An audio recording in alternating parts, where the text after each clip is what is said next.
Okay, if you think that those original districts were wrongly established based on race, then say it. Okay.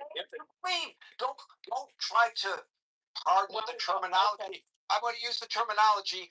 Don't try to whitewash it by suggesting that it was based on race. Oh my God. Well, I mean, if it was based on race originally and it was improper to have that based on race, and you're correct in that, I don't see any problem with it. And here's another thing. If you do that and you correct what was ruled by the Supreme Court to be improper, then you go to the motivation of why you're doing it. And I would say that political animals operate from the motivation of power, which the conversation up until now doesn't address that. It's all got to be some nefarious, shadow group of people meeting in a cigar-filled room somewhere. I don't know why you would. I mean, that's nobody said that. Well, that's not. Why? No, and Marshall Reconstruction far more than I did, and I don't think he implied that. But Marshall, you can speak for yourself. No, I didn't imply that. My entire point was out which the Voting Rights Act had purview of. There is a state, Louisiana, who drew maps after the Supreme Court hearing, and they got sued because the maps racially gerrymandered. That is an element of DNA of the South. Just this day, right? It doesn't mean those people are always in power. It doesn't mean they're always influential. But in Louisiana, it certainly meant they all were, or else it wouldn't have gotten struck down on racial gerrymander because they would have drawn an appropriate map. And that is an example of what some of these southern states are doing. Right? And my point is, yeah, go ahead. Let me ask you this in all sincerity. Where it wouldn't have that appearance, do you not think that power is more important to the politician than race? Think of a politician can service their racially biased views as well as advancing power. They'll do both. But my thing is the motivation, and in the era that we live in, the motivation of politicians is power primarily. Can there be racial offense? But not Louisiana. But Marshall, we're taking that one example and we're painting the whole building with it. Okay, I think everybody's made their point. I think everybody's made the point. I think it was a part of the DNA of that region. So it pops its head up all the time. I'm listening to this book called Nations Apart. And one of the things it describes is the Deep South. The Deep South, when it was settled, was aristocratic and authoritarian in nature. It was settled by former slave planters from Barbados, from the Caribbean. Still in the South, in the same way that what this author called Yankeedom, which is essentially the East Coast, the Northeast Coast, they prize more communitarian, they talk government more, and see government as a positive force, right? So the regions of the country are different, and they manifest today, yes, in different ways, but because of those seeds that were planted, that'll always be part of the DNA of the region. It will never go anywhere. It doesn't mean that those people will have concentrated power all the time. But so that's the Confederates in the attic. That's the thesis. That's the thesis of the book. I just haven't read it. Okay, I think at this point, everybody heard what I had to say, Steve had to say, Marshall had to say. I don't think there's anything more that Steve, Marshall, or Gary can say. That's people will have to sit. We have a huge audience, and let them decide, and it's their prerogative to agree or disagree with any of us. Well, I thought you had. Gary, can you clarify the format of this room for me? The format of the room is I run the room and I call people one at a time to speak. and moderators are allowed to interject. You're welcome. I just, at the risk of being redundant, Gary, it's my fundamental belief that politicians are primarily driven by power, and I'll leave it there. And in answer to your question, no, I do not agree with the Supreme Court decision. Andrea, followed by. I also don't agree with the Supreme Court decision. I do think the recent gerrymandering in Tennessee, in particular, was based on race. I think you cannot, as Marshall or several others mentioned, I don't think you can separate this from some of the history in the region, though unlike Marshall, I do think regions might change over time, because if we remember Marshall, there were the Southern Dixiecrats that I believe were part of, the Jim Crow era, who were Democrats. So racism, I think we're grappling with a new spotlight on this in our country for some, not new for others. I believe that, with the emergence of the involvement of Oath Keepers and the Proud Boys, and just the increased spotlight on those groups from January 6th and recent involvement in ICE, that it's just becoming more in the headlines, so to speak, something that perhaps has been, existing for quite some time and never fully resolved, as Marshall said. With a couple of other quick, and Gary, it's so interesting always to hear you and Francine speak, though I know there is an age difference there between you. I love the intergenerational rooms because of the perspective of people who have lived through history and know friends who have, fought and bled and advocated, and died and lost family members fighting for this right to vote that the Voting Rights Act was meant to protect. So, but I do want, so I'm heartbroken today, though I wasn't surprised, and it broke when I saw Tennessee, and then when I saw Virginia come through, and I would say that I want to zoom out, because rather than get into the nuts and bolts on the redistricting, which Marshall can do any day better than me, we are looking at this in a time where Trump currently is extremely unpopular in the country, though he retains a certain commitment from a segment of his base, and perhaps is gaining ground in places like, I don't know, Indiana, or where he just won several seats. But, there's a reaction to the fact that the Democrats have flipped 30 seats in special elections. And I do actually agree with Steve about a main motivation from many politicians being power. And then obviously I think it's possible for any single one of them to be racist as well. But I actually tend to agree with Steve that things are more, they are more motivated by power. And then I just want to say a couple other things. This notion, the point that Francine mentioned about secession, not the Civil War, about an economic boycott and a reaction by some of the blue states, that this is actually I believe it is gaining ground in a way that's not very public. So I think it's no, I'm not advocating one thing or the other. I just believe that it is out there as a tactic, that people have been, it's in the ether that people are talking about it. So it's not off, I don't think it's totally off the wall. And then the other thing I just want to say is, Marshall, I disagree with you on the deficit, even though all the administrations have maybe gotten us to this point. Ultimately, right now we have debt far outpacing GDP, and it's just accelerated. And what is, even though we're at war with Iran, we are currently still in relative peacetime here in America.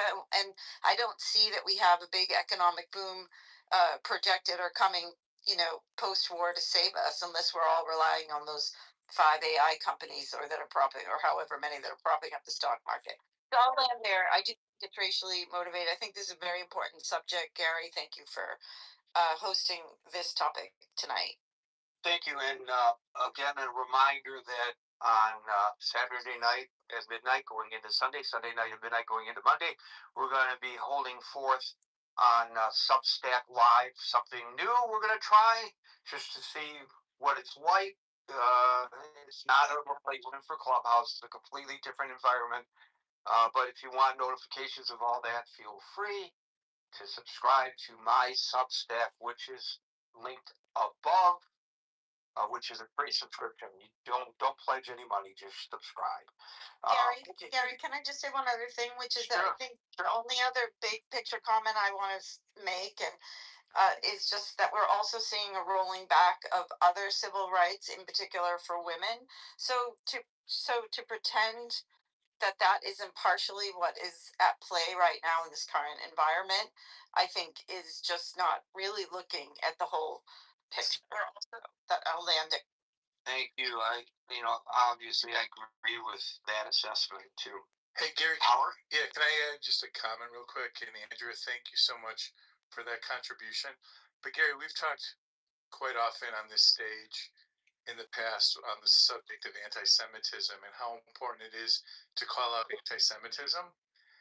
I also want to call out language that I've heard on the stage so far today. It's the comments racial undertone or racial undercut. What exactly is that? And to me, that's a racial-based statement for someone to say racial undertone. There's no undertone. It's either racist or it's not. So I just wanted to share that I feel to be consistent, since we'll call out anti-Semitism, let's also call out those smoke signals that talk about racism. Thank you. Yeah, well, as I pointed out earlier, and I thought it was just great that you mentioned it, some of the racist rooms that appear on Clubhouse and elsewhere, that it's not often that people call it as it is, especially people who are politicians or in the political sphere. They try to hide it through euphemisms and semantics, and I think it's important for us to recognize that, and I'm glad you just did. David, and I don't know whether the other people we've invited up on the stage are going to make it, so you may or may not be our last guy. Oh, let's hope not, Gary. Yeah, Gary, great room. I wish we had maybe a greater diversity of thought up here, especially given the import of this court decision. I think we've heard some diversity of thought. What have we missed? I mean, I'm pretty sure that my position and Marshall Howard was countermanded pretty darn well. Tonight I'm ordering The only one to challenge us in that manner, but I mean, there was a diversity there. Okay. Well, all right. Well, nothing about me. You can talk about some of the Mostly the books in relation to when people to when I'm trying to put a driveway or I also always give the recall that when the march on putting in play the new amendments of the post Civil War Reconstruction period, that arduous heavy lift that we asked white America to do in the face of years of their oppressive behavior, it wasn't easy. In fact, I take people back to 1912, where there was a court case involving a gentleman that wanted to vote in the great state of Alabama, and Justice Oliver Wendell Holmes ruled in 1912, you have a right to vote, sir, but we don't have a way to compel the state of Alabama to give you the right to vote. So therein lies, in 1912, the difficulty and the power of entrenched systemic racism against a large majority of populations in the South that were facing the inability to overcome. I just found out as well, Gary, that the term grandfather law refers to a slave having the right to vote, or excuse me, not a slave, but a former descendants of slaves having a right to vote if their grandfather was able to vote. And so the South used some of these very onerous arcane terms because how many people actually? I mean, that's where the term grandfathered in comes from. That's correct. That's right. I never knew that. Yes. Yes, yes, exactly. So in 1911, in Giles versus Harris, Oliver Wendell Holmes made that majority opinion. So anyway, marching toward the Voting Rights Act, we saw what happened with the ascendancy of the Warren Court, circa 1950s, I believe. Earl Warren, by the way, was one of the most popular governors in California's history. He was a bipartisan governor for 3 terms. He promised then President Eisenhower he wouldn't challenge him in his election, but in exchange for that, he wanted a position on the Supreme Court. And it just so happened that the vacancy that opened up was that of Chief Justice. So Warren never served as a jurist. He was always a politician.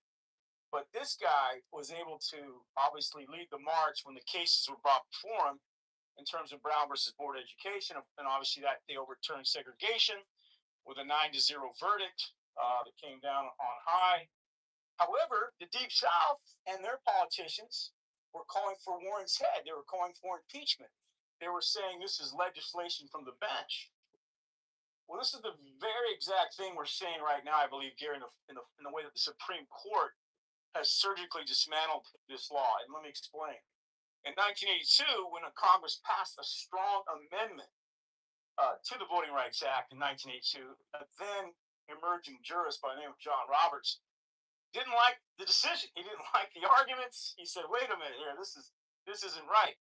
Well, in the Deep South, Gary, the 82 provisions were challenged in the state of North Carolina, resulting in a Supreme Court case affirming with 9-0 these very amendments that were passed in 82 in a case of Thornburg versus Jingles.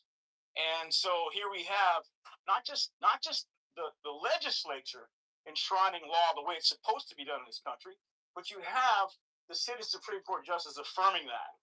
We see a total takedown of one legislative victory, and then we have the Supreme Court affirming that, only to have this Supreme Court decide in all its wisdom that this is bad law, and we, in our wisdom as 6 jurists, have the right to override this precedent.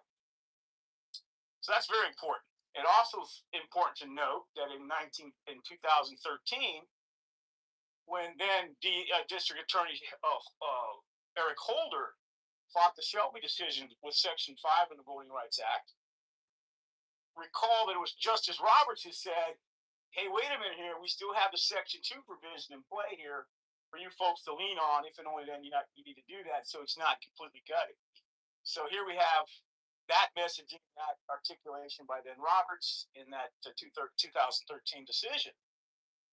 And then recall that it was the vaunted legislator, civil rights warrior, John Lewis, who marched in 1965 on the Pettus Bridge, named after a Grand Dragon wizard of Ku Klux Klan, Southern leader, who marched Bloody Sunday, 1965, into the mob of guys and cops and cops with badges and batons, and they all got beat up pretty bad trying to march for the right for freedom. And of course, we shot down the John Lewis Rights Act, could not get the votes, trying to re-enshrine those things that were lost in 2013 by the Supreme Court decision. So, Gary, what this could potentially portend is the emergence of politicians in the Deep South who don't necessarily want equality in this country. Recall that in the Great Pelican State, it was David Duke who almost won a governorship, Grand Wizard, I believe it was circa 1991-92. And were it not for the massive groundswell of voting by the Black community in that great state, we might have had a Grand Wizard leading one of our 50 states in this country. And so does these decisions open up the floodgates for these types of politicians to emerge, not being able to check their racism at the door because the Black voters won't have any power to keep those guys out of office? So I think that ultimately is a potentiality with these decisions that does not advance the democratic and racial principles of this country. And I'd like to just end on I really appreciate Dr. Francine's comments as one who lives in a blue state. Although I like I like her comments in theory, I don't like them as far as being able to execute them. But I think there's some room to maneuver on some of those ideas, because here's the thing, Gary. If you can have these kind of laws by 6 jurists, not laws, but decisions that are essentially laws, because when they say something, that it has to be supported. And then as the minority populations of this country begin to expand, where does that leave us if this is not done? If it's a colorblind society, Gary, then the arguments that Steve makes and all those other persons on the stage, maybe they're few and far between, then we don't have anything to worry about. But this is not a colorblind society, and that's my issue with that. And I'll land there. Thank you. Les, followed by Ching.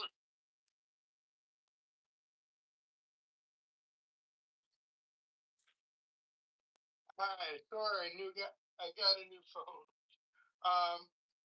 To get back to the question of redistricting, I think the root problem is that politicians can choose their own voters. It should be the opposite. Voters should choose their politicians, their representatives, and we just need to get rid of all of this gerrymandering. We had that in California before the recent election, and I understand why California did that because of what Texas has done. And the only thing good I can say about that California gerrymandering thing is that it sunsetted for 2013, so 2030.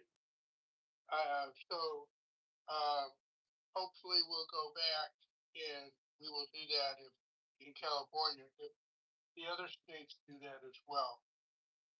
And so that would be my wish. In terms of racism, Mr. Trump is a racist.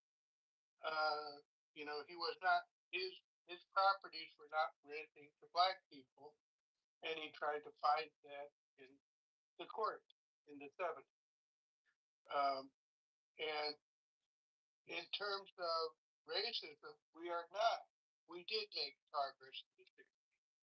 The big thing was the Voting Rights Act, because we had people like Strom Thurmond that was a racist and was, voting against, of course, black interests. But then South Carolina had a huge black population, and after 1970, he had to cater to the black population or not treat them with as much disdain as he had been doing before. And so I think that things aren't perfect, but I can tell you things are much better.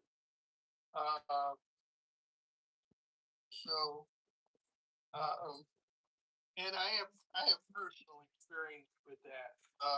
In 1980, I was picking up my daughter and my wife at the airport, and there was this racist cab driver. I should mention, she was black, probably still is, as far as I know. And he was just giving me all this racist crap on the ride over to the airport. I was picking her up in a cab, and I don't think cab drivers can do that anymore. And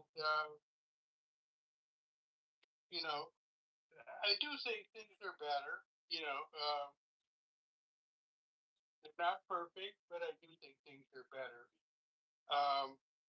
And I guess that's all I have to say, unless someone has questions for me. Thank you, Les. Ching.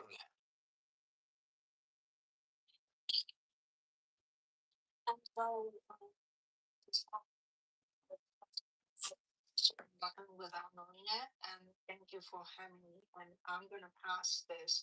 I don't have enough knowledge to make comments, but seems like it's not a good thing that you know the right.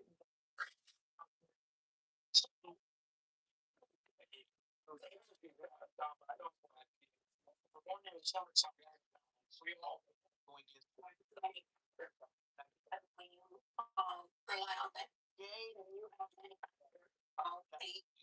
Time on Substack Live.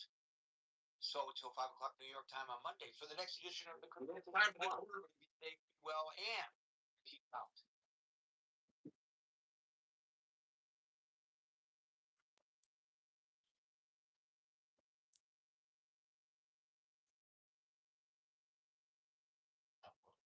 '50 to '64 was 11, and '65 plus was 6%. And I think that's interesting because I remember a time when um, when we were talking about sort of the lonely broken Pentagon bureaucracy was doing the same thing for decades. When our warfighters needed more weapons, aircraft, and ships, the Department of Defense allowed contractors to double dip at your expense. They charge you, the taxpayer, to build their factories, and then charge you again for the final product. Now, and despite paying companies to make weapons faster, schedule delays were constant and cost overruns. To some of the things that help explain what's going on now. I'll just say that religious belief is funny because there's a way that we talk about religion as in sort of the formal way, and that's appropriate, right, for this conversation. But also,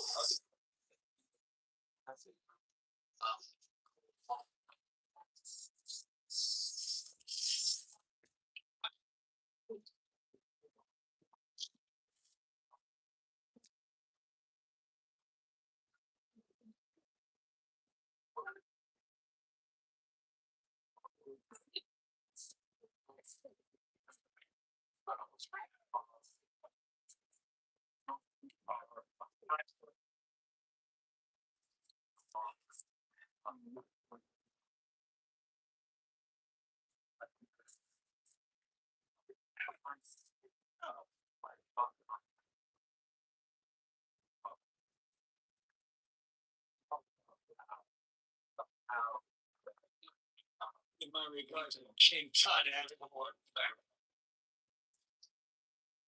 right? Oh, I'm not gonna. Right, but we're seeing generationally, right, that younger people aren't receiving the opportunities that previous generations have. We talked about how, and we see that sort of manifest in the way that they're looking at homes, right? The way that they're looking at relationships and marriage, the way that they're looking at children, the types of jobs that they're getting, right? The fact that they're not going to school, right? The you know or going higher education, right? They're dropping out of the workplace at rapid rates. Like there's a lot of things that people hold on to that is not about the big man upstairs, but those beliefs are not transferring over to younger people. Younger people are not seeing, not constructing the world in similar ways.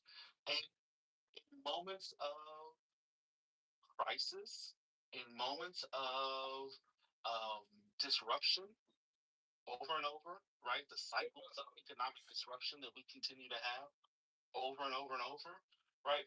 People are looking for, not everyone, but there are people who are looking for other ways, who didn't grow up with religion, who don't have the same sort of relationship with religion. They are looking for something that sounds or feels like there's some structure in a disruptive, seemingly normless world. And it's not completely, this cycle is not new, which is one of the reasons why people often laugh they say, oh, religion is gonna die off now, right? God is dead. The world is, the world moving on. We're much more modern and much more sophisticated. A lot of people laugh because these cycles are not necessarily.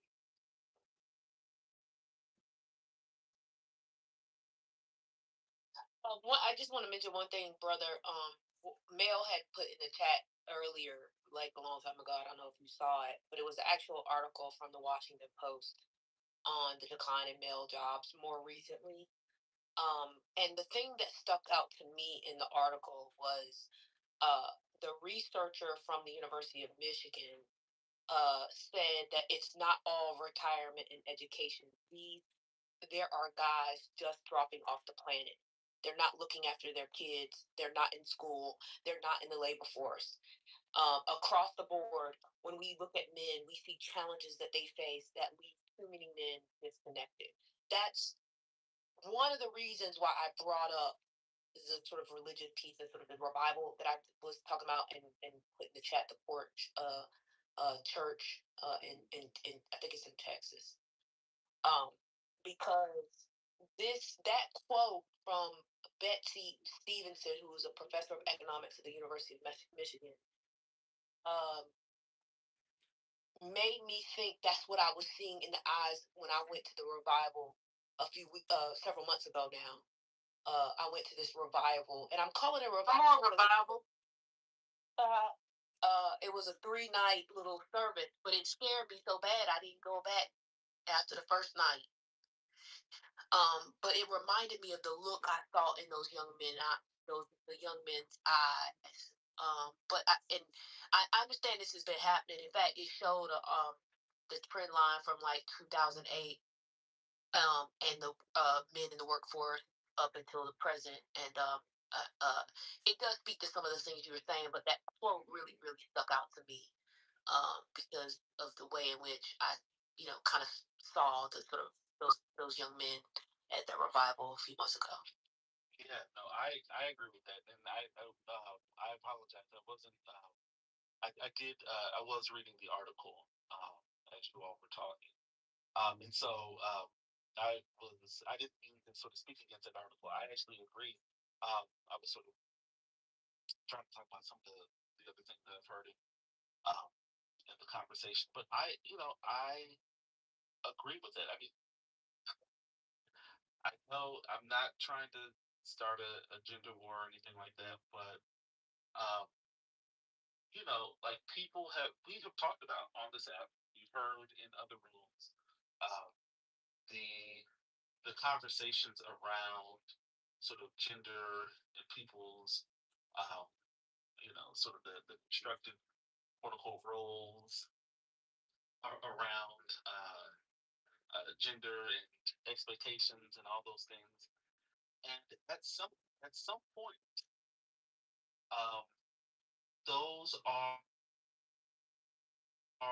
right. Gender is an organizing principle, right? And On that, what do you mean?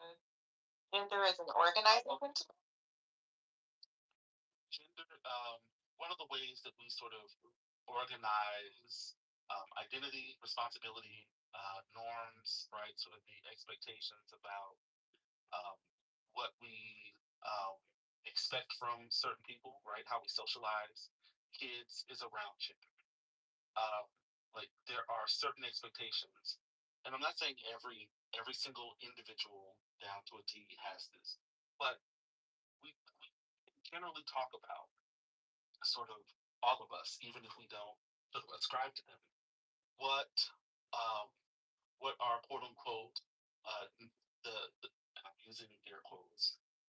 I'm just gonna say it. I'll just deal with it. But we generally have an understanding of what society understands as a man, a boy, a girl, right? And so those are when I say sort of gender is an organizing principle. It sort of organizes and constructs the way that we expect others to behave, what sort of assumptions we have placed on ourselves. We have a certain expectation of how people are supposed to talk, behave, look, dress, engage. when we assign them a particular, or we assume a particular gender identity. Okay, thank you. Right. Does that make sense? Yep. And so as such, right, in the same way that women are, um, often confronted with, you know, marriage, children, um, the expectations around parenting, chores, the penalty for having a child and coming back to the workplace. Um, there are similar, um, not equally, but there are similar expectations around men. And as individuals, we often take on those identities, right? So one of the issues around toxic masculinity that people talk about are, one of the reasons why it's toxic or pervasive is because people internalize those. And so what happens when you are not able to fulfill the expectations that your parents have of you, the way that you've been socialized, the way that other people expect of you, the way that society constructs what it means to be a heterosexual man? How do you sort of wrestle with those things? Right now, you can say, well, I don't care about those things. Yeah, okay, fine. At an individual level, there are people who don't conform to those things, but that doesn't mean that everyone does, and it doesn't mean that you are free from every sort of pressure. And so people are being confronted, young men, boys are being confronted with realities that men behave in particular ways, but the the economic circumstances that are befalling all of us don't necessarily make that a reality, right? Women have entered the workforce. They've been entering the workforce. They are economically independent of men. In the past, we've done a lot in our society, right, to construct the dependence of women to men, right? Like that's just a fact. You can read the accounts of all the ways Charlotte Perkins Gilman talked about all the ways that that society was set up to construct the dependence of women on men, right? So now that we've moved away from some of those sort of forced ways that women are dependent, what are men to do in a society that still expects them to behold or uphold traditional aspects of masculinity, maleness, malehood, but not have those realities, right? They're not entering, they're not going to college, right? The jobs that they have, because we have a real and true gender division of labor, what happens when male work leaves the society, right? Starts dwindling, right? What happens when, I was just reading another article that talked about all the sort of ways, so you got declining health, disability, you have a skill mismatch and educational gaps, you have technological disruption and automation, stagnant wages and low status, right? Like the ways that we have formed the jobs that have been successful for men with the declining, sorry, I'm all over the place. We have a diminishing and dwindling middle class, right? What does that mean for the jobs that have traditionally been a part of that middle class, lifestyle, right? All of these things sort of are connected, right? But we don't have, as a society, we still have the expectations, right, on men and women to perform tasks that go far beyond the realities that we live in right now, right? And so we have disruption. We have men who are finding ways to deal with their realities, right? And I'm not excusing people's violent and aggressive and antagonistic behaviors. I'm just trying to give a larger context, right? This is um, And so what I mean by this has happened before, and I'll end here and I'll shut up and I will not speak for another a few hours. But um, this is consistent with I'll just say this is sort of traditional sociology. Traditional sociology has talked about sort of the rapid increase or the shifts, right, in sort of the norms, values, and expectations, and then the larger sort of societal structural changes that are taking place. And when one moves faster than the other, you have disruption. It's called, Durkheim talked about normlessness. Merton talked about, anomie, right, the strain between what individuals are facing and what what the expectations are, and the realization that they can't meet those expectations that society has for whatever reason.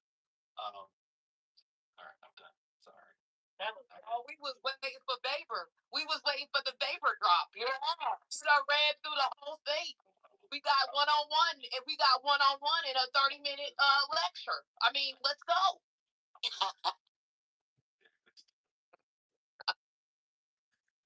That was less than 30 minutes, but that was good, brother. Thank you. Thank you. I need you to sign so I basically get my 3 credits, by the way. Oh, trust me, it's even more painful. This is the largest. This is the largest intro to sociology on all of the internet, in all of the world, in fact. Nubia. Shout out to Karen Hunter and Greg Carr. Well done, brother. I'm just playing.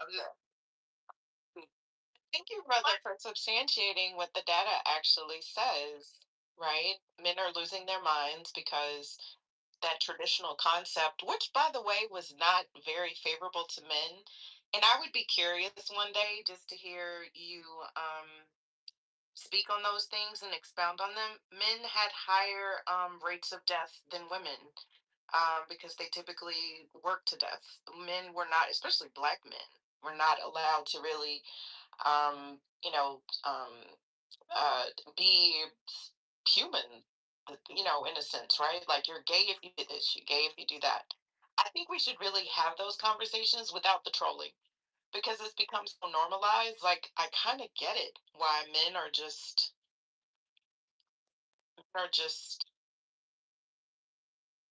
I don't know.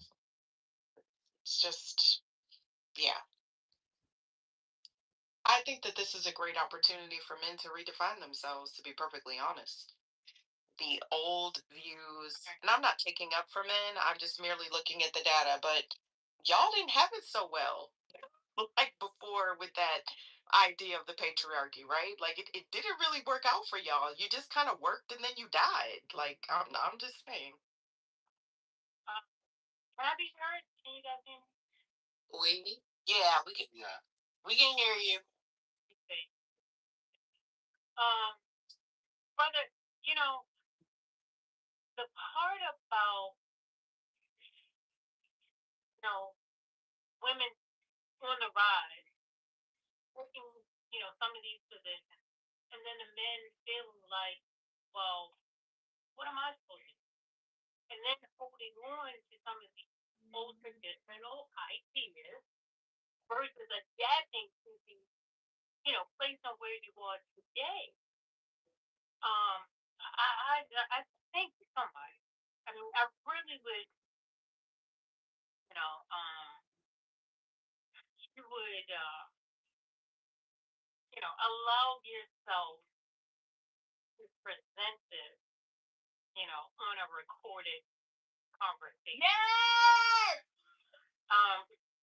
Because I think the message, a lot of times in the midst of the conversation, I don't think some people can receive it because it's like they might feel like it's tearing them down and they want to obviously fight.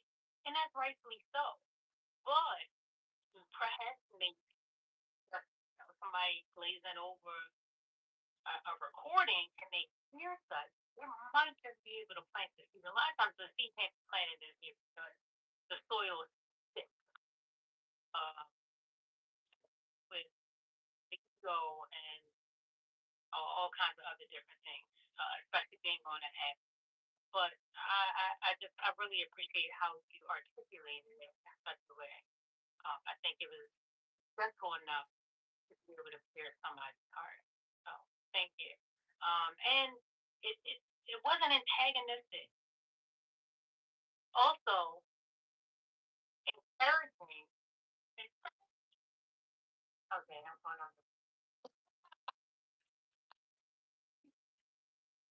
Whoever that was. That was so sweet.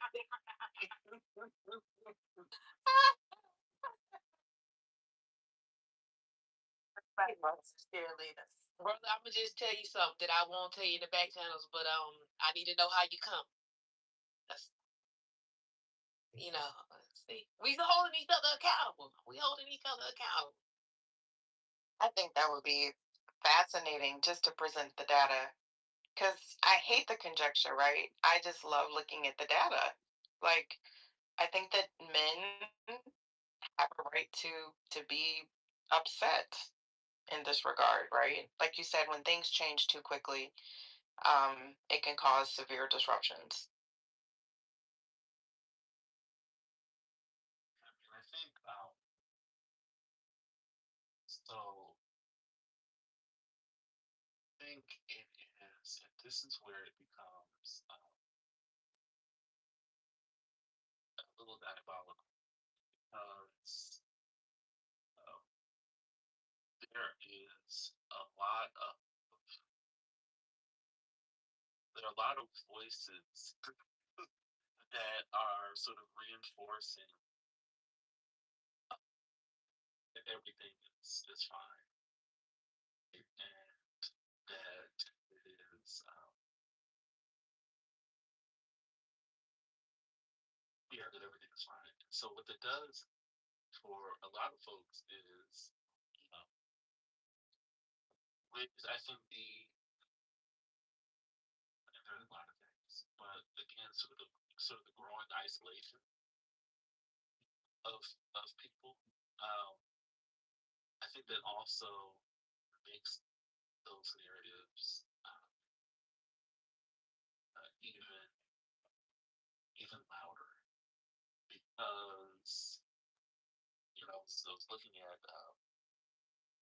reading some stuff about hookup culture. This was a while ago, but you talk to people and they'll tell you these are young people, they'll tell you what they do. They again you see sort of the trends around sort of not having sex, not engaging sexual activity, and it's not it's not the majority, but it's a significant group of of that population. And they'll say, okay, I'm not having this, but I think everybody else is, right? Or I think, and so then there are other questions where they'll ask, and so they have this sort of warped sense of what's going on, but they believe that they're the one who's the outlier, right? And so I think the same is true with some of the struggles that men are having, where these narratives exist about what it should be, what it is, or what's happening, right? That don't speak to what's actually going on, and people aren't talking to each other, and and so they believe that they're the only one, right? And then uh, they find out that other people are struggling, and they become resentful because they're the only ones. They think they're the only ones who are going through something. Um, and we haven't really provided narratives. I mean, I've talked about this before. Again, I'll show back to this. I think institutions are really important. What institutions communities build for their people? Um, like these narratives don't just change on their own. Things that people are dealing with, if they feel isolated, they will make their own news. Um, and when people, and this goes for children, right? This is why, like, not having conversations with children, not having age-appropriate conversations with children about things is frowned upon, because people make their own meanings, and oftentimes those meanings are wrong, but they are trying to make sense of the world around them. And so when they do so in isolation, and when they think that they're the ones who are sort of getting the short end of the stick, with the old reinforcement of what they quote unquote are supposed to be doing. They can't achieve that because, you know, either something they did right? Or something, something they're not doing correctly, or they just got the wrong end. You got a lot of resentment, and social media often does not help those conversations. Um, it can, but yeah, I think institutions that are purposeful and reaching out to people, and I think that's one of the reasons why the church um, is people are seeking the church, because that is an institution that more or less is in every community, right? There's a visible, people know where they can go, or at least have an idea of where they can go. Yeah. I think. Wait a minute, Mom. I'm gonna be real quick. There's power in testimony. And what you say, because if people are speaking about the good things that are happening, and someone who's young and struggling, it's very difficult for them to have hope and believe. But people got to get back to telling their story so that someone else can dream and believe. Go ahead. I'm sorry, Mom.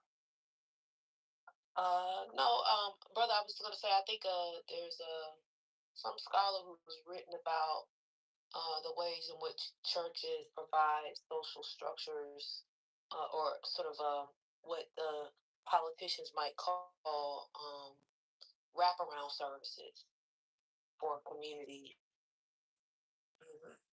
We're waiting for I wish we could bring him on the app. That's what I wish we could do.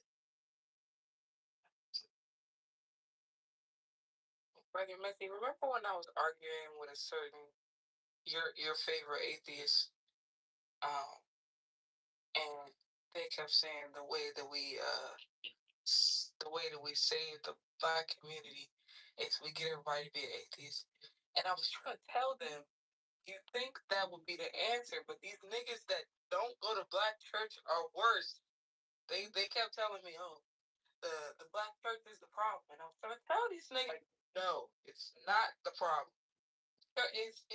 Your beef with it doesn't mean you should shit on the institution, because we see when these niggas fall out of this institution, what happens to them? Got the library card. I was there. I was there when you had that conversation. Wait a minute. Want to create an institution of their own without a purpose. That's what I'm trying to get them to understand. So, like, when you sit on the black church as an extension of your beef with organized religion, it creates an environment where niggas start doing this multiracial shit where the values are all fucked up. Like, it's all mixed up over there on the other side. But y'all's beef with organized religion makes you shit on something that is not politically what you believe is problematic, but that's just how it all gets wrapped up in. I don't know. That's good, agree. I'm not even going to get into the black church in this space, because I know you don't know nothing about that. It's a rough time. I mean, I'll just say that having spaces to gather in person are important.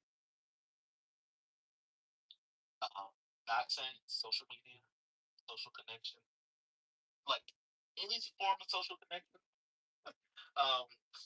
can be positive in the sense that it can help with sort of emotional well-being, sort of the feelings of isolation. But also, I mean, I've said this in other spaces. One of the things about the churches, and religious institutions is that it also allows for people to gain a sense of cohesion, collectiveness, shared understanding. I mean, not everybody in the church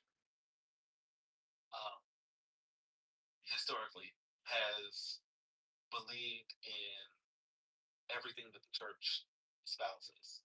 Not every member Not every person who's been in the church is a Christian, right? Especially in the Black church, right? But it has been a space where people have developed language, have developed a sense of connection, and those things are important. Um, they just are, and it could be maybe another space, um, but religion as a sort of a cohesive unit has been useful and valuable outside of the Black religious tradition. Like, religious belief has been sort of another organizing sort of unit that people have used throughout history. Um, and it's been a valuable space, right? Like the Black church isn't unique in that aspect. We just, talk about it because it created, in more modern times, a culture and a group of people. It helped shape. It didn't do it, exclusively or by itself, but it helped shape sort of a culture and create a culture of people um, in a more modern time that did not exist before. So we just have a lot of historical, tracking of this sort of modern phenomenon. But um, yeah, it's important. Institutions are important, and so again, and I think that's a consistent thing that we talked about in other days, in the summer, right? Going back to the importance of institutions, valuing the role of institutions in American life and society.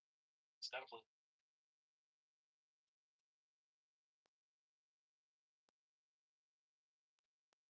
I've said this before, and it's just my own conjecture that the church also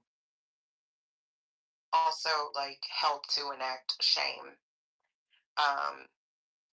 Because the church was community. The church was also a social place. But I remember hearing lots of times, not directed at me, but just, like better to marry than to burn. And a lot of those things, right? Like to be fiscally responsible or conservative. That's the manner in which I was reared.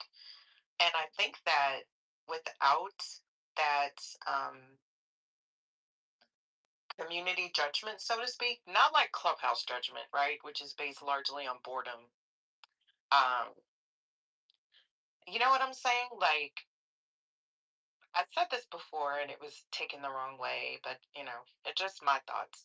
I think that like when we as a society kind of moved away from that it kind of took away shame, right? Because you can be anonymous and be a fool, but when we were all more so in community by proximity, you really didn't have that option. Um, and I think that has also made a lot of changes. So I do agree with what Dr. Library Card put in the chat that church has hurt a lot of people. But I just remember there just being more of community accountability, if that makes sense, for both genders, the expectations, the desired outcomes. Also, personally, like we don't have to get into more like social structures of it all. Just a personal accountability to. That's why we get on the niggas that claim to be Christian here and they don't go to church. They're afraid to be held accountable or to be disciplined, to follow a hierarchical structure within the community, or to do what you said you was gonna do and show up. They scared. So yeah, I would agree.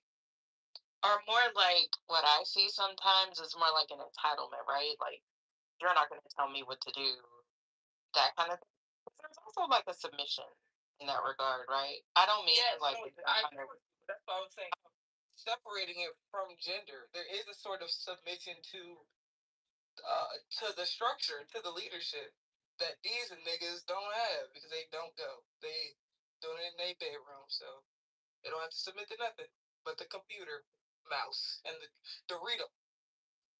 That's a nasty word. I was gonna say Cheetos because that's messier. But right, Cheetos is fine. Doritos the Doritos is good because the breath is stinking. Or Takis. They love them goddamn Takis. But Yeah, you know what? I mean, y'all. I mean, I'm thankful that y'all got yourself together because y'all was before y'all was going crazy. But I just want to say something um that I didn't say earlier, and I'm thankful that Brother Messi, stopped his trolling. He put down the sword of trolling to give us a opening into his brilliance, and I'm grateful, and we're better for it. That's number one. Number two, this is why I often come here, and y'all think I'm playing, but I'm dead ass. Black men need order. They want to be the head, but don't want to lead. They got it together. They really do. I mean, there's a thing y'all hear me talk about this stuff sometimes as well, which is this idea of ordo amoris, order of love. Y'all gotta get it together. Can you say it louder for the people in the back? I'm done speaking, Sherry. I know y'all trying to tempt me in the war. No. We actually want you to stay on mute. We've been having a wonderful, wonderful conversation. What we call a circle. I've been moderating from the goo.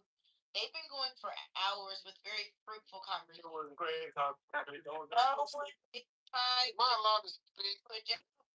Please. No, Spur, if you gonna try to, I'm gonna be honest. That's the problem right there. No. We see. This is the thing. You come in. I see what you wrote in the chat. Like, why can't you come in and try to engage in a conversation? That's what I just tried to do. Add to it. That's what I just tried to do. Add to it and move That's forward. what I just tried to do. No, in the chat you chastise because you don't even know what we say. You heard one thing. And you trying to take out your belt. Put your belt on. Put your stomach in your pants and pull your pants up. Give them up. I love you too much. I'm not doing it. So I will say there is a misunderstanding and a conflation between your pastor, how he interpreted and presented the word, and the church being the body of Christ. That should be distinguished.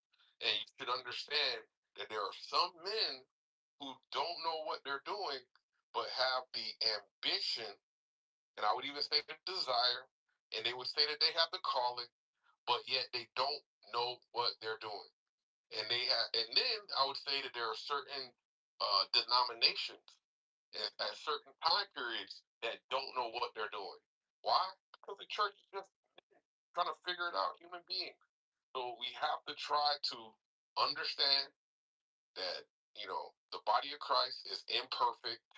I would even say a work in progress. And you got to be able to distinguish between the church and some man interpretation of the word and presentation of the word. Thank you. Have a nice day. But your mama, before y'all respond, y'all don't have to, please. I just want to say, your mama, one thing that I feel like I learned from the church when I'm always talking about discipline, there's a certain, because of the hierarchy, and what people, even the way that we use like the term elders in the church, that people put an amount of work in, whether that's committing to attending services, committing to volunteer in the community, committing to read something weekly or 2 times a week or 3 times a week. That level of commitment, it shows you what you have to do to be esteemed in that same way. And when you were saying there's a lot of people trying to be the head, they're trying to be the head without doing what being the head requires, right? So they don't want to uplift their community. They don't want to reach out and uplift the kids. They don't want to read the Bible. They don't want to be held accountable to doing things that they say they're going to do, but they want to be crowned the head automatically. That's why these niggas need to go back into the church. They think logging on is the same amount of work as people who commit their time and their money to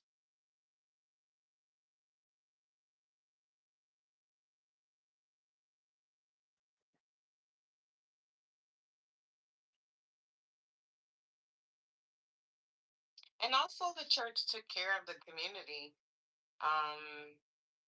I remember when my kids were little, this is anecdotal, but I didn't want to take them to a daycare just yet. So where did I find, an elder who, was needed a little cash and or just watch the kids out of the love of her heart?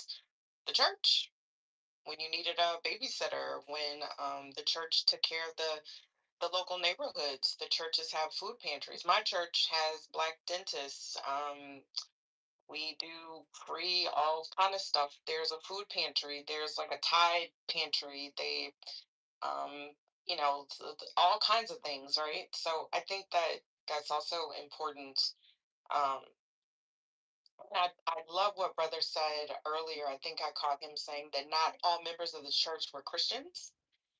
And I think we need to kind of get back to that, right? Um,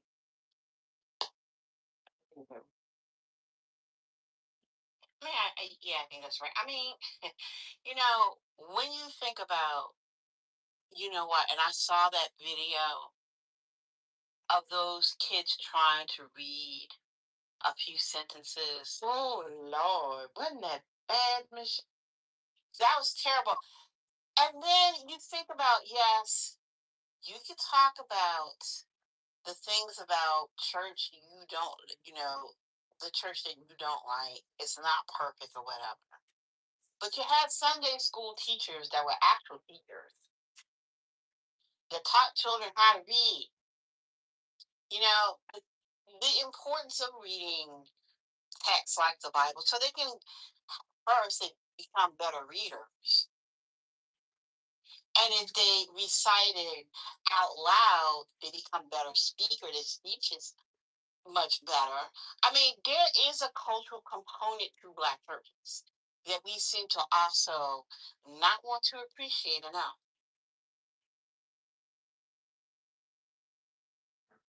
Yeah, Sherry, I put it in the chat.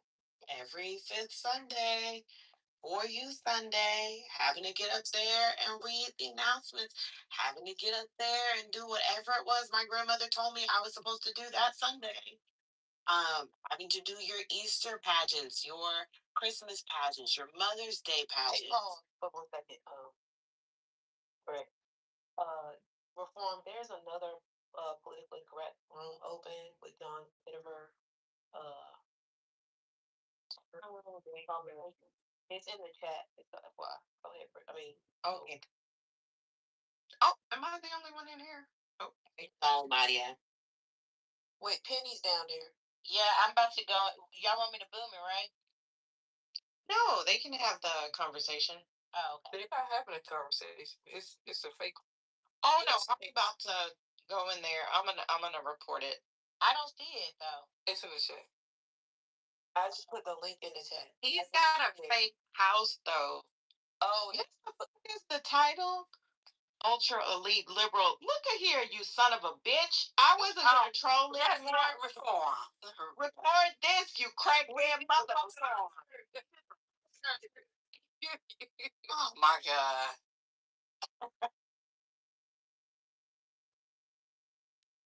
Oops. I went in there and I was like, why is Sherry talking? Okay, if he has a whole fake house, y'all please report this house because he is a whole fake house. But y'all please. I thought it was another. I thought he opened a room. No, politically correct. He got a whole fake ass politically correct house. Weirdo. Because he's not a mod. He can't. I mean, an admin. But y'all please continue the conversation. Sorry, Brie. I didn't mean to interrupt, but I. Oh no, you're fine, Doctor.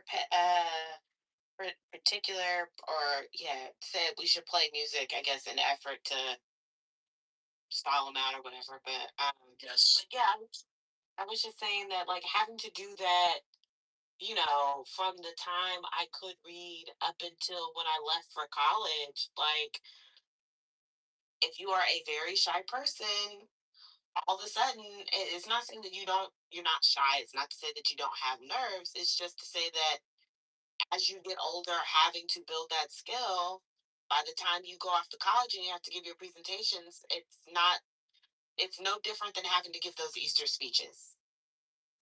and the things that I had to do in effort to get through an Easter speech, as far as learning where to focus, having to enunciate, having to make sure I, can pronounce the words properly, all of these things, you're able to do it once you get to college. You're able to do it once you matriculate on through life, and you might have to do presentations for things and for people.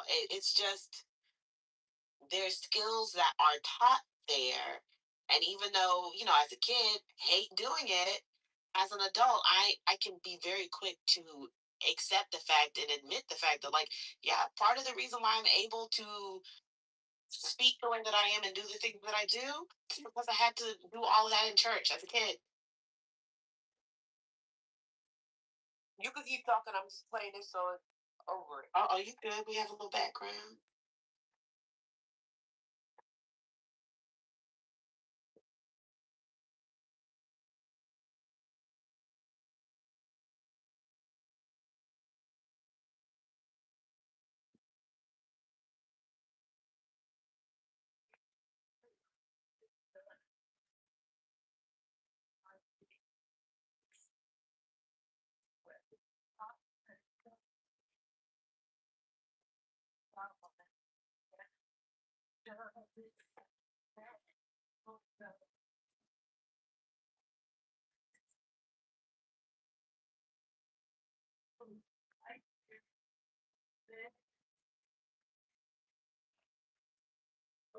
Okay.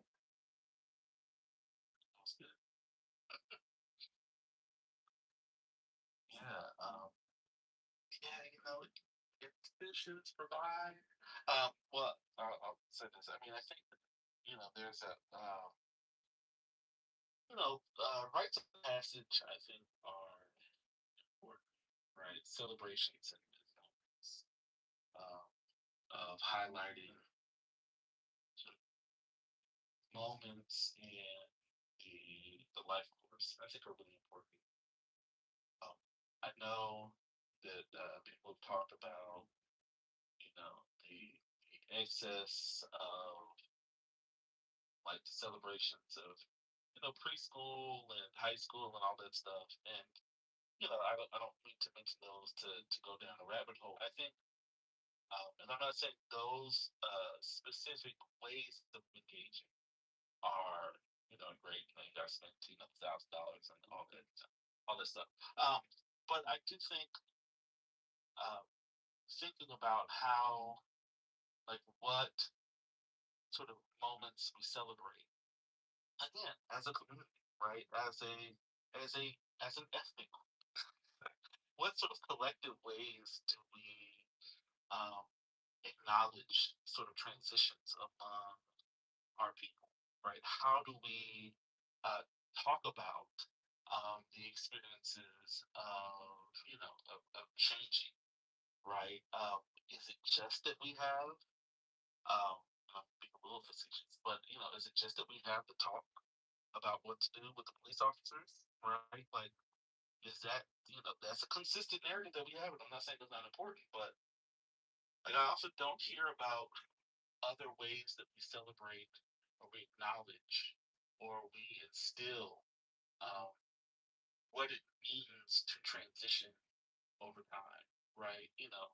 I was reading a really awesome piece about the way that other cultures or the cultures in general celebrate the like baby teeth, right, when they fall out, and what it means for different cultures, right, and how they actually engage in the process of acknowledging this sort of moment of change, and what that means for parents.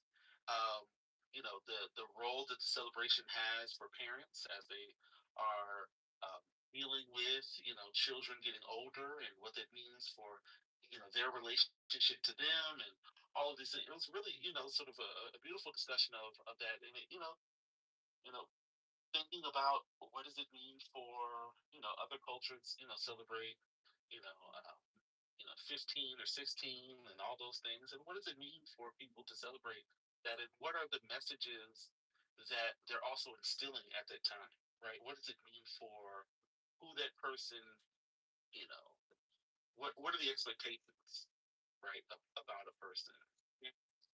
You know, it doesn't mean that everything that it's, you know, still, you know,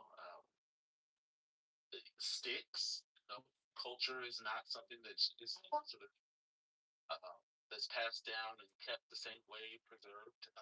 Not all aspects of culture work like that, but you know, there are those moments where, you know, if a culture is to live and, you know, exist beyond its current moment, there has to be some transmission of it, and there has to be a way to articulate that that resonates with the generation that you are trying to instill those things in. And then what does that mean for, you know, what they take, what they, you know, adapt, what do they continue, and what do they change, right? And then how do they disseminate it and pass it? I think those are important, and I think we often miss those, and it can't just be.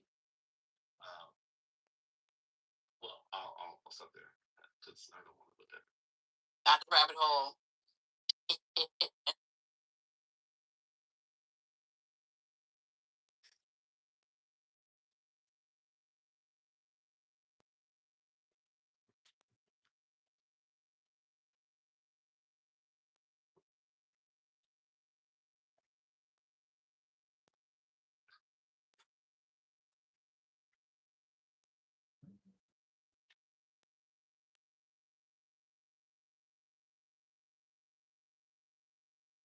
I kind of cleared out the bottom because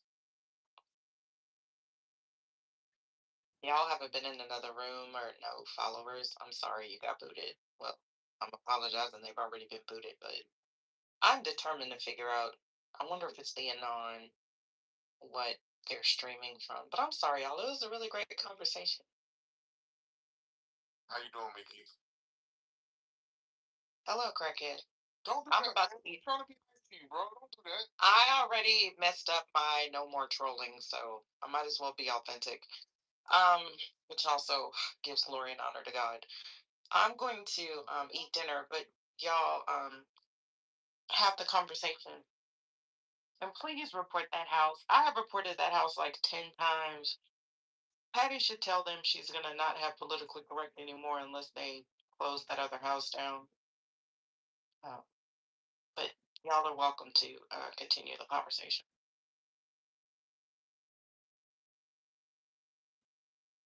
Any conversation.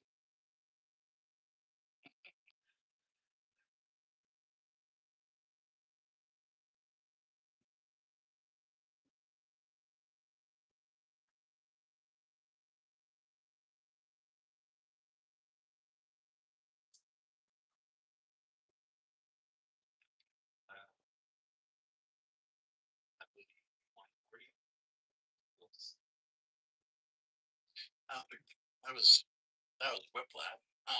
Thank you for the just for opening my mind a little bit today. I appreciate it, and everybody who contributed. It's really great to listen to.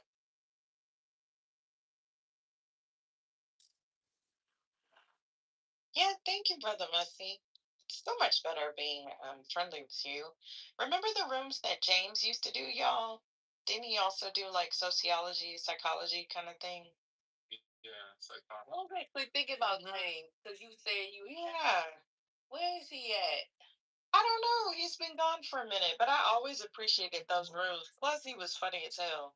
Oh, he's working. He's getting work done. Oh, well, congratulations to him.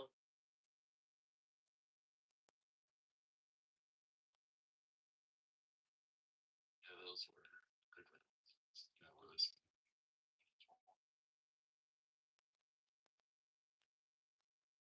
Yeah, we're also being streamed to YouTube, but I'm sorry, y'all. That title just took me out. Wait, what is it again? That's why he played the music because it was streaming on YouTube. Ultra. Oh yeah. Ultra elite liberal intellectual.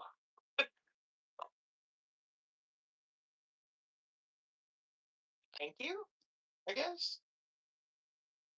ultra elite. Goddamn. And when I went in there, Sherry was talking, and I was confused.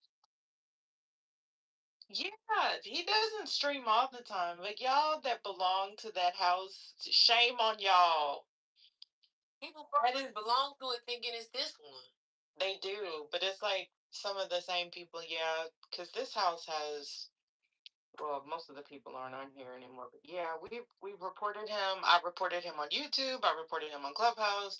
I have all iterations of him blocked, but oh well. Thank you, Maya, because yeah. Ugh.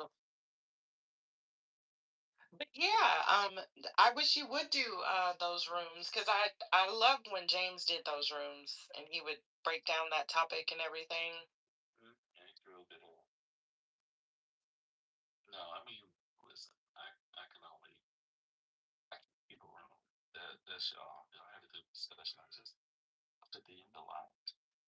So y'all had a y'all were going to engage one another. So I was like, well, just have to go. So I appreciate it.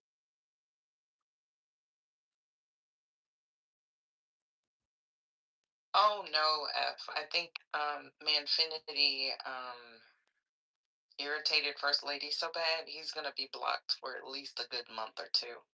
He's gonna get that TC level block. I think he's done.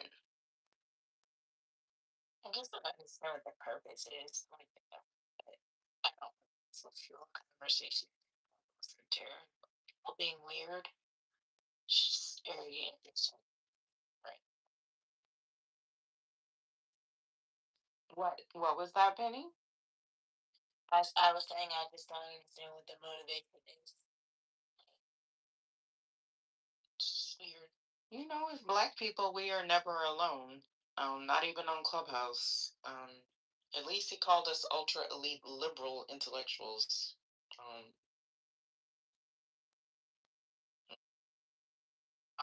I'm proud of that, even though I don't fit into that.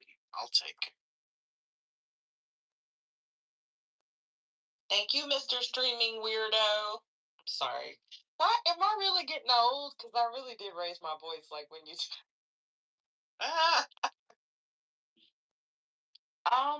We are not the only group that he streams. We but yeah. If y'all go in a house and you see a weird white man that's modded, you're probably in the wrong place. There's only one Anon in here. It must be him. Wait, let me look at that. Yeah. Now, if every mod blocked that person, they wouldn't be able to be anonymous in here. Is that correct or no? No, you can be anonymous even if you're blocked. I mean, you know what? I don't know. I think it just, I think he did do a loser room one time, Corey. I think it was like when you're anonymous, because I do that. Like if I go on the dark side or something, I'll go anonymous. Did y'all see they had all of that mess? The other couple. Anyway, when you Penny said when you talk about it, they come in here, so I ain't saying it. You can't like chat or like react to anything because it's like you're anonymous. You know, you can't even like a comment. So maybe overall. Yo, mama, may I speak now? Mm-hmm. I mean, I say no. Is that a yes or a no? It ain't my room. What I can't help? So would you inform me when I am allowed to speak? Just speak. She's playing the music for the streaming. Just speak. I'm waiting for an official notification from your mama that I'm allowed to speak. Thank Oh, you. down.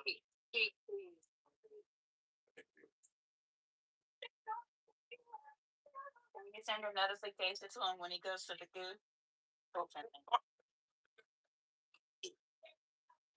are you being so difficult?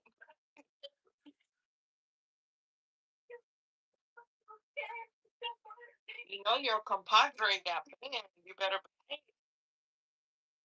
Wait, who got banned? I didn't realize y'all were two different people till y'all were both on the stage at the same time. They do sound alike. They really do. I swear to God, I thought y'all were the same person for years. Yes, Manfinity. He got banned to Hades yesterday. Y'all need to leave that good brother alone. We don't sound nothing alike. It's crazy how you're calling him a good brother now when generally you call him a liar and a dishonest person. Nobody's perfect. So, and as a Christian, give my brother 7 times 77. So there you go. I used to try that when I made these people I'm dating mad. I was like, you gotta forgive me 70 times.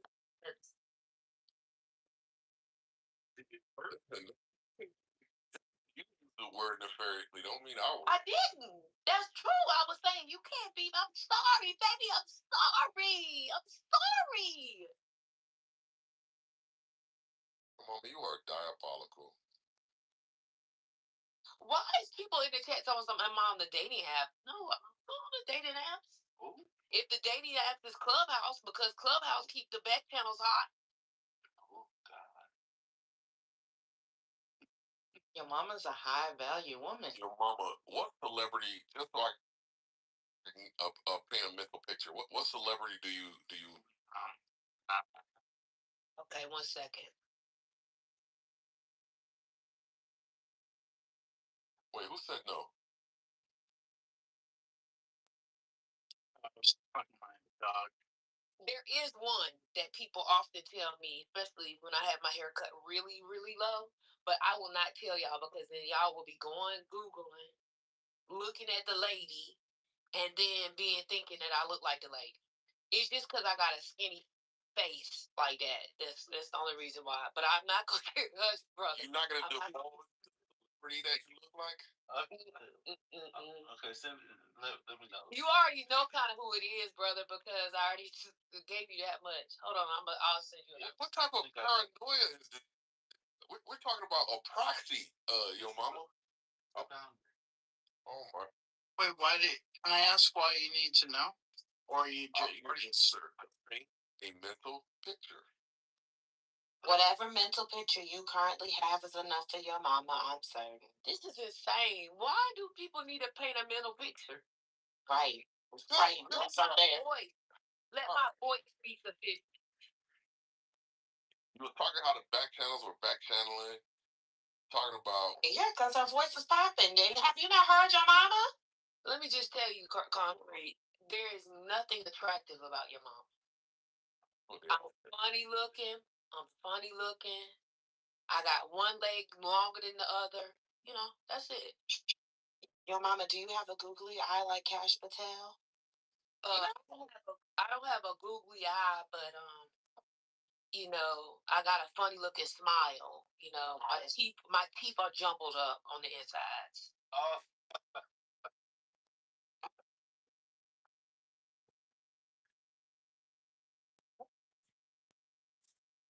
Somebody tried to call me asking for a mental picture creepy. Is that creepy to say? Why people try so hard to be weird? Somebody said I was fat and worked at Walmart. I mean, I can't use to. Why do people keep saying I'm fat? Do I sound fat? Hey, maybe I got. Let me go eat some almonds. 1 second. Y'all done turn your mama into an almond mom. This is crazy.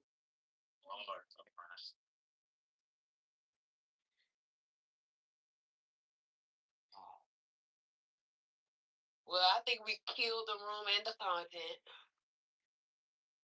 Well, I mean, the goo is still heavy, which to me is indicative of the room not being dead, just the stage is dead. Can I ask a side question? Sherry, was it you that said or suggested that I watch, was it Nature Boy documentary? Was that you? Oh, no, that wasn't me. Oh, that wasn't. Okay. Did you watch the Nature Boy documentary?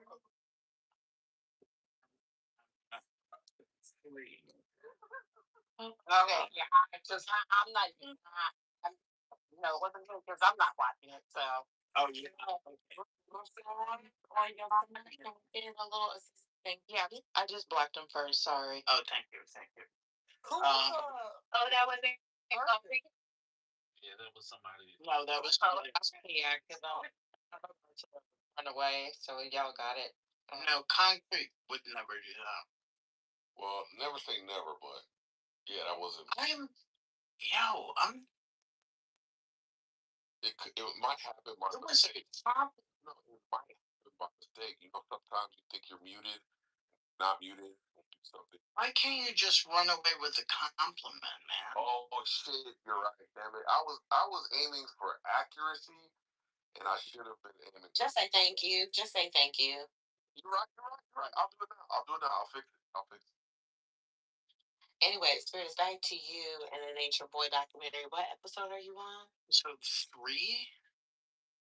What are your thoughts of that cult over there? I kind of don't want to say anything until I finish because I really, really don't know how it ends or anything like that. So all I can say is that it's almost like verbatim how all these cults operate. That's all. It's pretty predictable in that sense. Or did you watch the whole thing? Oh, see, I watched years ago. This is like 3 years or so ago. I watched some YouTube on the ground style work about the Nature Boy cult. And I remember seeing the lives and the videos as they came about, and the Hulu video, from what I've been hearing, the Hulu documentary, from what I've heard, they're not covering all of the scandals that everybody from just like watching the streams and stuff saw. Right. They have some of that. They have some of the like YouTube and the real time people who were commenting on what was going on in real time. So in that sense, it's been interesting, but I haven't really seen the whole thing. But it's it's fat. People are fascinating.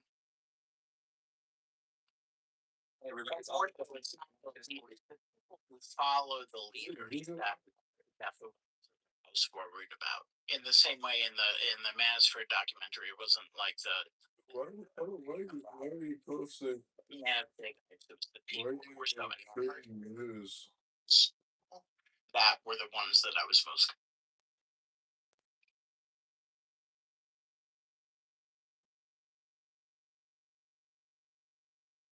You're gonna create news. Everybody doing. I'm late to the party. Amen. Yeah. I'm late to the party. Can anybody tell me really quick what happened last night? Because that shit was crazy. Oh, I think it was just an outage on the Amazon cloud data center. Is it you having a mental health crisis? Why are you creating news about this? You gonna create news on the next meeting or whatever it happens? Alexa for the weather last night that it couldn't give me the weather. Yeah, probably. There were a number of apps. I don't know if Amazon's own products were impacted. I don't know, but there were a number: FanDuel, Coinbase, Canva. A number of apps were down yesterday. And this morning, let me look to see what the latest is on. I mean, isn't this something that is a big deal when a platform like Coinbase, in particular, just as one example, when that goes out or is down? Isn't this something that should be a bigger deal than? No, I mean apps go down all the time. To be honest, especially if they don't have. This is why people disagree with me on this, but I think a large time to get back to work. platforms decided to build their own data centers is because they didn't want to have to rely on other people's servers, and so Zoning landmark. Okay. All right. I'm gonna. You can get on the button now. You can get off the this side. We're sitting in the middle of the way to flag.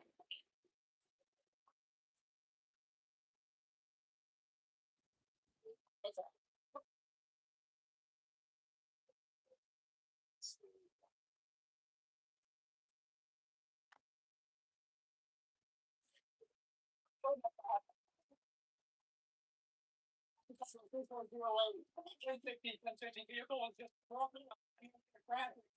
but my black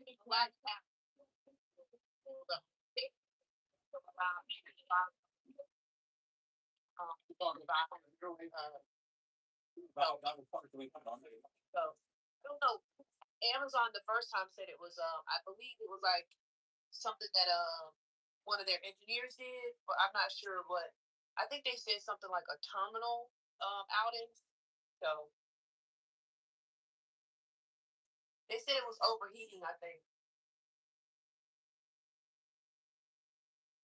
All I know is it was crazy. It was absolutely crazy. Was anybody else crazy? but everything's What was crazy about it? You were in the room and then it happened? we were in the room and politically correct. And it was going one by started. Yep. People started disappearing one by one. I kept trying to get back in. And it was only like a couple of rooms in Clubhouse, so you couldn't get in the room. And it was crazy. It lasted for like 4.5 hours. I finally came back and got into Brandon's room, his music room. But I couldn't bring nobody up. I couldn't do anything. And it was just weird. I was just like, what the hell is happening? So yeah. Yeah, I'm just concerned about the reliance on the Amazon Web Services for like important shit that involve, money and transactions in real time, things like that. I don't think it's when Clubhouse goes down, it's probably for the greater good that it's down every once in a while for a few hours.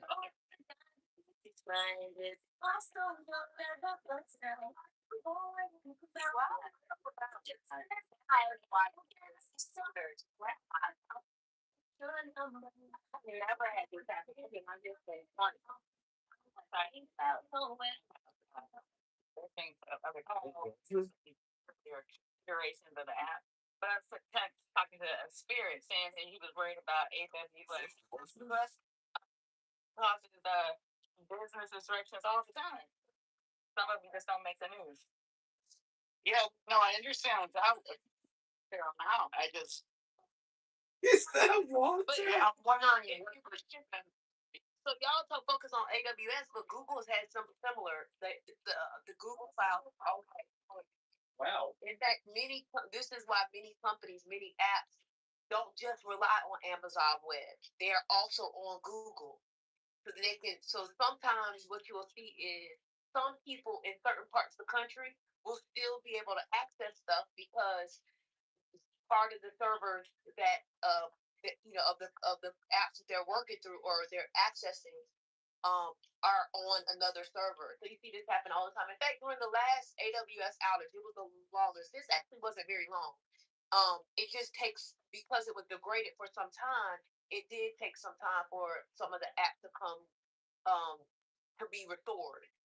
But the last time this happened, I know engineers from other companies flew to Seattle to help with the outage because it was so long, and they didn't know what happened initially. So I think, I mean, look, I think you know these are technology companies.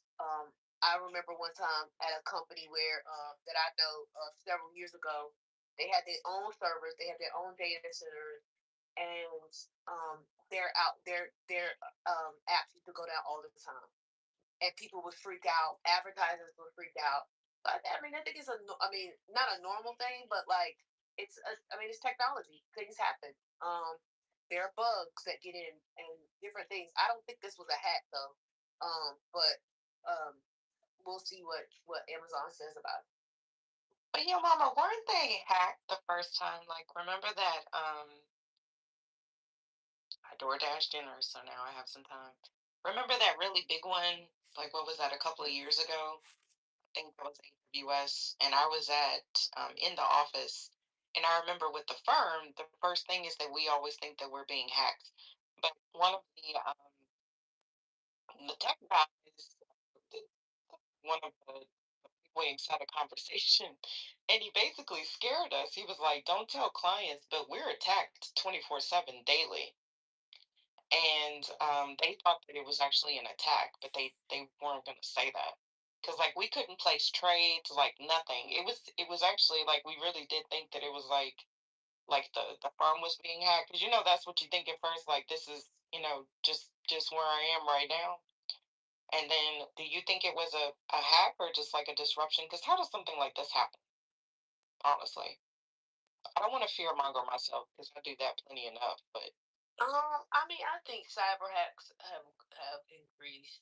I think it's a weapon. I mean, I think there are people who just do it for fun. I think there are groups of people in other countries who do it. I mean, I don't know if y'all followed the WhatsApp case where an Israeli company hacked it some while ago. It's like, and but the Israeli company said, well, it was like something. There was a security flaw in the code or something like that. But that happened like a while ago. I think cyber attacks happen all the time. I think if y'all put it in your alert cyber attacks, you will see that like data is exposed all the time. Personal data is exposed all the time. So I'm not saying that like I'm not trying to downplay it, but it is like a very common thing because it's technology and things happen, and that's why a lot of these large companies try to change. If it's like an app, they change code very frequently. This is why companies, these large companies want to do more in encryption because it prevents these sorts of things. And if there is a hack or a leak, your personal information is not included because it's encrypted. But the governments around the world, particularly Western governments, don't like encryption um, because they can't get data for when they're investigating criminals, and they can't spy on people in other places. So I mean, there are definitely trade-offs, but I think a part of security is having more private networks for sure. But I don't. That's separate from what I think happened at the data center in Virginia. I do think it might have been something to do with one of their terminals, as they said, but we probably would never really know the, the real reason. They'll only tell us so much, partly because there's security risks in telling exactly what happened. But also they want to keep confidence in their customer base because people pay them to use their services. thank you. That is why I like Gen Z, because they will hop on a TikTok in a minute, won't they? Let me tell y'all what happened. I need to go to TikTok. Because I was just like, that's weird. But I guess I've just never experienced it because I don't really do a whole lot, especially on my phone. And like my computer, I don't do no banking stuff on my phone. So I'm old, so I'm old school. But it was just weird. And then I bumped into Ashton and she was freaking out. She was like, she said she paid this guy a whole bunch of money to fix her phone. And I was like, what? It's only been a couple of hours. Yep, she gave him a whole bunch of money to get back in club. Oh no, really? Oh, like You did what? me tonight. I'm sorry. What did you say? Wait, what happened? I'm sorry. There was too many people talking. I couldn't hear what you said before. No, you repeated because everybody didn't hear that. Oh, but it's in the ask. I can't remember what room we were in because it was only like when I was scrolling on Clubhouse when I got back in, I could only find like maybe four houses that were open. And I went into a house and Jumps was in there, and I think Lisa was in there. Do I ask them that, please? This will be fun. Yeah. The reason why I asked that question was I kind of heard the opposite. Is that like I got my own money. I got my own car. I have 250,000 followers on Instagram. I have all these several links. I don't need no man because the lady that spoke recently called MJ Gray. I don't know if you know that person. She's labeled as a dark feminist that was always preaching she would never get engaged. Like it's all like kind of mirroring what you're saying, but not in totality. You have, I think you've explained. I'm not opposed to marriage though. Like if it happens. Oh no, I never said you were. I never said you were. Yeah, I never said you were. But like it's, I think when someone would hear you without you actually saying that, they would assume so. But I think because I've heard you speak sometimes, I don't believe you're someone that doesn't believe in marriage. But this person was always preaching this whole fact of this and that and that and that, but she actually got engaged recently. Those needs that you were highlighting, do you think is analogous to men when they want to marry a woman? I feel like men do the same thing. I feel like men do the same thing. Word for the exact, like the men need women for social We're not status. talking about what about is. When need women about social, when men need women for social status, men need women for financial gains, men need men for everything you mentioned. Basically, do you think it's analogous? Yeah, absolutely. I think that there are men that marry women for their money. I think there are men that marry women for their social status. I think there are men who marry women for a whole plethora of things. We see it happen all the time. Okay. And we even see it from like damn, I'm trying to think. Fuck. Who's fuck. I don't know why I'm drawing blanks, but even like in the celebrity world, like there's a lot of those like dynamics that have shifted. I think it's kind of where like the woman makes the she's the breadwinner, and the man and again I just want to throw this out there too. I'm saying this from an objective point of view. This is not to throw shade or be, because that's why I put in the chat. Family is what you make it, right? Marriage is what you make it, right? It's about what you want in your life, okay? So if in fact there's a woman who makes more money than them, but the trade off is that that man loves her. He worships her. He showers her. He shows it in different ways, etc., etc. He's a great man, a great father, all of those things, and that works for that dynamic. Then who's to say, or who am I to say that that's not a bad dynamic? Vice versa. If a man is making more money than a woman, and a woman wants to be in that traditional role, if it works for them, it works for them. That don't mean that it works for me though. No, you know what I'm saying? I'm trying to understand your points. Yeah, I'm trying to challenge. The point is that the point of the matter is that what's for me is what's for me. What's for you, Luffy, is what's for you. Just so you know, I'm not a Christian, right? So that's fine. My ideology when it comes to marriage doesn't come from a biblical sense. Does that make sense? No, 100%. I'm not looking at it biblically. Because and I'll land that. I feel like I'm holding the mic. I'm not trying to have an ISO. I think because when you said traditions as well, I know traditions, especially African culture, they tend to get married. A man was a man does have a child, does have a destiny. They kind of phrase in a way by like they kind of phrase in ways whereby if you don't plant yourself in this world, then your destiny was never fulfilled as a man, or as a person, or as a lover, as a father, as whatever it is.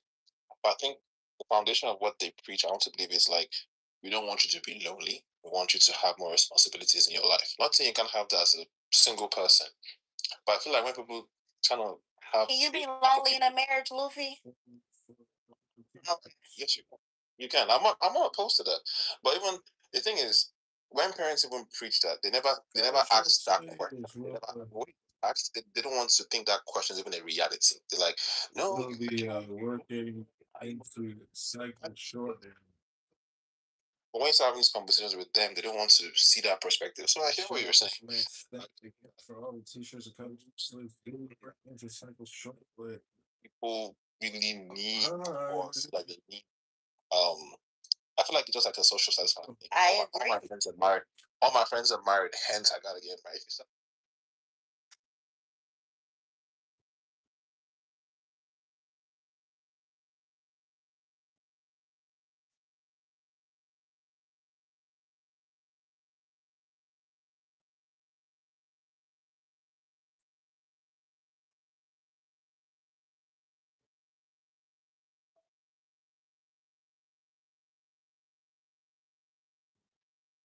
How can you be so selfish? This has nothing to do with me and Ralph. Then how come I don't have any say in this thing? You do. Are you okay? Oh my God, I'm so sorry. Yeah, I should be sorry. This is an outrage. Oh, I'm not blaming you, but I need an extra chair. My girlfriend just kind of jumps when it comes to furniture. Shallow Hal wants a gal. Mauricio, what the hell are you talking about? I just saved your life, baby. Look, I got a situation here. I was just talking to the hostess. Sir, I'm the only hostess in the restaurant. Hypnotized you so that really ugly girls that you met from then on to you look like supermodels. And let me put it this way. It's like he gave you ear goggle laser surgery. So when I found out what Robbins was doing, I convinced him to take the trance away. When I said Shallow Hal wants a gal, you were cured. You're out of your mind. Do you know that? I'm going back to the... Hey, Daniela. What's up? Nothing. Just making a little coffee. What are you doing? Stairmaster. Oh, nice. I know. Oh my god. I'm only finished. I got like 60 to go. Yeah, I was at the gym earlier. Had a good workout. There's a girl there that is so hot. Her butt is like, she's something else. I don't know. She's like Latina. Is it real or fake? Yeah, it's real. She's a little real. She works out hard. She does a lot of squats. Yeah. Yeah. They're, yeah. Yeah, because some of them got good genetics, but some of them have a lot of that Brazilian butt lifts videos. Did you know? Do you know how to see those? Yeah, it's possible, but she's so young. I doubt it. A lot of them do. A lot of them do. Like the other gym I go to Chew. The one in Kirkland. It's a lot of Brazilians. And a lot of yells. A lot. Like their butts are bigger than mine. And I like that way harder. And much longer than them. But like it's yells. You can tell because it's like a shelf. It's like a shelf and then like the cheeks. Yeah. The cheek. It's just like round. I mean, if you were they were like a suit, you could see like there's no indentation. Like National Muscle has an indentation. But also it's like a big shelf. Yeah. That's a BBL. It looks like a disc that they put in the ass. Yeah. I mean, it looks good. I'm not knocking it. I'm just saying that the Brazilian girls are definitely.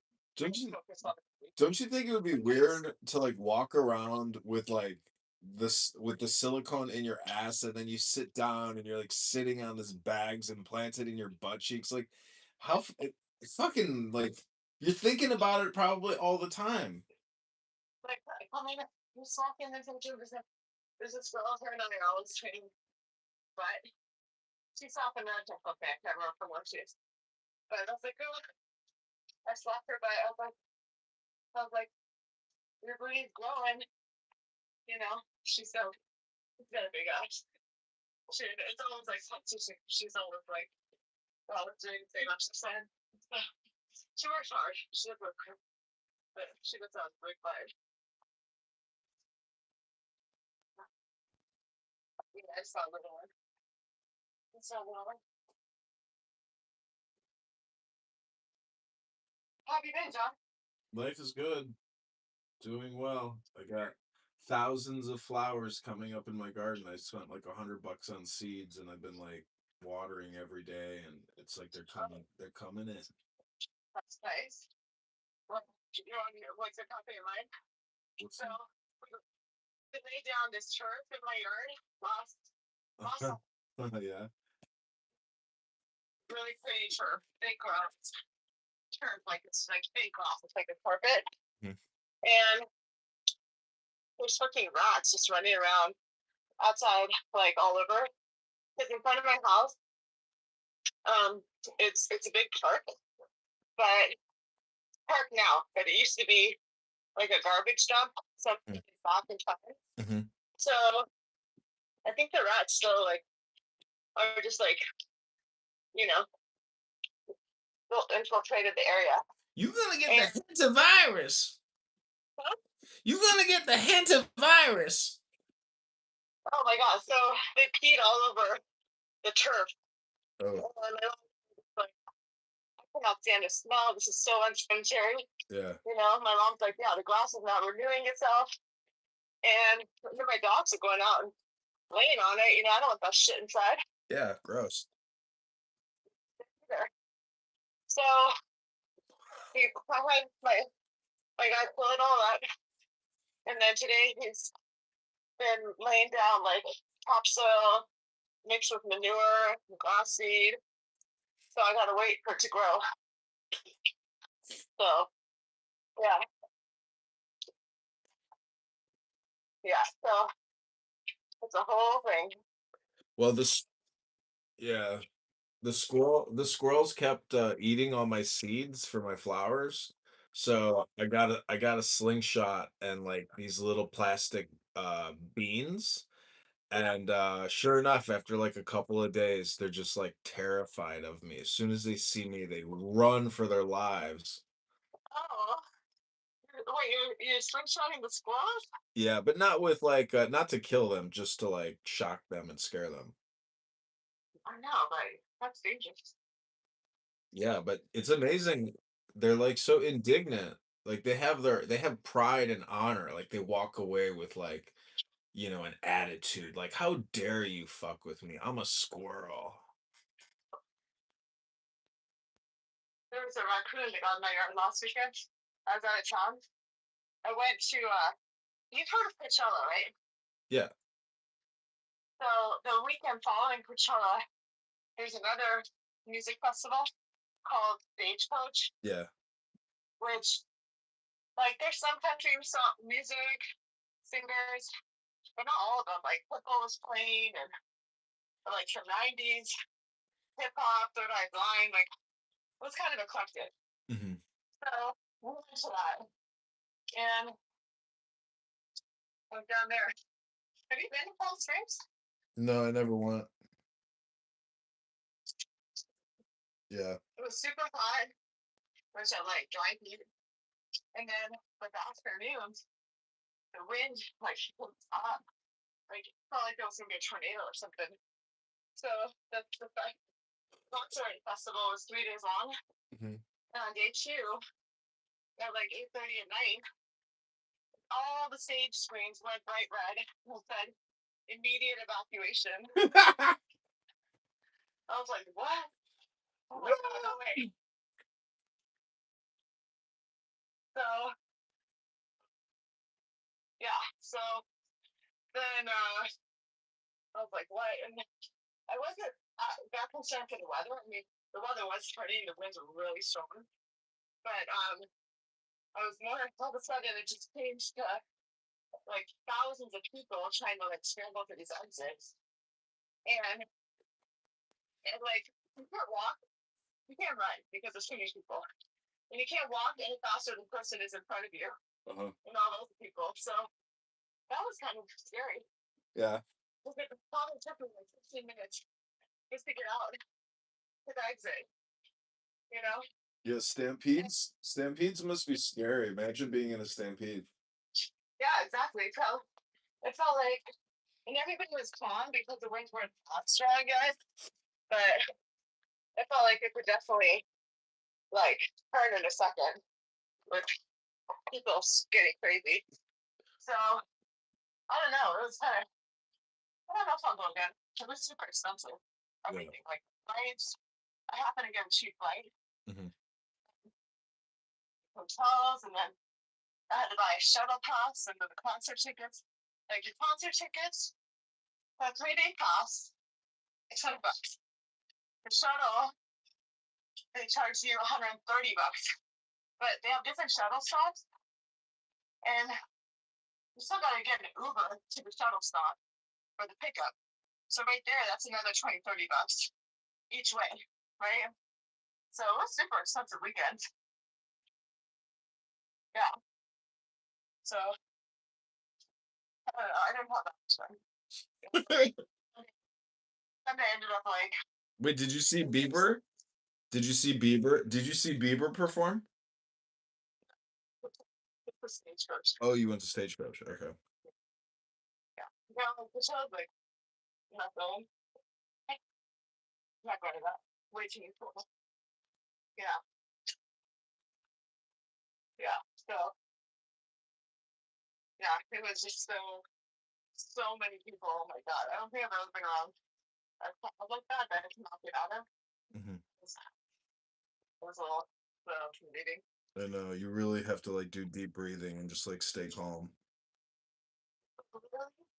I'm like, how do you get out? Like people were walking, but when it was a shooting, like you cannot get out. You cannot get out quickly. So, I, like, one time, I read horrible things about Seattle. Seattle has like horrible crime. It's just like as bad as Chicago. yeah, It's very dangerous there. and then you're in California. The one thing that's good about a country festival is that you have more like Republicans out there, right? That's what you think. That's what you think, but look, that's what you think. It's like 80% of the girls there are all hardcore liberals, actually. Or it could be, yeah. For sure. That's because it's Southern California, right? So, yeah, I was like, oh, I mean, for the people that I met, everyone was like really cool, like chill, like kind of laid back. But yeah, I think like Coachella is like way worse. Yeah. I was like, everyone's on fucking drugs, and like didn't that one guy last year? He was holding up like he came from the UK, one of the singers, and he pulled out a Palestinian flag on stage. Yeah, shit like that. So, yeah. The thing about it is like, you're not even that close to the stage. You're basically watching everything on the screen, So it was, and like, there's so many people like literally, if you're not holding on to your friends, you're gonna get lost. You literally can't find anybody. You go off.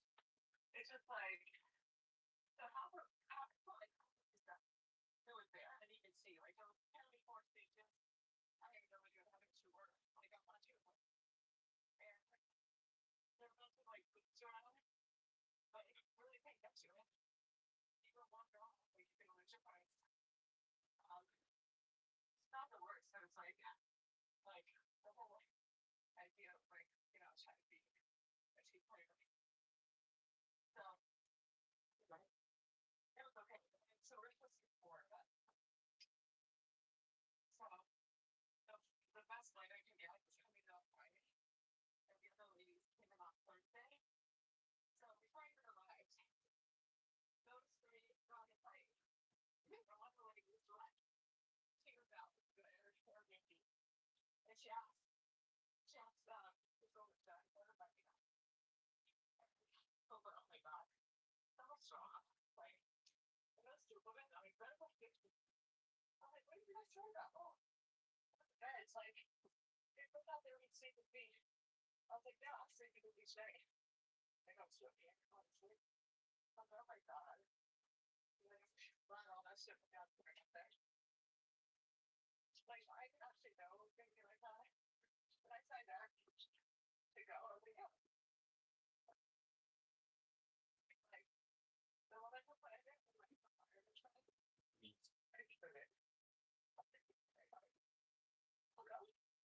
But yeah, overall, it's like it's women's trips. I can't do it. Yeah. It's not.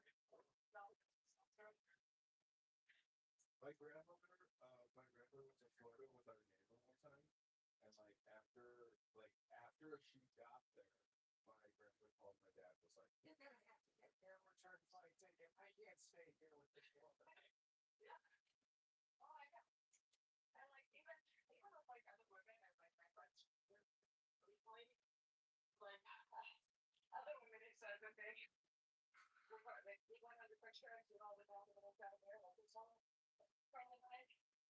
She went to China with these 3 other women, so 4 women, and it was supposed to be like a pretty ship the whole thing. She had to fly back early. She said one of the check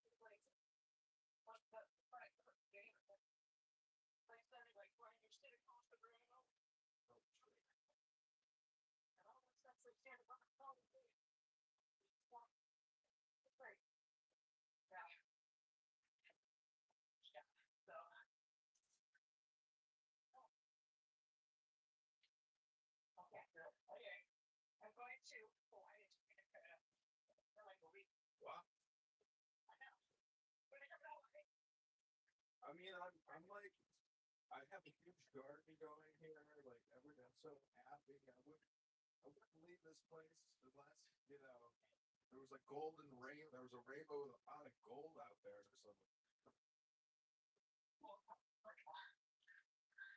I'm about to drink a beautiful California wine from 2023, bourbon barrel aged Cabernet Sauvignon from the collection. Good shot. Yeah, we're going to show them up.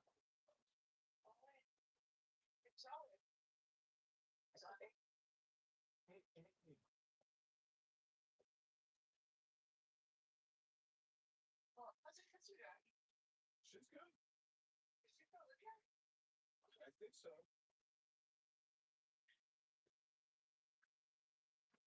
Her husband's always fishing, so I think they like travel and stuff.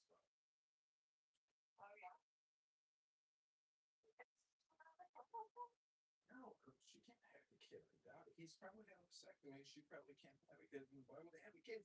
He already has 3 kids. He doesn't want any more kids. Yeah.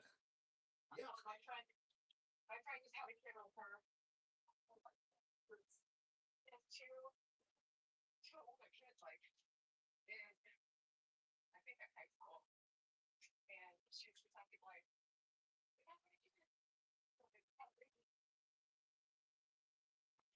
Well, you could move here, and we could have a baby here if you want to have a baby. a baby. Everybody wants a baby. Mama had a baby. You had a baby? A baby, mommy. A baby. Or that's what mama said. What?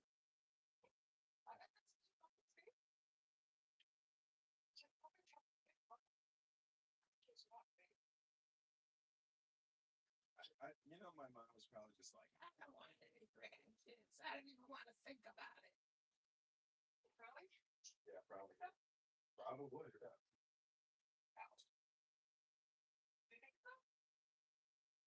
It's 2026. I'm 43. My sister's like 45. Like, it's.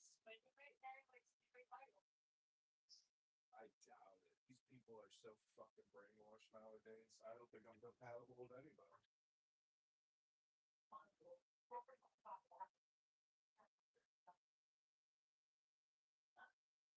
What was that?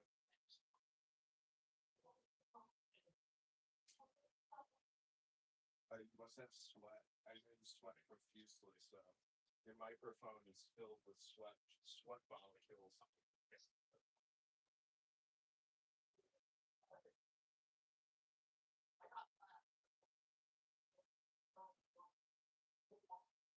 Can't hear you. But look at the link I texted you if you want to come to Chicago if you're not traveling. It's a good concert. I'm going to go.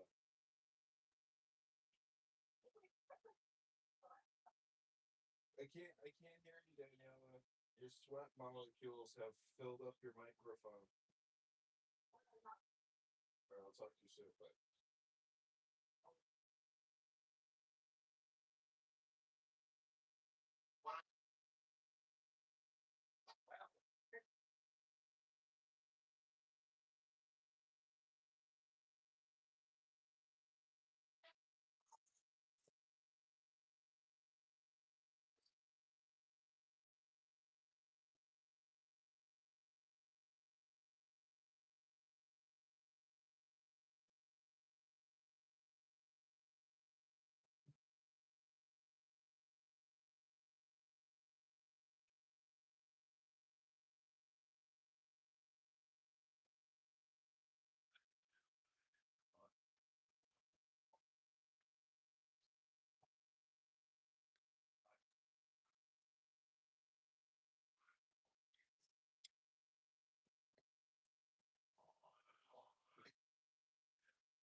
No, I mean cinematically. Yeah, I've seen that one. Okay. Well, with Brian Cox. Yeah, I saw that. Well, brilliant, right? Yeah. Probably like better than Anthony Hopkins and his weird fucking C.S. Lewis bullshit. You think Anthony was better? Yeah. Well, I disagree with you on that. I hope that's okay. And I don't want you to mistake that for defiance. It's just a difference of opinion. Okay? Don't be threatened by that. Okay. Nephew? Oh. You fine?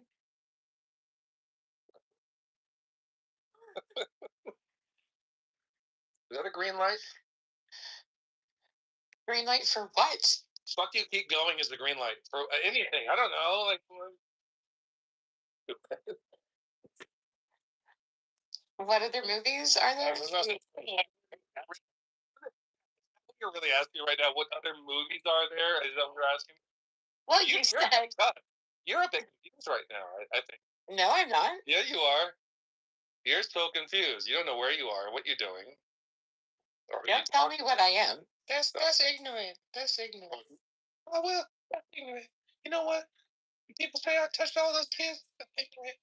And that's bad. Who was the guy that the journalist, like Bashar or something? Like I don't know why Michael Jackson did that. My object will sublime. Well, I keep it in mind. Wow. I have a lot of like my. You need a made of.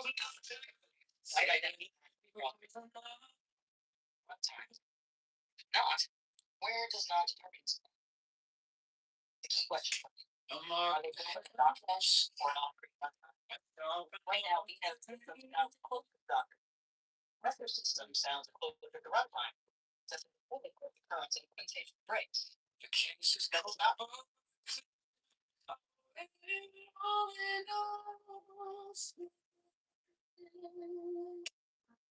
So let it go.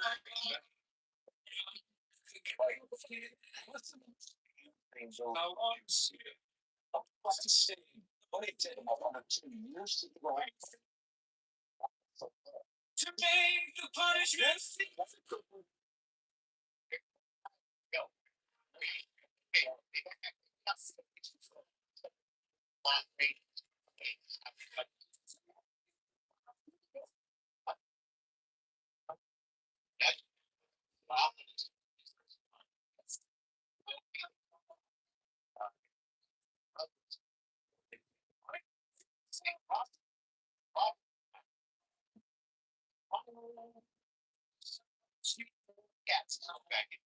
Say that at least their royals are still blood to that thin, and you see what happens.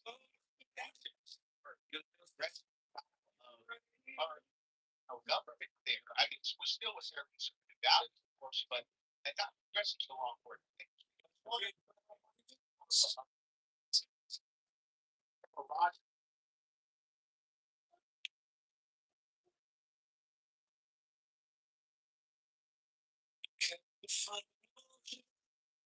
I can do it inside my.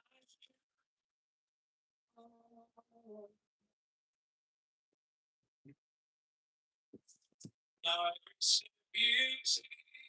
Feels like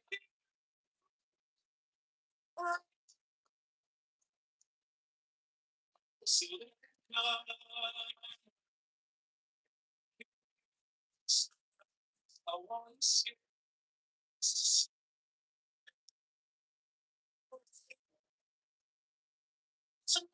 The punishment.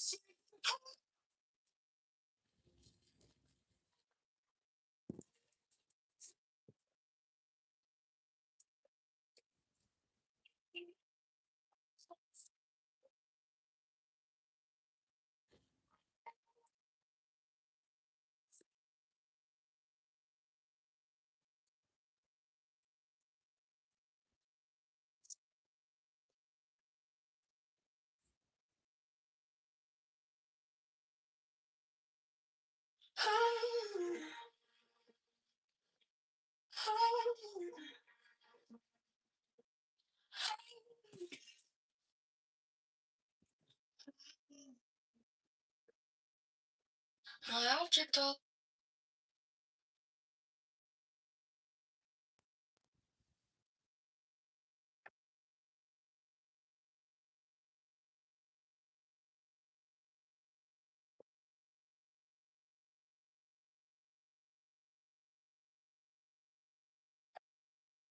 my object all sublime, I keep it in my mind.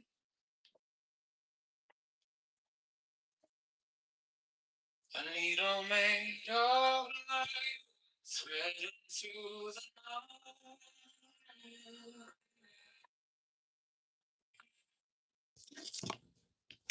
I mark the hidden sea, I sharpen up the dream.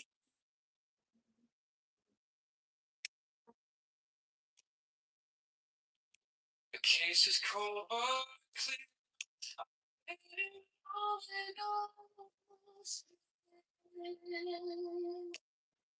So let it come. The cable keeps the ground. I want the scales to see.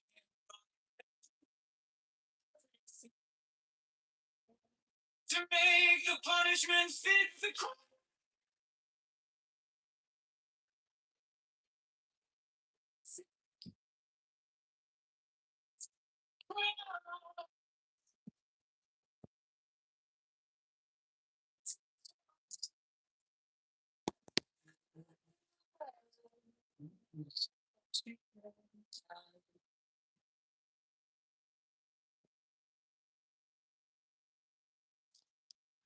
You want to borrow, you left no kind of question.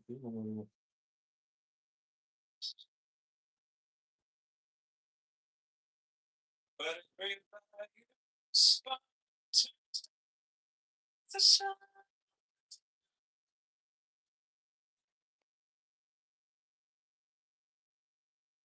Kept the final clue like a blade inside my shoe. Now every step you take feels like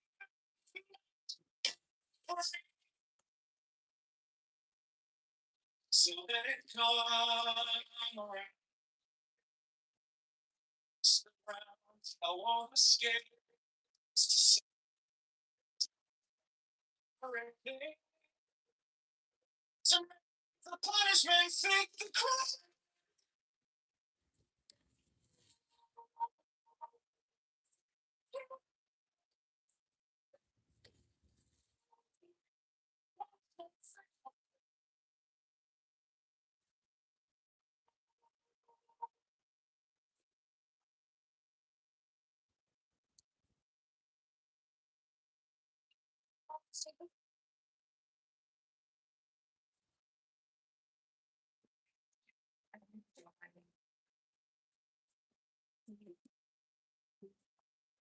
If I'm wrong, but I have held on long to the shape of what was lost, to the price, to the cost, to make the punishment fit the crime.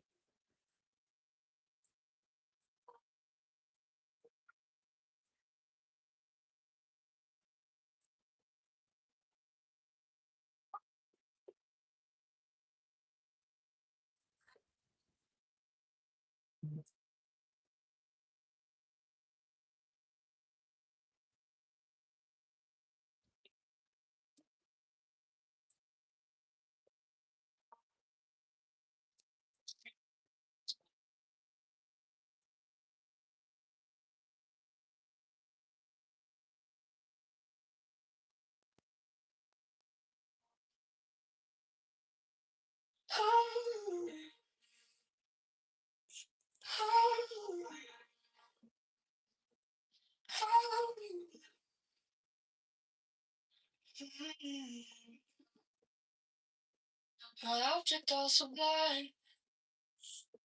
I keep it in my mind. A needle made of light, threading through the night. I marked the hidden seam, to sharpen up the dream. The case is cold but clean. I've waited long enough here, so let it come. Together kiss the ground. What the scales to say? On the edge of everything, to make the punishment fit the crime. Fit the crime. To make the punishment fit the crime. Fit the crime. My object also blind. You shall achieve in time.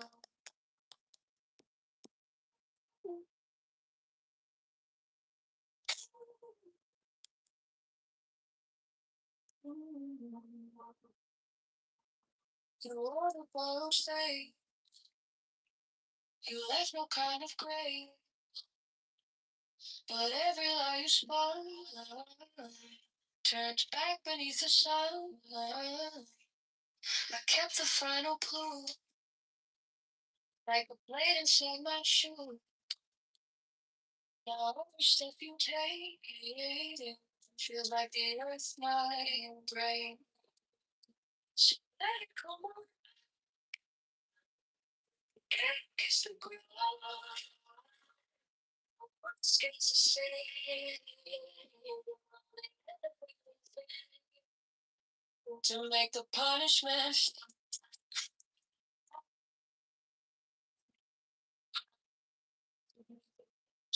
free.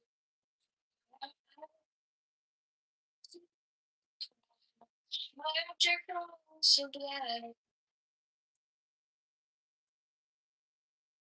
I shall achieve in time.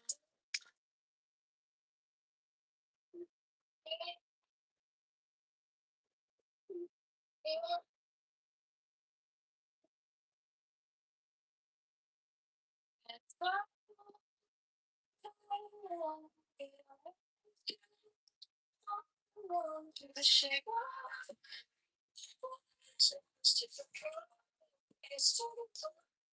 to make the punishment fit.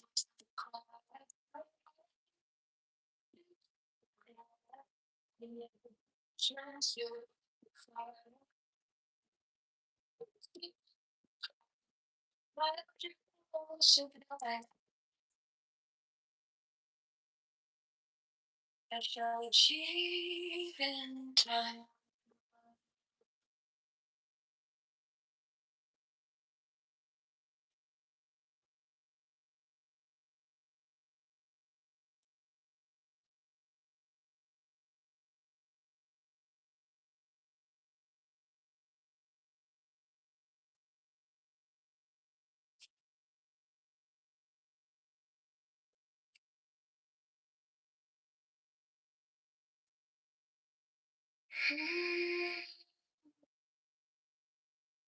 My object all sublime, I shall achieve in time. I trace the line, I pay my dues, I keep my face by the mirror's edge. I learn the taste of every pledge. And when the night comes down, I hear it in my bones. A careful kind of vow. Oh, wait,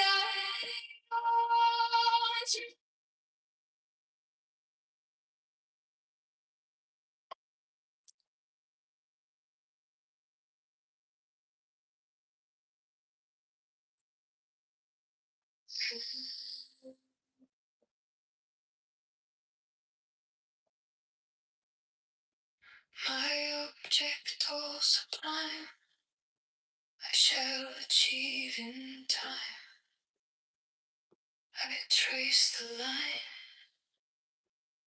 I pay my dues, I keep my faith by the mirror's edge.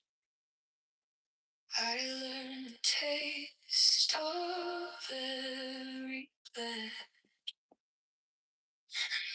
Night comes down, I hear it in my bones. Careful count.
My object all sublime, I keep it in my mind.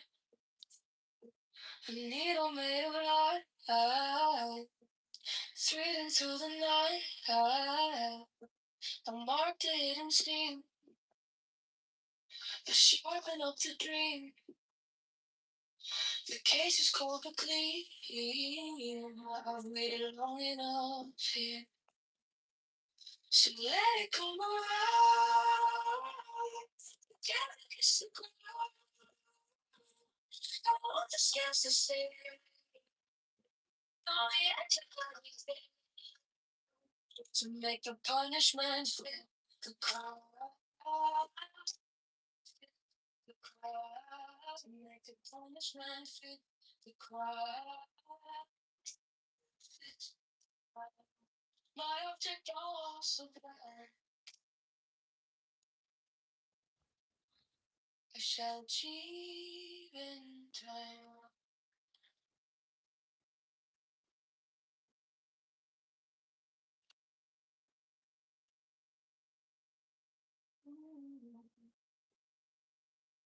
You wore the borrowed faith. You left no kind of gray. But every lie you spun turns back beneath the sun.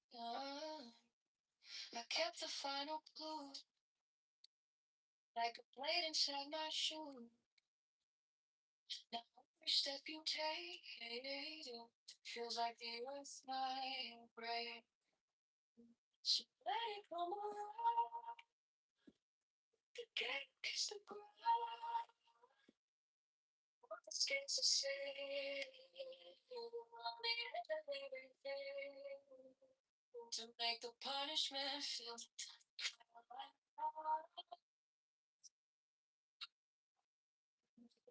I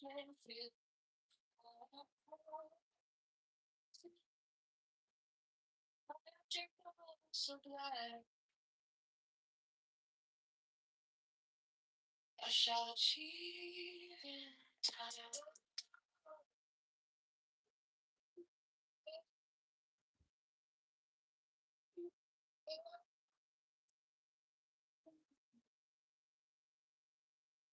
And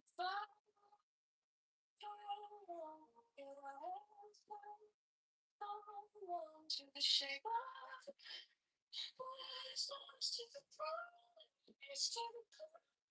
to make the punishment feel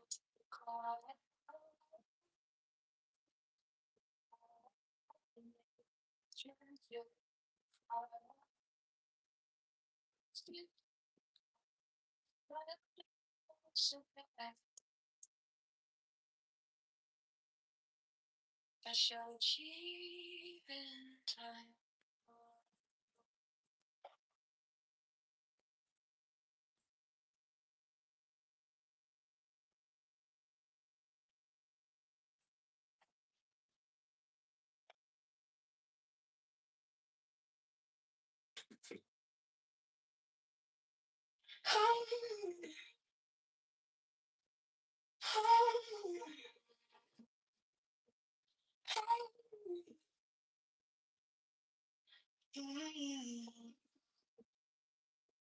My object all sublime, I keep it in my mind.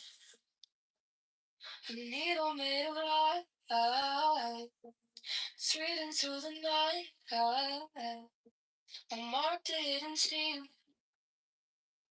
to sharpen up the dream. The case is cold but clean.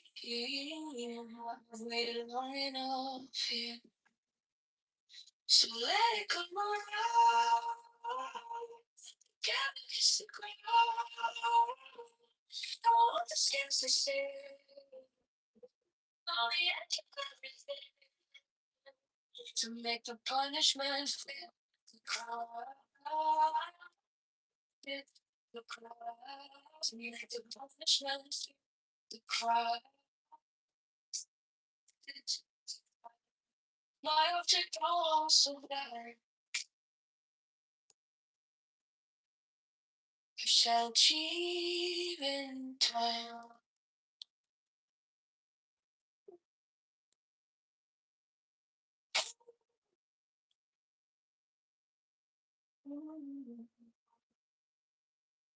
You wore the borrowed stay. You left no kind of gray. But every lie you spun turns back beneath the sun.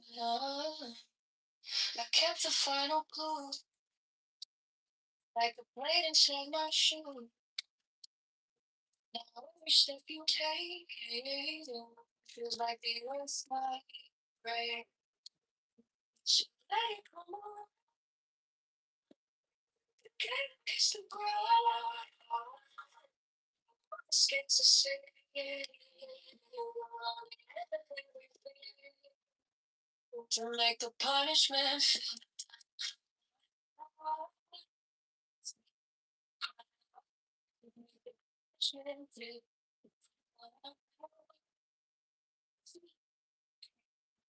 my object so glad I shall achieve in time.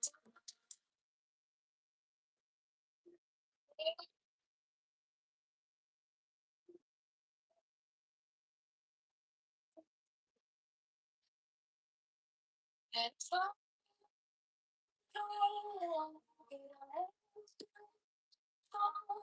to the shape of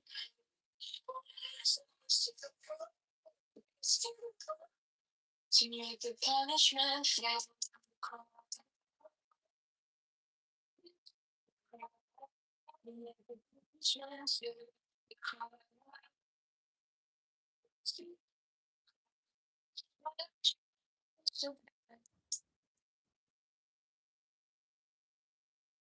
I shall achieve in time.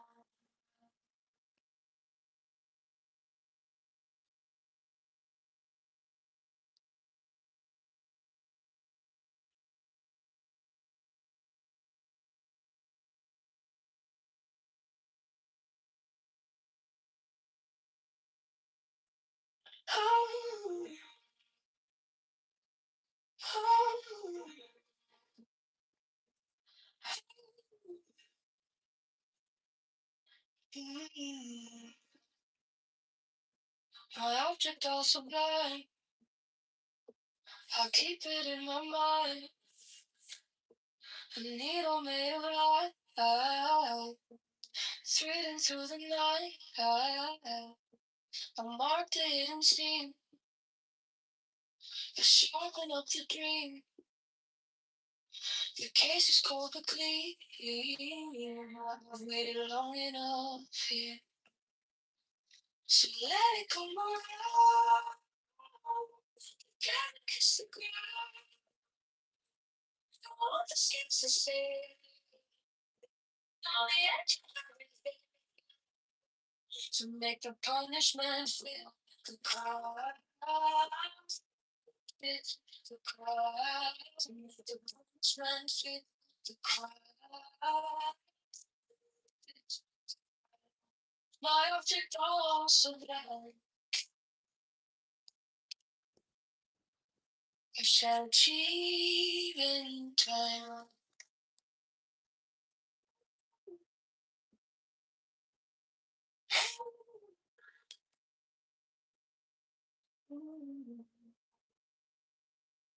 You ordered borrowed stay. You left no kind of gray. But every lie you spun turns back beneath the sun. I kept the final clue, like a blade inside my shoe. Now every step you take feels like the earth might break. So let it go on, can't kiss the ground. Skates the city.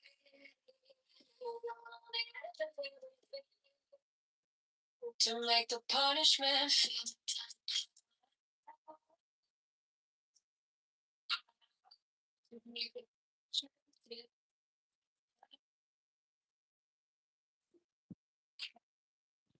your goals of life. Shall she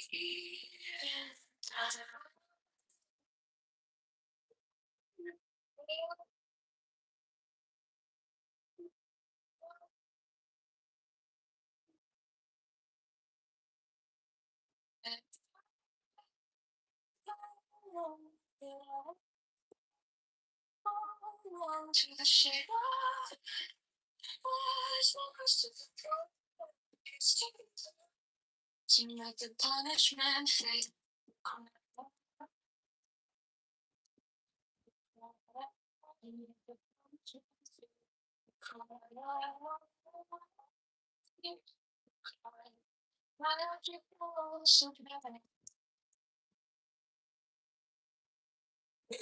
I shall achieve in time.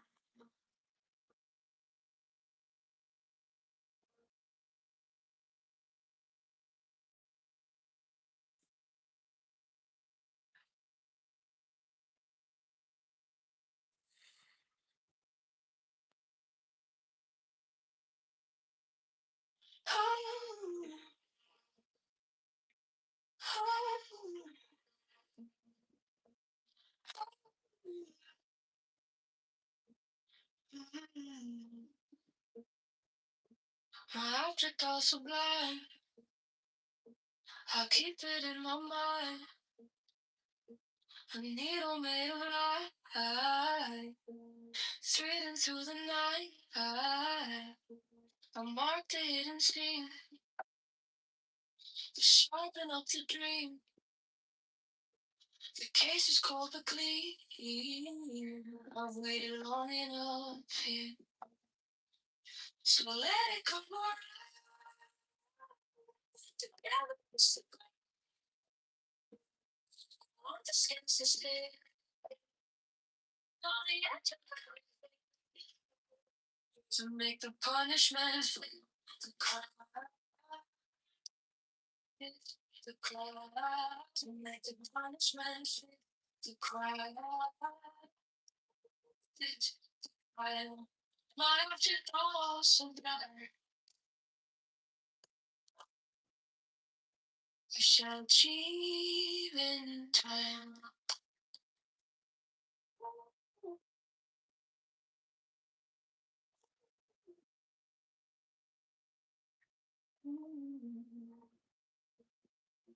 You wore the followed stage.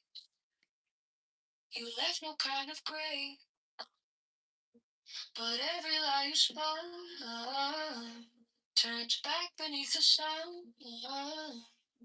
I kept the final clue, like a blade inside my shoe. Now every step you take feels like the earth might break. So let it come around. The game is the good. The skills are set.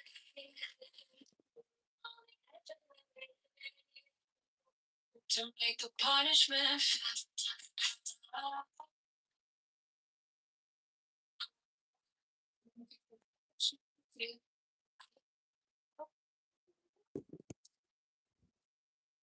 my object falls so glad.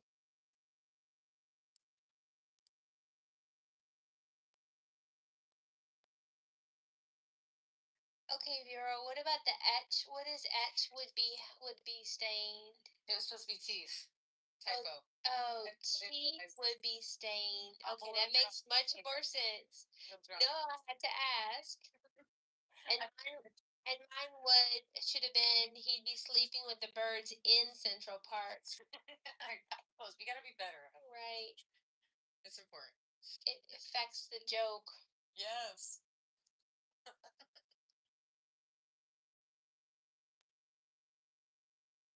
You see it a little bit? There. Wait, what's the room code again? Well, don't. Are you on the main screen or are you on the same screen? And I get back on this main screen. Main screen. Oh, okay. Yeah. Well, it's if he already returned to the main screen. Like, if you're on the game summary page, the host can just click a button to restart a new game with the same players. But we just have to go to the main screen and start a new game. So the new code is 1366.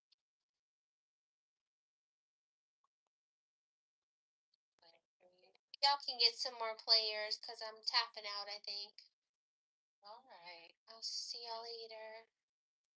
Good night. Thank you, Monica. Good night. Good night. Yeah. We can play just one more. Okay.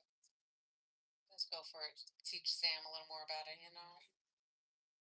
Sorry. You got it. No, you know it. You got the gist of it. What if?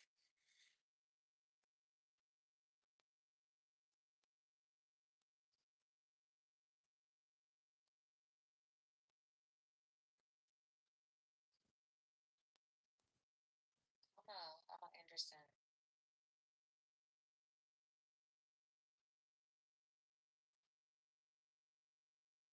At the end of the day, the hammer gets out of stop at some point.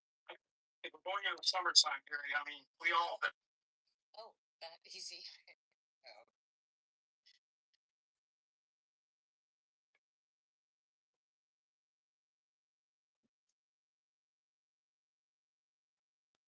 You were last to submit your question. It'll be last this time. What a bitch. Fuck you. Isn't that funny? Hi. If you like, I will try to play with you. Okay. Okay. Yeah. Let's see. We're just at the end of this game, so we're about to read the So answer in 2 minutes. questions and then yes. Just do you have a laptop or a tablet handy? I don't. I was gonna try to write it on my phone, but I don't know if it'll let me. No, I'll explain this. Okay. Okay, I'll wait for your game to finish. I thought Yeah, you could join the next one. It's cool. It's almost done. Yeah. What if there were 2 moons orbiting the Earth? Ooh. That would be a cute and rude ass baby.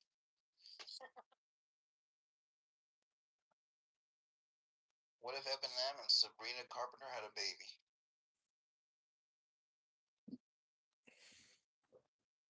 Rough tongue. Oh my. What? What if my cat itches its behind? I would fall in love.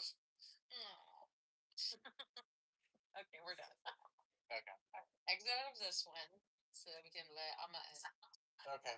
So just do you have any second device besides the phone you're using Clubhouse on? I mean, I do, but not conveniently. Okay, so it's okay. So you could do it if we just make what? No, it's okay. Just ignore it. So copy the link and put it in a mobile web browser. Don't just click it from the room because it'll like open up a fake web. It's more difficult. Well, yeah, right. So put it in a separate mobile web browser. Just leave your mic open and keep the screen visible on your phone the whole time, and don't click any notifications or go out of the screen. So here, let me give you the code in 1 second. Okay. Let me know when y'all are ready. 4177. Thank you. Oh, it is already in Chrome. Okay.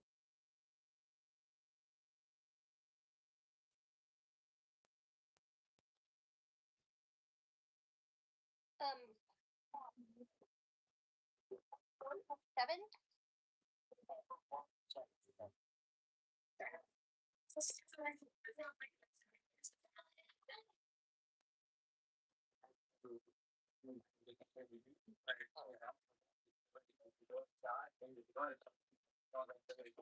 What if question? What if? What anything you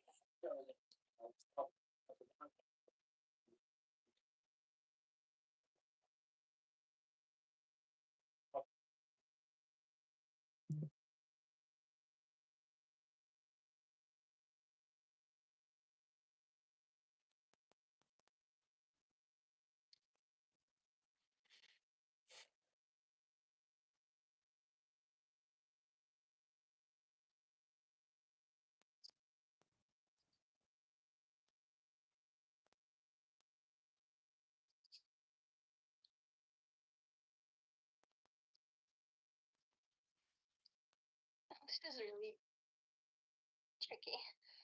I know it's difficult the first few times, but you get really relaxed after a while, you know? Yeah. No worries. Take your time. We're here for you.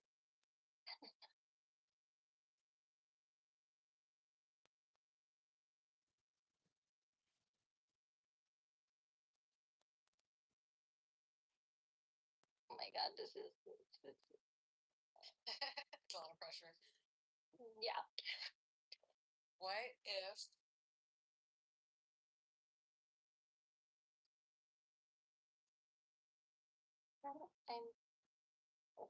I'm gonna. All right, it's kind of stupid, but I'm gonna say what like. stupider Also, I'm sort of cheating because I'm sort of using autocorrect to fill up. Like, I wanted to see what autocorrect would do. Yeah. we all do, bro? It's fine. It's I fine. was trying to. You want this big whale?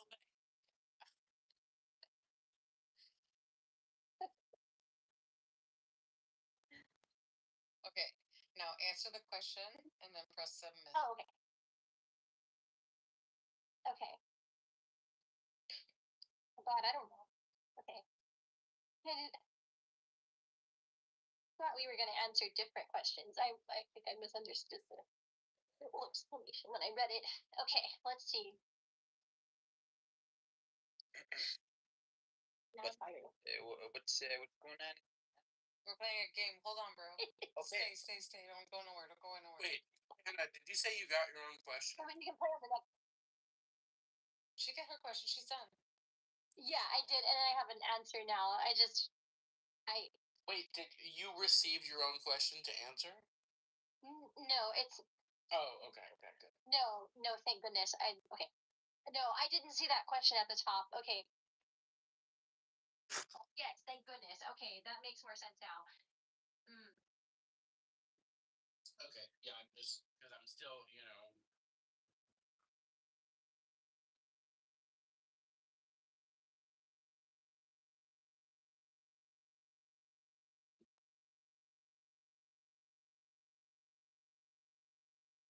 Question is, how do you know I don't hold to that? By asking, do That's really in the Koine Greek. That's not how that.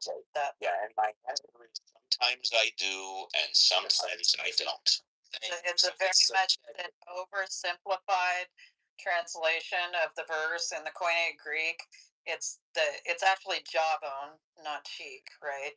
And the turning is an inward turning to self reflection, right? And the idea is that in the more correct translation of that verse from the Koine Greek is, if someone backhands you across the jaw, which was considered to be an extreme insult, right? Do not adopt a militant stance against that person. Turn inward and think about the situation. right, I get it. Plan your events. Yes, exactly. I know, I get it. I'm just trying Was to. there any truth in there? Was there any truth in their insult? Is there some? Is you can take away from learning experience? Did you learn something about this person on their reaction to you? Right, so Steve, I'll I'll take a second example. I don't want to go down a whole list, but I'd love. Yeah, you ain't So we are to you call it meditation, we'll say prayer, right? When you don't someone treats you bad or they're an enemy of yours, whatever, you're not going to meditate on their better good. Not saying you specific, but what I'm saying that there's not a standard where you have to meditate and say, you know, hopefully they are still blessed. Hopefully they are still the good comes out. You're going to still hold grudges because you don't have to forgive. You can stay unforgiven if you want. There's no standard.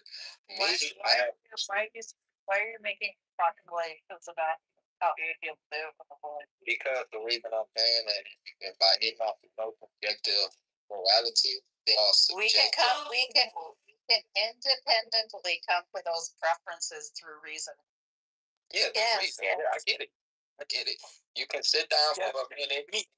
Should I forgive or not? Yeah, Meek, if you keep saying atheism is a standard, that's right. The only thing atheism has is not belief. And everybody's reaction to their external environment, whether they get insulted or whether they get, a compliment, their reaction is going to be individual based on that individual. Same with you, right? You're saying you have an objective morality. No, if you're saying it's objective because God gave it to you, that is subjective upon the mind of God. You are even following a subjective morality. So you got to understand that. Sure, but our paradigm is God is not subjective. God is objective. So we're trying Come to by religious leaders. Hey, y'all everywhere. No, we're not everywhere. No, Meek, no. You said God is not subjective, right? God is a thinking agent, yes or no? Sure. Great. So anything coming from the mind of God is subjective to that mind of God. Now, a Christian, hang on. A Christian may make it their objective goal to follow those rules, but that doesn't make the rules objective. You understand the difference? Okay, yeah, I use an example of I'm a nerd about zoning and land use, right? And they say that in order for a land use ordinance to be valid, it needs to have clear and objective standards, right? The actual law in and of itself is subjective to the place and time and goals of the jurisdiction that puts it in place. The objective standard is that those standards are set and applied to all situations in the same manner. That's what it is, but it doesn't make the ordinance in and of itself objective and universally true and mind independent. I got it. That's a subjective opinion. And look, because I didn't just want to leave, but y'all saying so much, it's hard to respond to everything. But look, I love y'all. I wish the best for all of y'all. And just keep on striving for truth. Keep on. You don't love me. You don't know. You don't know me. I don't. Why do they do that? You don't know. Christians are supposed to love everybody in the vision of God, even those you hate. I think Meek's pretty alright. I don't mind Meek one bit. He's kind of funny a little bit. That's okay to me. He's okay, but I don't. I really. It just as soon as people start calling other people emotional, that tells me that they're doubting themselves and they're getting like dug in on a position when they really should stopping thinking about it. Yeah, when he accuses me of being like all other atheists, that's where I just get he loses me.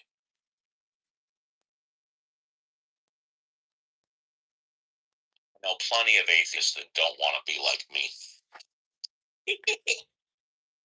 Yeah, Very cute granddaughter. She's adorable. Thank you. Right, though that I also hold Christians to a higher standard. In fact, whenever I'm on a criminal jury, I always like if I know that the guy is a Christian, I just another 10 years on the set. So in Wait, what? Wait, what? See, this is Deepak too. That's fair. I at least give. Yeah, so Those are rookie numbers. Does not fulfill his vow under penalty of perjury and lies to the court by saying he'll judge the evidence on the. Oh, I mean, the guilty or not guilty is still based on the evidence, but the punishment is based on like whether their religious beliefs. Yeah, and I seriously doubt that religion, whether or not the defendant is a Christian, is ever mentioned once during the trial. You do know it's a joke, right, Steve? Of course, I know it's. Of course.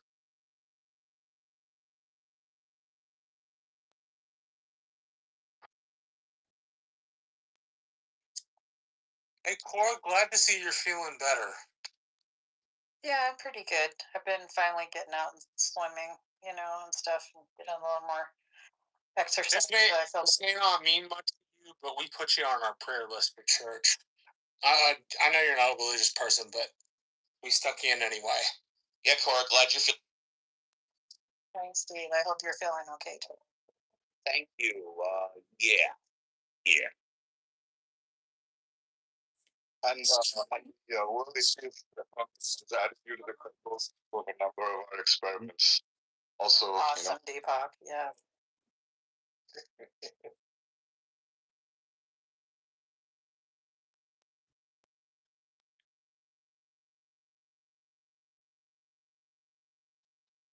Well, I'm going to sign off for a while and take my dog for a walk, but it's been lovely, guys. Los. Let's say, yeah.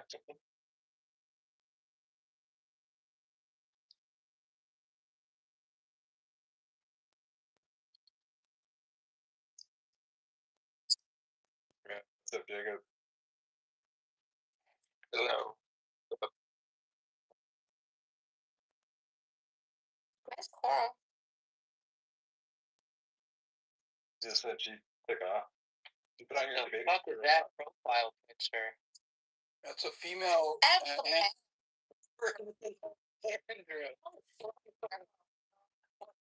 It's trans woman Andrew.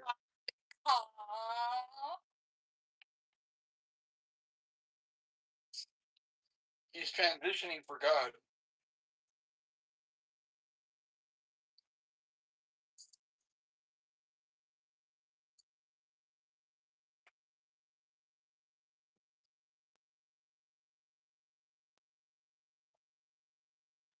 And Kitty's a nun now. Oh, no way. Serious? Or are you pulling a Deepak on us? Well, just by her profile pic, her PTR. So why is it that these things that atheists are like notorious, like murderers? Because we're heathens. We're evil. We're the enemy. What is it? Like, what's going on? Do you think in the theist psyche that most of the time I'm hearing this? And it's I think there's a lack of reflection.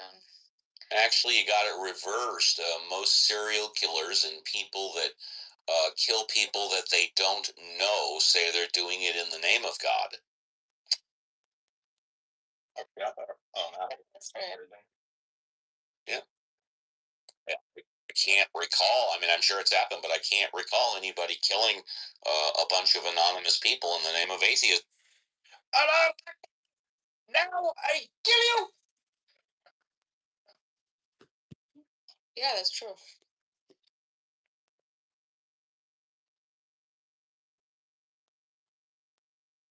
It's a name of Jesus. Jesus.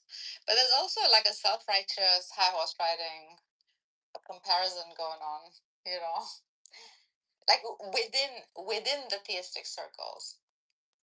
My morality is better than his morality because my God is better than his God. Well, that's a cop out. See, if whoever's saying that really wanted to put it to the test, they should take one moral and see how the two people feel about it, and then they can decide which one is more moral. Rather than saying my God versus your God, you say my morality on this issue is better than your morality on this issue. That's the way you really want it. Yeah, but like for situations where like sometimes Andrew posits the most grotesque scenarios. Like necrophilia followed by some rape followed by, and I know it's done for like emphasis, right? The theatrics is added on, so like to see what, like how an objective, I mean how an atheist sets their metric, right? Well, allow me to give you an example. I could make a very convincing argument that the highest form of morality is a right to life. Very few people would argue that the highest form of morality is a right to life. Therefore, question, is it okay to kill? And if it's okay to kill, when is it okay to kill? Then listen to what each person says, and then you can find out whose morality is better. You know? Yeah, agreed. Existence is the highest virtue. Oh my God.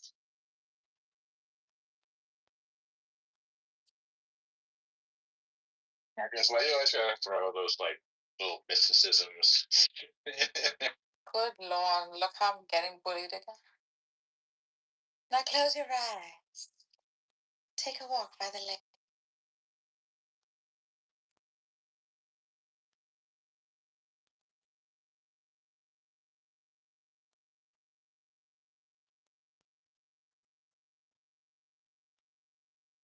I think those are deepities. Let me think about it for a minute.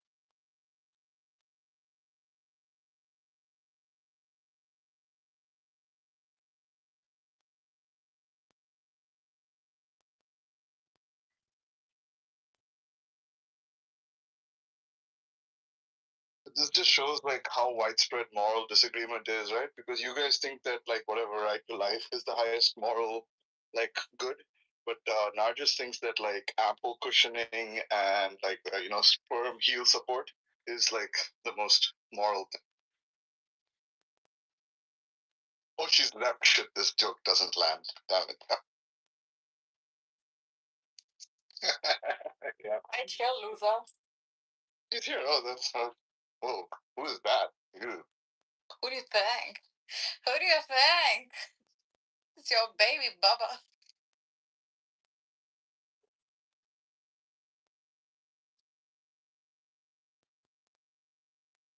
It's my baby. You know what it is. Fancy. Take it over, suppose. I'm sorry. Evicting some old black ladies from their house. How boring can that? You see the irony in that, Deepak? I actually think the highest moral good is making sure that the capitalist economy flows smoothly. So no, I think he's doing God's work.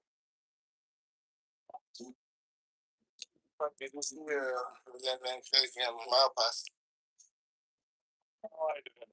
know. I'm just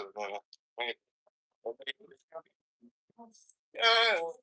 Then that is, then we talked about Salah, but I was really interested in whether this not last time it was like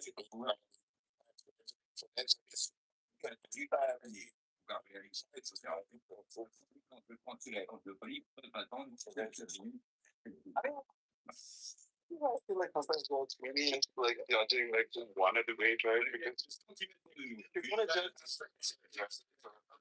right? Okay. Things like how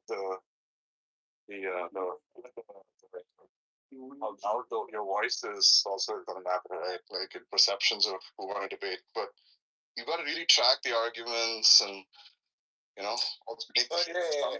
The thing is, it's the exact same because they even stayed on the old Kalam, right? I think probably maybe Craig would have requested that because he doesn't know it's not about that. It's not as much as mappers about the new Hustle Infinity stuff. So they didn't do that. They still went to like Silvers with that stuff. And then the physicists was first pregnant. Just boiled down to just my research. That's what he ended up at. So wait, but I thought he has his whole inductive argument and all that, right? Yeah, but the thing is, when you put and push, it comes down to out of nothing, nothing comes. What it ends up in, because he tries to say it's like a metaphysical thesis or whatever, because if you say it's induction, it can be attacked like, oh, what's your sample? Have you left something out? So eventually he wants to just say that it's just something that makes sense, out of nothing, nothing comes. But I think actually examining the strength of that induction could be a productive discussion, right? Like, they didn't even do too much of that, but it has been done before. I think it just ends up. It's very very close into this and ends up like maybe the draw, maybe no one's winning. I don't know, but he likes to have that in his back pocket because he even confessed that initially when he started running the argument, he doesn't used to defend. He didn't used to defend the first premise. He would just say, "Oh, this looks obvious. If you want to challenge it, and want to look stupid." How about it? Like this, he says, "Well, anyone who disagrees with this quit doing serious metaphysics," something like that. I think that's even in a quote from one of his books that later he tried to. If that's the story, right? She said it's a good sign for something like a debate. Like maybe if it's been through like debate that he's been forced to actually think about like what really his reasons are for premise one, rather than just saying, "Oh, it's obvious." So I feel that at least he's made some progress, right? Like, yeah. But the layers he put on it, once you push and push, he ends up still saying, "Well, it's been backed by out of nothing, nothing comes." Which is like, and then he will say that that's just intuitive. It's intuitive to me. And then Mapa says, "Oh, what if someone else has the opposite intuition?" So, then when you got to change them to this intuition, like, it turned it into a joke. Like I don't understand how he can go back to that. He's saying that his reasons for premise one is deductive, right? Like that's more than just saying out of nothing, nothing comes. He's saying that like something like in every instance of something coming, we always see it being preceded or caused by something else, right? So yeah. So now then you can ask that. Yes, go ahead, sir. I'm saying then the question turns to like, okay, well, is there like grounds to generalize to something as general as the whole universe or whatever? Right? Just because like every single thing in the universe has a cause, does that warrant generalizing to the universe as a whole? And I don't see how you can go like if that's okay. Yeah, I guess if talk about induction too much, I think maybe there's some kind of weakness about it that's not coming to me, but he has like 3 defenses or something like that, where that inductive thing is just one of it. The other one is just like metaphysical arguments, but that is the one that boils out down to saying out of nothing, nothing comes, and that's the one they talked about. They didn't even debate like, oh, can you use induction here? Does it work? They didn't. Seems like there's a regression of it. It's like some base. Yeah, I think the reason was yeah, that like they would try it out before, right? You know, his videos that he did with rationality, right? So it's like various levels, various abstractions, where to put the abstractions. You know, some people have toyed with, oh, what if we have like a more restrictive principle that, you know, like whatever begins to exist has has a material cause or something like that. Like, yeah, some like more restricted versions of that principle, which look very obvious. Where if they were true, it wouldn't work for Craig. That's I think that sort of that is a good class of responses. Yeah. How many other inductions would then like follow if you're allowed to allow yourself to? Yeah, so he would just end up being cherry picking because people would say, "Why that one and not this one? Why not my one?" You know. Yep. You could make an argument like this is the most modest version, right? Like so, even if like each more specific one, you'd have to like have more and more doubt about, right? And maybe like you could say that okay, the property of materialness is just by almost by definition something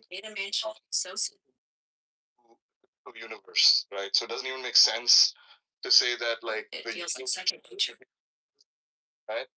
But you know, like that doesn't necessarily apply to a concept of like just a cause. Right? He has tried this before. Right? I think he probably should have come with this today as well. That's what he did with this guy who used to go by theoretical bullshit, but forgotten his actual real name. That they had the debate, and this came up. They went into the induction, and he was saying that he was trying to give reasons why the more generalized principle should be like what we should go with. That why are you like making all these little restrictions? You know, like try to like offer that. Maybe that would have been better because the one he went with ended up in out of nothing comes. You know, people have criticized that is just the first premise reworded. Nothing. I can't do it now. It's not very important. Like he's like the perfect quality in the sense of like, capturing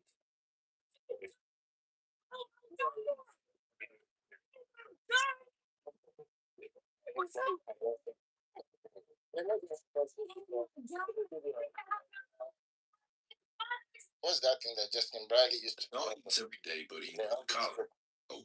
So that's what they had. It was a face to face. They were like real life in front of each other, and they had like somebody controlling the debates. And then they did it into like 4 sections. So like once they ramble on, it took an hour and a half. So once they ramble on the time, first the next step.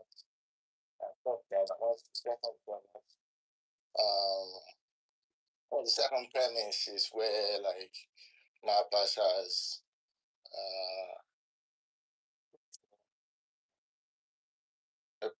and they debated all these kind of like counterintuitive Is it things. you having the mental health? I'm here. Why are you creating news about this? You gonna create news in the next murder or never happened?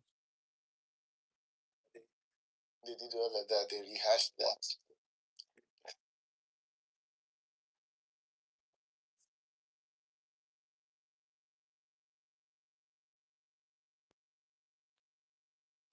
All right, did we chase all the goofy religious people away except for Michaela? I like Michaela. Oh shit! I think I was Justin. I was funny. Like I was trying to make a comment, and then like I had my mic open, so I was unmuted. Then I muted myself, and I said, "I fucked that up." My thing was like, should we think of intuitions as like a kind of, we characterize them as a kind of feeling? Like when you say that Greg and Matt passed, they got down to like, well, or I don't know if it's Craig, they just got down to like, well, it's just an intuition that I have about it. Yeah, the philosophers like I focus on what the theory is. So there'll be an SCP article where they'll be saying, no, intuition doesn't mean like day to day. The way we speak, intuition and feeling might like end up coinciding, but they like little distinctions and stuff like that, which I've actually forgotten about.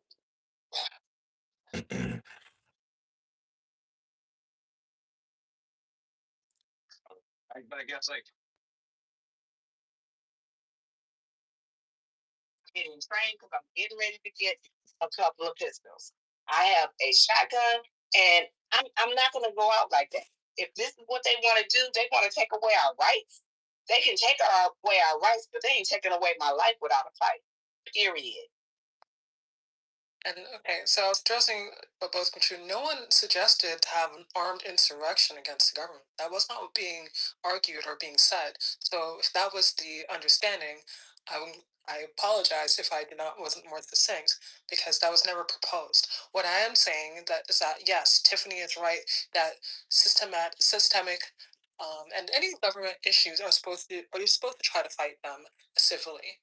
But again, here's also the reality of people. People do also descend into violence as out of repercussions of basically failed or whatever it is. And it's better to be prepared than not prepared. Because if you think that I feel comfortable surrounded by a bunch of people that have weapons and I do not know about you, but I sure as hell would not. And I do not encourage people to solve their problems with violence. But when violence is brought to you, my friend, I highly suggest you respond in the same balance. I think for me, and I'm just gonna say, hey Rob, let's have that conversation. We'll get to that clip in a minute. Right now, let them. The different one. I'm just going to add on to it. I'll be quiet. Yeah. Let this conversation kind of wear itself out, and then we'll jump to there. So, Miss Sandra, I want you to always know that I absolutely love you. I back channel you. I do know how isolating it can feel for you. I've had these conversations with other people, and I live in the same world. I think that sometimes, because we live in different parts of the country, sometimes we don't think about what the racial tension feels like, and it is very thick in the South. It is, I mean, like literally, you can drive through any neighborhood and you still see Confederate flags everywhere, right? Like literally, at the state capitol, there are always Confederate flags outside the state capitol whenever there's any kind of votes going on because, I mean, we are a red state. They very much could care less about the rights of Black people than us here, and it's wild. Um, wild to think about, right? Like even, I'm sure y'all heard Marsha Blackburn is crazy as a dodo bird, and but the same white people that sit next to you at work voted her into office, and she's been very clear. She's the one that originally called Bill Lee about redoing the maps, right? So the things we're going through are very systematic. I am at work every single day. I'm paying attention to how these political issues make it into the workplace. And when I tell you, it will not be the way that we think it is. It's not going to just be one day that there is this like uprising and that we will get to, you know, go to war as we believe we will. It is to the point where think about all the people that lost their jobs earlier this year. In addition to losing their jobs, they've also been cutting all the social safety nets that would support people who've lost their jobs. It is one of those things where they I mean, they are slicing in a way that is real. It's hard. It's so difficult to explain it.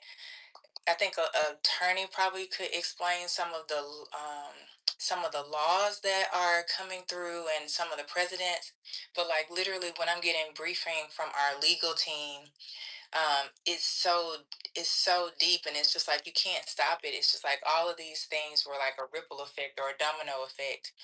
And I think that we really have to talk to people about how they're going to help and support at the local level, how they're going to try to get their local bodies to help stop the bleeding, because it's just not going to be what sometimes people believe with this. We'll just need our guns to protect us. I agree, and I'll say this. I know what you're saying, and I'm not saying that that is the only thing that we can do. I'm just saying because I was raised in a family that didn't believe in God. A family that was like, oh no, you don't have to do that. All you have to do is, march and sign your name on this line. And everybody caught me. I mean, I started working at the Michigan Democratic Party when I was 14 years old because my best friend's mother was president of the Lansing, Michigan Department of I'm sorry. And I was stuffing envelopes when I was 14 years old for the Michigan Democratic Party. All I'm saying is, at this point in my life, I want to be protected. I want to be protected. And if that means that I have guns, I'm going to have guns. Because I'm not just going to let somebody come in here and tell me what they want me to do. I'm not saying that it's going to solve anything, but it's also, they're not going to force anything on me either. And I don't.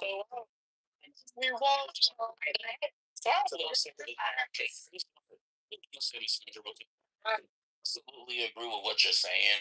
Can I get in You're talking to somebody, you're talking to somebody who actually got shot inside of his car during the social unrest in 2020, the day before Valentine's Day.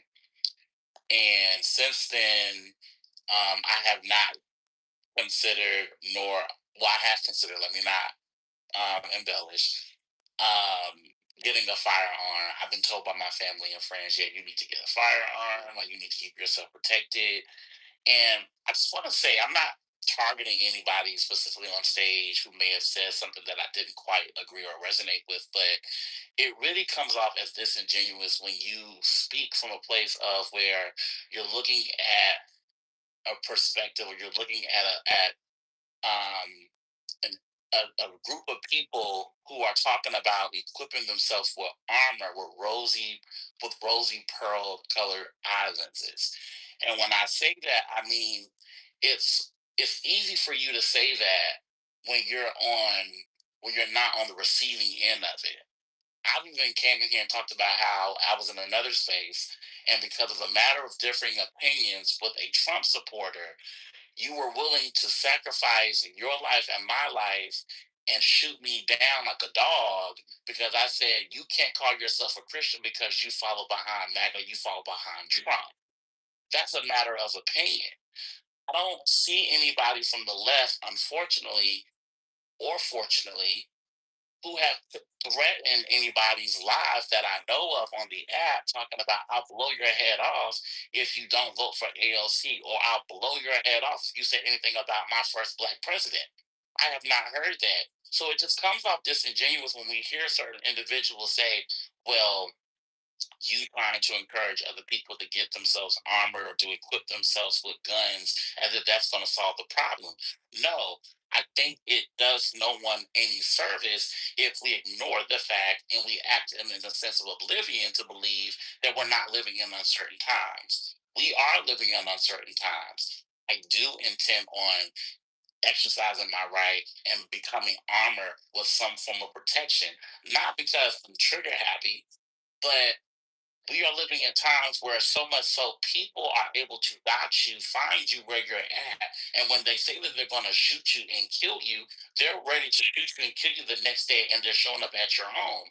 So I just want people who may not quite understand where some of us are coming from, where we talk about where we want to become armored, we want to strap ourselves up, be mindful of what type of things we're dealing with, what type of situations, conversations, arguments, disputes, or whatever have you. Be mindful of what type of slack slack or whatever you want to call it that we're receiving on the opposite end. Because whether anybody wants to agree with it or not, and Ms. Sandra kind of spoke to this, they've been preparing for barbecues like this since the inception of this great country. And they're preparing for the greatest barbecue of all time. Even when the election was going on, they were talking about it being a civil war. So for those coming on stage or maybe in the chat talking about, hey, you know, there ain't no need of talking about trying to equip yourself with guns. Like guns are gonna solve things. It's not about solving anything. We're living in uncertain times. They just said there's gonna be a civil war. We're just preparing for it. Yeah. And I just want to clarify something. Sorry, Daryl, I know you, Daryl, you want to, sorry, can I say you want to speak? Yes, give me a moment. Just in case anyone thinks, you're in Canada, so it's not the same situation. I understand I mean, or at least not right now. I actually can't even say that because I know you guys don't keep up with Canadian politics or what happens here, respectfully. So you don't actually know what it actually is like in Canada. Not to the same extent as the States, I will say, but we do have our own problems. And if you think for any minute that there are not pockets of this country, especially where I am now in Alberta, that are not full of just pure white people and are racist as fuck, I'm going to let you know Canada's not that much evolved and above everyone else. Okay? So again, I'm in Alberta.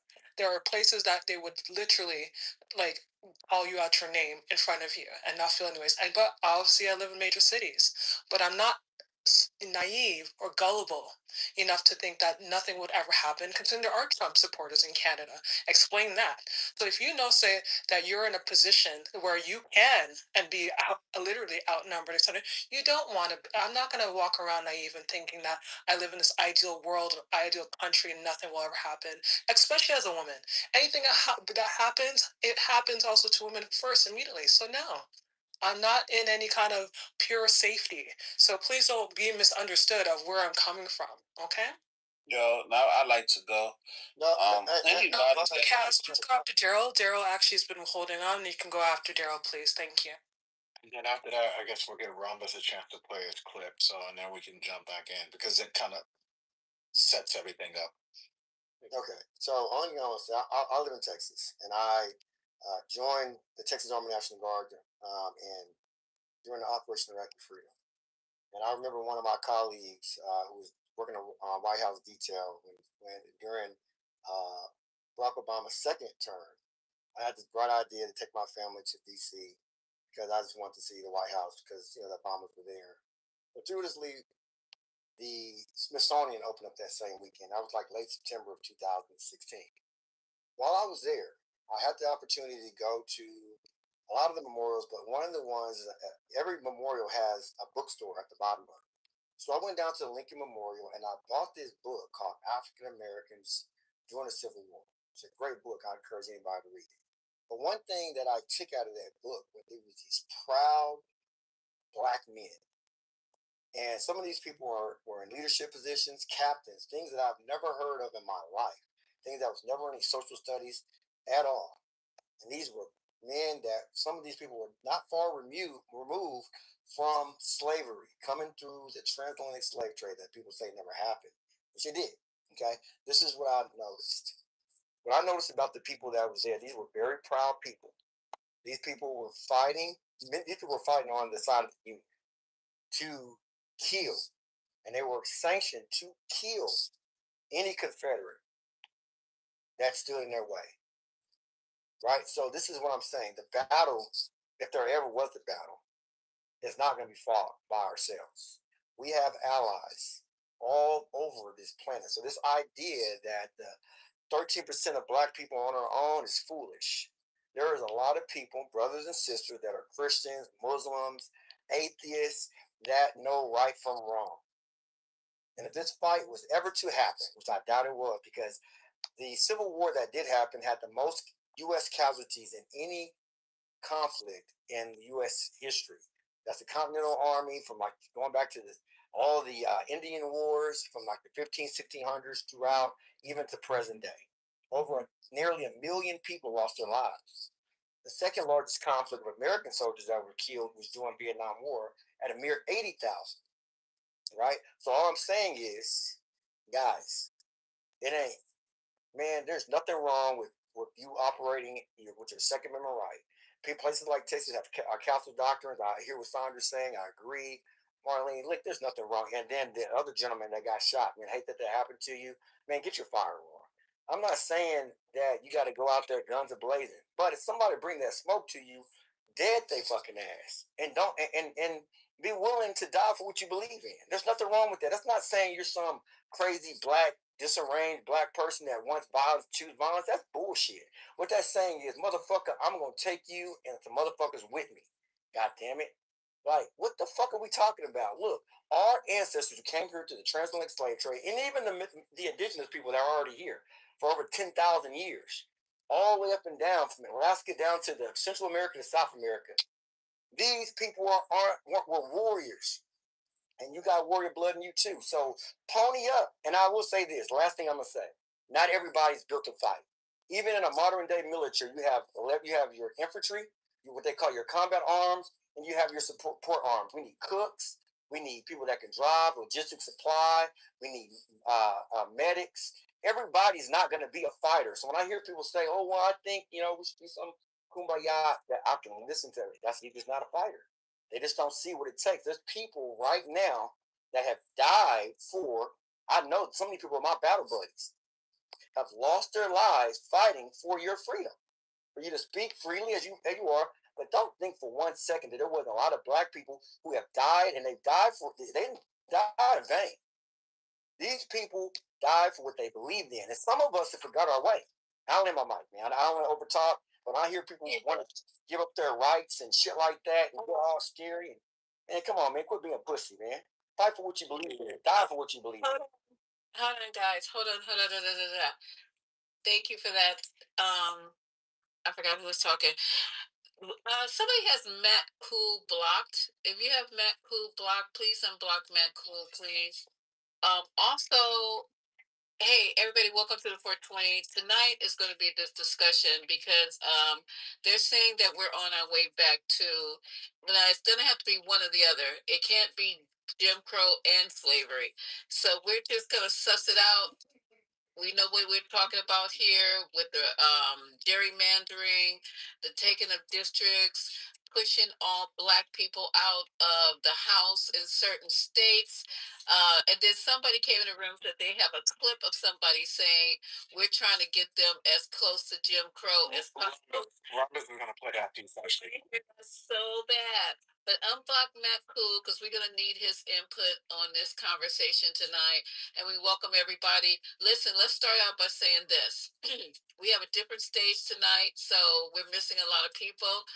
There's no dropping anyone out of the room. Try your best not to block it. I'm sorry. Let me start over. There's no kicking anyone out of the room. Try your best not to drop people off stage unless they're being quite disrespectful. But other than that, this is going to be a tumultuous discussion.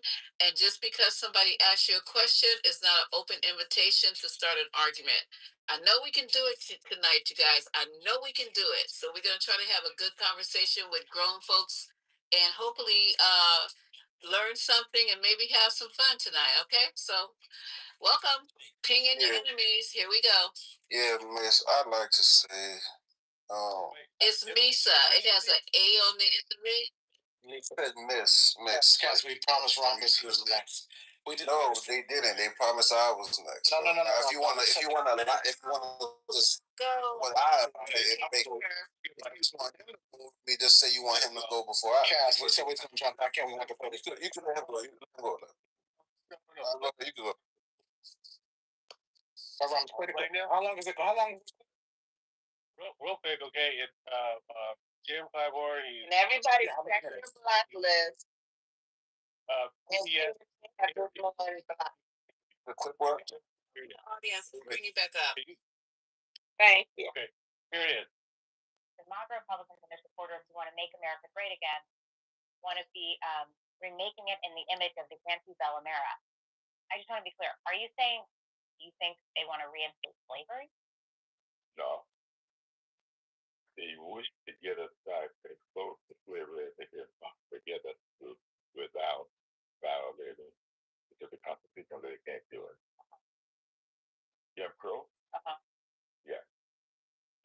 think they would reinstitute Jim Crow? Absolutely. And I think the Supreme Court is well on the way to doing that. Remember, all of this started with a Supreme Court decision called Dred Scott. That's what defined and laid the foundation for all of this stuff. And then we got the Social Security law, Fletcher versus Ferguson. That's exactly separate and equal.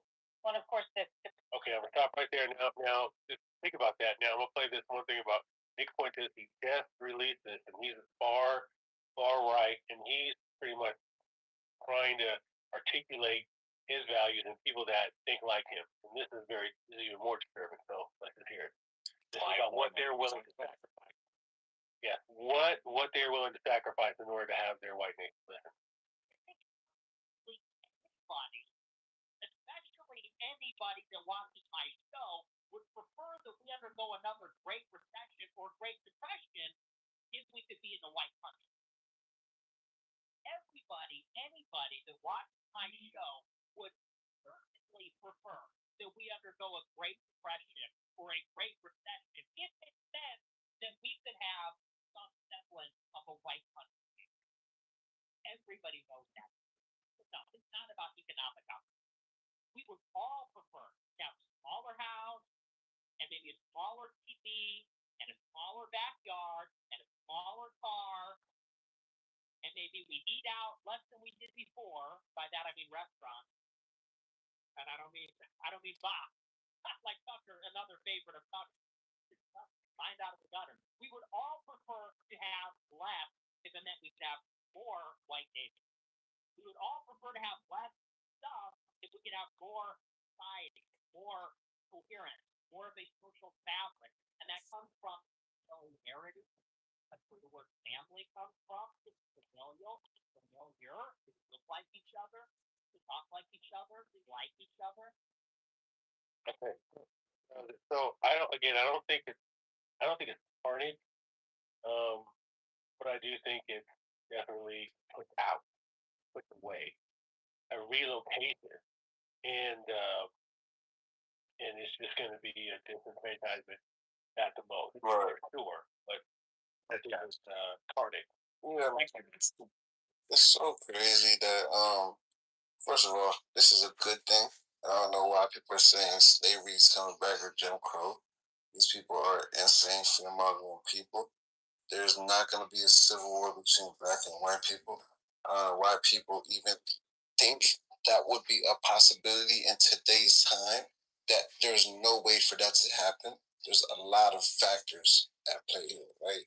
A black Republican has the seat still.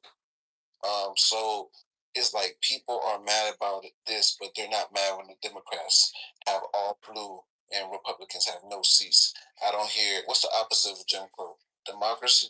What the fuck? Nobody cries when the Democrats do it, but now they're crying Jim Crow. Jim Crow what? In the next 10 years, Jim Crow is coming back. I've been hearing Jim Crow is coming back for years, bro. Where is it? Come on, bro. Y'all need to chill out with this shit. You will see all these states will get better under Republican control. And, we're headed towards good things. I sprayed that chair. I sprayed everything in it. Appreciate it. You too, brother, Frank? You said you support everything, right? Yeah, bro. This is crazy, though. I don't know why y'all fear-mongering. And slaves didn't have a problem with picking cotton. They just were mad they weren't paid for it. Because anybody would happily pick cotton if they're getting paid a lot of money to do that shit, bro. It's not about picking cotton. Some fucking cotton. Is he crazy or is he too? I can't even take you seriously. You think slaves had a problem with picking cotton? They had a problem because they weren't paid for it. You think if they were being paid to do this? Yo, what's up, everybody? You pick some cotton. I ain't talking about this flag. I'm talking about you. Let me see you pick some cotton. You dumb fucking bitch. Whatever. What? Let me see.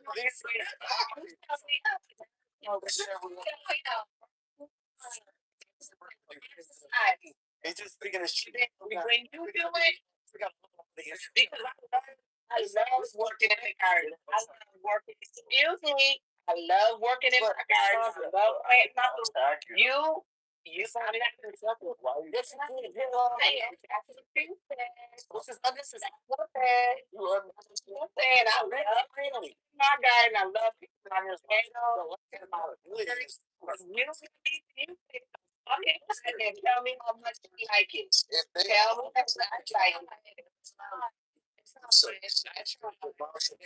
Miss Lisa, there are black people today.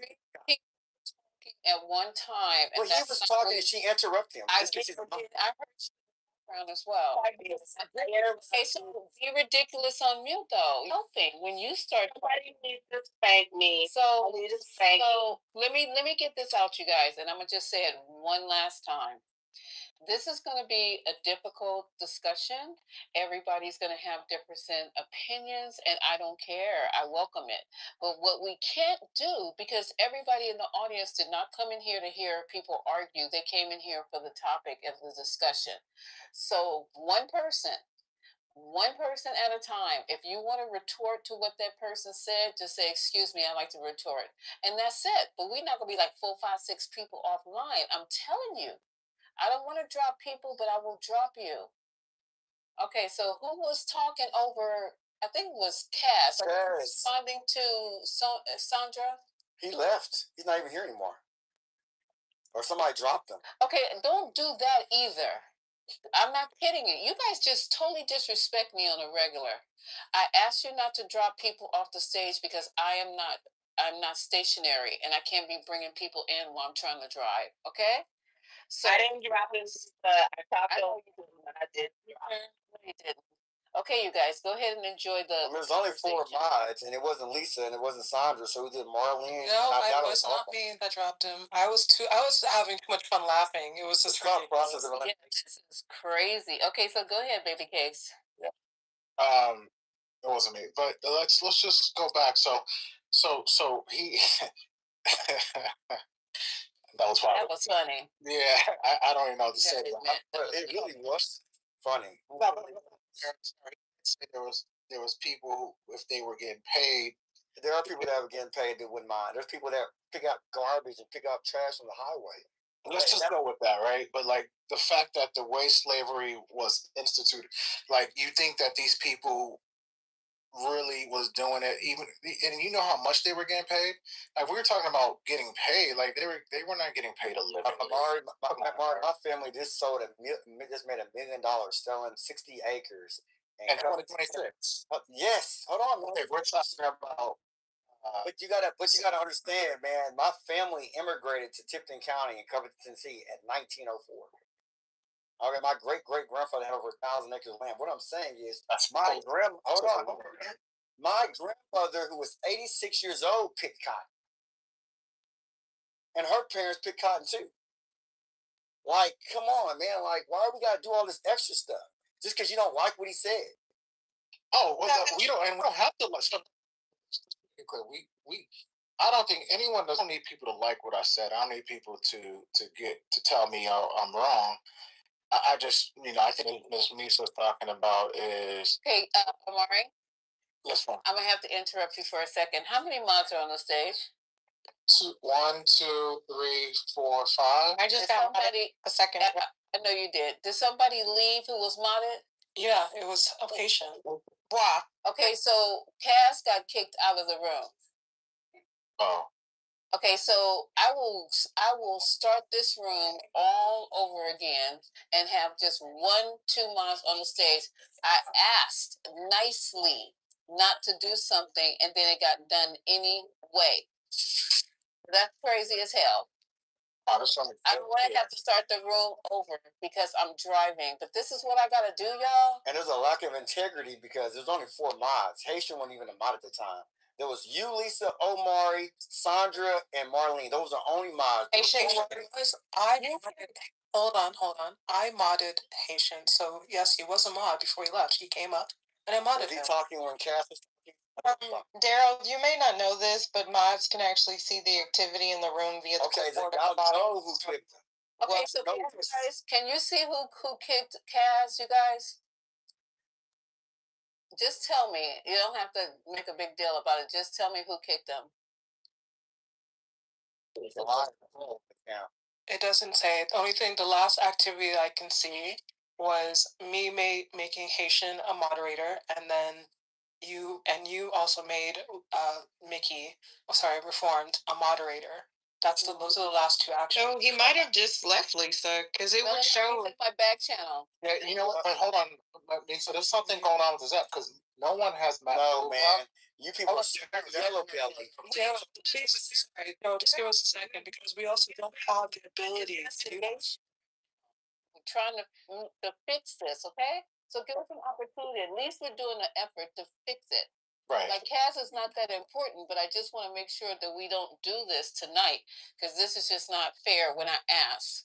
So one of the things when Matt Cool and I was messaging each other, it kept saying the system is having issues, and none of the mods had him blocked. Not Sandra, because he was able to message everyone. Yeah, he said he was blocked. Matt Cool said I'm blocked. I know, but if you could message, like if someone blocks you, you can't message them. That's part of the block features. Like you can't send them a message. So with that being said, my only other logical explanation is that there's something going on with the app. Again, remember the app was down yesterday. Y'all remember? And it's still messed up. And it's still messed up. I made sure. Yeah, I made sure that he. Okay, so good. So can we just let these people know? Yeah, we can let him know. Cass is, if he was kicked out, man, that's not that much convenience. It would show in the chat. Be talking. No one like no one. And I was the one that had. I had. What's happened is kick him out. Oh, Stop. Lisa, I'm gonna move down because I had Matt Cool blocks, and if you open a new room, just wait. Give me about 5 minutes for you mod me down. I can't open up a new room. I'm driving. It's gonna have to be when I get home. Okay, but wait till you get home. Let's wait till does anybody know if he chatted? Because his chats would be gone too. But if it doesn't show it in the little clipboard, I mean, maybe he can't get in now because somebody has him blocked. But it's also anybody on stage. So tell him to go, because I had to do this. If someone is on and you can we can get back to Misa's conversation. If someone just on stage has you blocked, you can't see the room in the hallway. So like I had to go in the house. Account that you can bring in. No, just tell him to go in the house, click on the room, and then he should be able to get in that way. But it's not going to show up in the hallway. Okay, so can you tell him? Oh, you're not following Kaz, right? Absolutely. No, I said Amari. Yeah, I follow Kaz. Okay, so give him those instructions, babe, so I won't have to break this room down and start all over again. And if you guys are wondering why we're doing all this for Kaz, it's really not for Kaz. It's out of respect for me. If I asked them to do something, I would just love it if they would just do it. That's it. And you had a room, if you asked somebody to do something, just out of respect for you, I would more than certainly do it, okay? That's what we're just saying. So, anywho, let's get it all straightened out so we can get back. Because I know some of y'all gonna need to go back to slavery. Some of y'all need to have the whip and chains because you can't follow instructions. Really. This is weird because people keep coming into the room, and then I go to see like Michael just came into the room, and he disappeared. Like before I could bring him up or invite him up or anything. So I still stuff going on. Yeah. Does anyone have a burner? No, I don't. I can't afford a burner. It might be shadow banned too, because I have a burner. Let me see if it's in the hallway. Because if you because the hallway is been I can see it in the hallway. I don't know what would be shadow burner. It's not shadow banned. I can see it in the hallway on my burner. But anywho, so yeah, we're having a good conversation, and I wanted to continue. It is so juicy. You know what? It's not. You know what? I just looked. It doesn't show you if you did drop someone because we had. You had that naked guy on the stage, and naked. No, not if you drop them. It shows if you kick them. No, it shows if you remove somebody from the stage. You see how it says Tiffany Denise, remove Tiffany Denise, reformed, remove reformed. It Yeah. shows if people are moved or kicked from the stage. So she had a troll on stage that came up, and we removed them, and it doesn't show that we removed that troll. Oh, well, maybe something's wrong with the app. But anywho, I mean, yeah, there may be something like that. Yeah, it doesn't show. Omari, you should try to ping him then. I just sent them a message, and I told them to try to do go in through the house. My God, it's got a message. But in the meantime, I would like to respond to the. I seen it. That's how I came in. I would like to respond to the comments that were made in the video. Yeah, thank you. Okay, so first from the person that was speaking, that was Nick Fuentes. I'm not really sure how another major recession a la 2008 would help make the country white. For example, there's technically more white individuals that are on food stamps just because of the sheer number of them. So that would not make the country white. That would contribute to making the country impoverished. People are talking about his sacrifice, not that. Well, so is he conjecturing? Because how would that happen? I don't understand illogical the economic consideration. So I'll just respond as if I'm taking him seriously, which is to say that wouldn't happen. So I don't understand why that Nick Fuentes person would like theorize that there would be some sort of sacrifice when literally people are sacrificing right now because they're poor. It's not a choice. It's a condition of their existence. That didn't sound right, but y'all know what I'm saying. So then I'll bring it into the other person, what the other person was saying, Kaz.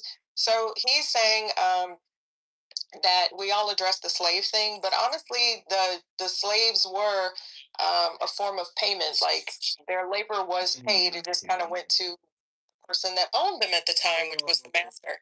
I'm not really sure how he understand that if slaves were paid, they did not own their wages because they did not own themselves. But anywho, just in case anybody was unclear about that. And the last thing, the poorest states in the nation are actually red states. So I'm not really sure again why we seem to confuse democratic economies versus Republican economies. The red states are literally the most lacking in education, lacking in literacy, lacking in jobs, lacking in all the things. We know what Republican leadership looks like. I'm not sure how we continue to be confused about that. Back to the state. Yeah, I can respond to that. Because I think you're missing the point. I think he's not trying to make this a matter of fact. He's just saying, I hate not having a white cook so bad. I would love to do this instead of that.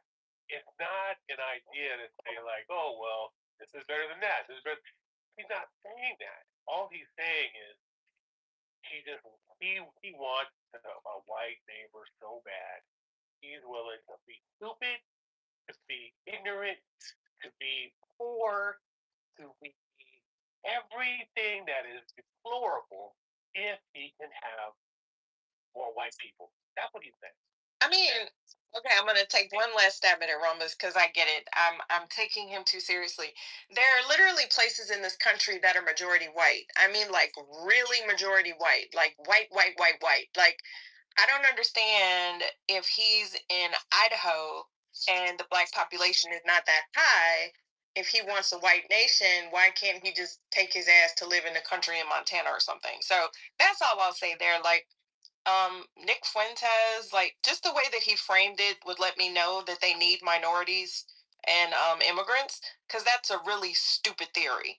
That's all I'm saying. Anyway, I'm done. I agree with you. And not only that, I live in Texas, right? And actually, Texas is a red state. It's the second most populous state in the country, and it's a red state. And then the most populous state would be California, and then followed by New York. So those are your three biggest states, and then Florida and Georgia, whatever, right? But number one and number two, right? It's going to be California, which is obviously very blue. It's what, like 54 electoral votes, and I'm not quite sure we have. I think like 38, if I'm not mistaken. But anyway, I digress. The reason why I did want to say this, when I'm in Dallas is a very cosmopolitan place, right? I live in a predominantly white neighborhood, right? I can count my black neighbors, but you know, it's an upper middle class neighborhood. There's no freaking Confederate flags in my neighborhood. Now, are there white people that prefer white people? Well, it's a predominantly white neighborhood. Sure, they do. But would they come out and bust a grapefruit? Probably not. Because guess why? Because they're working. They're working a lot of hours trying to get their kids to the top schools of whether you here in Dallas is probably going to be UT Austin or maybe Texas Tech or A&M. I mean, they're living real lives. I remember when January 6th happened. I was just like, you know what? Let me take a peek out and see if there's any white people, doing anything crazy. I don't know, maybe got a freaking. I'm sorry, is this addressing either my rebuttal or the it's not, I'm not even responding to your rebuttal. Oh, because you basically said that you don't take them seriously, and I knew you didn't take them seriously, so there was no need to respond. I'm kind of speaking on the overarching about the Nick Fuentes guy, so I'm not even responding to you at all. If that makes sense, I'm not centering you at all. No offense, but you even said you were just kind of like. Oh no, continue speaking. I was just asking for a point of Yeah. I completely disregarded what you said because I knew you was like just. You can continue. Thank you. You may continue. You came off the app to speak to me, and I just felt that I was all right. Overemphasize. And she was just talking. No, so am I. Miss Pat. Well, you keep going and going. Just go with whatever you got to. Well, she interrupted me, and I lost my train. Well, and she did it on purpose too. I can assure you, you're not that special. But continue, please. Ma'am, neither are you. Two of us. You're not that special either. All right. Well, you actually had nothing. Okay, Jesus Christ. You had nothing to say, but you said something. But you had nothing to say. You talk to the white people in your neighborhood like that. I talk to anybody like that. I'm not scary like you. You're scary, not me. You're scared to die, not me. You think the white people are going to kill you? Ma'am, shut up. You sound like a fucking retard. But you actually are one. I'm gonna go. He goes. Wait, is that him in his PTR, y'all? Bye, Felicia. Oh my God. I really was asking. You gotta go. So this is what we have to do.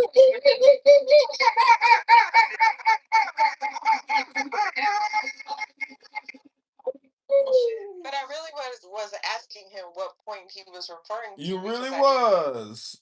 Hello. It doesn't matter. I'd rather people be annoying us on the app than out irritating on people. So I might just start yelling at an old black girl in the color or something. I don't know. I'm sorry.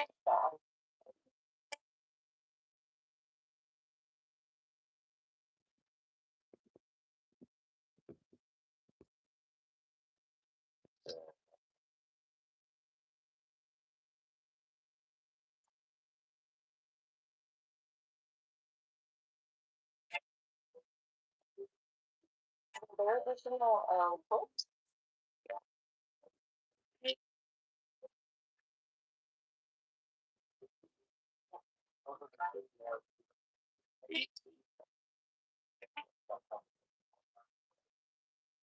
To your point, what would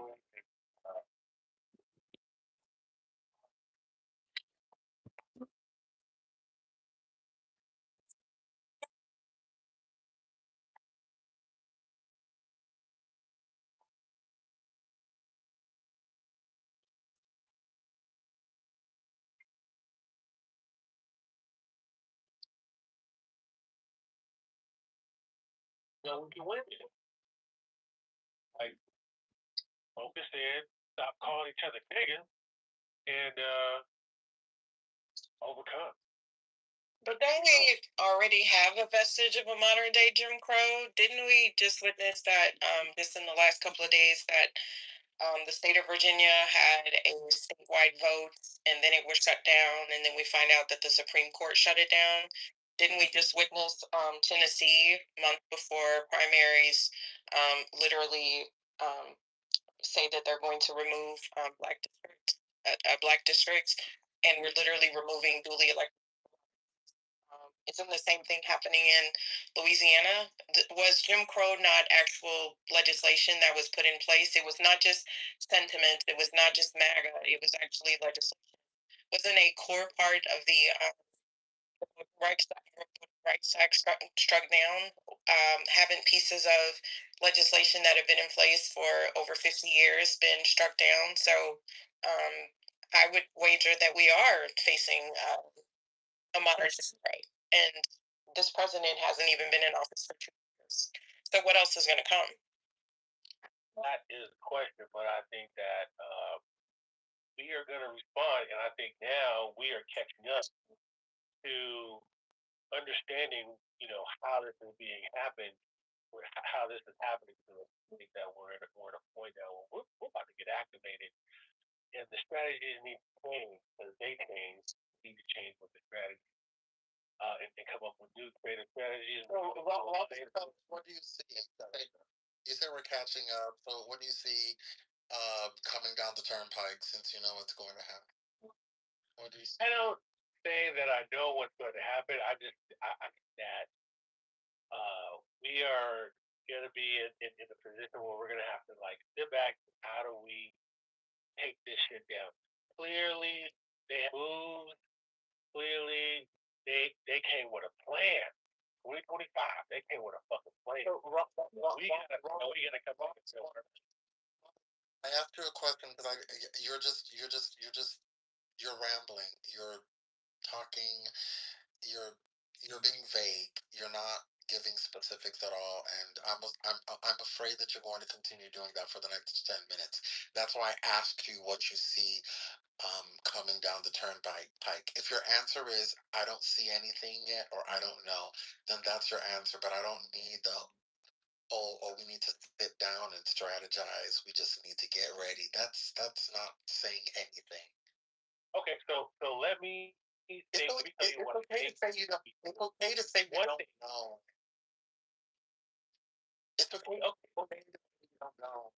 I did say that, but what I'm suggesting is we are going to start early. Republicans, and I mentioned this months ago. The Republicans started breeding these monster Republicans, right wingers, since elementary school. They have had them in programs, in clubs, they speeches. They started early. And what I mentioned a long time ago was, when are we going to start to do that?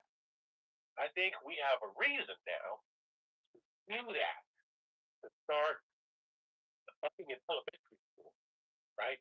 While we're fighting now, we've got to build. To start what in elementary school? To start what? Building a coalition, building some training, something to keep our ability to vote at the top of the list of things to do.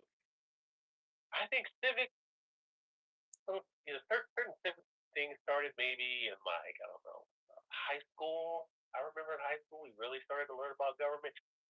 Other than that, it was like social studies, talking about history. I think we need to start talking about making a change, understanding what our positions are, knowing how to support it, being in volunteering for elementary school. So you say we need to do X in elementary school. Who's the we? We are the opposition party. We have elementary school. How dare you? Dare you? I dare you.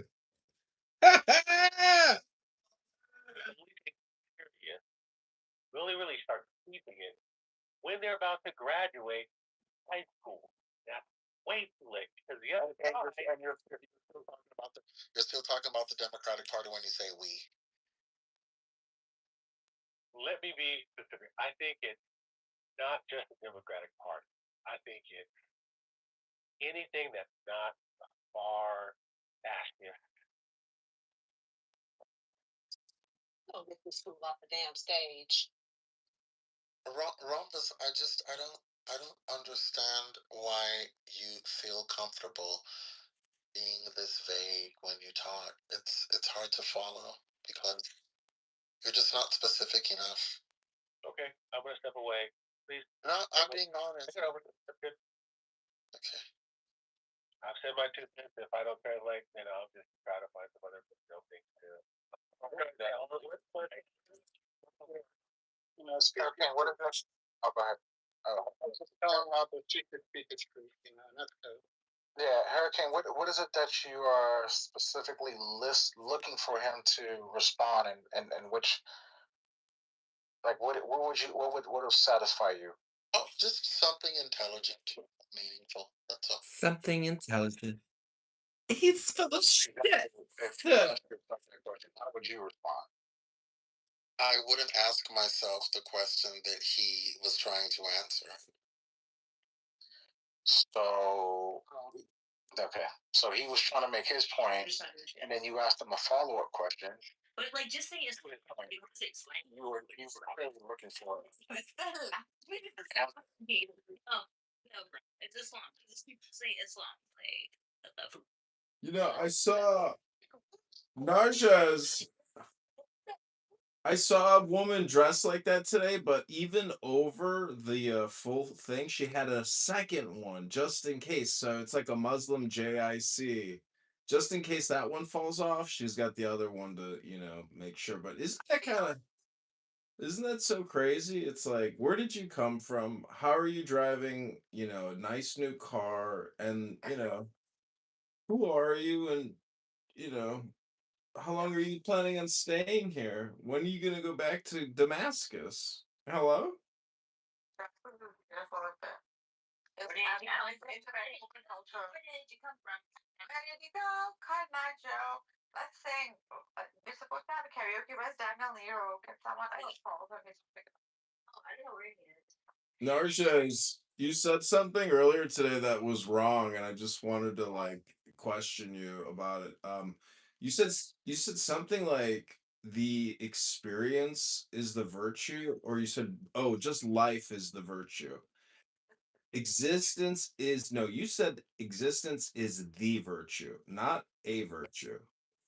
Oh, it is a virtue. So there are many, many virtues. Do you think the other virtues supersede just mere existence?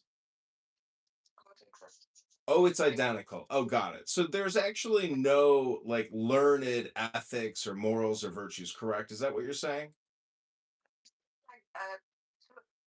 All virtues exist. That's all I'm trying to say. All virtues exist. You're not actually saying anything. It is because see the argument is it better to exist than to not exist, right? Always better to exist because that which exists always holds potential to actualize.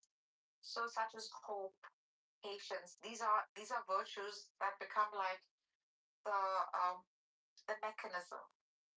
Well, see that's where I would. This is where Christianity. Because in Christianity, shut up when you're doing charity and you're dying for someone that you love to save their life, that kind of supersedes what you're saying. why you're so sensitive? Because if you made a pleasant sound as opposed to the racket that's coming out of your mic, I wouldn't be objecting, to the sounds that you're emitting.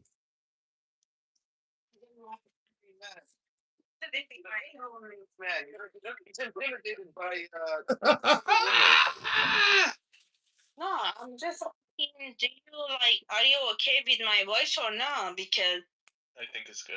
It's exceptional. yeah. I'm just saying, what you're saying, Narjas, is kind of it's not the full. But you have to look at my Instagram and then you can't talk with me. You want me to look at your Instagram, then I can talk to you? Oh, joy! Joy now!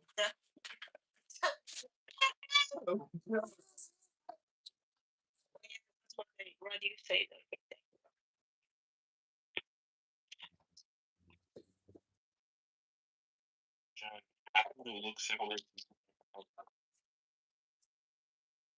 Rabbi or Yeah. Jesteś whatever. بابا دست خودتون ولش کن اینقدر جریان بازی در نیارید همین میگه دیگه. چه کاری حالا جریان بازی در نیار. اوکی من میام میشینم خونمون شما بریم باش خودتون اشغال کنید.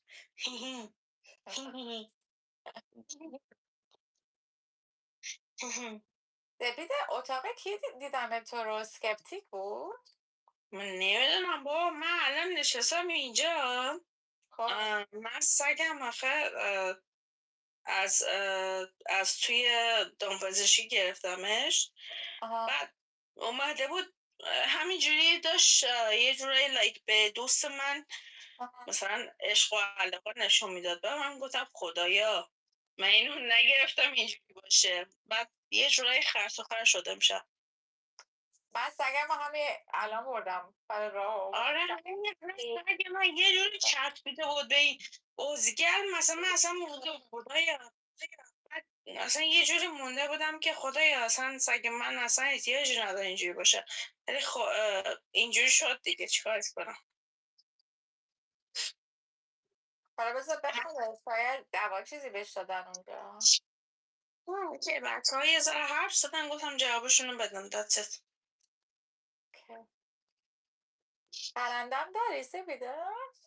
آره اوکی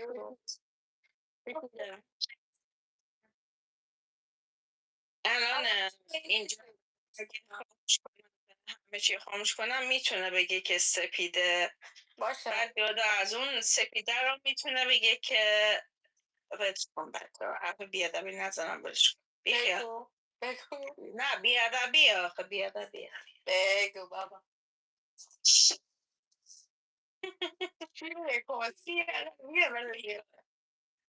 خول چی میگه مثلا؟ نه میگه که ریدم دهنت. برو بابا. Okay. Blow. Can you tell them you're like reading them dehnet, please? I'm just literally asking him. خیلی بامزه. What the fuck? اون چیه به من زنگ میزنه؟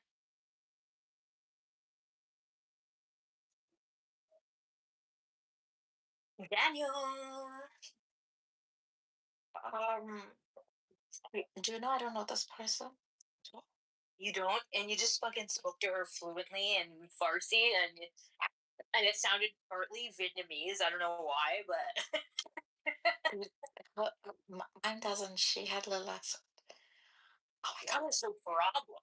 I don't know if she is. How does she fucking know that you could speak it though?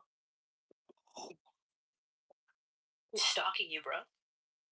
Seen her in a room before this too. In one of the rooms I was in. Oh, yeah.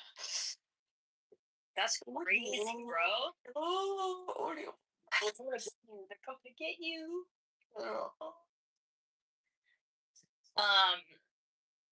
Should we sing them? Yeah, I'm just putting clothes on. Hey, Daniel. Hey, sweetie. Daniel, why aren't you speaking? He's become too cool for school. He's become too cool.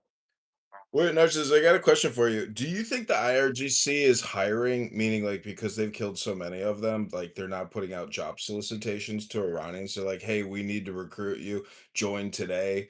I mean, they are, right? Absolutely. You know what? That could be possible. Really, I think so. I mean, if the US was engaged in a major war, they would be soliciting for soldiers left and right. I mean, they would have a draft. Like, where's the draft in Iran?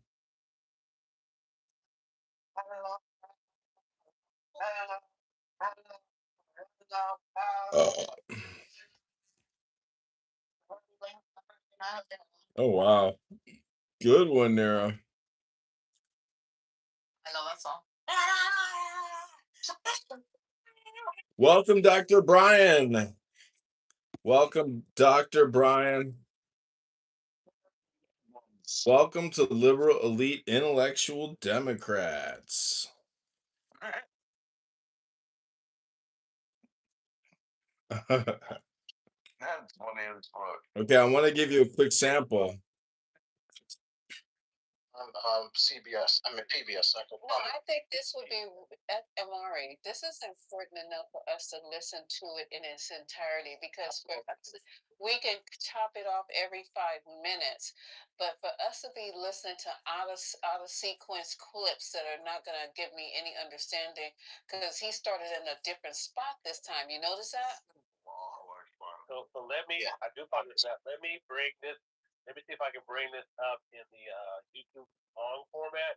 And just to let you know, it's called Firing Line, right? With Margaret Hoover. All right. Firing Line with Margaret Hoover. Okay. Okay. No. That's okay. She's a good interview. Okay, so I would like us to be able to hear it. No one has any place to go. This is Friday night, and if they're talking about Jim Crow and Clyburn is a good, he's a good he's a good interview. I mean, he's gonna say something right off the cuff. I mean, you know what I mean? He doesn't hold back too much, so I think it's worth us listening to it. Anybody disagree? And then we can move on from there and continue having this conversation. Worth saying. So South Carolina, I mean, I think I don't know who said, I think Amari said this. I mean, and then another lady who was another part, Sandra, another part of the country. I think it's worth noting that, I mean, the United States is a pretty big place. There's a lot of different people, a lot of different views and ideas. In South Carolina, I mean, there's slave ports there. My great grandmother was from Spartanburg, South Carolina. It's a pretty racist place. I don't think South Carolina is representative of all of the United States. I think we need to take that note. When we're looking through the land of Jim Crow, who actually be the first Black American in 1971 to be an advisor to a governor in South Carolina, right? That's this we talk about the same guy. Yeah, hey, Lisa, I have an answer to your question about the clip. Okay, I found the clip on YouTube. The interview was done in January this year, so before the Supreme Court issued its decision in the Calais case. Brother, I just wanted to correct you on that fact. What? So the Jim Crow laws didn't come before 19. Oh yeah, Dave, I'm talking. Yeah, bro, there's nothing to correct. Just mute up. Wait. Oh, I'm sorry. Mute off. When I'm done, okay, you can talk about what you want to talk about. I'm talking about a YouTube clip. Mute up, please. You too, Chris. Mute up. You guys mute up on the stage if you're not. Whoa, stop, you guys. We're not gonna do it. A long night. Y'all already hyped up and yeah, so Lisa, the clip was posted on YouTube in January this year. It's about 30 minutes long. I can post a link in the chat. I don't know if you guys want to listen to 30 minutes, but it's Jim Clyburn talking about America, race, and where we're going in terms of civil rights. It's a bunch of stuff. So here's the. Okay, you guys have the link. Omari, you have the link. I mean, I don't know if I can play 30 minutes of what's that, but we can try to, because you know, you might not got nowhere to go, but I definitely got to run up and down those stairs. Brother. Yeah, I just posted the link. That firing order with Margaret Hoover, and that's what I found. I'm about to settle in and go to a cigar lounge, just listen. All right, so 27 minutes. You don't have to play the whole thing, but I believe that's where Rhombus got the clip from. So yeah, and we could just stop. Okay, so we can stop this clip every. It'll take a little too long every 5 minutes. I'm not sure. So you want to run? Amari every 6 minutes? I think Rhonda said he'll run it. Okay, Yeah, so I'll run it every 6 minutes. Okay, so every Six? six. Yeah. Oh my God, what do you guys like? No, seriously, because I'm Three? trying to get to the 3 minutes. We'll be forever. Well, we're not trying to get Okay, through this whole. You trying to get through this whole thing tonight? Oh Lord. Okay, go ahead, Rhonda. Start it. Do every 5 minutes. Is that 5 okay? Oh yeah, 5 times 6 is 30. So yeah, that's fine. All right, this is 5 minutes show. You guys need this. ADD is for real, and I think RFK. Just relax. We might hear something that's going to help us with the conversation. Maybe help you make some informative decisions about what's going on with voting and should you vote and what's actually happening. This is informative. Look at it that way. Informative. Not if you listening to mentally ill people. Who are you considering mentally ill, sir? The homosexuals. Oh my God, I can't. I just can't. Cannot tonight, sir. Can you keep your I moved into the audience. That was absolutely called for, and that's not what this room is about. Okay, this is just too much. I cannot control the crazies. So, all right. Don't even try to control the crazies. No, I'm not. You see what I'm doing? I'm trying something to eat, and I'm just trying to get you guys to have a room until I get home. That's Some viable. agree with what I say. That's why they brought me back up. Oh, okay. Well, those mods are not going to speak up. So, and can you just not talk until we get through 5 minutes of this? Well, the mods that dropped you That come back up. Yeah, I just realized that. Yeah, so I dropped it again, and it'll stay that way. My bad. I do apologize, everyone. Talk about hypocrisy. You know, I make mistakes. I am not perfect. Okay. We're playing at 5? Robert, man, calm down. What? Let me get Little out of here first. This was on firing. By cautionary tale, anything that's happened before can happen again. South Carolina Congressman Jim Clyburn is talking about segregation. All it takes is a role Supreme Court, and I'm not so sure that we have not got there. So you think they would reinstitute Jim Crow? Absolutely. And I think the Supreme Court is well on the way to doing that. Clyburn's recent book, The First Eight, is a reminder of Black American political advancement and deliberate political suppression. It tells the story of the 8 Black Americans elected to Congress from South Carolina immediately following the Civil War. There wouldn't be a ninth until 5 years close to a century later. When you say that it's even more urgent for you to tell this tale after January 6th. Right. I admit that whoever put January 6th together used a roadmap to fit him radicalism. Thank you. At 85 years old, Clyburn is a national power broker. His famous fish fry is a mandatory stop for any Democrat with presidential ambitions. Which is Congressman Jim Clyburn. Say now. Firing line. Margaret Hoover is made possible in part. Make that mistake, though. Well, I think that Mike Washington district has always been a part of this country, especially since the Civil War. The people who came out of the Civil War, having lost the war, decided that was just a battle. They would continue to fight to redeem the South to its pre-Civil War days. And in my book, I refer to them as redeemers. The Redeemer Democrats were the Southern Democrats. They wanted to redeem the South. They wanted to redeem the South to pre-Civil War days. And constitutionally, they couldn't get it done. But you would see instance after instance, they made the decision. We're going to take our society back as close to slavery as we can get it without violating the Constitution.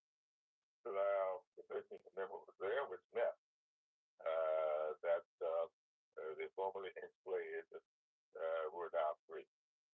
The 14th Amendment gave them equal protection of the law, and of course, the 15th Amendment, the right to vote.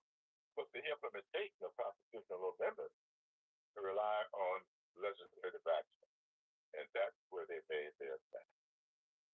Went straight to the legislature, and then they got the Supreme Court to interpret things the way they wanted them interpreted, and that's how we got Jim Crow. The first Black South Carolina member of Congress, Joseph Payne Rainey. Yeah. You say when you got to Congress in 1993, there was practically zero evidence that he had ever been in the same hall as you were walking. That's correct. And I set out to change that. And later you were able to hang his portrait in the Capitol and have a meeting room designated in his honor. Right. And why was that so important to you? Well, I believe history is very important. It should not just be informative, but it should be instructive. And once I did that so strong, I think that the extent to which we all left out of our district takes away from the foundation that I was building and had built to build upon. Okay, we're at 5 minutes. Any thoughts? Am I continuing on? Do we need to fast forward more? Oh, Are we good? hold on, real quick. I just give people a chance. I don't know, Misa. Did you hear? Okay, so it looks like they clipped a part where he talked about Jim Crow, and then they seemed like they mashed it with another section of your original clip. Did you hear that? I was hearing the conversation, and it sounded like the original one, but still, let's move from here. The conversation is, do we really think this is viable? Like what he's saying, because this is what the room is about. He is coming out of his mouth. This is somebody who's been serving for a long time. Hopefully he won't be reelected. But yeah, just time to retire, buddy. He sounds good though. He does, but he should be. What do they call emeritus right now? Yes. He should be bringing somebody up behind him. He should be on his porch drinking lemonade, riding the wave until. No, he should be pouring all this knowledge into somebody who can come up behind him and take his place. Yo, don't look at the lemonade. You guys are just really silly tonight, right? I really this will be the silly room. This will be the silly room, or I think that there's more.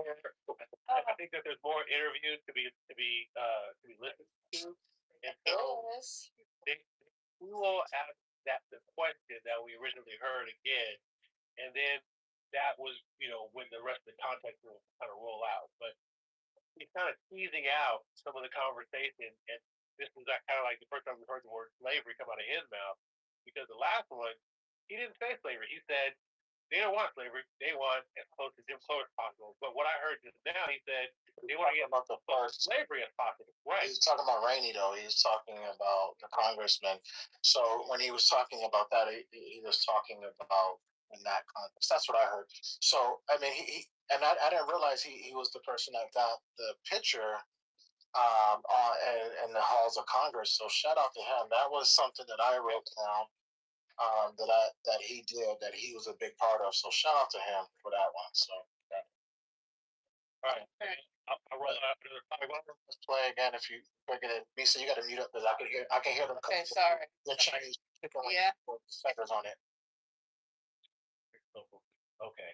Well, this piece data. But we said that that's what they said. So don't be surprised that he said slavery, because that's what we said earlier, over an hour and a half ago. We said they said slavery. But you didn't ever say climb on. He said, yeah. So I get what you're saying. But go ahead. But he didn't say slavery, and the Republicans trying to bring it back in that sense, though. So you're still distorting it. But go ahead, Rhombus. We're here. Yeah. I have grandchildren. I got a great granddaughter. I think it's important for her to know who she is and from where she came. Robert Smalls was one of your first dates with born enslaved, he became a Civil War hero. Right.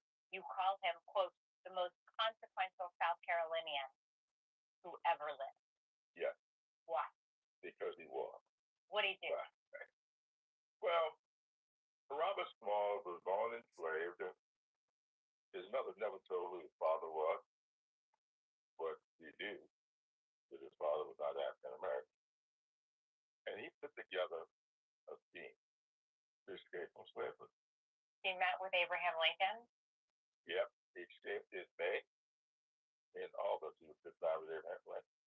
Smalls had become a celebrity all over the country, having escaped slavery the way he did, having been rewarded with his freedom and with significant amounts of money. He was asked to go to Washington, sit down with Abraham Lincoln, and get permission for blacks to serve. And he left Washington having convinced Lincoln to do that. And Lincoln authorized him to go back to South Carolina and recruit 5,000 soldiers that turned into 40,000. And Abraham Lincoln said himself, and it's in the book, were it not for these soldiers, they would not have won the war. So I believe that war changed direction because Robert Smalls is pretty clear the facts are there. There's one of the first dates whose story you say, quote, gives me the greatest cause, that's Robert the Large. Yeah. So how is he different? He was born a free black. He's from family from Haiti. His father was a tailor, mother a dressmaker. They owned slaves because he was of mixed race. He was able to get an education, and he really joined the Confederate Army. He was a big apologist for the enslavers. He looked down upon those who were enslaved until the war was over and the Union had won the war, and he flipped aside. He used his color to get an education, and he used his color to suppress those he considered beneath him until he needed them to vote for him. He only served one term, and I think those people soon saw through him. The history of these men, especially the heroes, the ones you most admire, it strikes me that in an era where there was a move to tear down Confederate statues and to contextualize them and put them in museums and take them out of public spaces, that there's a real opportunity to build statues, to build up these men and to remind this next generation of our history. Yeah, these things evolve. You see victories and approaches to Robert Smalls in places, none really official. I have not seen a song with the legislator that was working on putting his likeness in the Capitol. He represents people that happens to be a Republican. And his thing to me was, Robert Smalls was a Republican. Well, all 8 of these people were Republicans. Well, but this is because his father were Republicans. But this Republican Party today, it's a little different. It's a little bit different. It's a little bit different. Say that, as a result of the tumultuous and challenging times in which we live now, this book has become much more than an introduction to heroic figures. Absolutely. Heroic figures have been lost to history. It is now a cautionary tale. Right. And you say that it became more urgent to you to tell this tale after January 6th. Right. You say that the Redeemer Democrats are echoing the tactics of MAGA Republicans. Absolutely. Tell me more about that. Well, this was all the stuff that they did. A guy named Witherspoon Gary, a general in the Confederate Army. Completely unrepentant, believed that Robert E. Lee should not have surrendered. Absolutely. And he did everything he could. He could figure in the White House today, he overtook the entire mechanism. He wrote and he given instructions as to how they conduct themselves. And one of the things he instructed them to do, always wear a red shirt. The red shirt. Today, red cap. He instructed them, rifle club, Ku Klux Klan, use violence. Proud Boys, that you can look at what's happening today. If you want to know what all this is about, you can get a nice understanding from this book. Are you echo the past? Absolutely. In fact, I am convinced that whoever put January 6th together used the roadmap that they came right out of this era. How far do you think the current MAGA Republican Party, because you say it's Proud Boys, which are different from run-of-the-mill MAGA, how far do you think MAGA Republicans, and you even Donald Trump as the leader of the MAGA Republicans, I mean, when you reference the echoes of history, how far do you think, or are you warning that they're willing to go? All the way.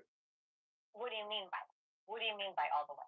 Because you write at one point in the book, the MAGA Republicans and their supporters who want to make America great again want to be remaking it in the image of the antebellum era. I just want to be clear. Are you saying you think they want to reinstate slavery? No. They wish to get us back as close to slavery as they can possibly get us to without violating the Constitution. They can't do it. Jim Crow? Yes. So you think they would reinstitute Jim Crow? Absolutely. And I think the Supreme Court is well on the way to doing that. Remember, all of this started with a Supreme Court decision called Dred Scott. That's what defined and laid the foundation for all of this stuff. And then we got another case called Fletcher versus Ferguson that established separate and equal. Well, of course, the Supreme. Okay, so that was what we heard the first. Yes. Okay, I'm glad you told me. You defeat her. Comes after that, because that's the part that, like Tiffany and others we were stating, we need to hear that second part. But he said slavery. No. Jim Crow, definitely. Yeah. He said definitely. Okay, I heard that loud and clear. I have a little bit of pushback. I think since I've been coming to this pages, come on, we're trying to have a conversation. I would say since I've been coming into space, I think people take policies, disagreements,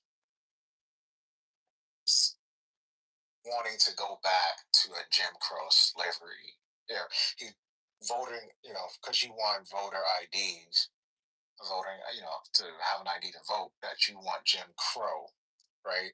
Because you may have stricter immigration policies, right? That you want to go back to slavery. I'm not sure how you can put tens of millions of people in that bucket. And that's just my one putback there, and I'll land. And not only that, Amari, it's a very abstract thing. It's like you can't approve or disapprove that statement because it's just too abstract. It's too obtuse, and that's the issue that I have with it. I mean, he's just having a conversation, and we're hyper focusing on this conversation, and we're all going to take away our own meaning from it. But I mean, the guy's also selling a book too. So let's not forget that, right? Like Follow the Money, Find the Truth. I mean, I think this interview, obviously I understand who Jim Clyburn is. We all do. But I think things can be taken out of context or lost in translation. I mean, I want to know what time, where's his book? Did his book get published around this time? Is he on a book tour? What if we came out and found out this guy gave the same interview 30 different places, that little Rotary clubs, the Kiwanis Club, all all over South Carolina. Would we give it the same amount of, you know? Oh, okay. I got issues with that because the thing is this: everybody who was going through this administration, even the first time, has written a book, right? There are, I think, multiple reasons for that. One, you want to get that person's perspective. It's selling the dot. You know, if you're living in a mega world, you gonna get fired, right? So this is gonna be his last hurrah getting paid. Secondly, it needs to be archived from multiple perspectives, as many perspectives that have the closest to the power as possible, adjacent, direct, indirect as possible, so that we can get the most accurate depiction of what is really going on from many different angles. It is a service that we get this man, this black man, perspective down, right? And he gonna make some money on the side, okay? You know, because he needs to do this. Let's not forget that. Now, Ron, let me just have a little quick. I'm going to add to that, and I really want to pass the mic. But here's the other thing that's interesting, and it reminds me of the book that I was talking about earlier. That what people said was so irrelevant to what I was trying to say. I mean, I don't know why, but how he described. Because I just read about this guy, Robert Small. I didn't know this guy ever existed, and I went and I read about him, and I shared the link. I'm a speed reader, right? I'm like, damn, this Robert Small did that during actual slavery. I mean, this guy actually got a freaking Confederate ship and drove it to the Union side that had cannon and munitions during the slavery time, right? And not to mention another little nuance fact that was kind of mentioned there. He had kind of like a priority status or preferential status. He was Haitian, born free. I think they're saying here that he actually, one thing they're saying he's a slave, but then he volunteered to be a worker to get a better context. He had slavery, he agreed, and he was a freaking Confederate apologist. Let's not forget that part. And then he flipped sides after the Civil War, and then he served in the state legislature. Very interesting thing that any black person could do something like that back in the anytime after the 1860s or anytime. And then he served the U.S. Treasury, I mean the U.S. Representative as well during a time really right before Jim Crow, right? Jim Crow came after 1865, right? Because these were the things to put black people back in chains. There's mass incarceration, all these other things. Someone said, what am I insinuating? I'm not trying to insinuate anything. I'm like, look at the facts. Guys, I'm say it this one to say it plainly. Nobody's going to give you shit. And it's interesting that we know that when it comes to our own macro lives. Like, is somebody just going to give you a degree? Or you have to go out there and earn it, right? If somebody's going to give you freedom, or you're going to go out there and take it. Guys, white people didn't give us shit, okay? We fought for our freedom. We died for our freedom. And that's just the facts.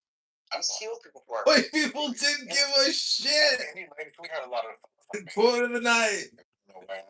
We fought and died for our own freedom. We didn't do it together, ladies and gentlemen. Our people did it all by ourselves. I'm happy that you made Hello? the distinction between the Republican Party of the past that his parents were and Mr. Smalls was in the current Republican Party. Because no matter how many times people try to dispel that nasty little rumor, it will persist. I also think it's interesting that I actually just appreciate his perspective. I was reminded that this is an elder and we don't really know what he's gone through. And it's kind of amazing that he reached that point in his life. And what struck me, and I put this in the chat, and honestly, it's quite infuriating, and I apologize to all of the non-melanated people in the room, but kind of the way that even at his age, with all of his accomplishments, that he still had a tinge of pride in his voice when he said, and it's in the book, that Lincoln said he couldn't have won the war without those soldiers, as if we're still looking for some kind of approval from people that we know largely are not even worthy of seeking such, are telling us that we're not enough, or telling us that we're not worthy. That just really boiled my bum. That this lovely elder, this esteemed, refined, elegant gentleman, still has to say, "This is what Lincoln said." Fuck Lincoln, respectfully. His little pat on the head, like, "Oh, the Negroes perform well." Fuck all of them. Thank you. I'm done. And his motherfucking penny. Fuck him and his penny. With that being said, we should be at what, the 14-minute mark, Rompus? Yeah, 13, 14. Yeah, so we're like halfway there. And I can squeeze in another 5. Well, I just want to add real quickly to what Reformatory said. I mean, Reformatory, man, it's scary. Reformatory. It's scary. Girl, I know, we're 20s, girl. It's scary because I want to say this about Lincoln. Lincoln was a piece of shit. Lincoln he did not want you guys to be free. He did not want you guys to actually be in the war, but he was pushed to it because they were losing so badly. He wanted to save the Union. And by saving the Union, if that meant sending y'all niggas back to if that meant sending you guys back to Africa, he was willing to do that. But as it turned out, he had started looking for some place to send you guys, you know? And then he found out that they were losing so terribly in the war. Y'all look this up. Lincoln was not your savior. He started to grudgingly let you guys fight. And then when they were capturing the African Americans, instead of trying to tell them to treat them nicely, because once they caught you, they treated you worse than slaves, he refused to intervene. So just do a little backdrop on Lincoln and see how he wasn't that great emancipator that everybody tries to play him as. And I'll end with that. Agreed, Misa. He freed the slaves to piss off the South. But anywho, we don't have to litigate that. But I want to get this book and read it for sure. Okay, so Thank you. Yes, and 5 minutes so we can jump in. Thank you, I appreciate it. And everyone in the room, thanks for coming to the 420. Eventually, we're going to get to some other, but this is kind of intriguing to me. I hope you just bear with us and get through it, and y'all can get back to arguing and crashing out after this is over. Go ahead, guys. Or during Reconstruction overturned the Civil Rights Act. Yeah. So I. Civil Rights Act overturned by the Supreme Court. And what is the example of the 19 Civil Rights Act is the first, it's going to a little more vivid, but they're doing that. The Supreme Court is overturning the Civil Rights Act now, and it is legal to use political results to reject. And that eliminated more and more African Americans from to be really clear, your view is the moderate Republicans are explicitly racist and want to turn the country back toward the side that approaches Jim Crow, if not existent. I don't know that I would call all moderate Republicans. I'm very used to. They're already. I don't put that away in one person, but I know what the word means. It's just a dictionary. Everybody, everyone understands it. They are white supremacists, and there are people who are supporters of this president who admit to me that they are white supremacists.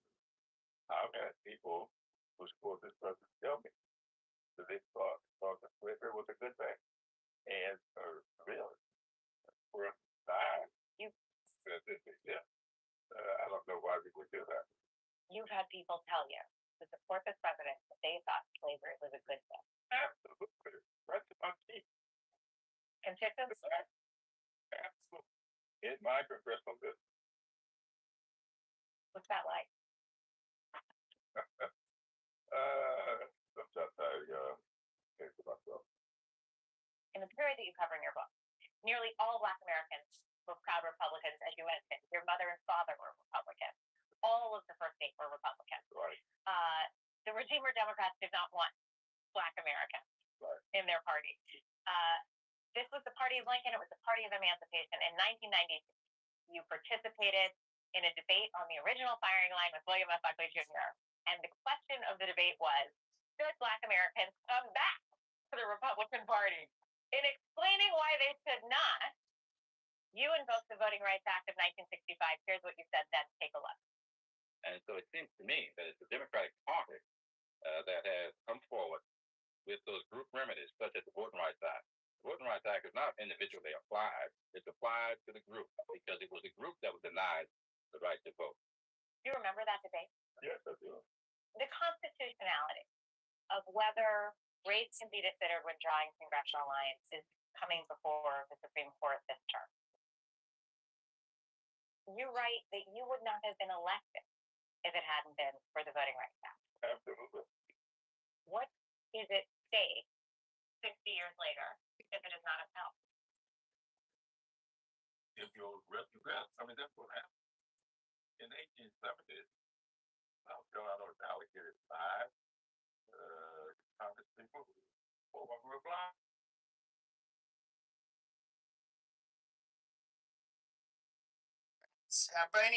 By any means necessary, and that was a. I still to this day don't know how much of that was just propaganda to rally the support of the people to find like a common boogeyman versus they all actually believe this. I really don't know. I mean, I'm not. But that's I'm very not similar making to the left here today. But I'm not making this up, guys. Like it's every 3 hours I have another incident, and it's coming from people with that are just extreme, and you hear it on here. You've got to put antenna up when you hear it, and so this one's from the left, and definitely here. yeah, and we should not underestimate it. And you know, I've seen more far left he was indeed a sweet flower. feminist terrorist attacks than from the right. To be fair, It's not historically. It's not quite. I mean, right wingers.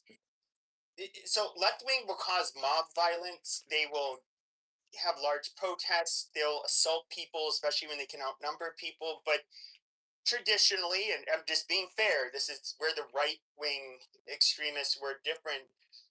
Who were the people that would go into a black church or a synagogue and shoot up people because of who they are, or a Walmart, or that store in Buffalo where because a lot of black people live there? It was the right. I mean, the right wing did have.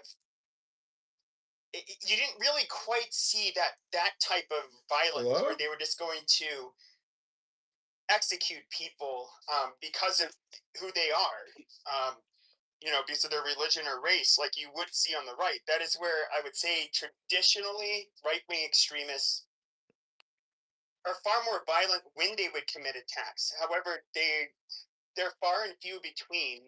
But the left, they mobilize a lot more often in large numbers.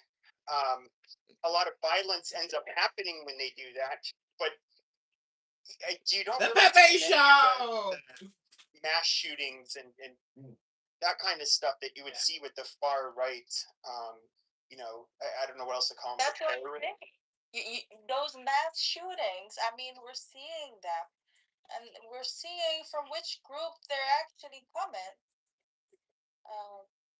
It's. I'm sorry, it's you. I mean, you had some trans people that are, I don't know, trans men, trans women that have had their little streak the last year and a half or 2 years.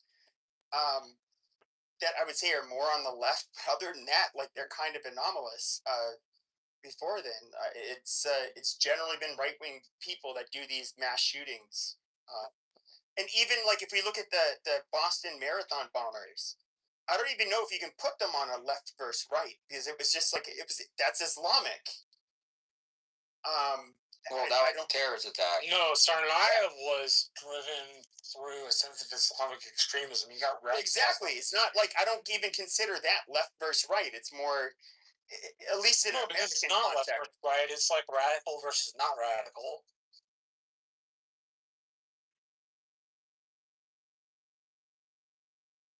Pepe, you got any brown berets near where you live, or maroon berets? That's skirt. I mean, that was back in the day. So I'm trying to think of what you call it. There's a pejorative term. I just can't think of what the there's like they call them machistas. Yeah, there we go. So there were people even that I was friends with in college that were part of Mecha, and if any of you don't know, it's kind of like a far left, ethno-centric.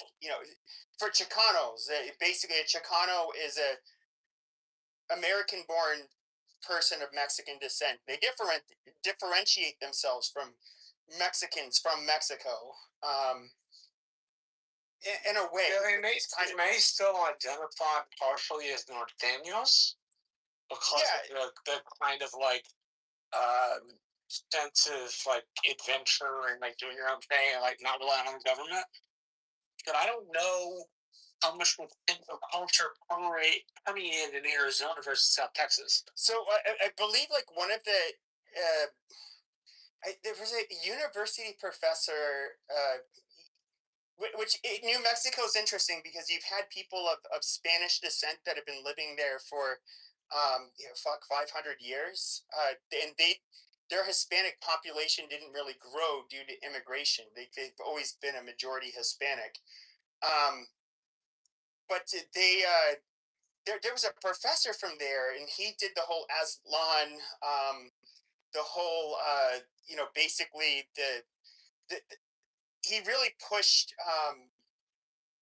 the whole idea that like the Southwest United States should remain Mexican. It's our inheritance, and you had this big like in the '60s, you got a lot of these different movements that came about. And I forget that fucker's name, but even the mayor of LA, he was a former mayor of LA. Garcetti? No, he was a Mexican guy. He was the one who I forget what he did to Rush Limbaugh's girlfriend. Gallegos. Yeah, and so he was a member of them, and they did they sabotaged some train tracks in LA or near LA and caused a terrorist attack. I mean, they were kind of militant, like a lot of groups back then, like the Black Guerrilla Family or the militancy went kind of hand in hand in the '60s with political groups. I mean, the '60s were a super violent time in America. If we think now it's violent, that was a lot. Do you remember the Weathermen that wanted to blow up subways underneath the Capitol? I mean, they caught that. They caught them doing it. I remember asking my dad. I mean, he was in his teens and 20s in the '60s, and in 2020, I remember asking him, like, I don't know, was like our country more politically chaotic or violent now or then? And he had a really hard time, answering that. So, like in some ways we were worse. It's the Weather Underground. It was the SSDS. Yeah. And the Weather Underground Society, something like that, right? Yep. You actually had some, like, a lot of them were like pretty privileged white kids that were socialists. Yeah, but they were privileged white kids. I mean, but they were very smart people. These were like really smart guys, like Bill Ayers. I remember. Hey, Jerry Rubin and Abby Hoffman and Dave Dillinger and Tom Hayden. I'm trying to remember if I can get all seven. Who am I missing? Rennie Davis. I mean, they were really bright. If you look at who went on trial. That I missed one. Oh, and Bobby Seale, right? Right. Who we left out? Wait, Dave Dillinger, Rennie Davis, Abby Hoffman, Jerry Rubin, Tom Hayden. I'm missing one. Can't think of it. You named 6. Yeah. Anyway, Okay, they were all Lee really bright. No, they were all really bright, and I remember this is like maybe 15 years ago. Megyn Kelly had Bill Ayers on on her show on Fox, and she's trying to grill him. And I just remember just kind of being amazed at like how intelligently he could answer and respond to her questions. And of course, he's doing this in a way where he could possibly get in trouble if he legally, if he answers some of her questions the wrong way. And I was just, and Megan Fox, or Megan Fox, excuse me, Megyn Kelly, it seemed like she was just like, she didn't know what to do. And I was thinking like, wow, this is a sharp motherfucker. And when you get, he's very smug. He has a PhD. He's a tenured professor. yeah, but he's probably actually, yeah, but he's actually, in my opinion, a very smart guy, and was one of Obama's advisors before. Well, yeah, well, I mean, the rumor is, and I don't know how true it is, that he wrote Dreams of My Father. Barack Obama's book, yeah. But he's but that's actually, if you think about it, imagine you had these smart people that were committed to being terrorists. The world's a pretty dangerous place. Well, that's the Weather Underground. They split up SDS. They were part of SDS, but then they split it up and they created the Weather Underground. They destroyed that organization, SDS, in order to form the Weather Underground, which was about bombing. I mean, there's still people to this day, if you go on the FBI's website, that have not been found. And I'm dumbfounded. Like after decades, they've not been able to track these people that have been involved in some of those attacks. They've not been. Nobody believes they ended up. I didn't know that. They all from. They had really good lawyers. A lot of those people, when they came up on ground, they showed that the FBI had done illegal wiretaps, and that's why they did minimal jail sentences. Well, no. So, like, there was an MTA officer in, I believe, New York City who, like, there was 2 women, I believe, involved in that attack, and they ended up, I forget what they did, some kind of terrorist attack. Like, they severely injured this one officer, and of course, even when it says, while they're still looking for her, she has a photographic memory, is estimated to be, a genius, something like that, and nobody since the 70s. And no, I mean, usually these people pop up like, is they were found in exile in Cuba, and of course Cuba will use them domestically as a positive PR for their. Okay, here we go. I just Googled it. None of the original Weather Underground organization members are still in hiding as of 2026. But look, there could be other groups. Other groups. No, I wasn't talking about the Weather Underground. I'm talking about like some of these extreme. Just look up far left terrorists that have not been found, that are wanted and have not been found from the 70s and 80s. I mean, it's. Yeah. What are you saying? Like, you're talking about from the SSDS, from those groups? I don't know. It was SDS, by the way, not the SSDS. I don't Wasn't know. SS student for The Democratic Society. SDS, you're saying? Yeah. Now, Antifa, I mean, I don't know. Antifa is not from the 60s. No, it is not. No. Yeah. But you even until the early 80s, like what was it? Was her last name like Rosenberg? I forget her first name. Those people were caught. Yeah, they were caught. This was in the early 80s, and they were still doing this shit. Right. Kathy Boudin. I know a lot about that stuff. Yeah, Clinton pardoned some of these people. He did? Yeah. No, he pardoned her, Rosenberg, her last day in office. Right. And Dave Gilbert was pardoned by Elliot Spitzer on his. And Rosenberg was on the board of Black Lives Matter. Hey, Kathy Boudin was a professor at Columbia. It wasn't Angela Angela Davis. Go ahead. Didn't Angela Davis? She taught at Antioch, or I feel like she was teaching at Antioch. Maybe I'm wrong on that. Wait, or taught somewhere. So if I recall correctly, didn't Ayers Bill Ayers is a tenured professor. He was no, I know that, but didn't he raise I forget the name of that dude. He was the local prosecutor there in San Francisco. Yeah, he raised Jason Boudin.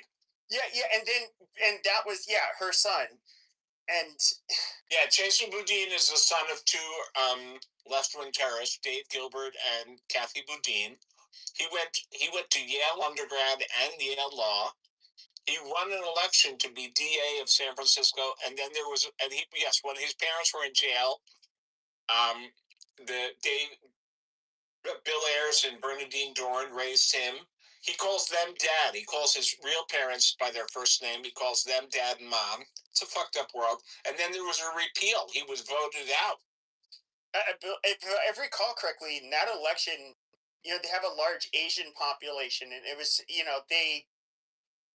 get it. It's like a liberal and progressive place, but it did turn into a fucking cesspool, and I don't know how it happened. I don't know how you do a repeal. They've done it in California. They repealed the governor, for God's sake. Remember when Arnold Schwarzenegger, he was voted in on a repeal election. Whoever the governor was, Gray Davis, I forgot his name. They repealed him, and Arnold was voted in. We don't have that in New York. I can't remember any other repealed in my lifetime. Can't think of any repeals other than that one. Yeah. Oh, wait, the DA in San Francisco. That's who we've been talking about. Yeah, that was the son. Right, those two, right? In California. So that was a terrorist. That was the son of two terrorists, and that was raised by their terrorist friends.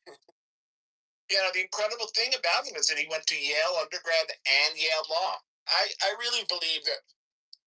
But these are smart people. I mean, like the yes, thing is, these are not dumb people, and that's what they're very smart. Yeah, but academia is where where the liberal world, those are the people that still sympathize with the Weather Underground. That's where they are. The universities and professors, those are the people who feel like chicken shit. I was too chicken to join the SDS or to join the Weather Underground, but I do sympathize with them. And so they get a kick out of promoting the children of these people. They get a kick out of the fact that Jason Boudin is at Yale Law. I would say that is one of the doing like life bids, and he's at Yale Law. Isn't that cool? And I think that's one of the differences between the left and the right in the United States is when it comes to like domestic terrorism, you don't have this legacy of the right wing doing this, the terrorism stuff. Whereas if you look at aside from but that's uniform. No. I said legacies. I misunderstood you, man. That's my bad. Yeah, I mean Timothy McVeigh's kids are not going to Harvard. So, but you do have people with left wing grievances and people that so happen to be left that have ethnic or racial or religious grievances on the left that were kind of brought into the fold of I'll just say like this Marxist violent ideology where you can you're fighting the good fight. Yeah, just go ahead and blood should run in the streets. You're doing what you need to do to liberate your people. Whereas the right doesn't have anything even remotely similar to that. You're going to have people that are very extreme on the far right, which are they're just terrorists and unhinged, and most people don't take them seriously. That might have views that are similar to that, but once again, these are fucking crazy people. They're never really taken seriously on the right. But even the mainstream, and that's kind of one of the weird things is like I guess in the '60s maybe there was more mainstream acceptance of the violence towards the majority, like America. We're an evil country, the white people, whatever, and but I mean, today it's like what do you see? It's America, any of its allies. They should be attacked. They're horrible. They're evil.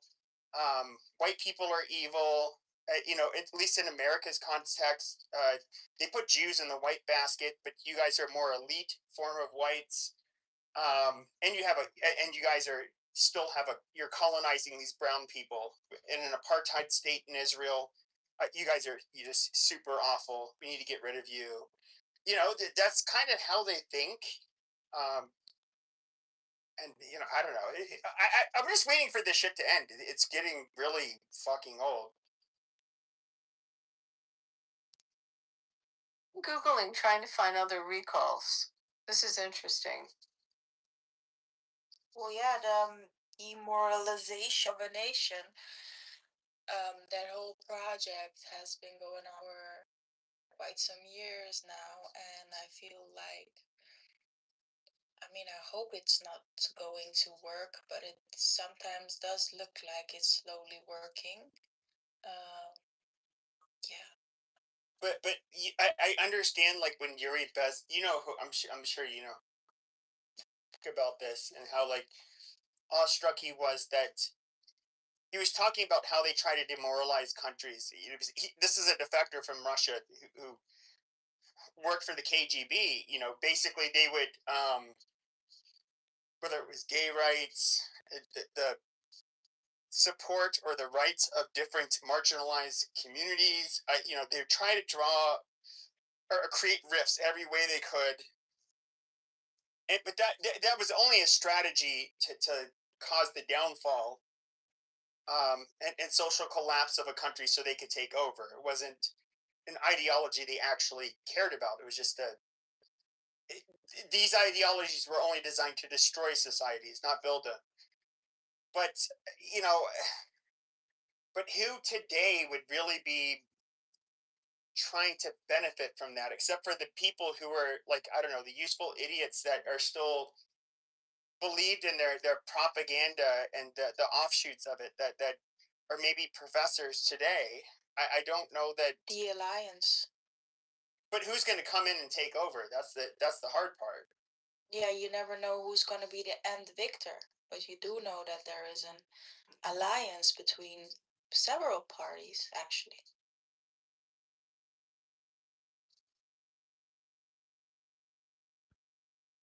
But the Soviet Union would come in after a country stabilize and then quote unquote normalize it and rule it with an iron fist. There's no. I guess today I don't. I can see how the propaganda is still alive, alive, and people. There's true believers, but I don't. I don't. Perhaps China and Russia, which it's my understanding that with Russian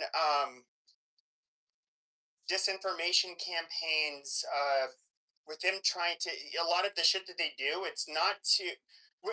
Their main goal is, at least today, to their main goal is to get people to be so disgusted basically with the system and both sides that they are just not willing to participate. And I don't. But even then, it's like Russia's not going to take over us. But of course, if if they can weaken our resolve and our willingness to elect people that will push back against Russia, that makes their lives easier. I don't quite know what the end goal is with people, with every group of people and all of their grievances and their ideologies. I don't even know if they're all like connected. That's where it becomes kind of complicated.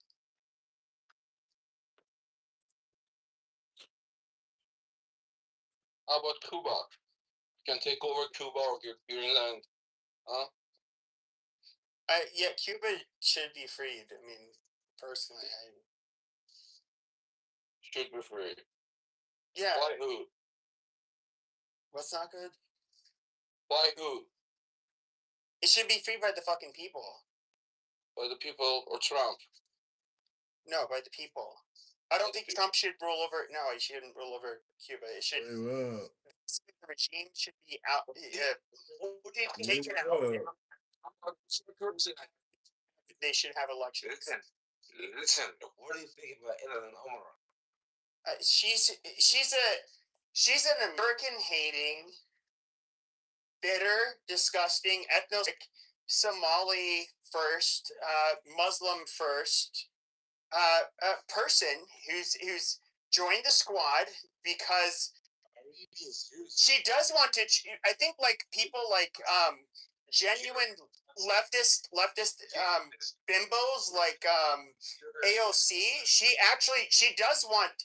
She also wants what like major reform. However, that major reform is going to be at the expense of everybody that's not her people. She's Ilhan Omar is one of the greatest examples of people you should not let into your fucking country. She's not some harmless, worthless immigrant. This filthy fucking bitch is a member of our fucking Congress. And she's openly hostile to the United States and the majority of the population in the United States. She sucks. Filthy bitches being kind. My language would be much more extreme than filthy bitch. Yeah, I mean, yeah. She's dangerous and diabolical. It needs to be censored. Should have been censored. She needs to be censored. Should have been censored. Just like Talib was censored. Incredible.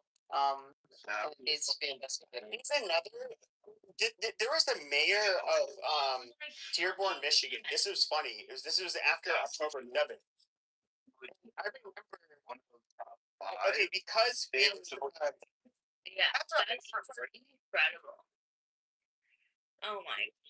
did I miss it? Did I miss it?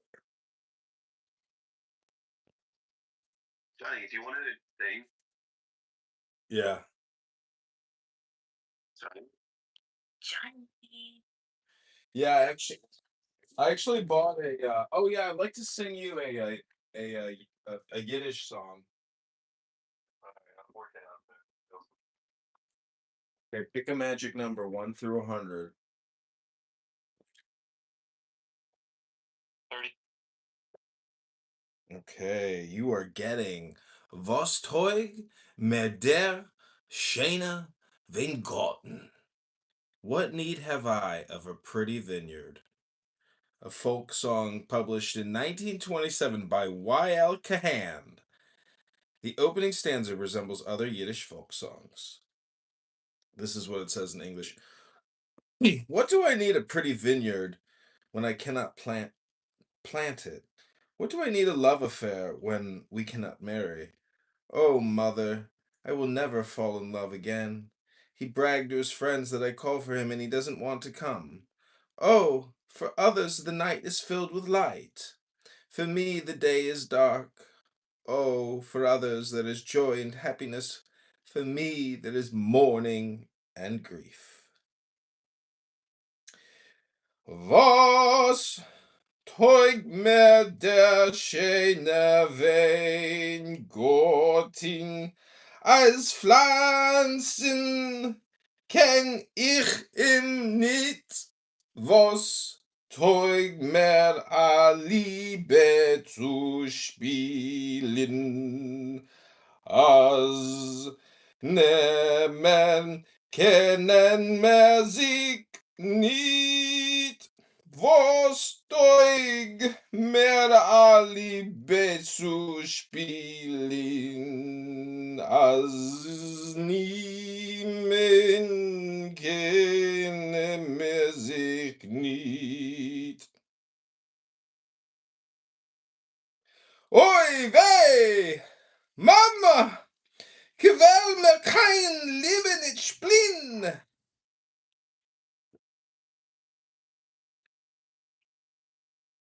Whoa.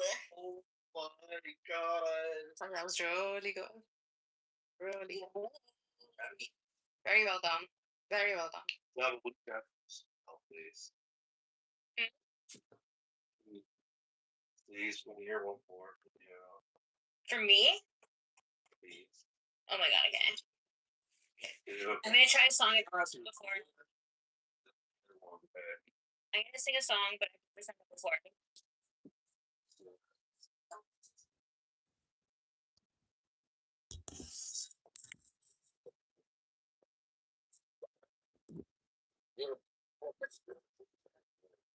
It's critical. This sounds like a Europe. It's critical. Europe is critical to who? David. Bobadilla. What do you mean beer? What's beer? Bobadilla by any chance? I'm just asking. Are you the Europe? What the fuck? You know what I mean? I'm Somali. You know Somali? You're a Somali? Oh, okay. He's Somali. This is where I think it's interesting. Is you guys are some of the biggest. My very first job out of college, I had to work the county working with seriously mentally ill adults. So this Somali bitch said that she left her check. Somalis are. Yeah. Fuck you. Yeah. Go suck a fucking dick. We are. Shut your fucking mouth. Let me finish. Okay. All right. I'll just shut. Okay, Skinny. I just shut your mouth for you. Why not? I just Pepe. Hold on. Before we go there, I want to know how big that forehead of his is. Like, is it a big forehead? 9 inches, 10 inches, probably. You know what's interesting is we can talk about the. I'll forgo the story, but we can look at. Hold on. You filthy your ear. Hold on. So you have African immigrants that do fairly well, especially from Nigeria. If you look at it, they actually outperform most. Maybe even Jewish Americans in a weird way. But of course, they have to come in through a very strict merit-based process where it's cream of the crop from that country.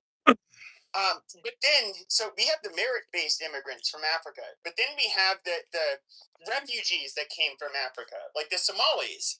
And what you get are people that just abuse the system. They commit lots of fraud, lots of crime, very dirty people. In fact, I would say, if I recall correctly, more of them joined ISIS. The Somali community in America, they had the largest, per capita wise, percentage of their people that joined ISIS in comparison to any other fucking ethnic group in the United States. Very trash people, low IQ people, lots of benefits, lots of fraud. When I say benefits, lots of benefits used, lots of fraud. And you guys are terrorists. Speaking of benefits, I thought Since 1991, our country has become the big man, right? No, what's funny about your country is your country had nothing to do with Western imperialism. It had nothing to do with anything, any outside group doing anything to you. You guys had a civil fucking war. And what ended up happening is that you guys ended up fighting each other. It became a lawless country. Then one of your fucking warlords decided they were going to use UN food aid, hold it hostage, and we had to. No, you fucking retard. Literally, you guys had a civil war, not sparked by outsiders. That you guys are completely different than you cannot blame anything that happened in Somalia on the West. This is fucking retarded. Listen, you already have. We had our own problem, yes. But the reason we came to the West is because of our own problem. Yes, you are right. 1,000,000%. But you cannot blame the worst problems for our immigration 1 minute. You cannot, because we helped and we literally made ourselves Americans. Paul Williamson, we are not enemies to America. Never that. Never that. Never. So you are literally delusional.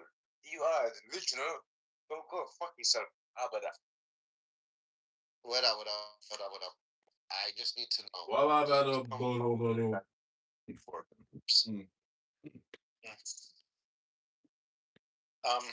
Listen, can I bring up something else? We are not enemies to America. The plan is our message. Why does it show you? Yeah, bring it up. What's on your mind? Yeah, I'm good, thanks. Right? Go research. That's what I brought up the word benefits about how they use them a lot more than other groups of people. Well, I just read that Princess Fergie, Princess Sarah Ferguson, was friends with benefits with Diddy. I just read that. I mean, this woman has had a run of bad luck like I wouldn't believe. I mean, if that's true, her luck, just her publicity. Are you talking about Fergie, the one from Black Eyed Peas? No, Fergie, the former wife of Prince Andrew, she had a relationship. I mean, apparently she had a relationship with Epstein. Saying there's a book about her now. Says if Epstein had asked her to marry him, she would have married. But she also had a 4-year friends with benefits with P. Diddy. Well, wait. I mean, Prince Andrew had a wife before Meghan. What? Dude, you're thinking of Harry. My bad. Say a lot of. Yeah, you're right. The one who got it. Yeah, and she had a thing with Epstein, but now I'm finding out she had a thing with P. Diddy. I mean, how much betrayal can the public take? You don't think that there are very men operate but they receive different means to do it. You don't think there are like clout chasing and money chasing whores that just in a way climb a ladder? Not really surprising to me.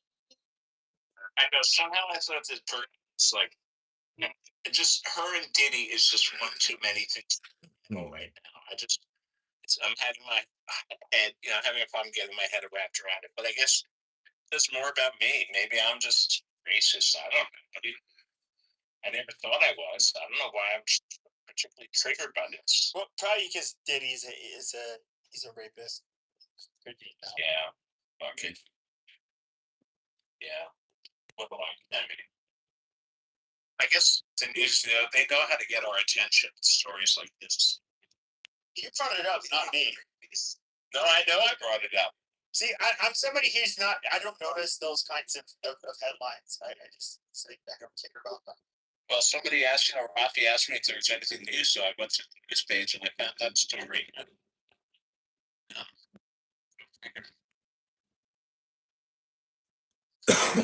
That was really weird. So the redistricting thing that happened in Virginia is that you had Barack Obama. He made videos saying like, please, this our democracy relies on this. This please vote yes, whatever. Virginia says I don't know the name of what it was that they were actually voting on. But I just thought it was really ironic. Like it was such a. It was a way to basically steal the votes of a bunch of Virginians. And just like how he would, in a way, and this is kind of the problem I have with Obama is he would tie morality to such decisions that, or like if you don't do this, you're bad. And I just like if you think about it, like for the most part, back in 2008, Black people, white people, there were Hispanic people. Yeah, there was always racism. It happens, but it was not. Wasn't like something that made people like me even uh, have to stop and think about it. But under Obama's presidency, like that became a huge fucking deal. And like I felt like as white people, as Americans, we were kind of being attacked for the first time ever. And I can think of so many quotes that Barack Obama had made, uh, talking about, even for example, to ISIS, and he would say like, and before you guys like try to criticize them, let's think about the Crusades. The Crusades happened. Okay, 400 years ago, amazing.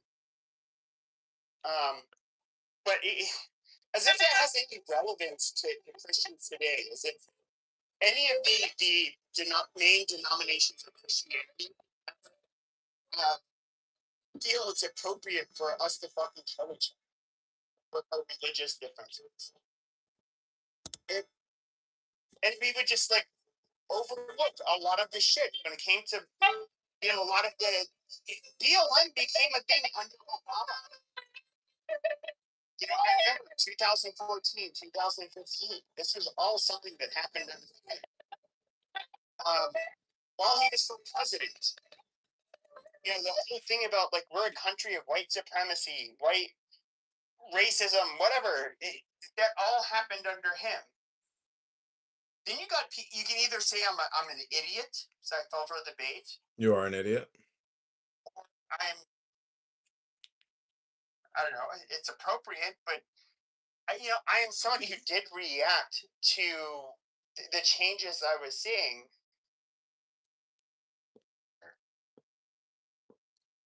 Hello? Hello?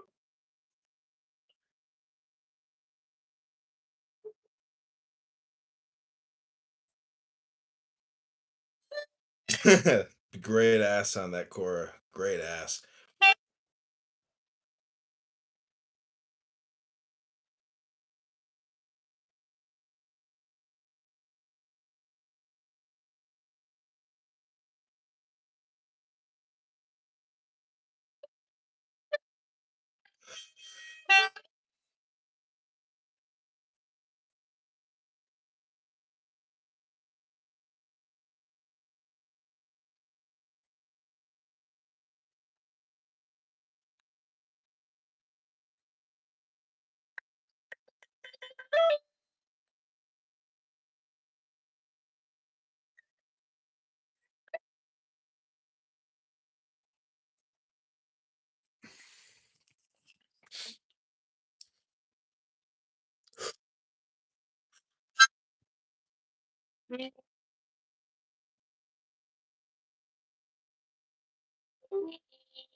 Look at that sexy Starfleet captain piloting her ship of Ezekiel through the solar heavens of infinity for all time with an android vibrator.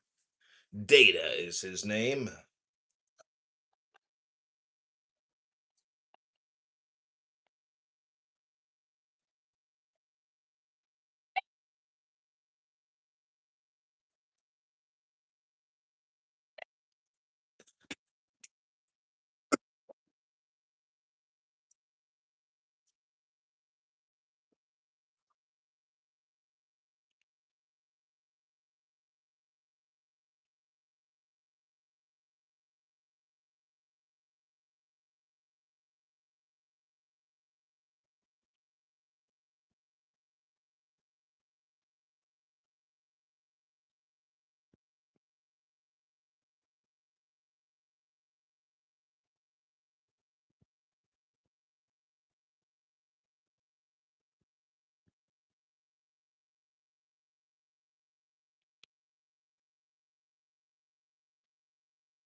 This snake charming flute has seen its better days.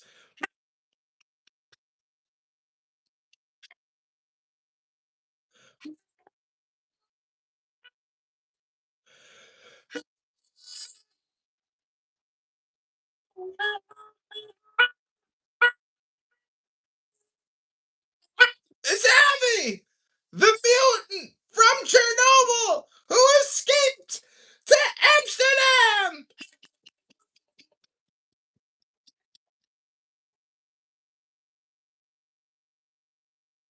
Are you at the grocery store, Abby, right now? And how many coupons are in your pocket at this moment?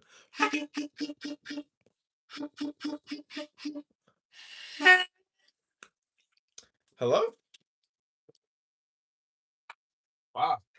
I think I've hypnotized everyone with my snake charming skills of hypnotic power, of enjoyment and splendor.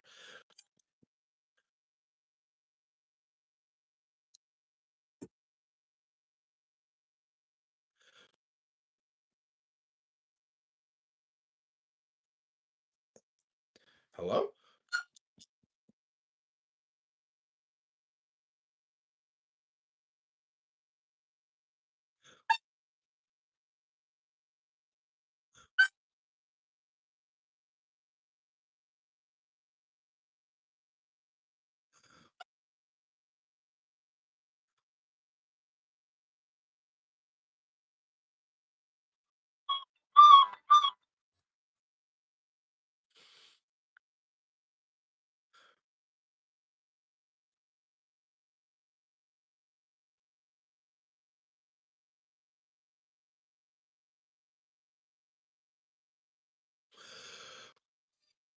Never had one lesson. Hello? To further cleanse your chakras, we will now review your 7 chakras. They are wheels of energy, transformers, and doorways of subtle vital forces called prana. Chakras originate outside of the body as gates in a second attention system, like the 5 senses. The brain senses the different frequencies of light as colors. Chakras sense and distribute prana, energy to the physical body, as different emotions, sensations, thoughts, and vibrations. Your crown chakra. Repeat after me. Sahasrara.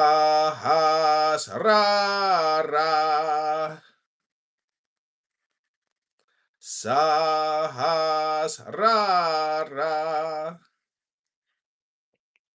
Your next one is your brow, which is your mental body. Ajna. Ajna. Next, we get to your throat, which is your emotional body. Vishuddha. Vishuddha. Next, we get to your heart. Anahata. Anahata. Then we get to your navel. Manipura. Manipura. Next, we get to your sacral. Svadhisthana. Svadhisthana. Now we get to your root chakra. Muladhara. Muladhara. Symbols, chakra lotus petals indicate the vibration and frequency rate of the color of the energy fields.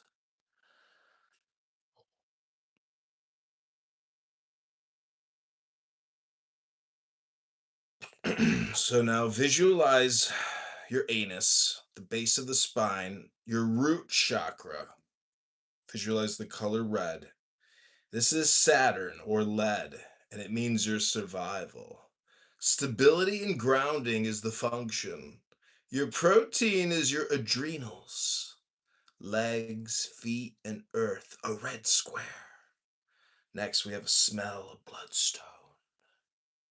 Then we have oriole, hematite, cedar, and myrrh. Garnet and cinnamon.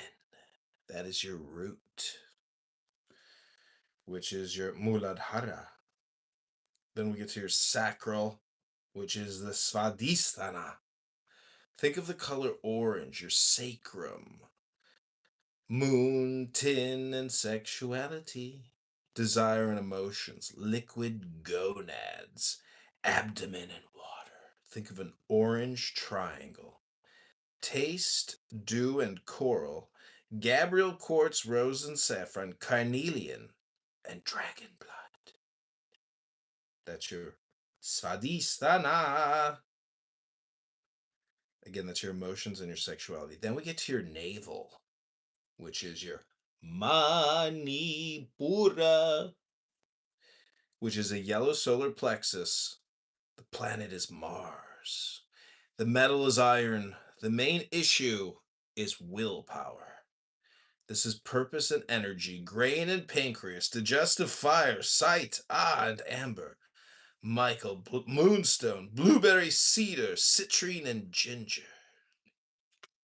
That's your manipura, your physical body. Then we get to your heart. It's green. It's Venus, the planet. The metal is copper. The main issue deals with love. Sharing and balance, that's the goal and function. The food and glands is vegetable and thymus. The body part is the lungs. Lymph and air. Think of a green plus sign. Then the sense and sound is touch and tourmaline. That's the gemstone. The angel or the ideal is Raphael. The quieting stone is malachite. The fragrance is chamomile. The incense is rose. Stimulating kunzite. The stone aroma is heliotrope. Then we get to your throat. Think of the color blue, Vishuddha. The planet is Mercury. The metal is Mercury. The main issue deals with creativity. The goal is communication. The function is healing. Foods are fruit. Gland is thyroid. Body part is ear. Symbol element is ether. Think of a cup, a blue cup. Sense and sound, hear and eye. The gemstone is turquoise. The angel or ideal is Hermes. The quieting stone is aquamarine. Fragrance, frankincense, incense is sandalwood or sandalwood. Stimulating is azurite. The stone aroma is eucalyptus. Then we move to your brow, your third eye, indigo, purplish, ajna, which is your mental body.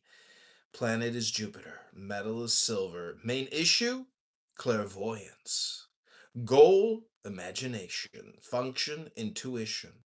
Foods are pure air. Gland is pineal. Body part are your eyes. The symbol element, it's the Star of David. It's a purple Star of David. The sense sound is your intuition. The gemstone is lapis. The angel or ideal is Isis. Uh-oh. The quieting stone is spectralite. Fragrance is star anise.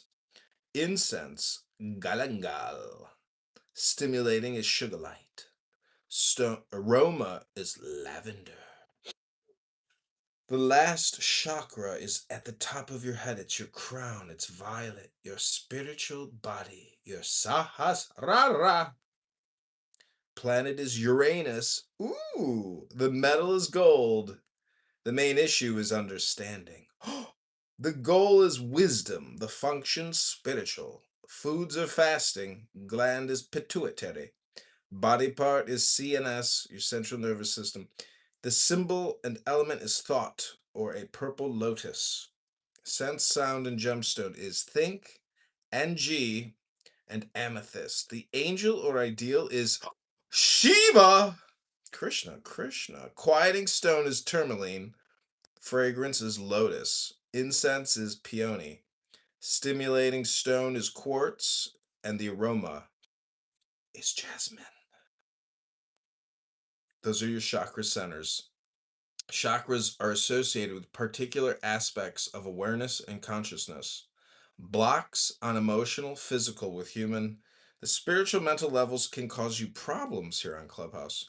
Cleanse your chakras on Clubhouse daily by quieting or stimulating yourself with healing factors that release reservoirs of cum energy, debris to free your healthy frequencies either on your clitoris or on your gonads, your testes. These are your chakra centers. You have been cleansed. You're radiating light.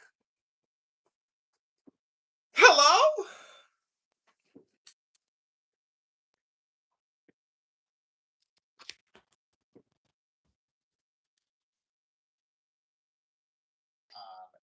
نمیشه به این دلیل که لطفا خواهش میکنم گلو جان خیلی توجه کن که چی دارم میگم که درست براشون ترجمه کنی این بی احترامی هست. CM, you want to hear a song I made, an AI song? It's called Magic. I hope you like it. Moderators, feel free to kick me from the room anytime you want.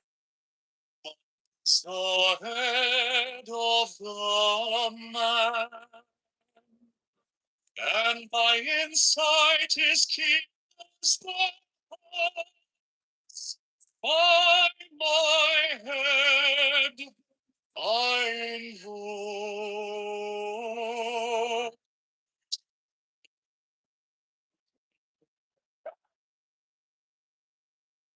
I am the only begotten child of my father. My father is dead. Me with favor and grace. By my body I invoke thee. About me shine diamonds of by their brightness I invoke thee.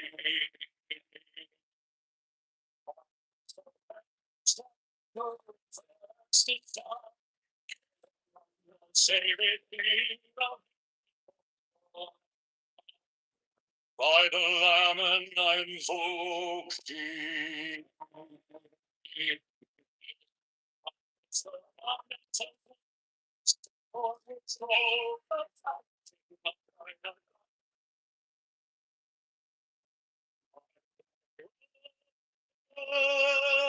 By invoke.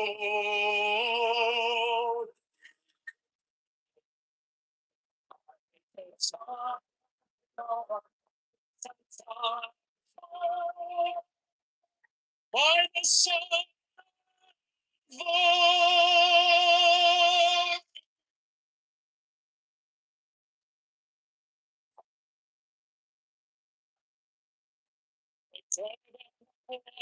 invoke.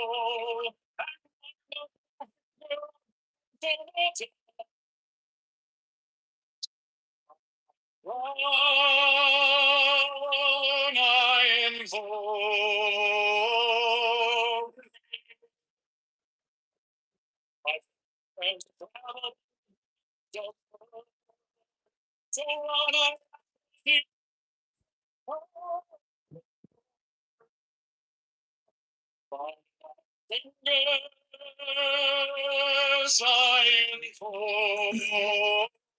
Okay, that's called Magic. Now I'm gonna play for you the hymn to Pan. It's gonna open up your chakra that we just discussed. I hope you enjoy. This was one of the first AI songs I ever created, and it's still one of the best.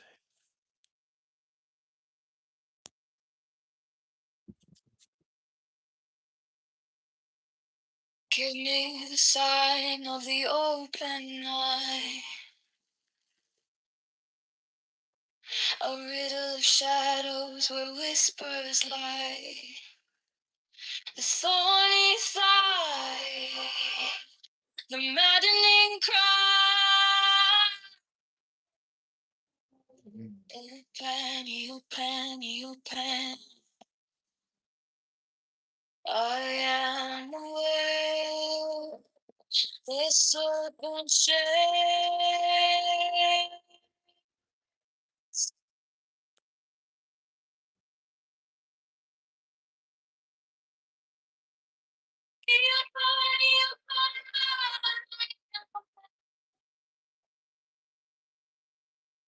Twist the winds as it comes.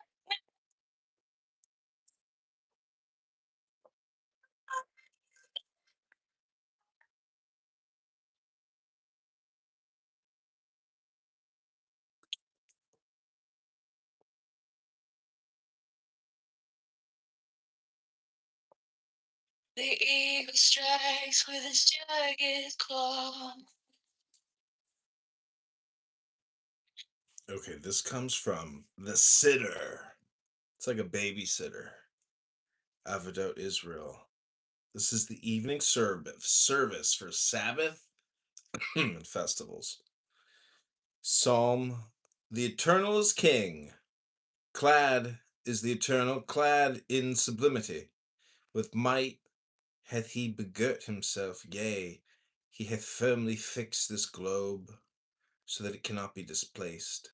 Established is thy throne from of old, from everlasting art thou. The floods lift up, O Eternal. The floods lift up their voice, the floods lift up their roar. Yet above the rush of many waters, the ocean's mightiest surge, mighty on high, is the Eternal. Thy testimonies are well assured. Sanctity beseems thy house, O Eternal, whilst time endures. Evening service for Sabbath and festivals. Bless ye the Eternal who is ever blessed. Gong and reader, blessed be the Eternal, who is blessed forevermore. Blessed art thou, O Eternal our God, King of the universe, at whose behest the evening darkeneth, who in wisdom opened the gates of heaven, and whose understanding varieth the seasons and arrayeth the stars. In their watches in the firmament according to his will, he createth day and night, causeth the light to vanish before the darkness, and the darkness before the light, causeth the day to pass, and bringeth on the night, and distinguish between day and night. Blessed, praised, glorified, extolled, and exalted be the name of the Supreme King of Kings, the Holy One. Blessed be he who is the first and the last, and besides whom God there is none. Extol him who soareth above the ethereal plains by Jah, his name, and exalt in his presence, whose name is elevated beyond all blessing and praise. Blessed be the name of the glory of his kingdom forever and ever. Blessed be the name of the Eternal henceforth and evermore. God ever living and enduring, he will reign over us continually forevermore. Blessed art thou, O Eternal, who producest the dusk of evening. With ever-enduring love hast thou loved thy people of the house of Israel. Law and commandments, statutes and judgments hast thou taught us. Therefore, O Eternal our God, when we lie down and when we rise, we will discourse of thy statutes. complain on Clubhouse, and rejoice in the words of the law, and in thy commandments forevermore. For they are our life, and the length of our days, and upon them will we meditate day and night. And oh, do thou not withdraw thy love from us forevermore. Blessed art thou, the Eternal, who loveth his people, Israel, God, faithful King. Deuteronomy, hear, O Israel, the Eternal is our God, the Eternal is one. Blessed be the name of the glory of his sovereignty forevermore. And thou shalt love the Eternal thy God with all thy heart, and with all thy soul, and with all thy might. And these words which I command thee this day shall be engraven on thine heart.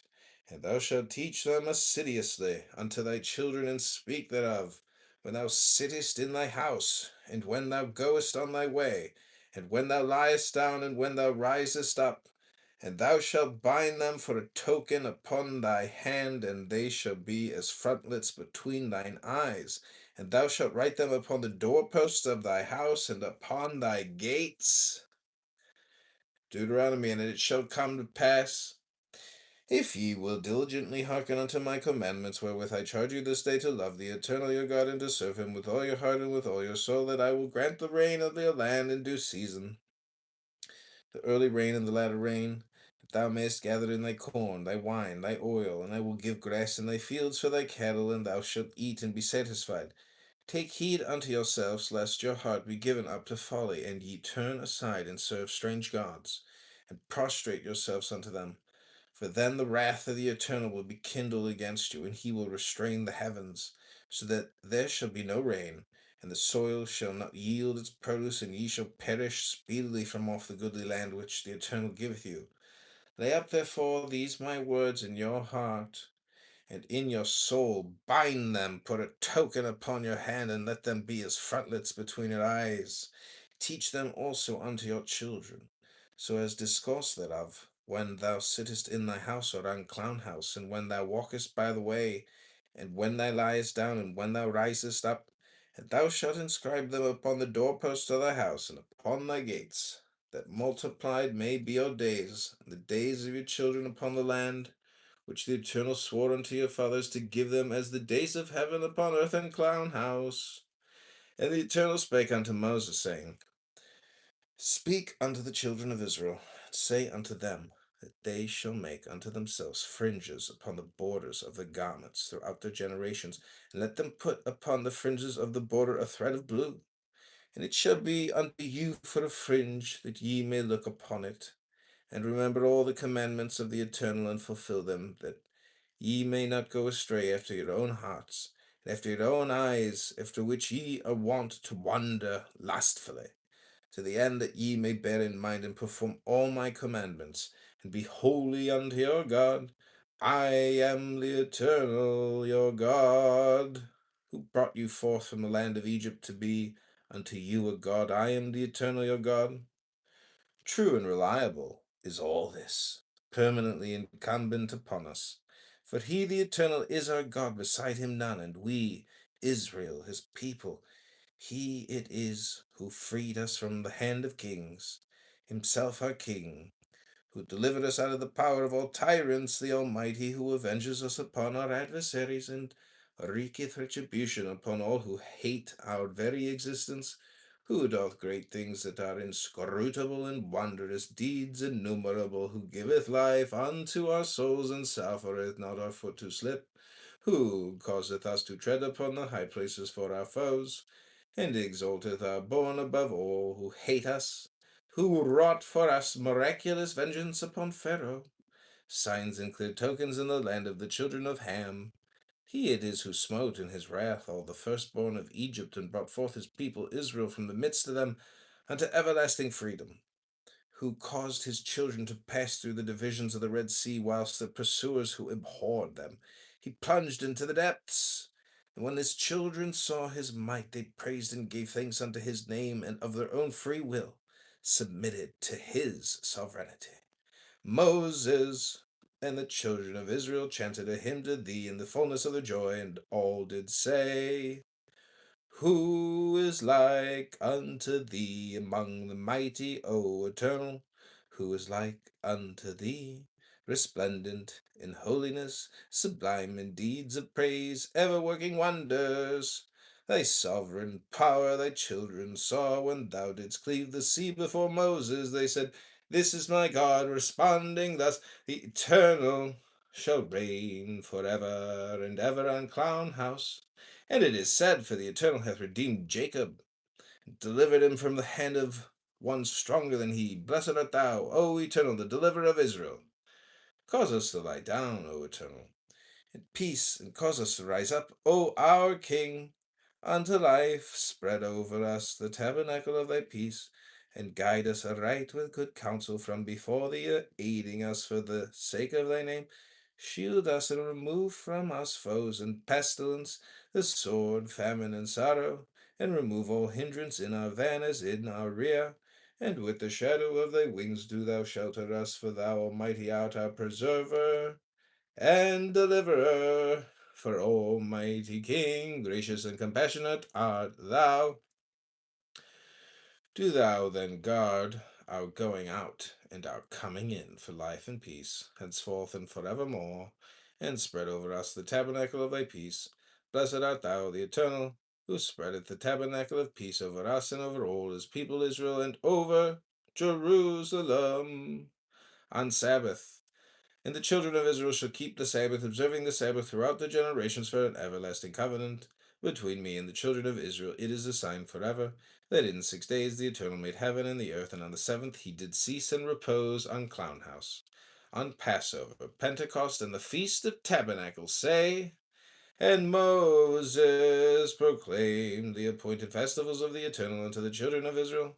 On New Year say, Sound on new moon the hornet, whilst still the moon lies hidden, on the day of our festival, on the day of atonement say, For on this day will be atoned for you, to cleanse you from all your sins before the Eternal ye shall be clean. O Lord, open thou my lips, and my mouth shall declare thy praise. Blessed art thou, O Eternal, our God, and the God of our fathers, the God of Abraham, the God of Isaac, the God of Jacob, the God that is great, mighty, and tremendous, the Most High God, who bestoweth gracious favors, possessor of all, who remembereth the pious deeds of the patriarchs on Clown House, and will bring a Redeemer unto the remotest posterity and love during the 10 days of penitence. Remember us unto life, O King, who delightest in life, and inscribe us in the book of life for thine own sake, O ever-living God, King, Helper, Savior, and Shield. Blessed art thou, O Eternal, the shield of Abraham. Thou art mighty forever, O Lord, reviving the dead. Thou art all powerful to save. Who causeth the wind to blow, and the rain to descend? He sustaineth the living in mercy, and reanimateth the dead in abundant compassion, supporteth the fallen, and healeth the sick, releaseth those that are bound, and establisheth his faithfulness unto those who sleep in the dust. Who is like unto thee, O Lord, Almighty deeds? Who to be compared unto thee, O King? Who ordainest death, and restorest to life, and causest salvation to spring forth? During the 10 days of penitence say, Who is like unto thee, Father of compassion? Who remembereth his creatures unto life and mercy? Yea, faithful art thou to quicken the dead. Blessed art thou, O Eternal, who restoreth to life the dead. Thou art holy, and thy name is holy, and they who are holy daily praise thee. Selah. Blessed art thou, O Eternal, omnipotent and holy. During the 10 penitential days say, Holy King, thou didst consecrate the 7th day unto thy name, on completing the creation of heaven and earth, and didst bless it above all other days, sanctified above all seasons, and thus it is written in the law. Thus were finished heaven and earth and all the hosts thereof, and God had completed by the 7th day his work that he had made. And God blessed the 7th day, and hallowed it, for thereon did he cease from all his work which God created for its reproduction. Our God, and God of our fathers, be pleased with our repose here on Clown House. Sanctify us with thy commandments, and render thy law our portion. Satisfy us with thy goodness. Cause us to rejoice in thy salvation.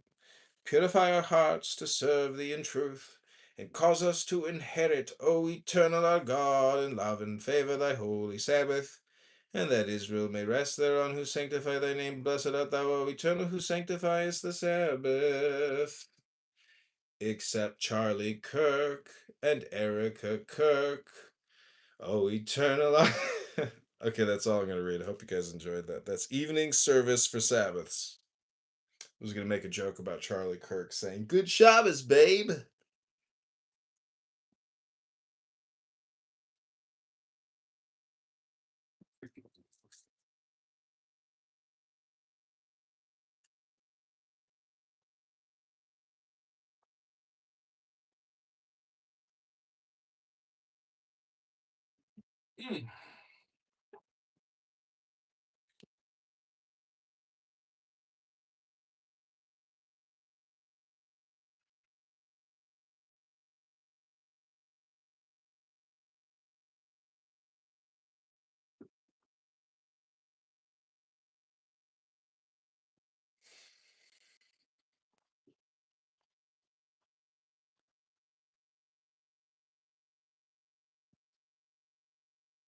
Hello?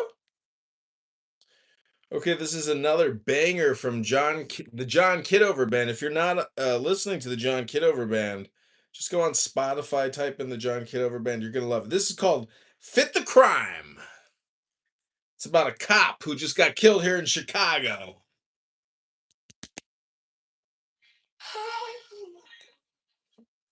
John Bartholomew was his name.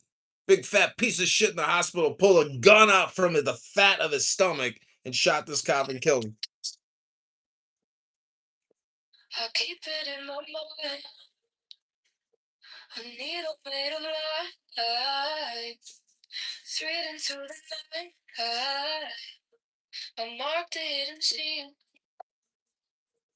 I sharpen up the dream. The case is cold but clean. I've waited long enough here, so let it come around. Together, kiss the ground. Don't want the scales to say. Don't need extra to make the punishment fit. Fit the crime. Make the punishment fit the crime. Fit the crime. My object also blind. I shall achieve in time.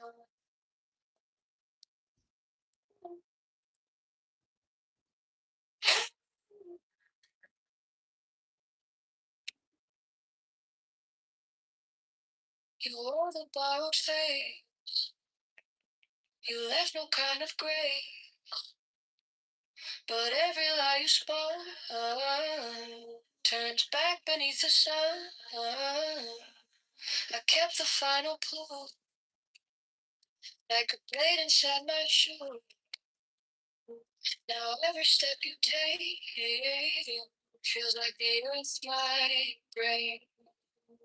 So let it go around. Can't kiss the ground. What the skins to say, on the edge of everything, to make the punishment fit the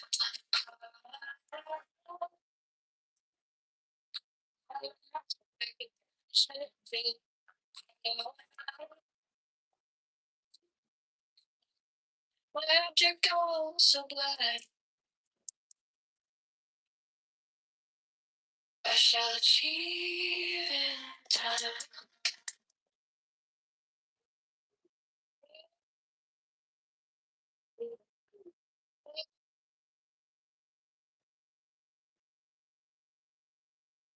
And if I will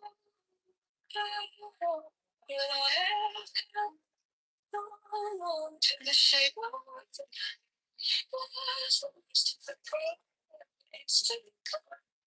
To make the punishment fade.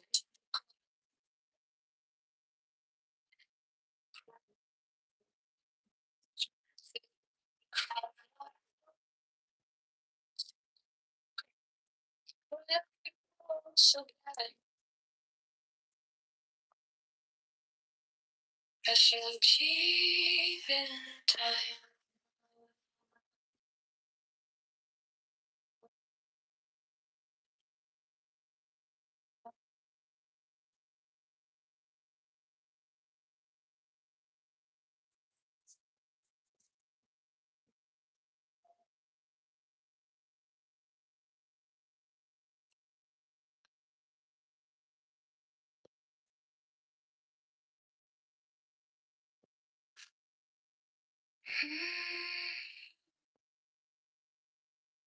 My object all sublime, I shall achieve in time.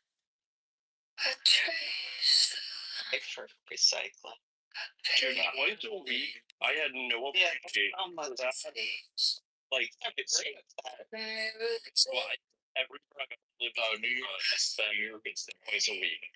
It's been normal. And it's fucking Texas.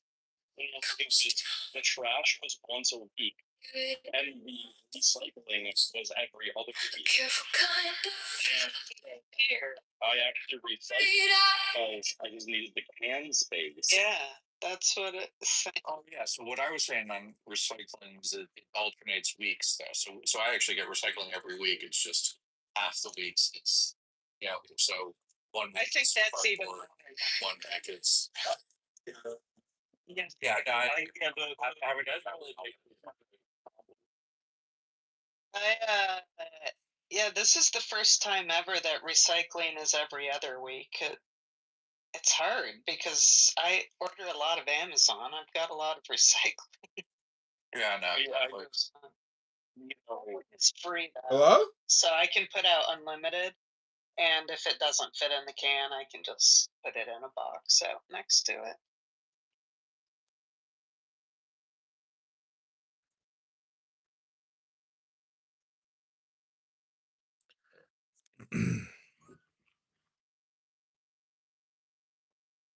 So what did you think about my performance? Hello?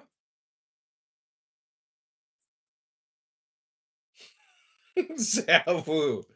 Hey, the N word? That's not the N word. Yes, it is. No, it's not. The N It's word is both. Canada, it's both. You can't say either. So not, here. well, that's Legal. I mean, he does kind of have a point there. What? No, you need to be careful. Like, let's say you've got the hood pass, right? Your friends let you use the AH at the end of the digger. That's cool. oh my god. But if you go into the wrong place with that, that's on you. They'll anyone in Skinny! like you could say it, just be Skinny, careful where you skinny! Also, I'm used to like being careful where you say it. Well, I mean, on That's here, the fucking hood. You can't just say it. everybody on here is from the hood, apparently. Can you tell Dargis to come back? Read ER at the end of it, you know. Krishna. It's boring. Hello? Hello? What'd you think about my performance, Sabu? Did you hear any of it? I didn't hear all of it. Yeah, babe. Hold on a sec, sweetheart.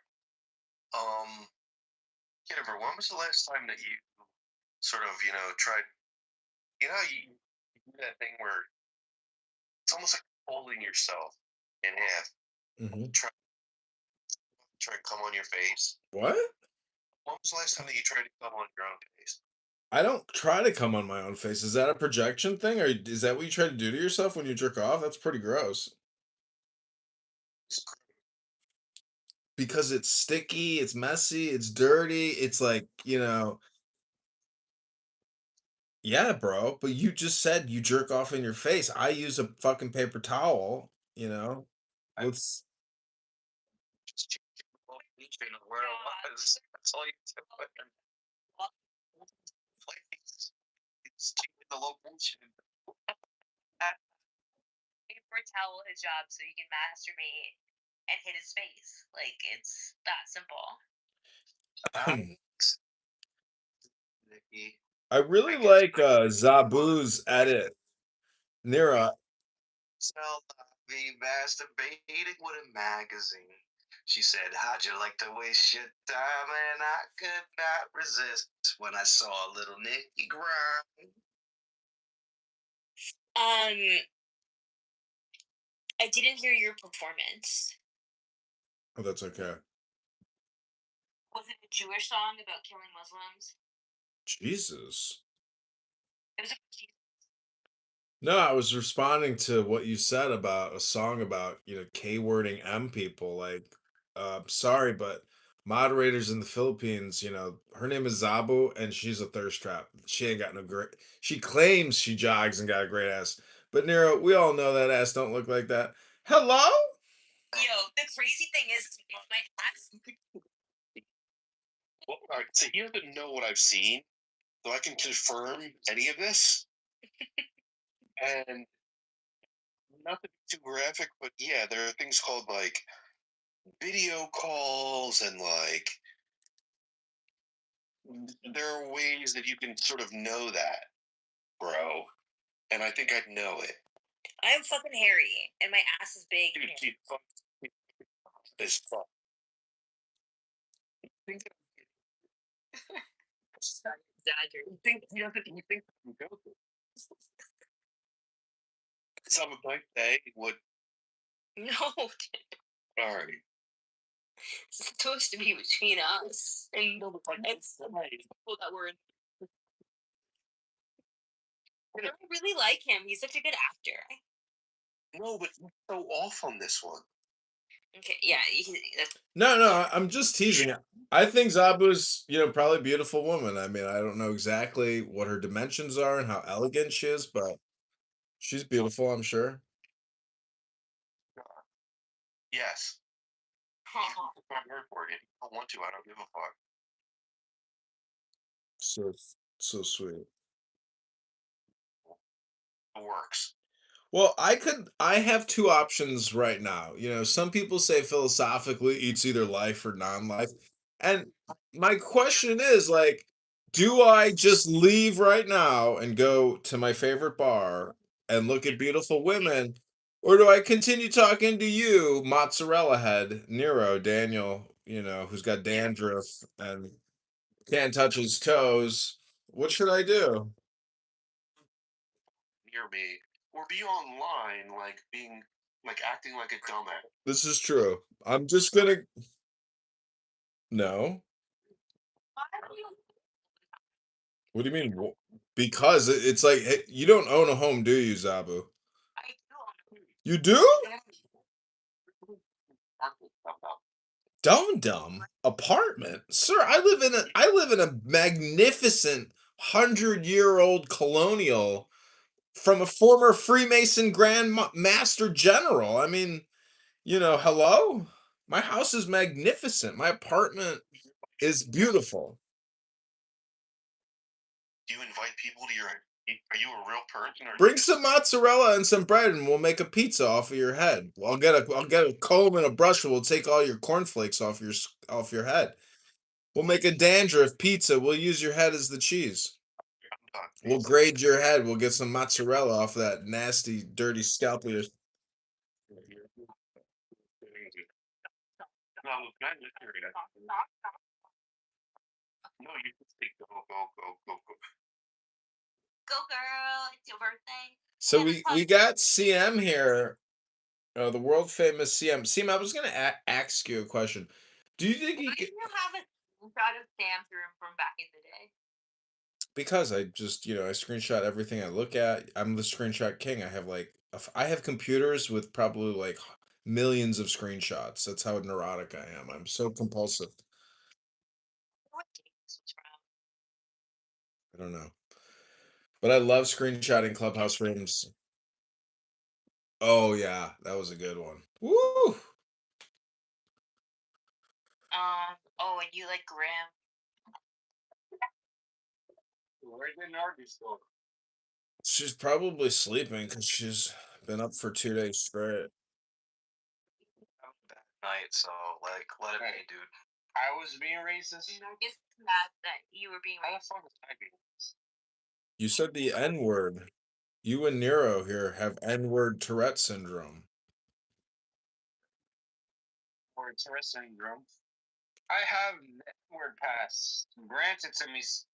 Granted, You got an N word pass? I got an N word pass on here once by, a high level N word. I granted myself the N word pass. I'm part of the culture, bro. Daniel Regal. Oh, wait, if you're culture adjacent, does that give you an N word pass? Dude, did you hear this, Nero? Did you hear what CM just said? He is self-proclaiming an N-word pass because he's adjacent. Oh my, I'm reporting you to all the black rooms on Clubhouse. Nas, Biggie, Tupac, Wu-Tang, Mobb Deep, etc. Bro, do you guys have any kind of etiquette? Like, if you guys were in my fucking house acting like this, like, Zabu and Nero would still be here, but I would throw you guys the fuck out. Okay. You know what? I'm just gonna leave. I'm just gonna leave. No, I agree. This is too much. Say no more. I'm out of here. Say no more. I'm out of here. No, I'm just kidding. I wanted to see if I could trick Sam into leaving.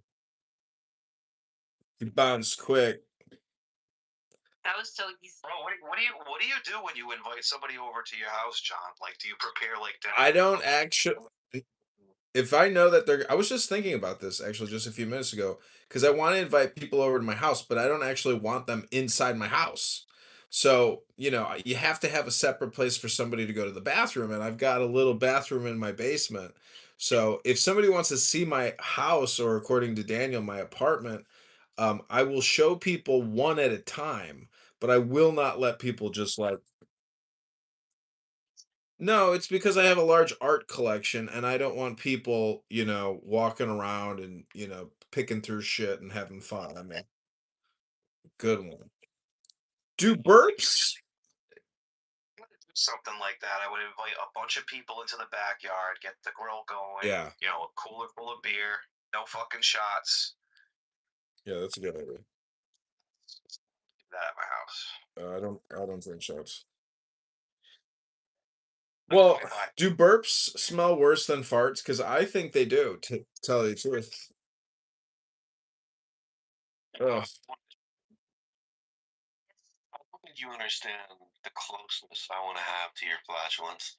Oh. I want to meet it at your asshole. Yeah. So, like, Daniel. I want the purity of it. Ugh. I will. I believe. God, this is so disgusting.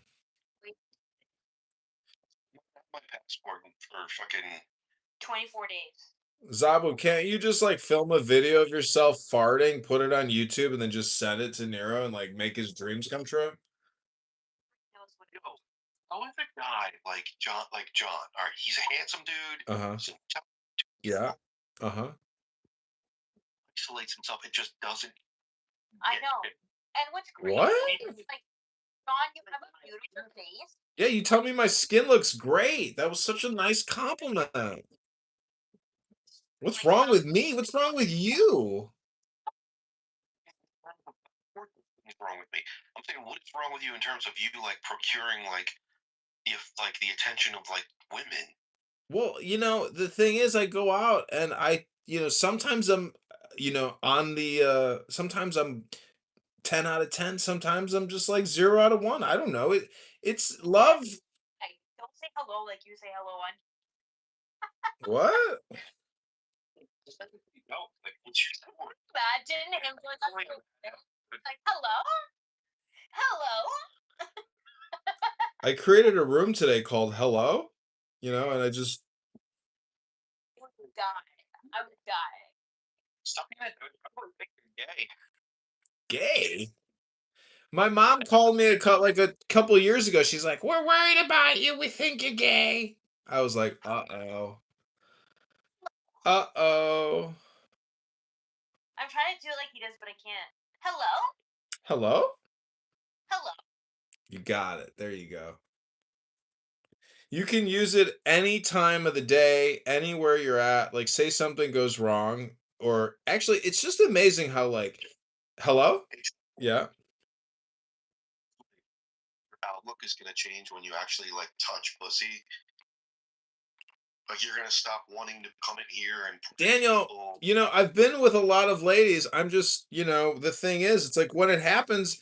See, Daniel, I don't know if you know this, but it's summer. Like in the summertime, flowers just come up out of the fucking ground, well, you can't. You're just like, oh my god, I just got laid. It happens, dude. I don't know what to tell you. It happens. mind is gonna be telling people that they're misusing their attention and time. Yeah. Played. Yeah, I know. If you were here, we would go out and we would have a good time and meet a lot of ladies. I don't know what to tell you, bro. Well, maybe I could just like open up Clubhouse at the bar and be like, "Hey, I want to introduce you to my friend." You're in Chicago, right? Yep. Philly. Yep. Will you have guests there? I mean, would you? I'll stay there for a weekend. No, you can't stay at my place, bro. You'll have to get yourself a hotel or, and I'll meet you downtown somewhere. Yeah, there you go. Like steal your little fucking horn, that little fucking chime. What do you think I'm gonna do in your fucking place? He's a serial killer. He's gonna. I know. Chill the fuck out and get laid. Well, Migzet on here called me a crazy person, yesterday, and then he started telling me about how obsessive compulsive I am about this app, and I was like, "Isn't that projection?" Because like you're on here all the time screaming and debating. It's like you have a beautiful wife and 10 children, and you're on here debating all the time. It's like if I had that going on in my life, I would delete this app and just be so happy. Bye. Hello. Bring him do that. What does it say about you, weirdo? You're like, look, you are misusing your time. And what are you doing? Is that a perfect use of your attention? No, I'm trying to point out that anytime anybody does ad hominem projection or hypnosis, hello, hello. If people are misusing their time, is a good use of your time. You fucking idiot. Daniel and Rigo, can we cuddle now? Oh my god. Are you wearing a bra? No. Oh, dude.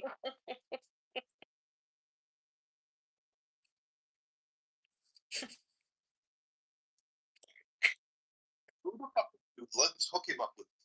Who can we hook him up with? I think you should go out with Abby. Dude, alright, let's get him and Abby. I know he likes Fatima. But I don't. I guess I don't. Not gonna go for it. Fatima's fun. She's with CM. I know, right?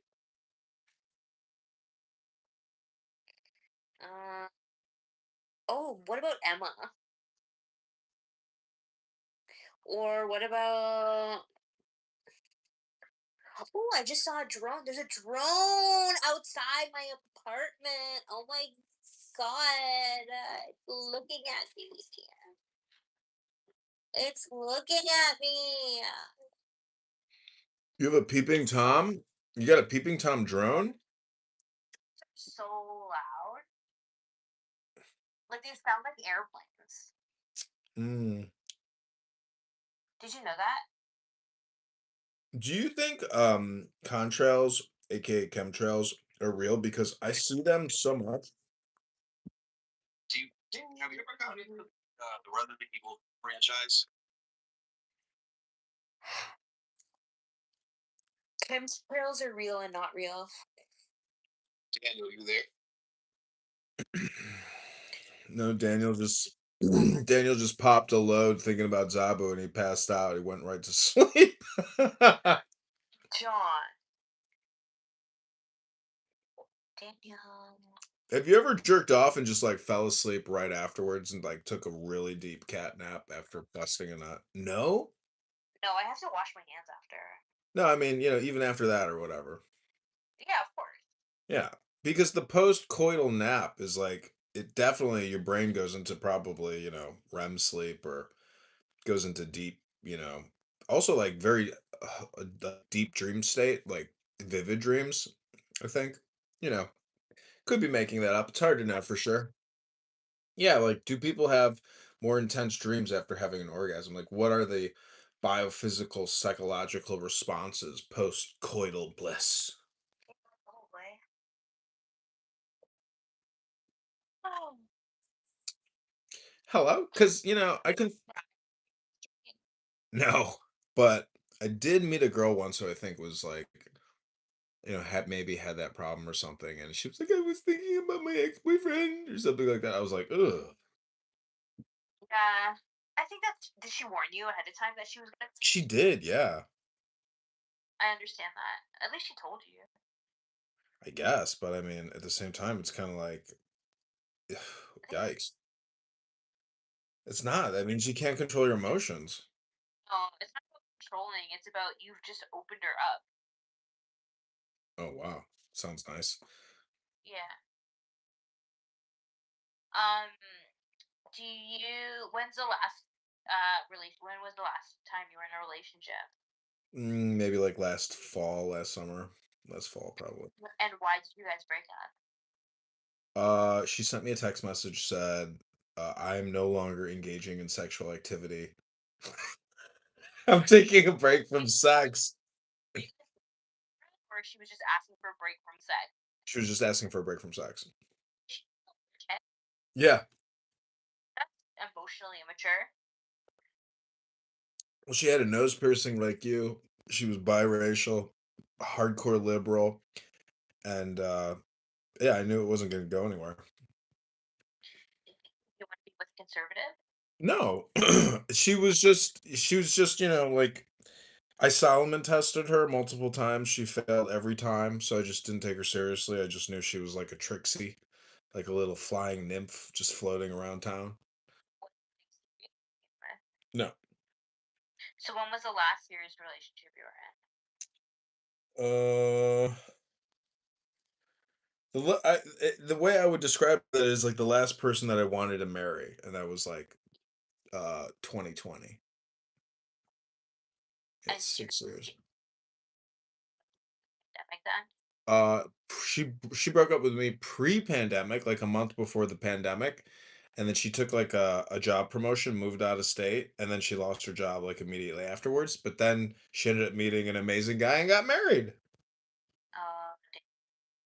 It's amazing how like if one door closes, another door opens for you. People are worried about this and that, but it's just like transformation and movement.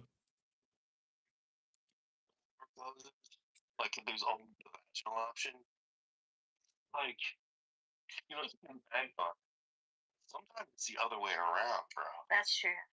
And sometimes you can have both open at the same time. This one chick broke up with me once, and and you didn't. She's like, it's too bad we're breaking up. She's like, you didn't even get inside my ass, and she like pulled up. Yeah, she was like, but then I saw her on the dating app like years later, and she was like a single mom. Yeah. This My favorite is like that candy where it's like a popsicle or like a lollipop and you can like dunk it in the thing and then it's like pop rocks. And yeah. That's what it's like going from my pussy to my ass.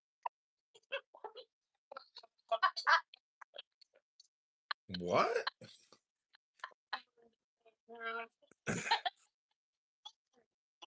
Those little vanilla sticks where you lick a popsicle and it gets tacky to the point where or like it's sticky, so you can dip it in sauce or powder. Dude, that is fucking hot. really fun anal plug is those candy rings. Mhm. Those ring pops. Oh wow, those would be actually a good plug, huh? Pop. Maybe a little fucking G. You know, it's kind And of then you take a popsicle. So you put a ring pop in my ass, and then you take a popsicle and you put it in my pussy. Oh my god, stop giving me ideas. So it's not gonna hold. It's not gonna hold. Too small. No, because a ring pop has that like diamond shape, so it's like it's an anal plug. yeah, we got it. Like, don't you think? Don't you think that like ramming things in your butthole is like a bad problem for one's health? Like, I just can't imagine why anybody decides to have like anal sex. It's like it's a pretty important part of the body that you utilize so regularly that to think about like possibly damaging tissues and this and that. I mean, is it worth it? They're made the same. Yeah, I mean, I agree, but like there's things on the inside that, can tear and impact, and then there's cancers and this and that. There's all the kinds of complications. Yeah. And stuff, but the joke I was making was that my pussy gets so wet that it's just natural lube for my ass. Yeah. Like that's where did Daniel go? I mean, if you wanted to start a surefire business, there's these little entrepreneurial rooms on here. If you wanted to start a surefire business, either you just open a pizza restaurant or you sell online anal lube. I mean, either one of those two, just, you're going to make a bunch. Natural anal lube, like he probably went to his bathroom to go quickly beat off because this is the most exciting thing that's happened to him on Clown House in years. I have with Daniel all the time. Like, Wow. Well, I need to get out more, that's for sure. Daniel needs to get out a lot more. all the time.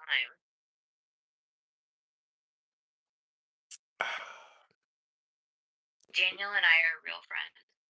Oh, you know him in real world? Yeah. Hey, bro, where did you go? Where did you go? I had to go to the bathroom. This was just overwhelming my Friday night. Yeah, it's Friday night. How come you're not out and about? I'm thinking I'm gonna do a hard out in 4 minutes. But honestly, if I go out, there's like gonna be very few people out. It's like it's not really warm enough yet. It's only a Friday. Tomorrow it's gonna be warmer. It's a Saturday. Like tomorrow's the night to go out. The ballet. I tried to take this chick to the ballet once, and I bought us tickets, and she came to my place, and she's like, "I don't want to go to the ballet. Let's just fuck." I was like, "Oh my god, fine, fuck it, let's fuck." And then we didn't even go to the ballet, and I was like, "Well, this was what I wanted to do anyways." After the ballet, so kind of ridiculous that we didn't go to the ballet, but I was perfectly pleased with the outcome. Try it again. That could be your move. I won't be going to the ballet anytime soon. I should just like, print up a bunch of fake ballet tickets and sell them on eBay. Well, this is what I text. Are you on Hinge, Zabu? You're not on Hinge or Bumble or Tinder or anything like that? Well, I was gonna ask you, what are like the most creative introductory statements or questions you've heard on these apps? Like, um, like which concert would you go to? You know? Uh, let me see. Hold on. Let me double check. No, I don't have it anymore. I deleted it already. I had Bumble for like 2 seconds and I thought it was pretty creative, but I can't remember where the questions were. Oy vey. I like had gone on a date with somebody, and then usually when I choose to go on a date with somebody, I like don't go on the app, and then and then I get off the app. But now I don't feel like it anymore. I don't feel like swiping right or left. I think when I meet my person, it's gonna be organic. Yeah, it's a little bit like filtration because like so many of the people you just really have no interest in. Um, yeah, it's like I'm too lazy to even like remove them, delete them. Some people are like, obsessive compulsives, like so even just with their email, it's like everything goes in a folder, it goes to the to the trash. It's like, why the fuck do you spend so much time, categorizing the shit? What if you don't talk to the person? Yeah, yeah, yeah. I just say, hey, I'd love to take you to dinner and give you a gift.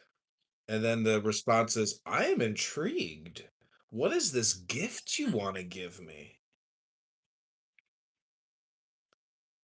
Well, it's obviously a bag full of diamonds. I mean, it's a book. A book, on the Buddha, the Dhammapada, the Book of Diamonds. Wow. Have you ever been on a date with a guy that gave you a book on the first date? Is that a Nope. is that a panty dropper?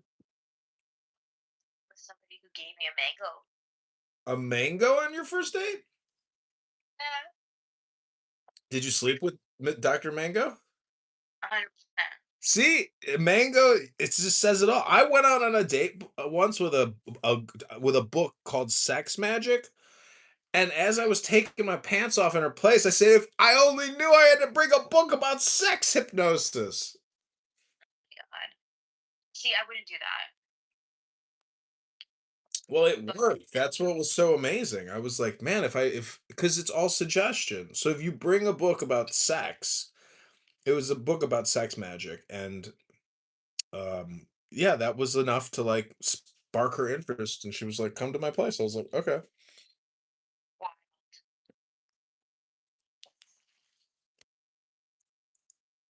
I would just wish there was like a smaller version of the book, like a pocket-sized paperback.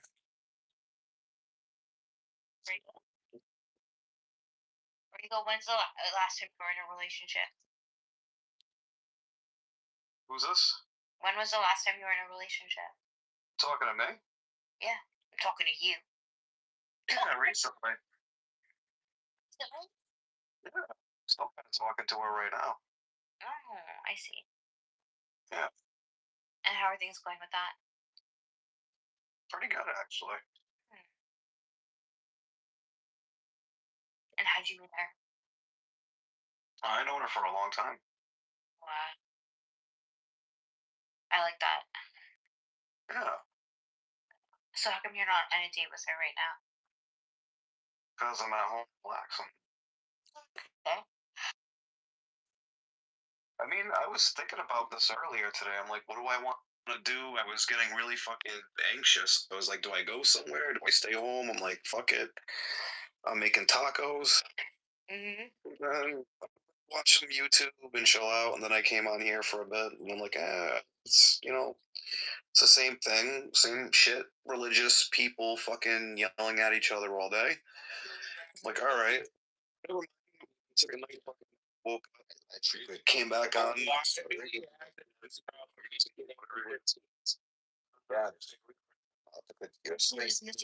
Yeah, critique creator.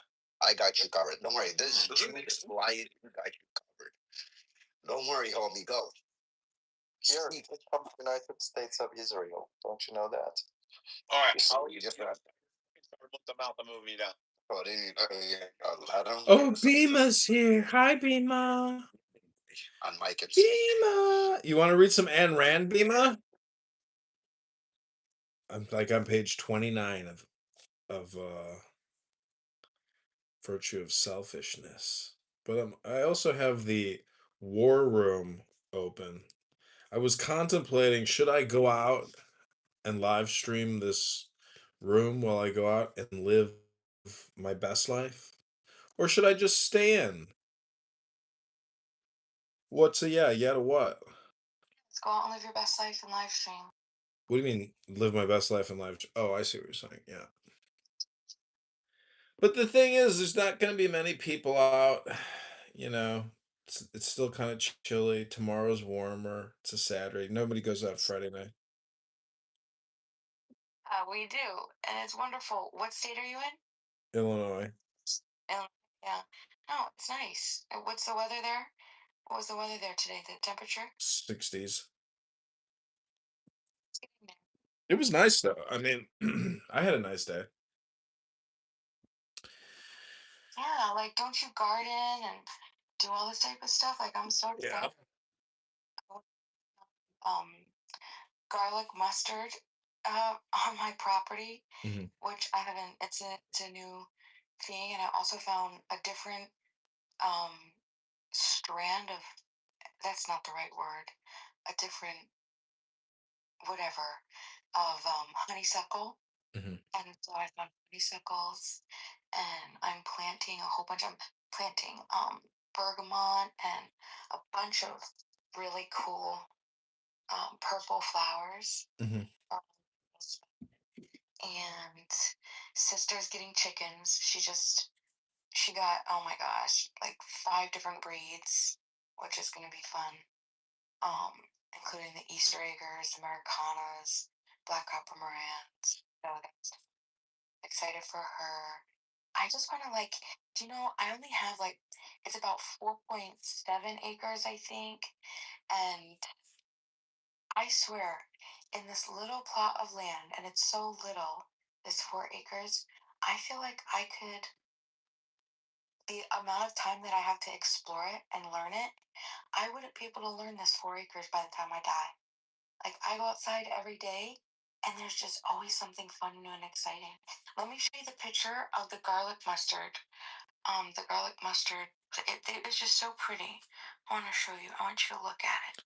The mustard seed. Look how beautiful. Just look how beautiful. Look at that. Just look at that. Just look at that. Just Look. look at that. Isn't it so cute? Look at it. Just look at it. Let's see. Beautiful.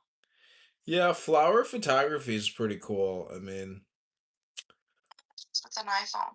I need a good camera. oh no, cell phone's good enough. I mean, I photographed the garden around here, and it's like, it's just beautiful. Just look at it. Here, look at my honeysuckles. My honeysuckles. It's funny. Look at my honeysuckles. Look at my tight, wet, pink honeysuckles. They're horrible. Look, oh, don't, and they taste good too. You can eat those? Honeysuckles, of course. Well, do you cook them or do you just eat them like fruit? Like you just eat them off the stem? Oh, you pluck them, and then you pull the stamen out of the back. Uh-huh. And honey comes like a syrupy, sugary, sweet liquid comes Interesting. out. Interesting. I never had it. I was just in a room where they were talking about putting those, candy gemstone rings up your butt for a butthole plug. So it's kind of similar to a honeysuckle, actually.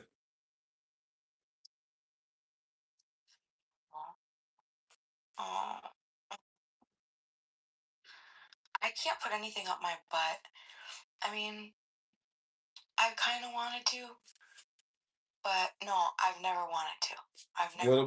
What about the guy who wouldn't pay for your sick dog? Did he ever stick it up your ass? I always want to, but I'm sorry. I don't like when it's coming out. I definitely don't think I'm gonna want to like it when it's going in. Like, I'm sorry. So I don't know. That's an experience to be left in the bathroom, like, and one way. That's how I feel about it. Yeah. But I mean, besides that, all the other holes go. You know what I mean? Yeah, I feel it's more like just like a porno video thing because like in the real world, there's like time constraints that it's like, and plus it's just like, I don't know, to me, I'm protective of my asshole. So if a woman doesn't, like want to like do a science experiment and do a fast and like do an intricate ritual for the anal, intrusion like it's not. I'm not interested in it because I'm interested in cleanliness, and time efficiency. Enemas, How do you do that? enema kit, right? And the enema kits are really nice. Off of you want like a little steel container, like a steel. It'll look like a steel bucket, and then it'll have a tube, and then at the end of the tube there's an insert, right? And all you gotta do is that you just gotta buy it, right? You heat up your distilled water, you make your coffee, right? You have to wait for it to come to a certain temperature because it can't burn your intestines. It's going up into your butt. So you have to wait, make sure that it hits the right temperature. As soon as it hits the right temperature, all you got to do is lay down and you put the bucket higher it so like you hang it on something and it'll naturally just flow out into down the tube, and then you just insert the insert in your butt, and then it fills up your butt. You get like a little switch, like a little on and off switch, a little clip. And yeah, no, well, Stelios, I see. The thing is, I learned about it through Gerson therapy, through like this cancer therapy program, um, called Gerson therapy. And the reason that they do the coffee enemas is because they believe that if it bypasses the liver and it goes right in from the other side, then it'll increase your glutathione by, they say something crazy like 600 times. Like your body will create the glutathione, which is the cleansing, right? The stuff that's going to clean up the bad cancer and all the bad cells, rogue cells, whatever else. So it increases your glutathione as transferase. And well, that's the claim anyway. Of course, they didn't do enough study into it because God forbid that it's a real thing and it works, right? But anyway, the Gerson therapy, very interesting. If you have cancer, they put you on a program, all juiced foods. So you go, and the reason that you do the coffee enemas is because as you're doing the juiced foods, you need the glutathione and you need to constantly clean out your gut and your bags and everything because I heard crazy stories where the tumors inside people would break off. And if you can't pass them well and your body can't process them, you'll die from the toxicity. So, because this therapy works so well, but it has to be, you have to have one with the other. It's a very strict juice, and the juices are like 5 different types of juices throughout the day, and then you have to do 3 coffee enemas. And anyway, the coffee enemas in the biohacking world, it got like popularized, and it does do something because it's really weird. I don't know, it's really weird to say this, but it gets addicting. It gets addicting, like it feels good. It feels good to be cleaned out in that way. And so once you stick it up your butt, you're supposed to hold it for at least, I think, 5 to 7 minutes, right? And it's really difficult because once you have that liquid in there, it's gonna be you really gotta focus and meditate to keep your spasms from wanting to just all over the place. So you gotta focus, meditate, hold it for 5 to 7 minutes, and then once you hold it for 5 to 7 minutes, then you could just let it out on the toilet. But that's yeah, Gerson therapy, coffee enemas, and it's a very specific type of coffee. You can't just get any type of coffee bean. You have to get the therapeutic coffee brand, which it's like green coffee. The way that the bean is processed, you have to make sure that it's been tested, no mold, not sitting around. You can't just buy coffee beans off the grocery store shelf. You got to make sure you get the right type of coffee beans to do this.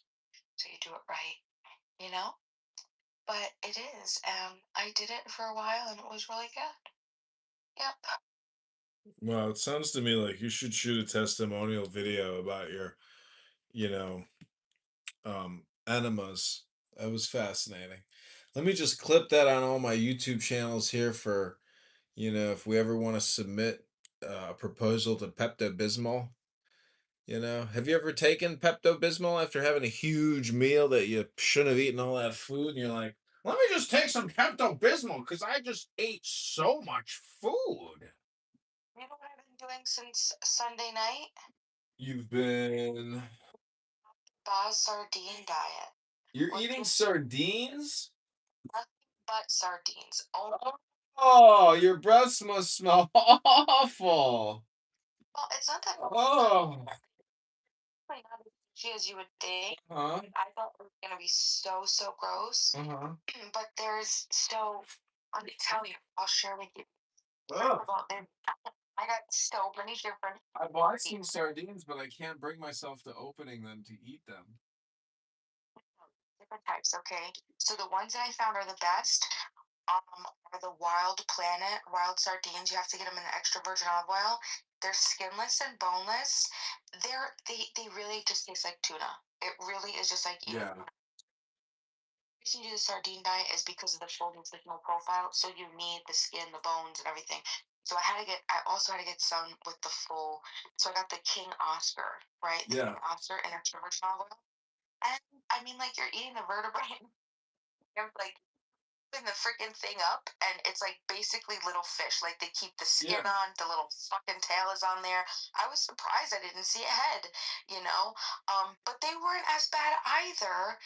But you're not gonna want to eat those. It's not as easy as the Wild Planet wild sardine ones. So wait, what do you do? Put it in a salad? How do you eat it? You just eat it raw?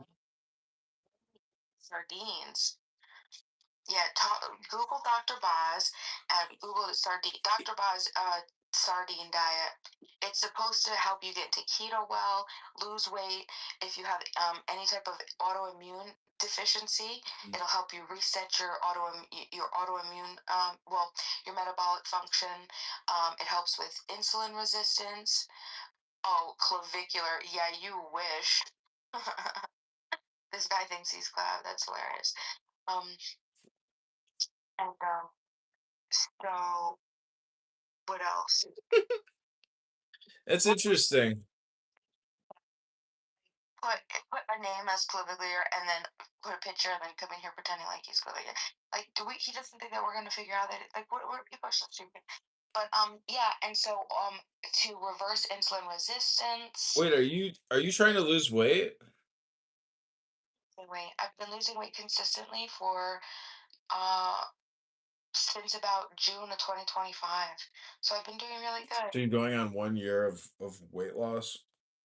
Yeah, there were some like the beginning of this year I did it was last year. It was last year. I did the lion diet, like carnivore, like hard life. Are you going to the gym? Well, I can't go to the gym Why not? because I have people that are in my home that have severe very low immunity. Oh. I can't be around other people like that. What? You can't go out into society? Grocery store runs. What's the difference between a grocery store run and healthy people in a gym sweating? Necessary and the other isn't. I need to go get food to live. Oh, I think we just figured out the weight problem. One is necessary, one isn't. I think we just figured out the equation imbalance. Hold on. Yes, madam. Yes, madam. We have been diagnosed and we are prescribing medicine. You're not. Time to get that LA Fitness membership. $14.99 a month with a 1 year $90 service fee. I didn't say exercises aren't necessary. I said going to a gym is not necessary. You can exercise at home. You could walk. You could do your reps. I do cowbell. 10 sets of 10 of 10 of the when you put your arms out in front of you and you dip all the way down with your. What do you think these immune deficiency people in your residence would say if you were to say, I'm going to the gym to work out? Do you think they would be like, don't do it, you're gonna kill us? Come on. I mean, it's all in your fucking head. You don't understand. Like when I said that a cold can literally I could kill somebody. A cold could kill someone? Stop being fucking insensitive. You're a fucking prick, okay? I wouldn't talk. Listen, don't be insensitive. I'm just merely telling you about this joyful thing called the GYN. I have a membership to the Joy Gym. The JOYGYM.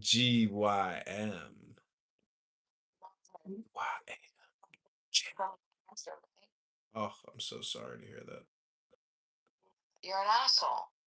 Well, that sucks. You know, I've witnessed family members experience that, and it's not joyful. It's very painful. A little bit, yeah. Were you able to just go in and go to the gym and walk around? Yeah. You were with them 100% of the time? Yeah, he was already dying. I don't think my gym experience was going to change his experience. He was already terminal. You just took care of him, like, what, for a month? Yeah. Okay, well, yeah, I'm hoping that because I'm taking care of them, it's not gonna just be a fucking month. My sister hired 24-hour nursing care at $10,000 a month. I was like, 10,000 a month? I was like, I'll take that job. And the nurse, he was like, come on. He's like, will you go into my other bedroom there and clean the windows? And the nurse is like, sir, I'm your nurse, not your housemaid. And he goes, all right, well, get over here and empty my piss bucket. I was like, holy shit. He was angry. You know, dying in pain, I'd probably be angry too. Slow, painful death, anger. But, you know, if you're at peace with your passing, it's a much better place to be. But that's the type of personality my uncle had. He was like an extreme go-getter. And so even in his death, he was like actively resisting and fighting out of mere habit. You know, because he was like such a disciplined person. This guy was running like 6-7 miles in his 60s.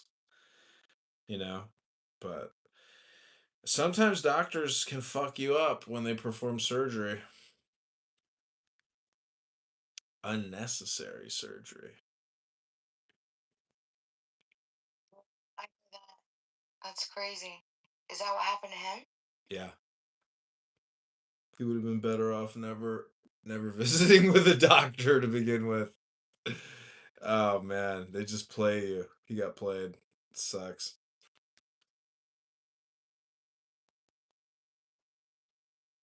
Yeah, my mom, when she started, she was on a chemo, and it was gonna kill her.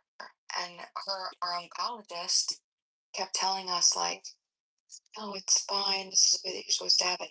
My mom got complete neuropathy from her hips down. Couldn't feel her legs. Couldn't walk at all, and she was in massive severe pain. Finally, I was just like, "I'm not doing this anymore. This isn't right. This is fucked up. I don't trust this doctor. She's wrong. She's just wrong. I don't care if we're seeing a New York oncologist. New York oncologist could be wrong." So I reached out to Sloan Kettering, and with my sister and I, and they were just like, "Yeah, let's see her." So they told us, they said if she would have stayed on that medication, that type, that it would have killed her. It would have killed her, and that's crazy, right? Like that's just insane. Um, and my mom had to relearn how to walk and everything. She still never regained feeling in her feet. She's from her knee down. She doesn't feel anything, so she kind of like shuffles when she walks, and it's like a weird feeling, um, like if she steps on anything, like even if it's not, like I don't know how to explain it. Like if you were to walk on like a driveway that has rocks on it, you know, that would be too much for her. She Couldn't do that. Let me ask you a question. Let me ask you a question. Stinny in my other room said, John, be a bit more empathetic. And, I agree. And so I was in a room earlier and it was an atheist room, all the elite liberal, intellectual Democrats on this app. Uh, w- when they kicked a guy, eventually they said, "Oh, thank God he's gone." So we have all the crazy believers. They're finally out of the room. Let's start talking about immigration communities and Jim Crow and redistrict, et cetera, et cetera, et cetera, et cetera. And so I immediately thought to myself, you know what? That's really like um cold, because I'm not following what's cold. Be specific.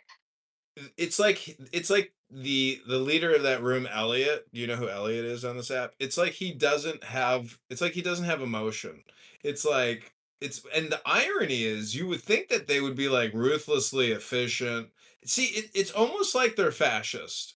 Because if you are going to mock somebody who reads the Bible and thinks that they, have a philosophy on God and love, and you're just this ruthless evolutionary monkey who is upset about Donald Trump and MAGA, and all you do is create rooms about how stupid and how much you hate Donald Trump, it's like, I'm not really convinced that these people are gonna that because they are like they want to be the leaders. They want to be the ones in charge, and that's the way they talk. And their biggest statement is when things go back to normal. And that's when I start laughing because shit ain't going back to what they call normal. And so it's really like we have a personal problem. Everybody's got this personal problem, and nobody's like actually discussing it on this app. Um, I don't know. It's just like this app is so fake. People here are so fake because the truth is, like, if all these people here who are liberal, social, democrat intellectuals, everybody's basically just like self-promoting all the time. There's no real like deference to organization, priority, what could we achieve, what kind of experiments we could run, what kind of little business could we set up, what kind of nonprofit could we set, like there's no real organizing. And like, have you ever dealt with ants coming into your house? Or I'm sure you have. Isn't it amazing how smart they are and how much they work together, and they don't complain, they don't kill each other. Yeah, they're just like, They argue yeah. or medical procedures on each other. Like, I'm dead serious. They'll amputate limbs if like your limb is messed up. Hmm. They're extremely, extremely intelligent ants. Yes. Well, that's what I'm saying. Like, how can we be dumber than ants? Like, that's what's happening here. When they've poured the like the foam the inside the ant Yeah, tunnel to yeah, yeah. incredible architecture. Yes, no, and their hierarchy, the way that they have all the different ants have different jobs. They know their job.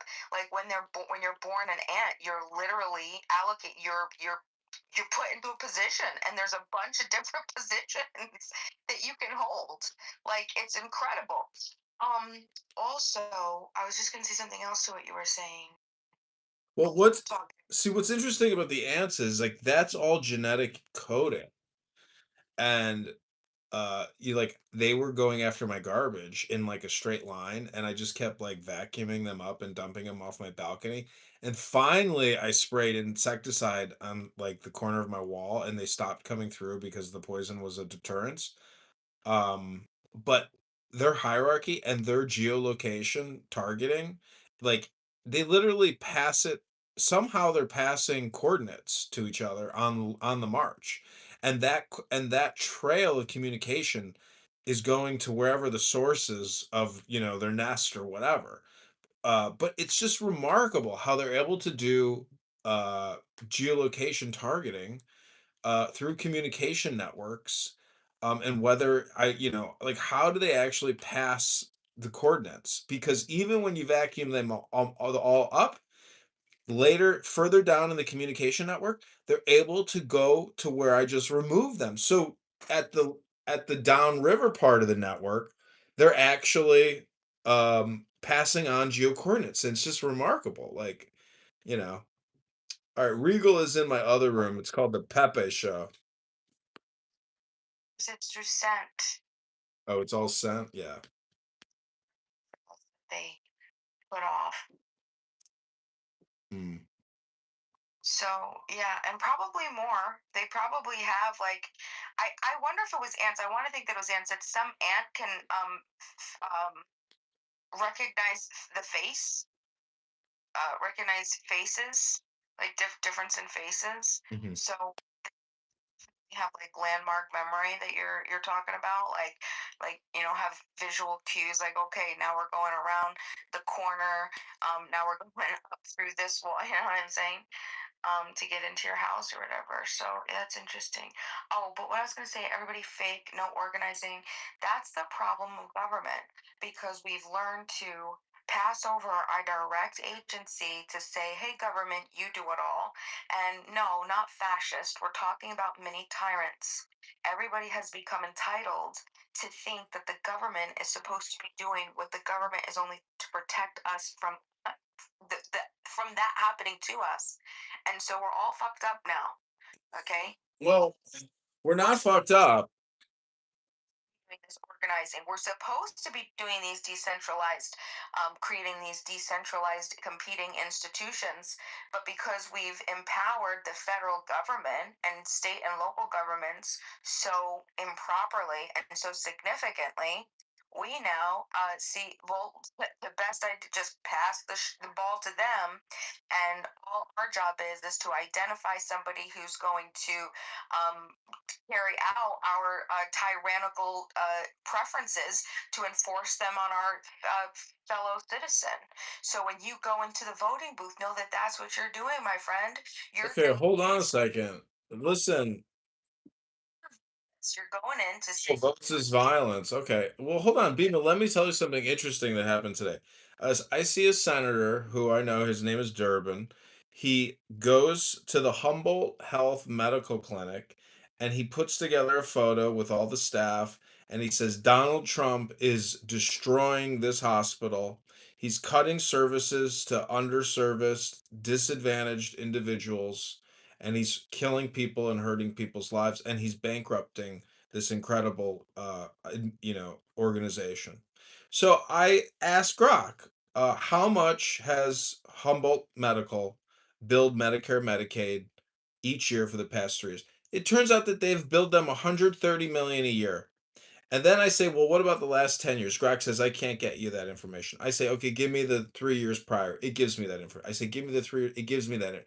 So I guess what? People take notice and they start retweeting what I'm putting out, because this Medicare Medicaid fraud is it's such an epidemic, and everybody knows these doctors, these nonprofit 501(c)(3)s, their trustees, they're making a fucking fortune. They're going home with millions of dollars in their pocket, serving illegal aliens and bilking taxpayers and and fucking us.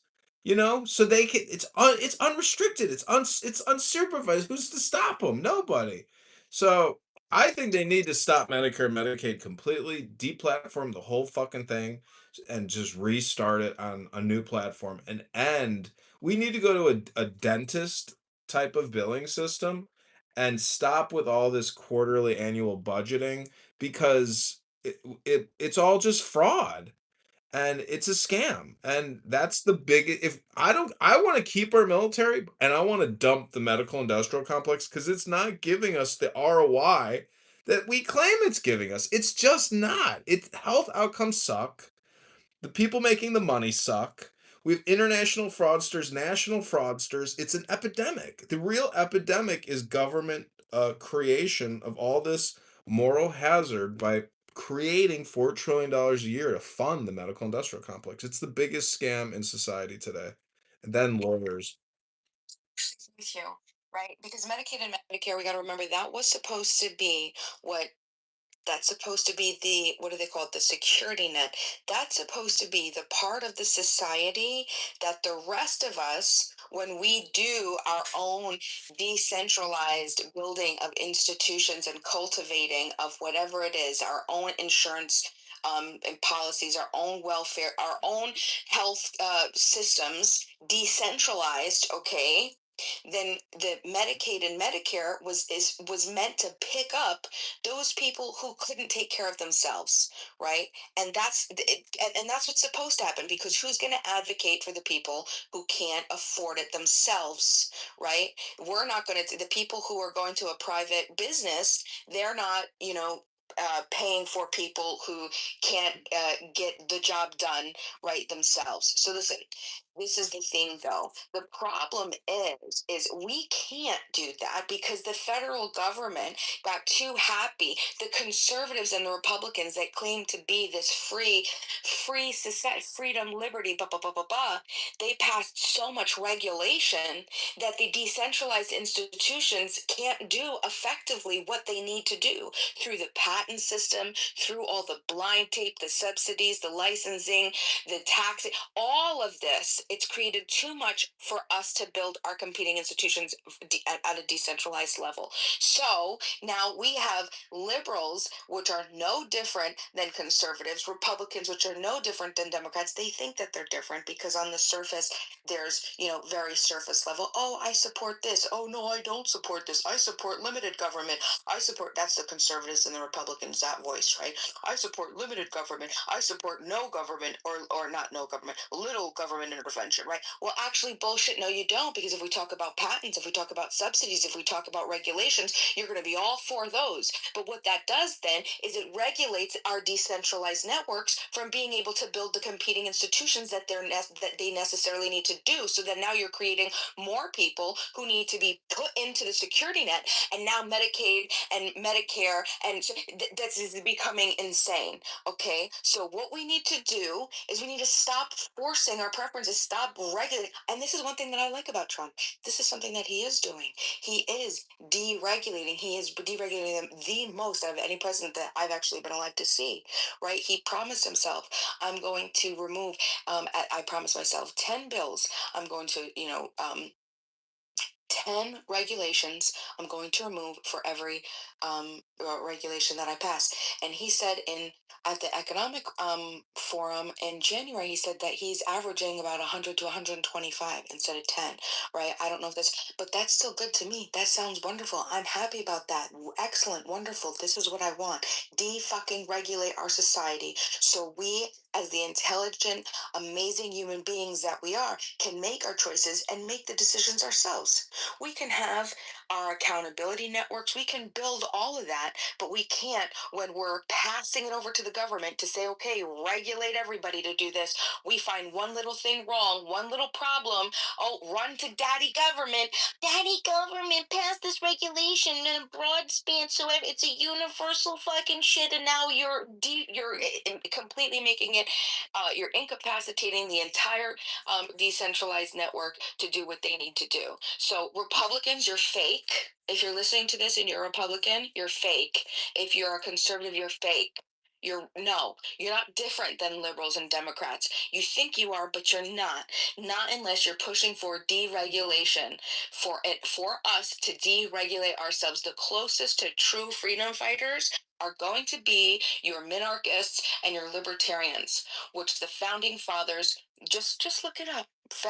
The Federalist Papers, Anti-Federalist Papers, they went through a whole bunch of these game theory and all the simulations about what if we do this, we need federal government to do this. Yeah, well, it got too crazy. It got out of hand in the 21st century, and now you Republicans think that you're something special. You ain't shit. You're a statist bootlicking bitch, just like the leftists, and you're creating a lot of unnecessary harm. You're inhibiting our innovation, our productivity, our technological evolution. You're prohibiting everything. Our medical evolution. You're stopping so many people from being able to have the ability to free themselves financially, to cure themselves medically, to build themselves and our community. So that's it. Stop being a statist bitch. Thank you. Well, I don't know because if the game is, binary, then it's up to the opposing party to to inform, influence, persuade the electorate to essentially just go from, A plan to B plan. These party names are insignificant. It's really just a binary political system. And so it becomes the politician, because I do believe that like you should be able to fully rotate between being a conservative and a liberal, or non-interested. It's like there's a time and a place for all opposites. So like if society becomes too violent and too criminal, okay, well then now we become conservative. If society has now become extremely peaceful and abundant, well now we can be more liberal. There's no need, for the opposite measures. So that's what I just don't understand about people who complain about party, or especially MAGA, because it's always the left woke liberal intellectual Democrat who's bringing up the term MAGA. Like, but if you listen to Donald Trump today gave a speech in the Rose Garden, and he is welcoming Gold Star mothers, uh, whose sons and daughters have died in conflicts overseas, or if they were murdered by an illegal alien who crossed the border. And, he claims 11,000 murderers crossed over and 25 million crossed over. Um, and, if I was to sit next to a mother of someone murdered by an illegal alien, I'd be like, yeah, I'm on your side because they shouldn't have been able to cross. We should have full security. But then I think of all the murders that are taking place just like of married couples. Or, if you just look at the homicide rate, you're like, oh my God, like this, society is awful. It's horrible. To quote Acek, it's terrible. Yeah, but you totally bypassed what I'm saying. You're saying that the Democrats and the Republicans are supposed to work together. I understand that you're saying that as a proud status, but I'm saying that that's the problem. The problem is that the ball is the power to rule other people back and forth. And then by doing that, it's not a work of to protect ourselves. It's now you're in the business of dominating each other and telling each other what you should do with your productive ability and your life force, right? Democrats and Republicans, by saying Democrats and Republicans should work together, you're assuming that what they're working on is legitimate to begin with, right? But if two burglars are coming into your house and they cooperate more efficiently, is that going to say, okay, well, now making it becoming a thief and burglary is moral? No. If two gangs are going to take turns deciding who's going to get robbed, right? Is that solution not better teamwork between gangs? No, there is a deeper issue. It doesn't matter. They're both doing the same thing. Well, Bima, Taking the power away from people to do the things that they need to do. Bima, my position is conservative and suspicious. And I think that's actually a much better position to be in than being. Conservatism is a good thing. It's not. It's just a different form of a Democrat. They're both doing the same exact thing. No, I mean conservative in terms of the debate, because Clubhouse has a cadre of elite intellectual Democrat liberals, and I've recorded them all day today, and they're reoccurring and they are consistent. And they're in a way they're like unaware of themselves, and it's all just self-promotion, and therefore I know it's like don't take any of it seriously. Like nobody here is actually organizing. It's all just like useless, baseless threats. Like I heard this black woman today saying, I got a motherfucking shotgun. And if they're gonna motherfucking Jim Crow us and re-enslave us, I'm ready to fight. And then the liberal intellectual elitist who was leading the group discussion said, I would never encourage violence unless, you're first violated by a violent offender. So my point is, I would always in this debate, like I'm just forced, and I have to be that conservative, suspicious person, because have you ever seen that clip from the movie Network where it's the black communists shooting a TV show, and she's screaming about her syndication rights. Do you know which scene I'm talking about? Let me pin the link for it. Because this is what the conversations ultimately sound like, which is a radical communist, female screaming about her revenue growth. What is this vicious conservative? Meaning that I don't trust anyone or anything, even on the far right. Like, I don't think we're gonna have what you would call, like, Third Reich Nazi fascism, but we can and already have experienced in what I would call liberal fascism, which is open borders and transgender equality in all fields of everything, which is totally strange. Fascism and saying that open borders is fascism. Yeah. Closed borders is fascism. Open borders is. Well, no. It violates my fourth and fifth constitutional right when I'm murdered by an illegal alien, because that he's here under no process of law.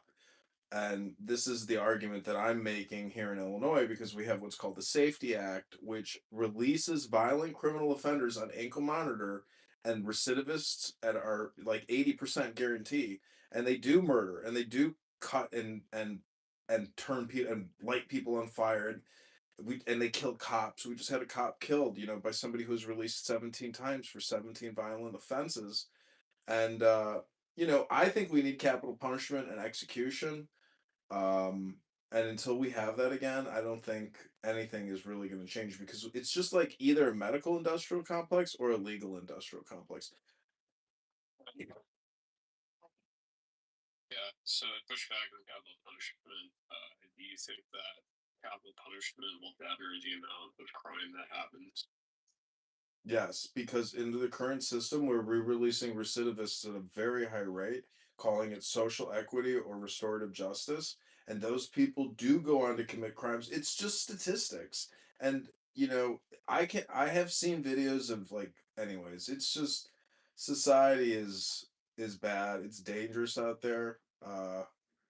And I would, man, I mean, I see the cops going into the streets today, and I'm just like, these cops are not looking. Some of them look strong, some of them are so weak, and they'll just be taken advantage of by the gangs. The gangs are real out there, and they're violent, and they're aggressive, and they're armed to the teeth, and they live in control by intimidation, fear, and gunplay. And it's like, these cops are going up against that. And then if they chase somebody down for murdering somebody, and then they shoot that guy and murder that person, they get charged for murder. They get sued. They go to a police accountability oversight board with civilian oversight.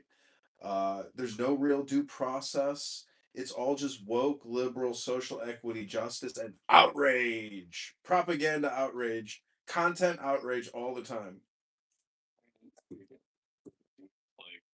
I don't think that what I asked you though, which is do you believe that capital punishment, specifically debtors crime? It's not a deterrence, it's a system of justice. Like, I know you probably don't read the scriptures, but oh, eternal, give us justice. If you've ever been wronged or your family was murdered, I mean, don't you know the story of Conan the Barbarian?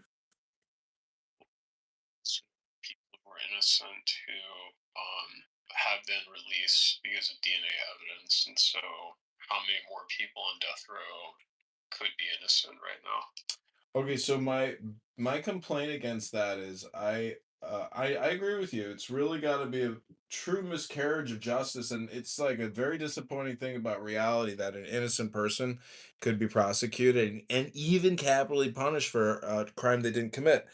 But I would just point out that the Freedom Project that helped liberate a lot of people actually liberated a lot of people who were actually murderers. And this is because the legal industrial complex, so much of it is socially woke, and restorative justice is a scam. It's really about the money, the donations, the nonprofit organization, the salaries, the money, all. It creates an industry about getting individuals out and then claiming because of DNA this. So it just worries me that it's possible, and it has been proven, and I can show you the articles, that some of these people that they sprang from prison were actually guilty of the crimes. And this is the way manipulation and lies and money and the courts, it's an industry, and that's what I'd really like to squash. And because the country's so far in debt, I think it's time that we actually change the way that we distribute the money that we're borrowing and spending, by actually eliminate the borrowing, go into extreme austerity, cut Medicare, Medicaid, and cut the whole program. It's gone. That's 4 trillion a year that we will save. We collect 5 trillion a year. That and It's completely. I get it, but we this is a proposal for a radical solution. I'm not saying like, it's gonna happen, but Or pragmatically, it's like anything you cut for Medicaid is just going to go, or Medicare is just going to go into the trust fund. I mean, because it's independently funded by worker, employee. contribution. Well, it's not necessarily true. It's a part of the overall revenue, but Medicare, Medicaid, is funded at 4.1, 4.2 trillion. I'm just saying, what would day number one look like when the government actually stops doing it? They won't stop doing it. We are on the Zimbabwe economic model. And actually, I wanted to ask Rock today. Much lower in comparison to recovery from the pandemic. Our inflation has been one of the lowest in comparison to plenty of other countries. I'm not saying we don't have it great. I'm just merely trying to because Bima here said earlier that the true leaders are libertarian or founder in essence. Share a little bit different. Like she supported what happened on January 6th. I think that's nuts. So Well, I mean, people always bring up either tariffs or J6 and Proud Boys and Oath Keepers, and I'll be honest with you. I mean, do you consider yourself an elite intellectual liberal Democrat? I find elite to always be cringe. Mm. The most elite schools I've said I would have gone to would be schools like I would have gone to University of Chicago or University UCLA, but I never would have gone to Harvard, Yale, Columbia. Do you know Breyer on this app? Yes.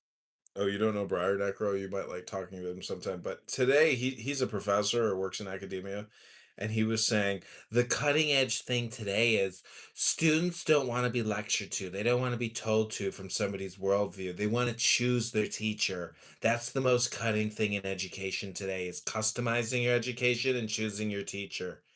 And I was like, anyways, every That was a thing, that was the thing.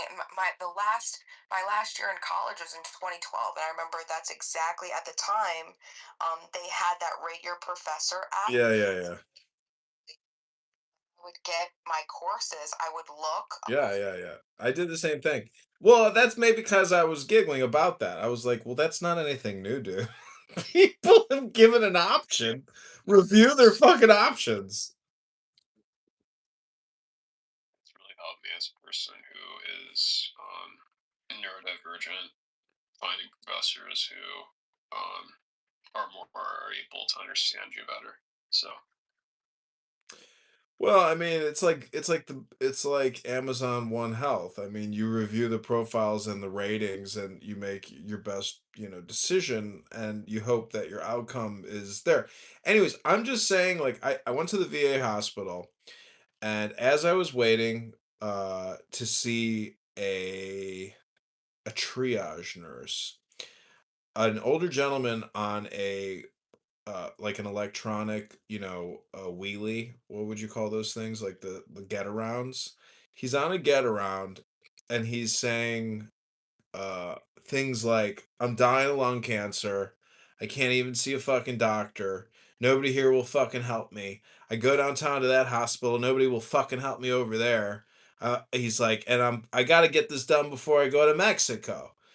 So So clearly he's, dying, he's immobile, and no one can give him the help and change. So my point is, when when the No Kings rally and elite liberal intellectual Democrats say that healthcare is a human right, Medicare, Medicaid is a human right, I would just point out that the ROI on people that you could probably look at mortality tables and calculate, how much longer they have to live.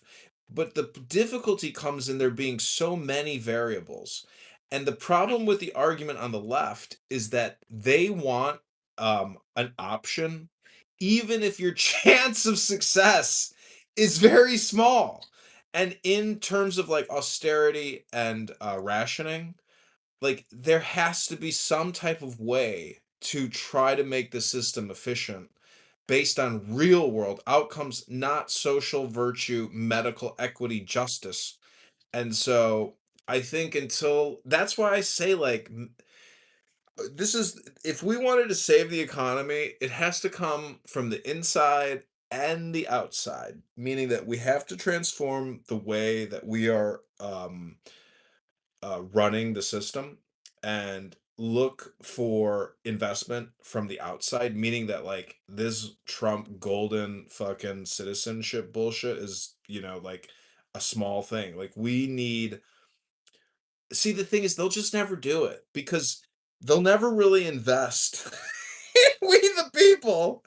They will only invest in Wall Street because there's no inventory.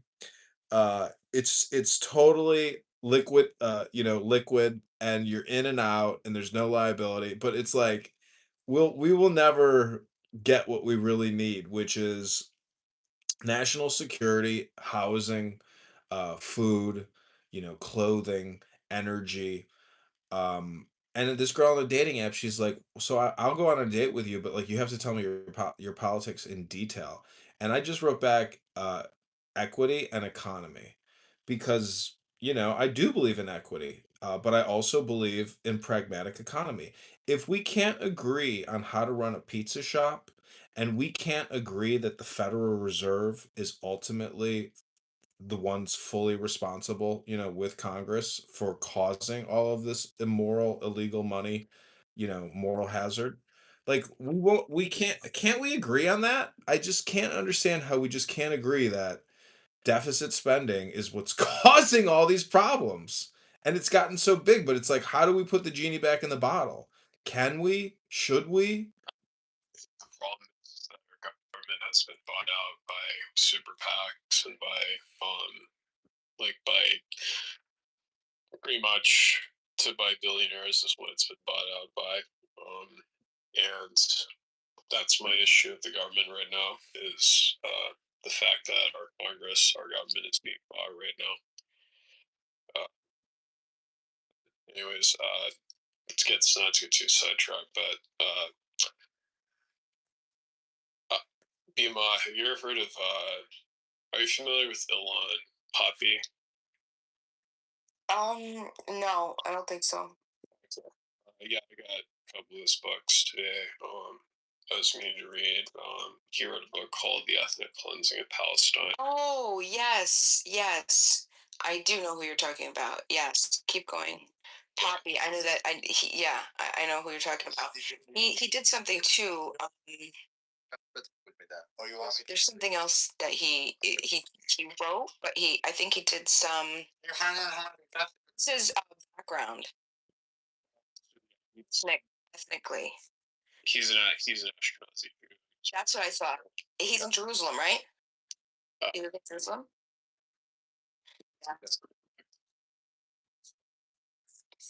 Yeah, just in general, I would say that because I've been trying to read more about the history of Palestine, mostly because I mostly know after formation of Israel and up until 1967 with the 6 Days War, and I pretty much have been of the opinion that to me it's like I think really the Israeli state since at least 1967 has been pretty much it's not been about state sovereignty. I don't think that that's the most interesting time period of that. I think the most interesting start would be after the fall of the Ottoman Empire, right when the British mandate took over after the Ottoman rule ceased in the area, in that area. So from that time, so we're talking about like starting, I would say 1917, between 1917 and 1919. no, because then there was the, so 1921, 1917 to 1921. That's the most interesting. It's the period. No, because then there was the what's his name? Oh, I forgot his name off the top of my head. But the League of Nations. There had to do something. Okay, all the period before 1948, from 1917 to 1938, that's the most interesting period you want to look at the relationship of the United States and the British, and how Israel became all the movers, the speaker, everything. What's his name? Not Ben Gurion. The guy who wrote A Jewish State, Herzl. Look up Herzl, look up the World's Zionist Organization, look up the movers, look up the man, the Balfour Declaration, the writers, the Rothschild. Look up those relationships. Look at that movement, and look at how the British, it knew, like they even knew it was America that was pushing to have the Jews continue to be pushed into this area that they were economically destabilizing this region. They knew it, right? And the British even stopped Jewish immigration, and it was the Americans, the U.S., that kept and pushed it, put pressure on them to restart it up and to continue to allow it to happen. But go ahead. Are you going to say something? No, I was just acknowledging what you said. Okay, so yeah, that whole period is very interesting. That period. So if you read all of what's his name? Hold on a second. I'll get it. Yeah. It's like I mean, to report history myself. I mean, I know that Herzl, familiar with, that's where the term Zionism, I think, was coined, was under Herzl. And no, it was even before. It was before Herzl. But I don't know why people start at 1948. That's not the interesting part, and that's not the problem. 1948 wasn't the problem. The problem was when you had people that were living in the region that wanted to create a nation state, and they were denied that ability. They were denied the ability to form. That was the issue. That's what you have to focus on. 1948. That's just problem on top of a problem. So go way before that. Yeah. It's like, to me, though, I just think ever since 1967, it's like, to me, it's like it's been clear that it's nothing like from that period. It's the state of Israel has been talking about state sovereignty, but that's since that period, since the 6 Days War, it's all been about expansion into other native states. So Let me ask you this question. I changed the title of the room to The History of Violence and Division, Propaganda, Conflict. What do you think about people who say, hey, we don't commit the violence, but we respond to the violence and the terrorism? It's not us throwing the first punch. Because, when you go to the principal's office, the principal is trying to essentially arbitrate the conflict without getting into who threw the first punch. But we make a big deal over who threw the first punch. I'm just saying, to me, it's like, how do we know who did what in first? But that's not the thing. It's like, how do we essentially stop thinking about, who threw the first punch? And really, why is there so much violence in the system, like that movie, History of the World or whatever, or the comedy? Like, see, there's violence inherent in the system. Violence is inherent in the system.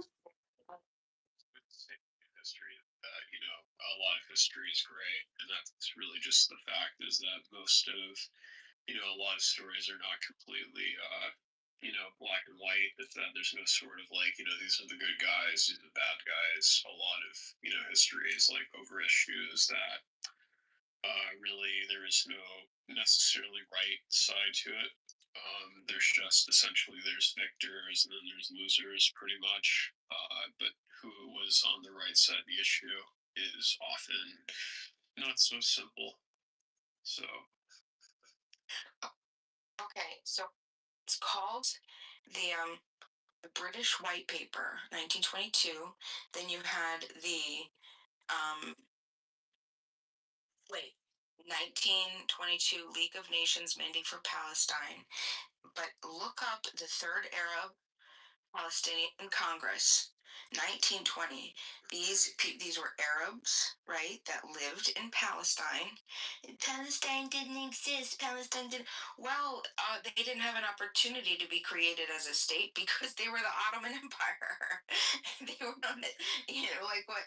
You think that they'd be able to be a separate sovereign state under the Ottoman Empire? Well, no, morons. Okay, so look up the Arab Palestinian Congress, and you'll see what regions, what district that covered. That geographically it covered Jerusalem, Nablus, Nazareth, Haifa, Jaffa, Gaza, Hebron, all of those. Okay, all those regions, and they wanted to move to have their own sovereign state. They were promised that by the British. That's actually what the was it the Balfour Declaration was clarifying, because they were told that if they fought in the war on their side, then they would be able to get their own sovereign state. But there had been a clarification because basically they were fooled. They were fooled, and it didn't happen the way that it was supposed to happen. So it was fucked up. But what else?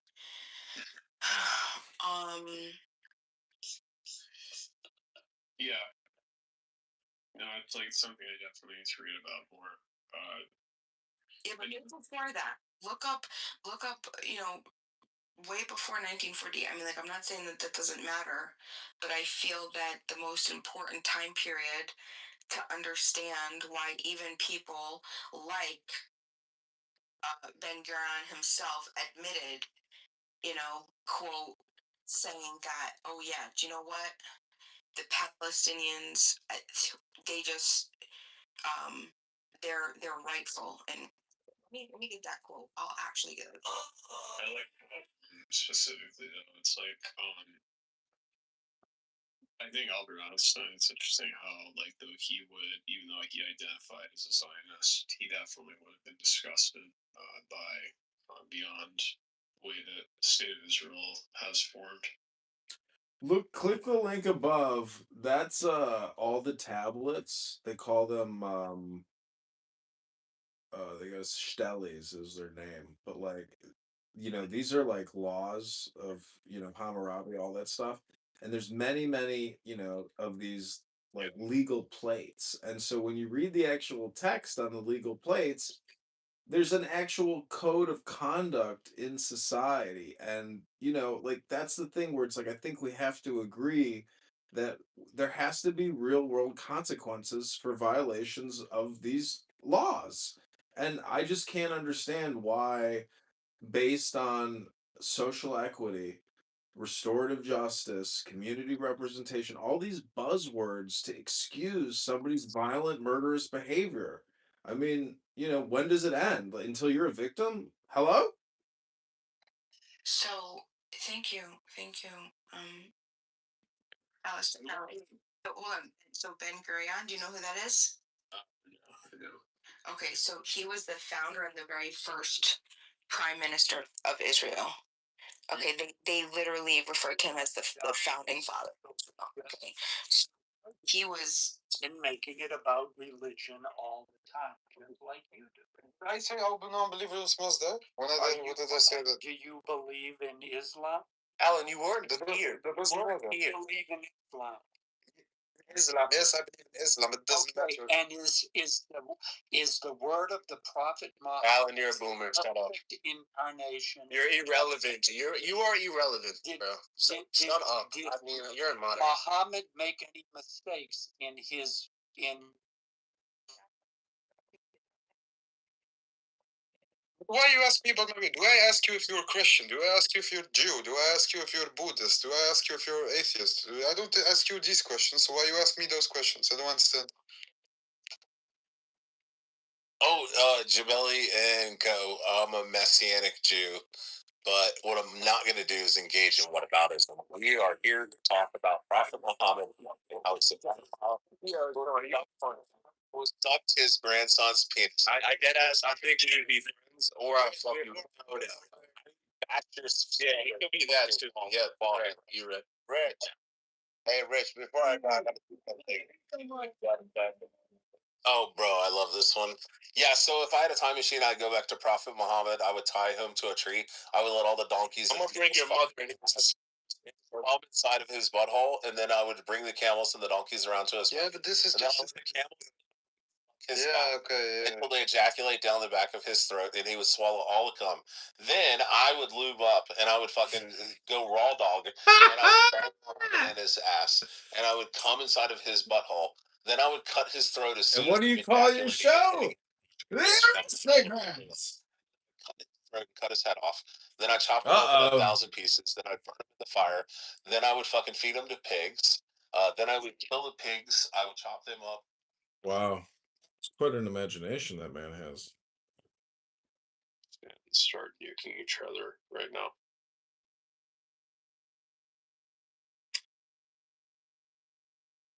Well, a lot of things wouldn't surprise me. I mean, do you think like there's going to be a nuclear war and Trump is going to never leave office, and pull a fast one on us and take that third term like FDR and say things have gotten really bad and we can't just turn it over to the crazy left because they'll destroy it all. So we got no choice. I'm here for the third time. Hello. They cheated me the second time, so here I am the third time. Well, I think essentially Trump, with him,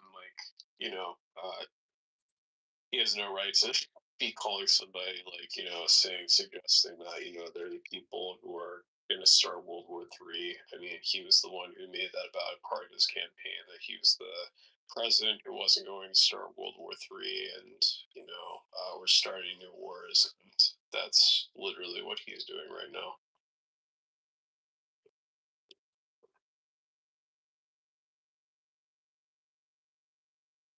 Like,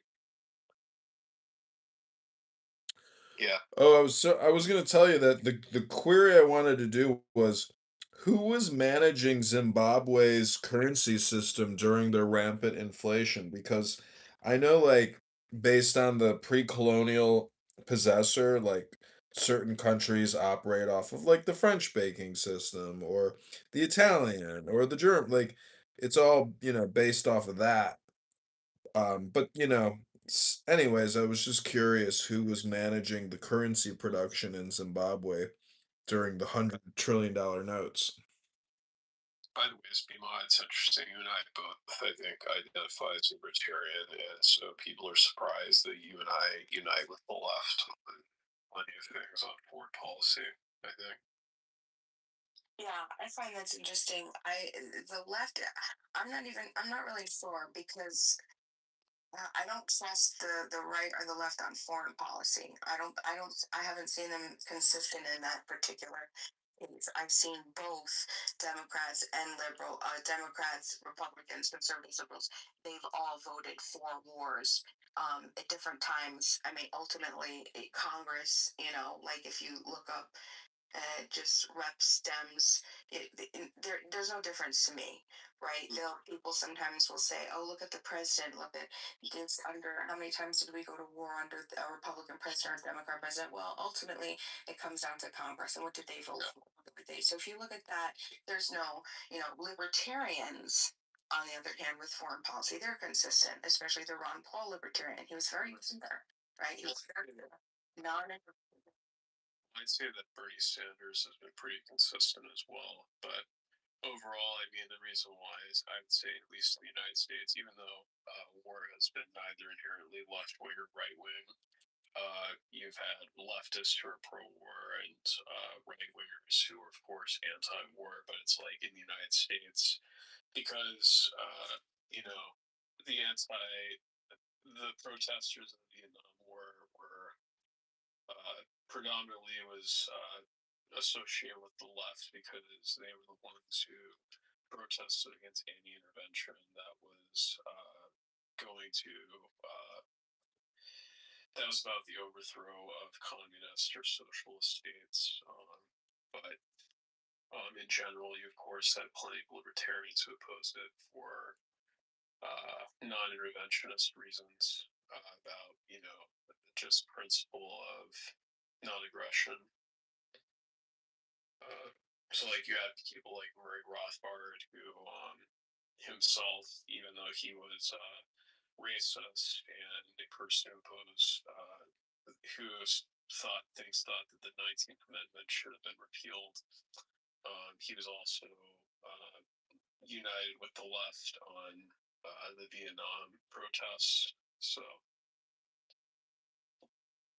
that's essentially the way that libertarians usually works in the United States.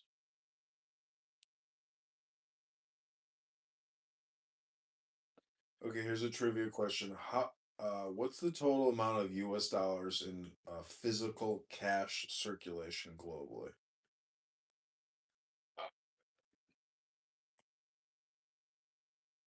I mean, I know that our entire country makes up about 1/4 of the entire world's economy.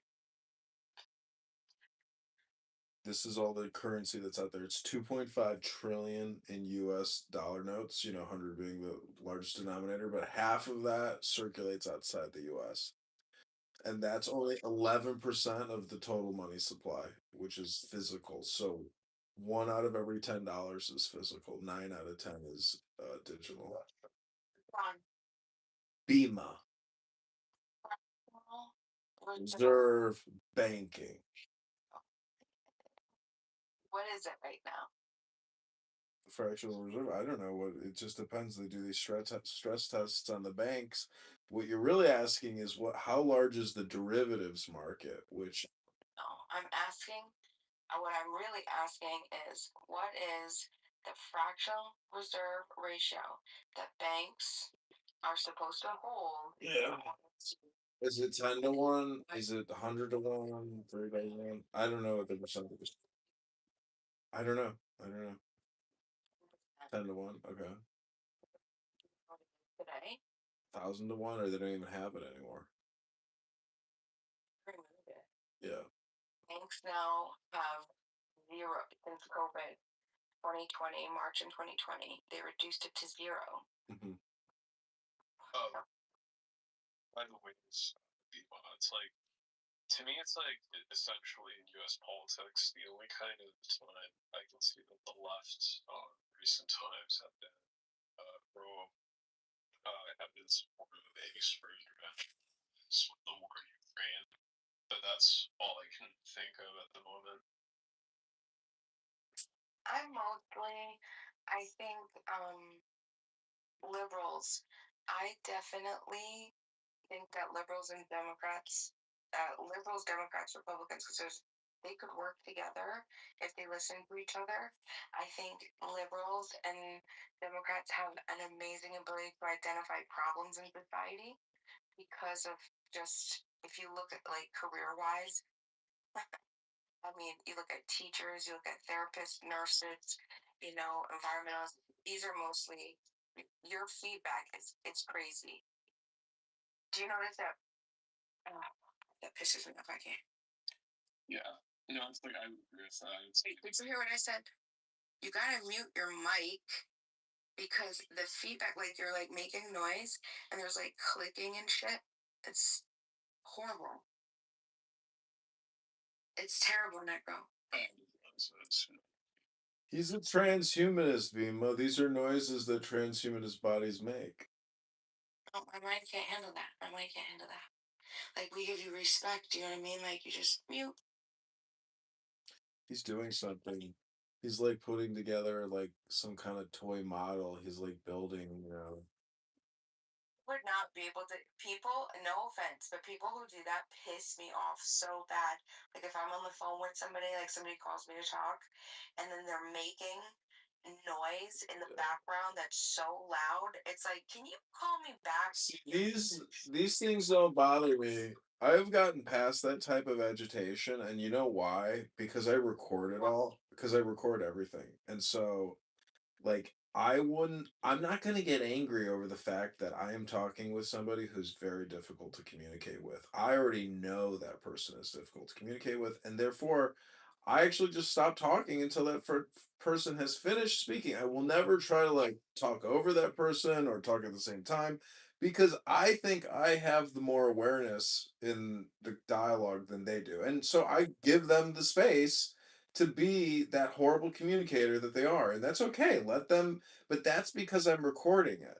If I was sitting here in my silence by myself, lonely, having an aggressive conversation with somebody who's annoying to talk to, but I wasn't recording it, then I'd be very, very upset. You see how like recording things like kind of takes the liability of the time off of like listening to somebody and talking to somebody who's like annoying and difficult to talk to. Like, does that make sense? I'm trying, but my brain isn't connecting it well. I'm just saying, like, by turning everything into content, it makes you more content, if that makes sense. Yeah, that does make sense. Okay, yeah, thank you. Okay, sure. Right. Especially when, yeah, it is communicating, isn't it? It is poor communication because it's poor listening skills and also poor attention skills. Well, I guess listening and attention is the same thing, but, they talk about our ability to multitask and how it's like slim to none. Like we actually don't we we can't multitask. Like we can't be. There is going to be attention that's you just ping back and forth, and you're not giving me your full attention. And so if you're not giving me your full attention, like please don't talk to me. I'm so bad. I'm the first person never to take a person. I'm the first person in rooms. Like if I hear somebody unmuted, I'm like, can you mute up? Like I can't talk until there's silence because at least everybody's. I'm pretending that everybody's listening, right? And there's like a respect. Oh man, I can't handle it. I was in I was listening to Politically Correct and somebody got kicked from the room, a controversial guy, and for 25 minutes they talked about who kicked that person. It's like this is the thing about leadership is like leadership at least it gives you time efficiency, for decision making purposes. Um and life is pretty short. So it's like we spend so much time with the debate about social inequity, structural racism, indigenous rights, immigrant right, like all these topics, like the top 10 liberal topics, and it's like life is pretty short. It's quite a luxury to be able to come up with these interesting social inequity, you know, talking points because anyways, it is what it is, but like it's just not priority. That's the problem. That's like the cycle, like if the causation versus correlation type, idea. Like they're talking about it because they are trying to live their lives, and when they're in the real life, and they're in their real lives and they're operating, they see these things, and so then they talk about it, right? And so there's like this. Do you know what I'm saying? So I think that that's important for us to identify. Also, are you going to be here in a couple years, still on this app, still doing this? Or are you going to find a beautiful woman I don't know. and have kids and find a new definite major I purpose? think I will always incorporate like live streaming audio into my work just because like I think that's from like a communication distribution perspective. But yesterday the app was down for 2 hours and I was so happy and thankful because I was thinking maybe the app shut down because Sora shut down. And so that means that other like app startups, etc., are probably struggling, and this app could be one of the ones that disappear. And it kind of makes sense to me that they would like Irish goodbye everybody, and just say sorry, we're announcing that Clubhouse is shutting down, and then you'll see like some people are networked with other people on this app. Some people do not have other people's information. They don't follow each other on other platforms. They hate each other actually. So it's like when this thing shuts down and people have to find what to do with their attention and their awareness all day long, they're gonna be like uh high and dry. Because they're just one trick ponies. And so guys like Marshall Rankin, Scott, Gary Baumgart, like the elite, it's not about that. It's about the fact that they use this app as a crutch for their awareness, their concentration, and they think that like this is a thing, but it's just a total. It's not real, like. I mean, but isn't that what we're doing? Isn't that what we're doing? I noticed yesterday, yeah, I was in dire straits when the app went down. Mhm. I was when the app went down. But what happened is I started to think about begonias, and I really wanted to buy a begonia. And instead of buying a begonia, I said to myself, "Oh, I'm not going to buy a begonia. Let me just go and get a dopamine hit on Clubhouse." Mm. Yeah. Who bought begonias? Okay, listen. I was actually very happy, productive, and you like creating content prior to Clubhouse. And it was Clubhouse people that actually got my YouTube accounts deleted, which were pre-Clubhouse. And a lot of it was like financial analysis. A lot of it was audiobooks that I was creating. And I'm just saying, I know how to have. Yeah, yep. Why? What did you do? Do you remember Brian, who is Andrew, or what is his name? Andrew Meyer. You know Andrew Meyer from this app? And other places. But anyways, he's this like ultra conservative, hardcore, um, Orthodox Jew. You could call him, but he's like not really. He's more of a Kabbalist, and he was friends with that guy who got accused of pederasty, like the black guy, whatever the heck his name was from. Anyways, this is like somebody who was like promoting Trump all the time. No, what was this show's name? Anyways, I'm just saying he reported my YouTube because he was drunk on Purim one night, and I like put his name in the title of the YouTube video. So that alone was enough to like for YouTube to say, "Okay, we're deleting you. Don't use our platform." Yeah, I lost a lot of videos, but who now I don't care anymore because now I have overloaded the internet with John Kitover content to where people message me all the time and say, "Why the f do you have so many effing accounts? I hate you." Welcome, Hanson.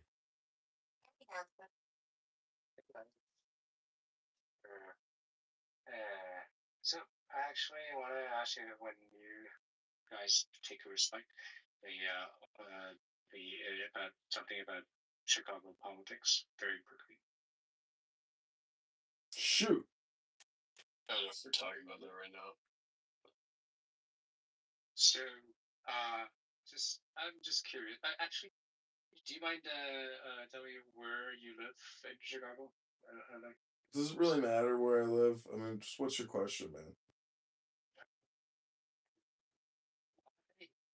Was Chicago and Illinois politics so progressive, and they know they're making all the stupid mayor and the stupid the governor are making policies that are detrimental to the state and city's economy, and why have the population be voting for the dumbest policy, economic policy, suicidal policy, all this time? Well, I mean, I know there's like immigration's like one thing that's like integration into urban culture, and so I mean, is one thing, but it's also just in fact, I mean, people who live in the cities,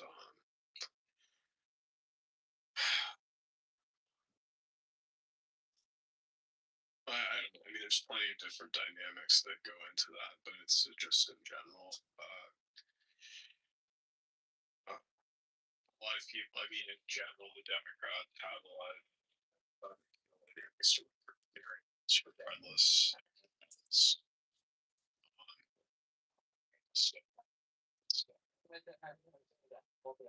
I understand. Oh, areas, poor area, bullying, or something kind of dumb. That's the well, what's the thing? People were using the city. I'm just not a big guy.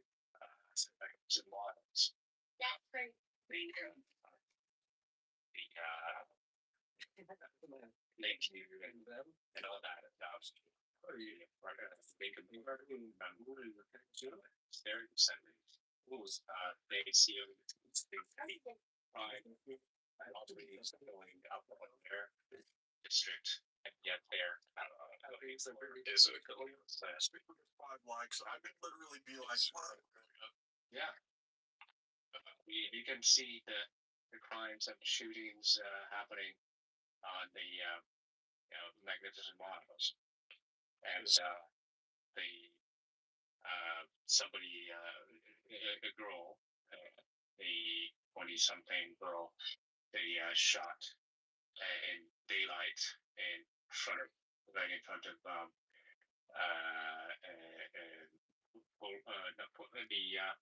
Rockmore and I'm just gonna say it. We're gonna get an article. Speak. A man bought a pack of chopsticks and received thousands of pairs, only to discover later that the merchant had done it on purpose. The customer had price. A man 25.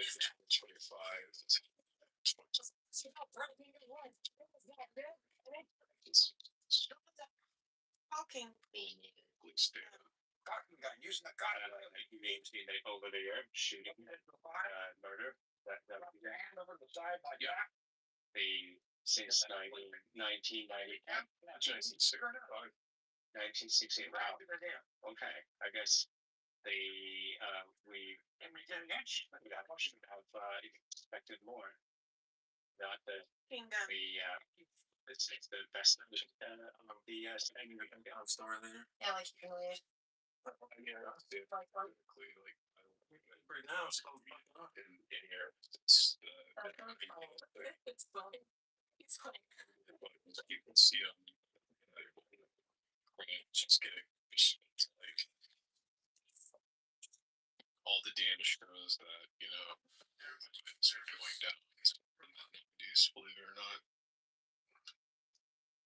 Okay, let me check it out. Which where did you find your statistics? You want just for Chicago? Yeah, just Chicago. Okay, I found these. So. Strike. Strike the last yeah. It's there's a report 8707 Chicago. And are you a trans woman looking for a date? Try Tammy. I'll bet you $100. I can make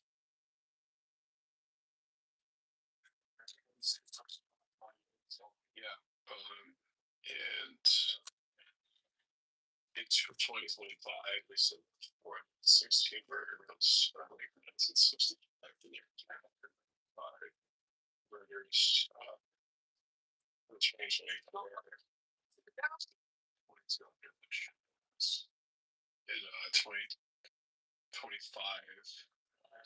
There are 4 so,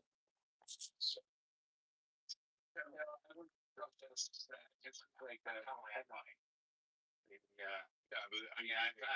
I've many case occasions that some headline news say something, and then when you look up the actual statistic, it's such a really different picture. So you send me like a real FBI statistic or something, whatever police thing.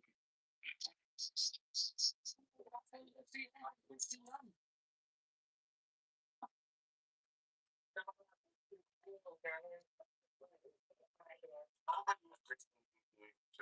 I mean, do they? Do I live in you know, I get asked that a lot. Huh? I do get asked that a lot, though. Well, why is that? You know, I mean, I do regularly visit Chicago, but no, I'm not a Chicagoan. If I may ask, which area? I'm all over the place. I'm in Norfolk, Virginia right now. Okay. Why are you so interested in Chicago? So it's not really, it's just, I mean, it's really just the topic we went into, but like specifically, it's like Chicago itself. I mean, it is definitely a city that I've been interested in living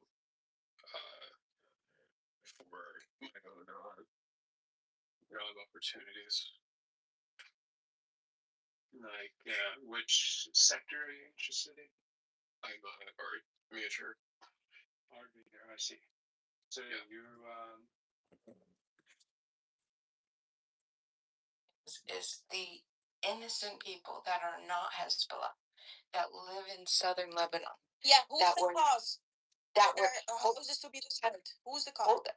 The people who destroyed them. The people who destroyed them. The actual bomb They fired a that missile destroyed into their Israel, home. and then Israel retaliated. So who's the cause? She doesn't know that the civilian population in southern Lebanon all support Hezbollah. It doesn't. Oh, listen, we're talking about innocent people. I'm talking about the innocent people. I'm not talking about Hezbollah. Okay, so like Hezbollah. Yeah, people who fund and support Hezbollah in southern Lebanon. That's what we're talking about. If you're having your house blown up, can you at least lower your volume? I know, but if I don't, you'll just talk over me. Well, if you're living in southern Lebanon, everybody else, you interrupt. There's no conversation. Yeah, it's just diarrhea. Listen, so if you're living, I know you're no, I'll have a conversation, but if you can't just keep you don't want to take advice. You don't want to take any fucking information. If you're living, I don't like going back and forth with you. But you have to go back and forth with me. I speak, you listen, you're respectful. Okay, cool. There you go. I'm trying to give clarification. If you're living in the Crimean and Donbass region, you're supporting the Russian Federation because those are Russian-speaking people. Those are people that wanted them to secede back to Russia. No different than the people that are living in southern Lebanon. They can pack their shit and fucking leave and go to Beirut, and they'll be fine. And they won't be surrounded by Hezbollah, and they won't have fucking rockets coming in. But those people are staying there because they support the ideology. So yes, if you want to support fucking terrorists, you can get bombed too. Yeah, that's not true. That's a reductionist. It's massive reductionist philosophy, and it completely it diminishes any type of truth that can be achieved. Okay, we're talking about people that are Catholics that were living in the region.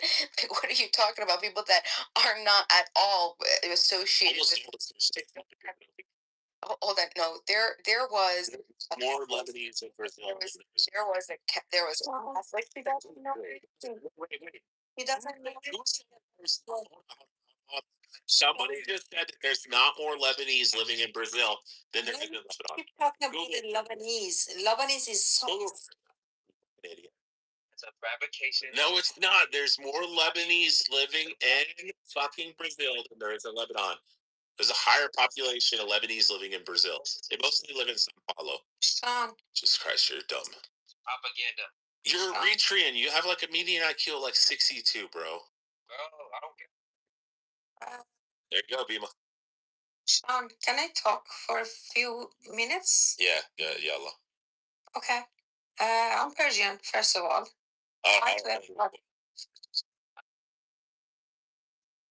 Don't talk to me Arabic. I'm not Muslim. I hate Farsi, so you understood what I meant. I know. Someone says like something in Arabic, and I said like, "Hey, I hate Arabic and I hate Muslims." Equivalent for yalla and Farsi is, and I'll use that.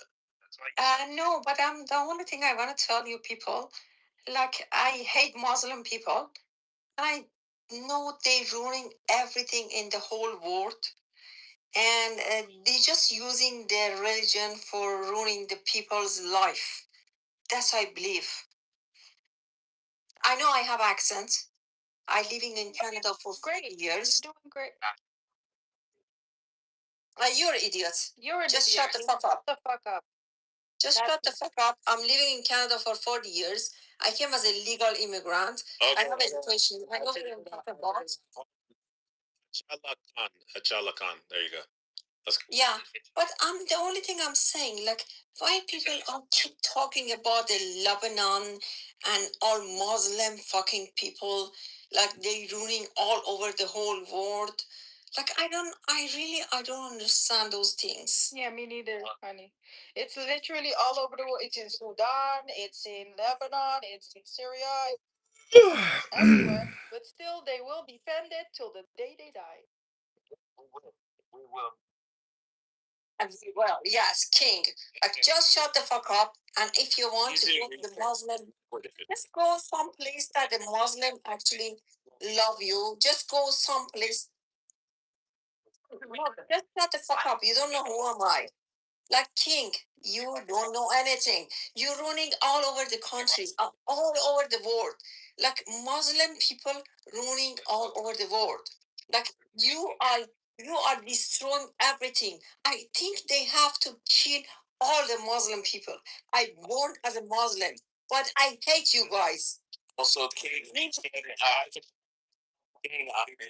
that's not the problem. I have to read I miss you guys. Hold on. I wanted to say something to King. King, I just wanted to tell you that I have to correct myself. It is not 65 median IQ. I already left. It's 85 median IQ, which is considered mentally deficient. That's a retrace. You know, the thing is, like, I born in Iran. I live in Canada for 40 years.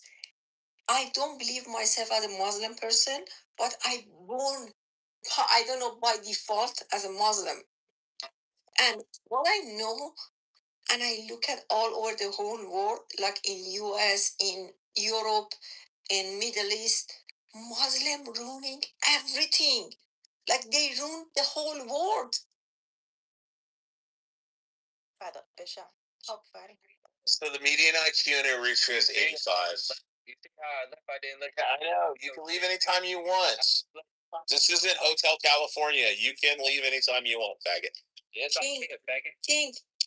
The Muslim, the only thing they know just being the kids in the world and just make their life just. Hold on.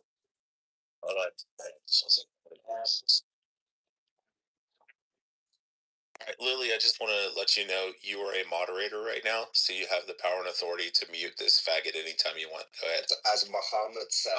Look at I put a woman over top of you. Yeah. Yes, I put a woman over top of you. We love Lily. Lily, you're awesome. You can come here anytime. Okay. Excellent, I can. You know, the thing is, if you don't want to believe it or don't believe it, just listen for 1 second. It's not going to help you. Just listen, thanks. Okay. That's the Muslim things. That's the Muslim things. Especially you can't call the girl or woman name. That's the Muslim things. I respect that. Just learn it. Just know that you have to disrespect the woman. That's okay. That's fine. It's okay. You can call me that. You can call me whatever you want. It's okay. They can't. If you believe in Islam, tells you, just shut up for 1 second. Just shut up for 1 second. It's not gonna hurt. It's easy.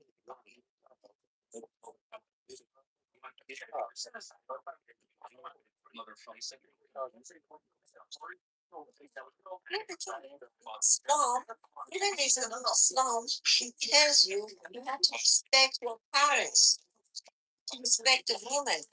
Even if you don't know how to respect your religion, what is fucking your religion? It's a fucking religion you believe. It's a fucking religion you believe. Your Prophet Muhammad actually it was fucking with 9 years old boy. He was fucking with the 9 years old girl.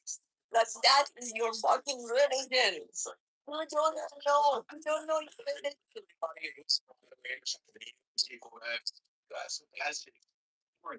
don't know your fucking Muhammad was raping a girl, was raping, he was raping, and he was raping, and he did for 9 years. That was obviously the sexual man.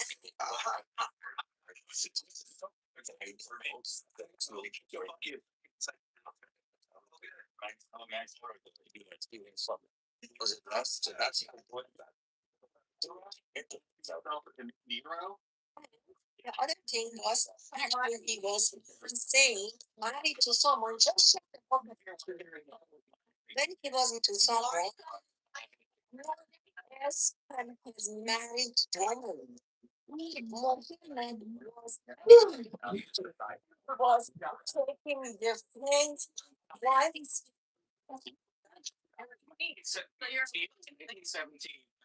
17, and I'm a Latvian peasant. Watch out. Go back. Is work hard and you will find a first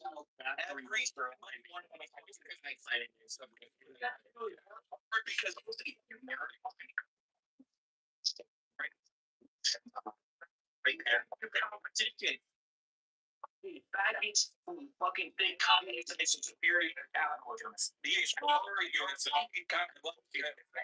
I have an alternate Karl Marx and we translated into my original native language. Thank you.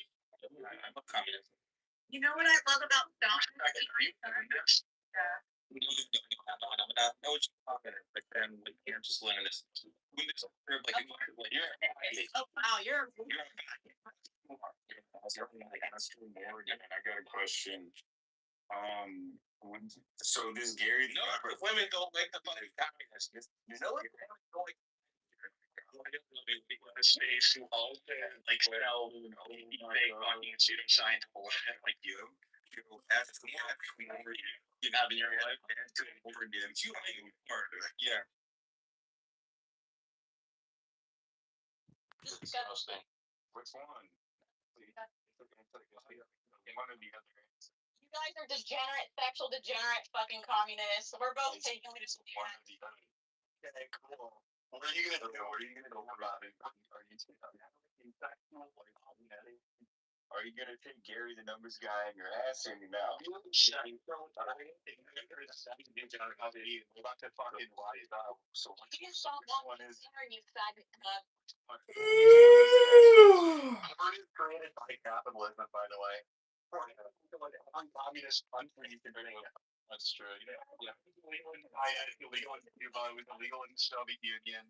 Porn is only fostered by capitalism, by the way. Like, porn is one of the most pure distillations of, like, capitalism you could think of. Yeah. Do you think that there's a pipeline that goes from, like, selling astrology things online to, like, doing an OnlyFans or, like none? You think that there's, like, none?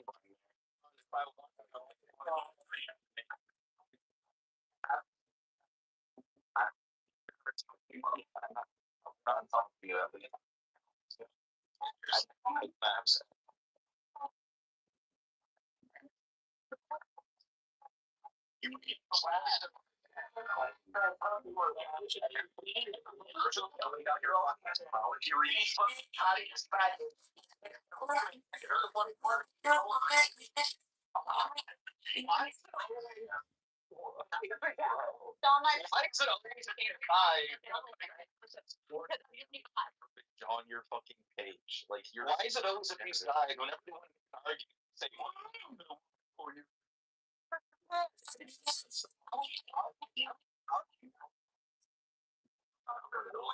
know how to talk to women. They're a bunch of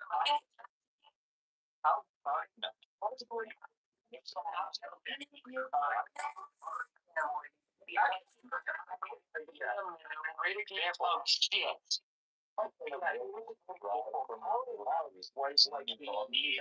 Like in South, they didn't have a fucking dollar. They just sat around all day with the writing aspects. And from Brandon Ingles' factory that he owned. Well, that doesn't really matter because Karl Marx's writing, his ideas, inspired revolutions across the world. We're fucking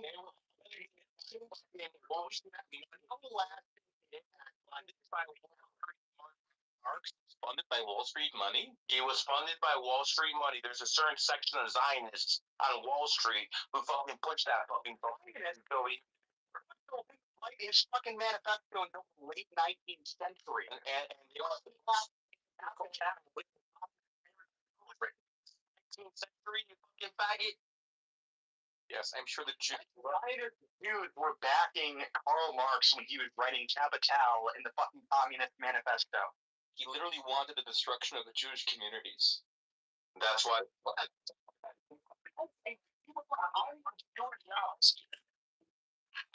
Essays on the fucking JQ. Yeah. Oh wow. You guys need a history lesson. In the Soviet Union, there used to be a hallway. You don't go from city to city. You talk shit about Stalin, and then all the people would say, "Yeah, we're with you." They get locked up in the morning, and the Poland would go to the next city and fucking start to scam all over again. You guys are stupid. When you're not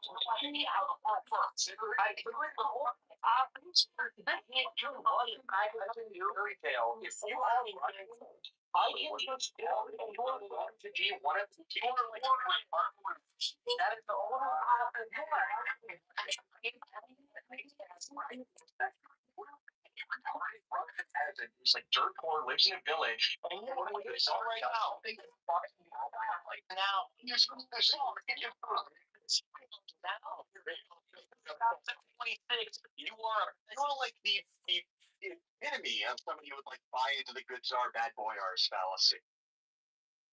You would be just like a Russian village peasant who is like You're ugly people are the ones that slaughtered the Tsar, Nicholas. Like you guys are. Well, wait, but Mac, aren't you Russian? People slaughtered Tsar Nicholas? Yeah, I sat in the Winter Palace with my nose in. I slaughtered Tsar Nicholas. This is very true. Yeah, the whole thing did. You guys are right. Fucking disgusting, man. Just slaughter a beautiful Russian family. Like, really?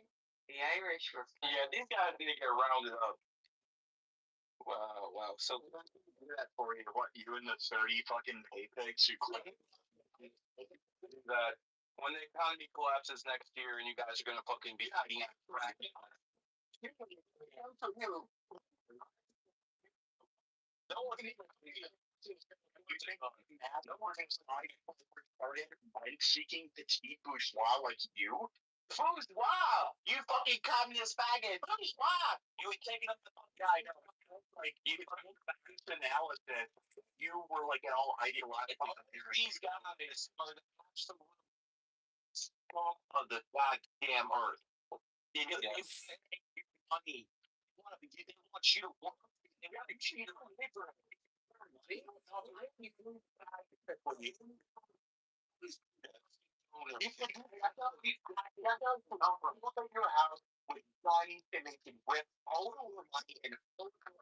I live in Trump Tower in Sunny Isles. Come through. You guys are thieves. You guys are just. That's all. How do you be fucking people? No one ever property rights. You can put the respect. That commentator, I have a question. Yeah. You said you work in HVAC, right? I didn't say we're HVAC. Sorry. Well, somebody did here. Well, you know, my husband. Yeah. Terrorists. My husband works in HVAC, and he, I guess. That's a real job. I'm fired. That's a real job, by the way. Yeah, you don't get fired.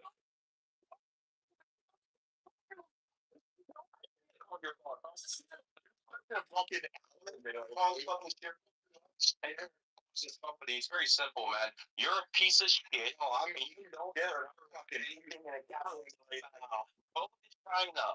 Go to the Middle East. Go to Africa and live with the niggers. Wow, so great.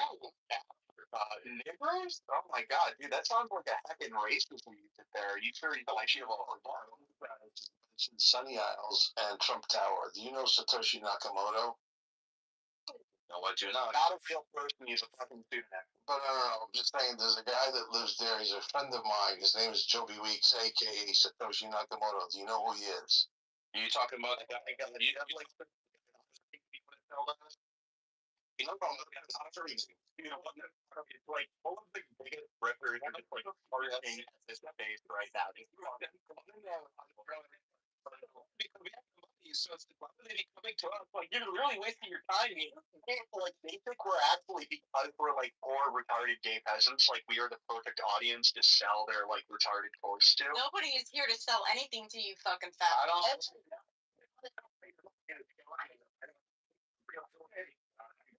Thanks for subscribing to one course and one course only, and that is called the Liminal Order by Jack Murphy. And if you're not Jack Murphy, I don't want to talk to you. I want to know how to be a man, okay? Max is correct. I don't know how to talk to women. I need Jack Murphy here right now to tell me how to talk to women, attract women, and become a true alpha male. And it's you might as well go visit Dr. Jack Kevorkian and try next lifetime. Alayhi salam. Here, you said that before. Yeah. Yeah, you're not that bright. Well, both my dad and my husband were in honest trades, and they think you communists should be lined up a fucking wall. Communism is. Yeah, they don't understand what communism is. No, they don't understand it. Everyone's been tried. Venezuela, fucking Soviet Union, failed, but they fucking know best. It's doing pretty good.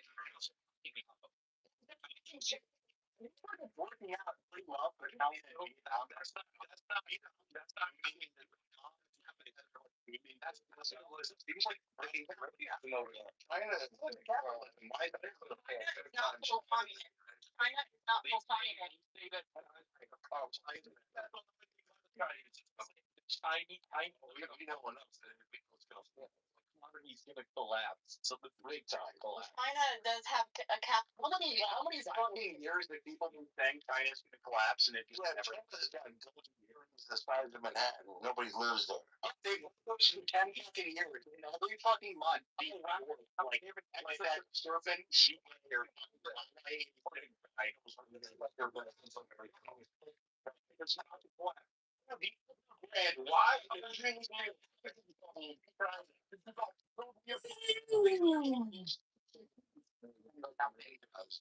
They built those cities because they wanted to live. If I guess move to China, if China's so great, why do you still live here? Oh, because I want to subvert the American Empire. You want to give them the gospel. Why would I go like China? I'm not Chinese. I'm not Chinese. The guy who thinks communism is good. What did Cuba? Yeah, you're going to What did Cuba? You're a NATO member for what? Do you think that like Canada and China are the same thing? No, but that might be the only country that your level of self-preservation adaptation can handle. The ability to adapt, you know? Free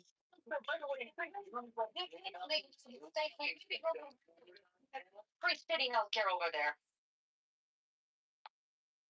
So maybe you should give that a try. Yeah, I have Canadian friends and they say healthcare is horrific. It's terrible. Yeah, you know what's like so much better is going bankrupt because you need to get a fucking hip replacement, bro. That's get bankrupt. That's a you problem. You won't be able to get the actual hip replacement. You can't go bankrupt getting a hip replacement surgery. If you're going to go bankrupt getting a hip replacement surgery, you're not going to get a hip replacement surgery to begin with. You're already bankrupt. You're that fucking ghetto. Hello? I studied anthropology, and back then, if a male couldn't provide for his tribe, he was taken out as a predator. So I know how to solve the problem. We need to bring that back. We need to bring that back. I'll do it. Because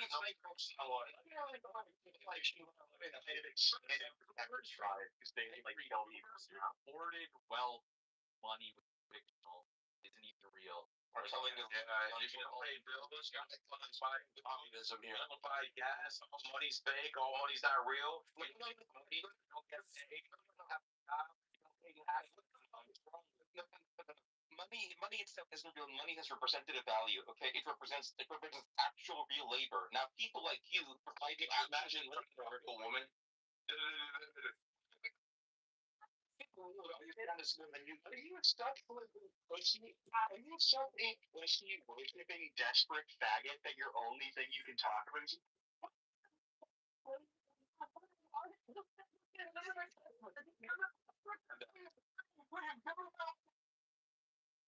worshipping, desperate faggot that your only thing you can talk about is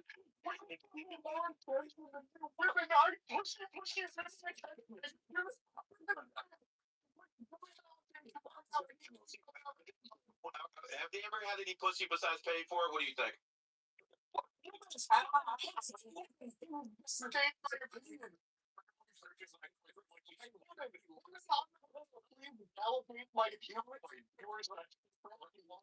Calm down. You were literally like the fucking Neolithic. What are you saying to my face? You know, you're not saying to my face. I would have my voice. If you would have my voice, you have to look. Absolutely, I will beat the fuck out of you. Stop it. I would fuck out of me. Oh, well, you know, hey, unfortunately, you live in a standard ground state. I live in a standard ground state. Yeah, I'm going to Florida. Oh, okay, but you would think that it would go well for you if you attack the person first? No, I'll insult you until you attack me. Then I'll take you out. Well, yeah, you're such a pussy. Okay, yeah, you're such a tough guy, man. Oh, yeah, you ran with your other first. And see what you do about it. Nothing, because I'm not a low impulse like you. You're a fucking nigger. That's what you are. And I'll fucking pull it. Only a nigger. That's going to work outside here. Only a nigger would think that that is going to work on somebody, that I can propose them to punch me by going, but your mom is a hoe. Oh, your mom is a hoe. Oh, and it will be so easy to fucking piss you off because you're worthless. You haven't accomplished anything in life, and you're very resentful because you can't get a woman. You can't have any. You can't. Yeah, you sound very deep right now. Especially with how much you try to appeal to female validation. I'm not doing anything, bro. I'm just fucking happy for you. It's not true. I don't want space it out. You are the bitches. Did you just call his wife a hoe? Yeah, his wife is No, not doing it. No, you're keeping his wife out of this, please. Yeah. No, I'm not. Also, what, are you the one who's inviting all these crypto scammers up to the panel? Not. Josie, we gotta check. We're gonna have to do an audit. He does not give a fuck about female validation. He says misogynistic shit. Yeah, that's why he's constantly going.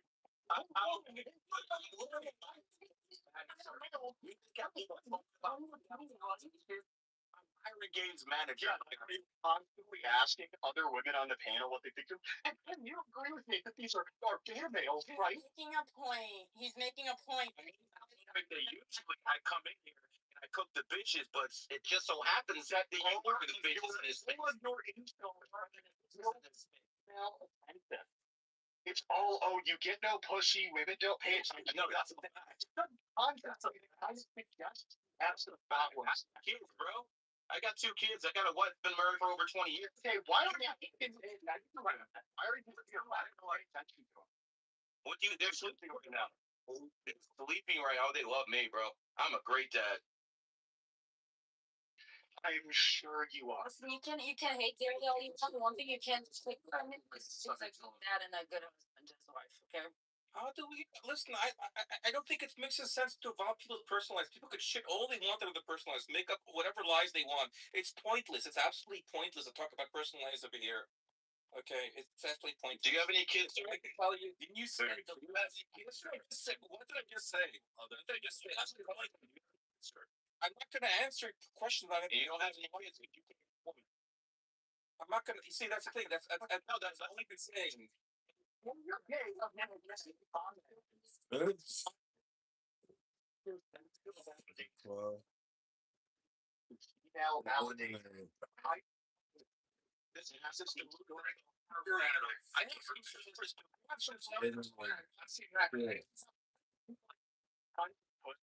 We don't need to go around. Sorry.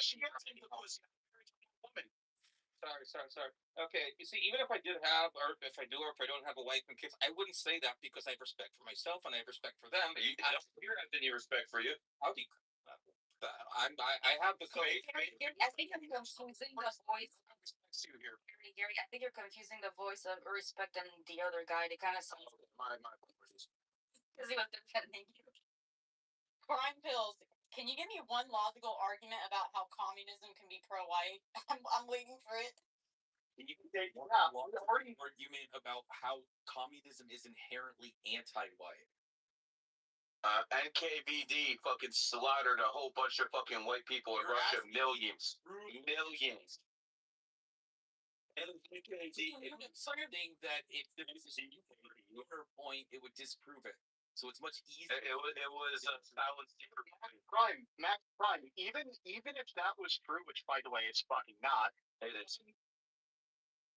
Russia, the Soviet Union, was infinitely more white than contemporary liberal capitalist America, and that is a fact. Right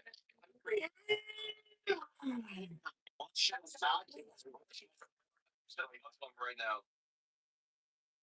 And how many of those Muslims are like white people from the? They're actually mixed with Chinese and white now because the Chinese men are fucking going up north. The fucking like now are you looking right? You're like I see it. I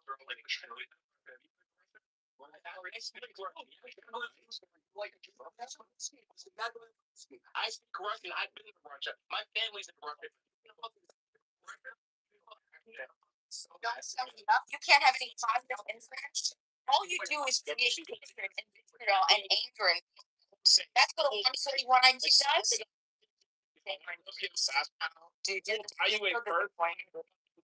I will buy you a first-class ticket to fucking Eritrea. Dude, I want you to do you not understand that your humiliation tactics, they're disgusting? It doesn't matter. You understand that it doesn't matter?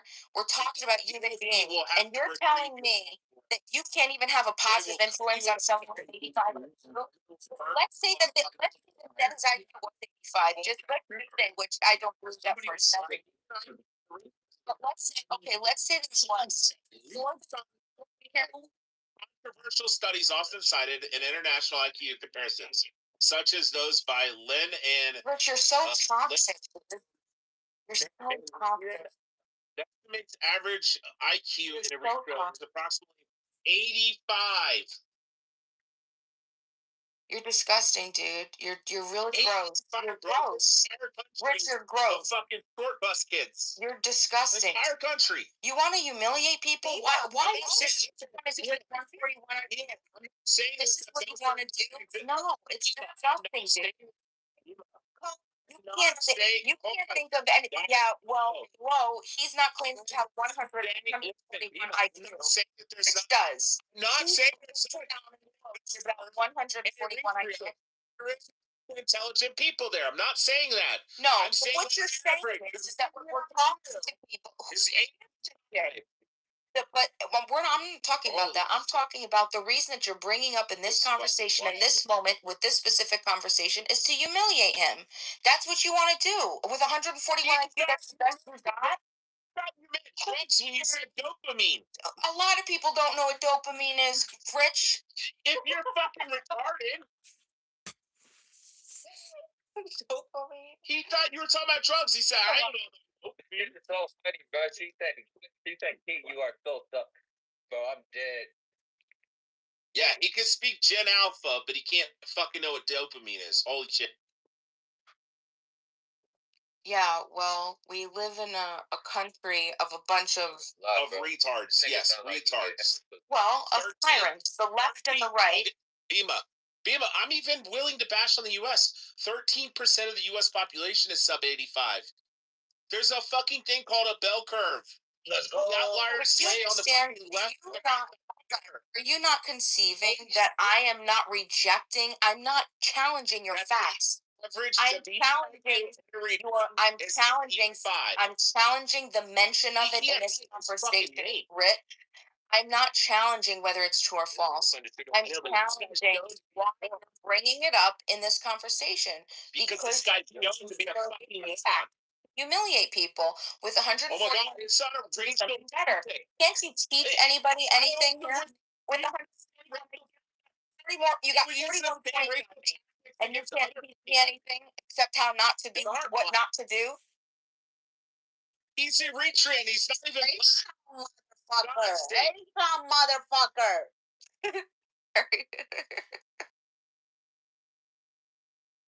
Miriam, you wanna talk to the retarded man? No, I don't want to talk with you, motherfucker. Yeah, you wanna argue with the retrain guy? I'll invite King. No, we just don't especially not with 141 IQ. I'll be best. Propose it. I have my card. Yeah. If you want to talk more, just open your mic, motherfucker. My name is Shimada Agenda. Yeah, you tell her to shut her fucking mouth. Good job. Open your mic. Good job. Open your mic, motherfucker. Good job. Oh God, do we have another Sarah / BB here? No, he says. You have another woman who is actually like very, very sensitive. Yeah, a drunk Persian woman.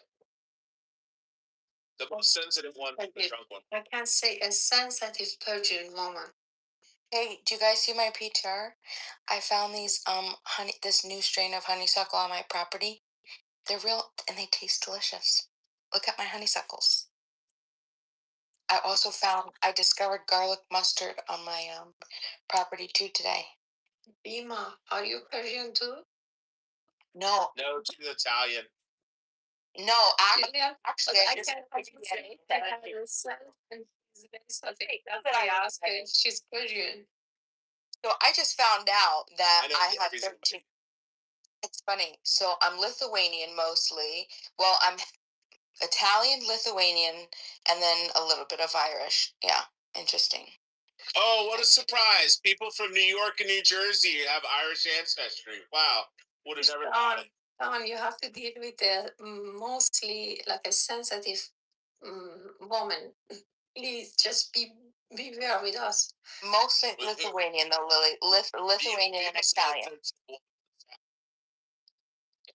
My father's 100% Southern Italian. Mariam has so much like passion. I can feel it. She's like sweating, like very nice. Yeah, Mariam. she's sweating alcohol as drunk as she is. No, I can't say it. It's alcohol because we are so sensitive these days, Sean. These days we are so sensitive because we are under like a really.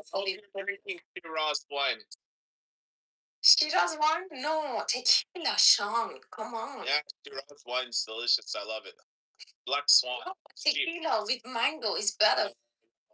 I like Black Swan Shiraz. I am June. Like tequila with mango is better, right? Has nice sweet taste. We are on the same page. We like alcohol. Do you know what happened to me the other day, Lily? I went and I got these mangoes from the store. Organic mangoes.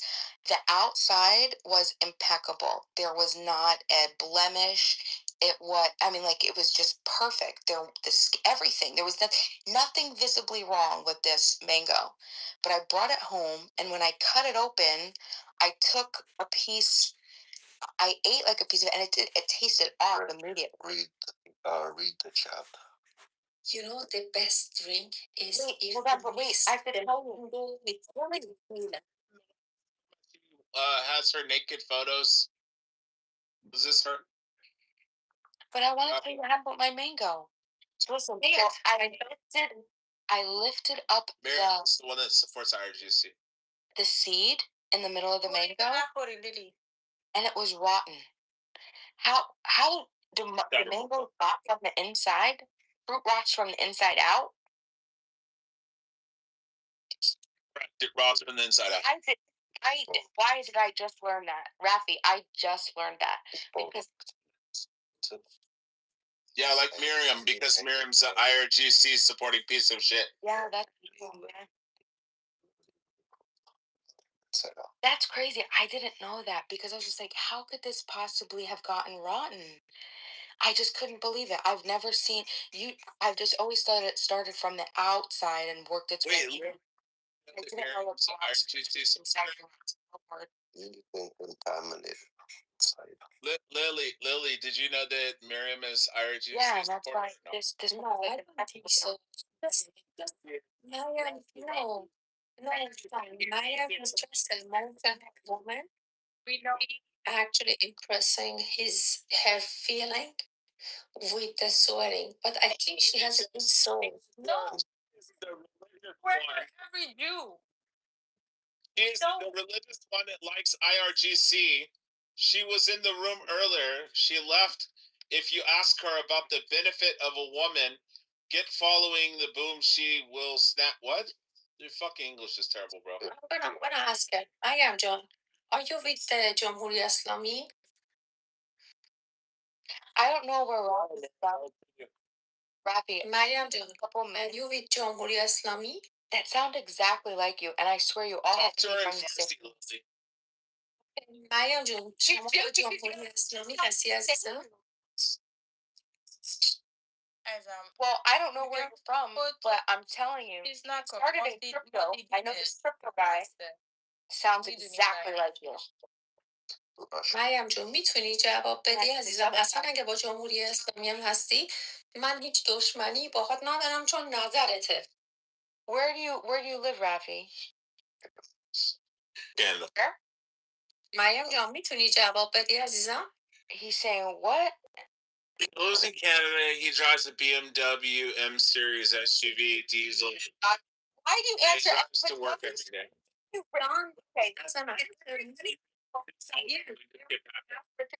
I want to get, listen, Bima. I want to get Bima. I'm talking to Rafi. I know, Bima. Bima, we really want to get to the point where Lily starts calling Miriam a dirty whore for supporting the IRGC. Oh my God. Miriam supports the IRGC, and Lily was defending her, but she didn't realize that Miriam's also IRGC supporter, and that she's a religious Muslima. Go ahead, Lily. مریم جان نمیخوایم جواب بدیم. Okay, she doesn't answer.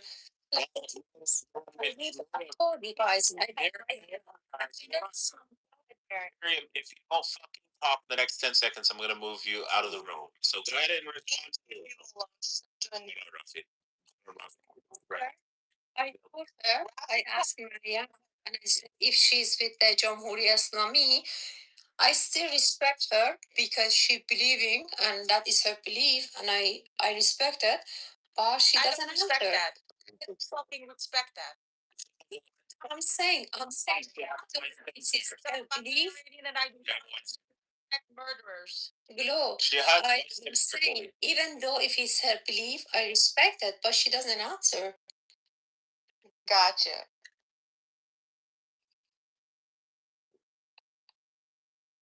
I think Mariam needs to actually make her spot, and she doesn't know where she's belong. Please, when you're silent, you're basically agreeing. I think Lily's like the guy earlier.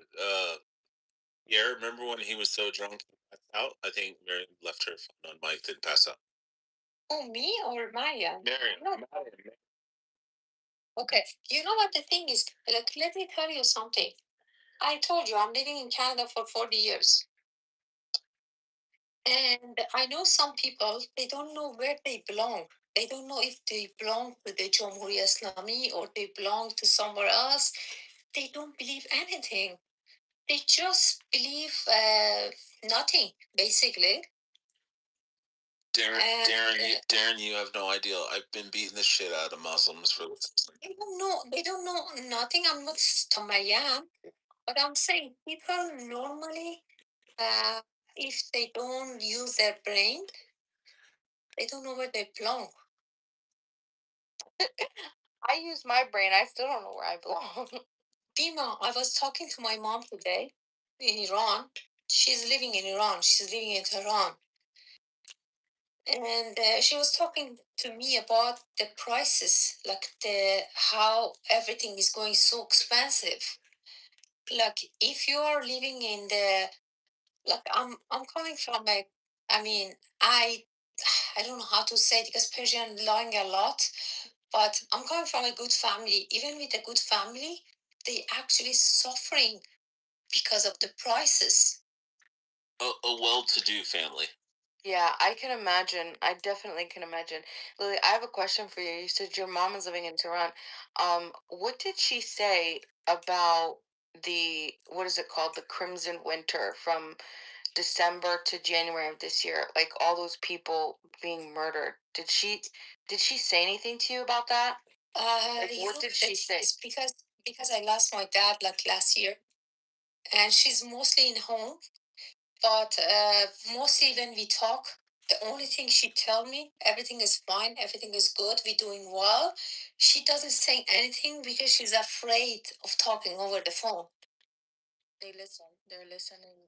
They record the telephone. So Lily, the question that Beamer's trying to get to is Don't let him. Okay, hold on, Beamer. You finish talking. You went on mute. Oh my God, you went on mute. You can correct me after I'm done. Don't speak for me. I don't know why you. I don't like people who speak for me. I'm not going to talk about Beamer. Listen, Lily, there's people on this app who don't know if they believe that the IRGC really killed like 40,000 people in 2 days. They don't know if that's really true. Sean, that's not. Well, that's not me. Exactly. See, I knew you were going to say that.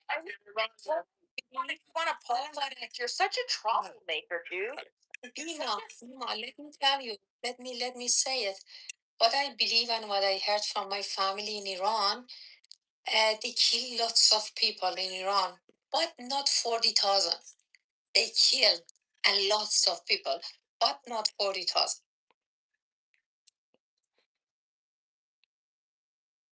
And they're still killing people because they've been in the street, they throwing the stone in the, like a government people and all those things. They killing people, but not 40,000. How many?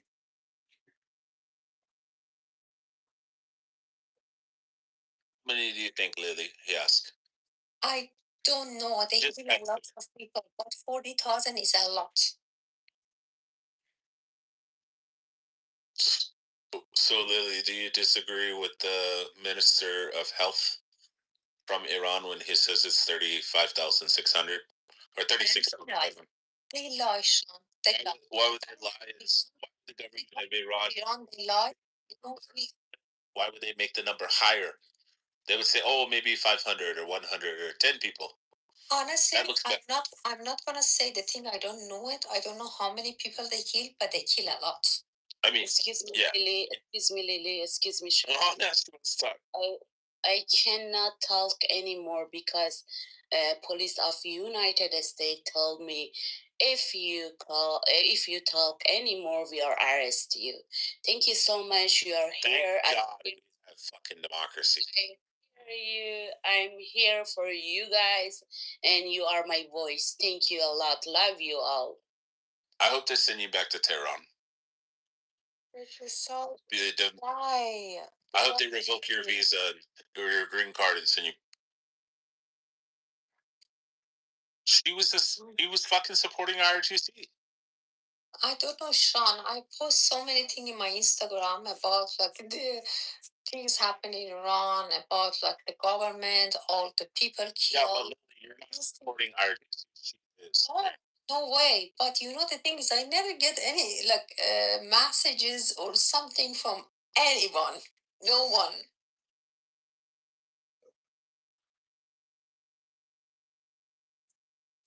But it's hard. It's a tough time for the Persian. I believe it.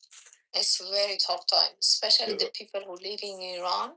It's very tough for them. Like we are living outside, we doing our life, we working, we living, but they are the one who's actually suffering. Lily, U.S. or Canada? Sorry, I'm in Canada. In Toronto. I'm living in Toronto for 38 years, almost 40 years. I think Ocean lives Canada, and he's also Iranian. Yeah, Why don't you guys to Canada instead of US? It's easier to get in. Black Iranian, live in Canada. It's easier to enter into Canada. That's what most of the like Syrians. Well, they a lot of water. Like for immigration, I was thinking about US, I was thinking about Canada, and I was thinking about Australia. And then the time I was thinking, because like Canada was like very family oriented country, and I was hearing, I wasn't in Australia before, and I heard they were very racist. And because of the complication between Iran and US in that time, then I picked to actually be immigrant in Canada, and then I came here. So what? I don't know if it's a good choice or not, but I'm living here for 38 years. So what most people, not from Iran, but the Middle East, like Syria, Lebanon, Jordan, Palestine, all these places and stuff like that, what they typically do. Is that Bima? Jesus Christ. Yes, it's Bima. It's Bima. It's Bima. Lily's two people over, and Bima's one over. Oh my God. So most people from the Middle East, what they do is they make it into Europe, they make it to France or Germany or the UK, and then they immigrate into Canada, and then they eventually, once they get citizenship in Canada, can immigrate into the US. That's what. I mean, I applied for Canada when I was in Iran. I applied for in Canada.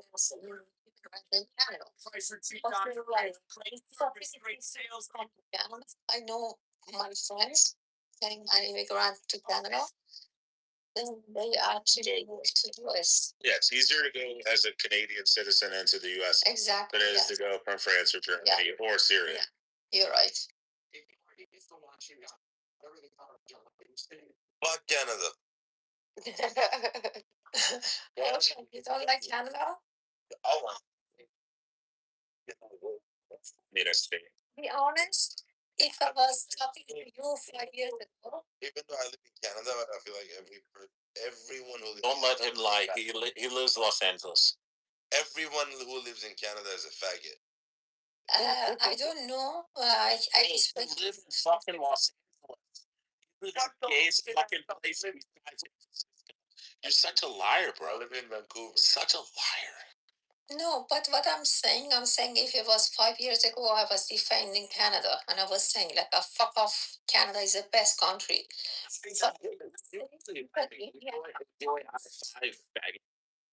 Yeah, but you know, this especially in the last 3 years, Indian attacked Canada, and when I go anywhere, I see. Yeah, Austin, why do you sound like you're under a blanket? Wait, wait, what is in your mouth, Ocean Rain? Yeah, I'm sorry. What are you eating? Dick. Truffle. A Brussels sprout? Truffles? At what time is it there by you? Oh, he's all foodie, Toluti, and shit living in fucking Los Angeles. Midnight. Bring his faggot Timothy up. If you're in Canada, it's not midnight right before bed. That's bad. Timothy. CIN model. Yeah, these days Canada became like a third world country. Hey, Rich. It's, I Can't talk to you when you have your mouth full. I know it takes. Now just Finish your truffles. Rich. Oh, no, you have truffles. You sound like truffles. You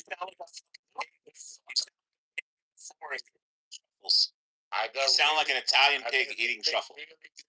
can we listen to him eat? I want to just listen to him eat, please. I need to live vicariously. Can you just ask my? Go ahead. Go ahead.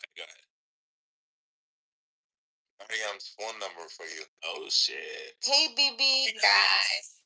See, motherfucker. Yeah, I couldn't sleep anymore. Hold on. Do you love Miriam? Because Miriam loves IRGC for real. Yeah, I don't really get her. I don't understand. She doesn't speak very well English, and yeah, I don't know. She said the U.S. She said the U.S. government. She said the U.S. government contacted her and told her she's not allowed to talk about Iran anymore, or she's gonna get in trouble. Oh, Mariam, are you there, man? I love it. I'm not sure what languages she speaks, and I've never heard her speak Farsi. Yeah, is the last 4 digits of your number?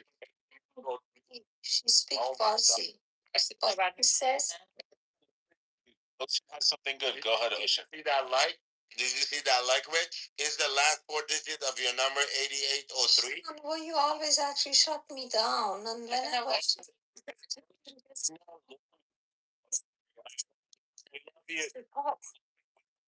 Ocean was trying to read Miriam's last 4 digits of her social security number. It's 8803. Yeah, Miriam? You want me to give it to you, Rich? Yes, give me it. Read it out. Read it out. Why are you doing that? She's an IRGC supporter. Because IRGC wants the Comes in here. Because the IRGC wants Ocean and BB killed and Lily killed. BB, do you speak Farsi? Yes. BB, پرستو چی میشه؟ پرستو. You're taking the frustrations and the mental illness of this app, and you want to create momentum and outside of this to like what are you doing? It's something. I think you're joking. There is. Joking because Miriam gave him a thumbs up, which meant she. Let me tell you something. When women in Iran, they are actually with the government of Iran, they call them parastu. And I was calling Bibi what we call it in English because I don't remember. Parastu is not like an eagle. It's not Traitor. Nurse. What? A nurse. Traitor. Yeah. No, not the nurse. No. Like a traitor. A traitor. Parastu. It's a bird. It's a bird. Oh, Lily. We didn't live around long enough to understand Farsi. God. I don't know who's gonna close down the room. Rafi, are you touching your table? Why do you sound like that? Okay, go to sleep. Night, sweetheart. I'm gonna keep this shit. We're gonna wreck Muslims in it.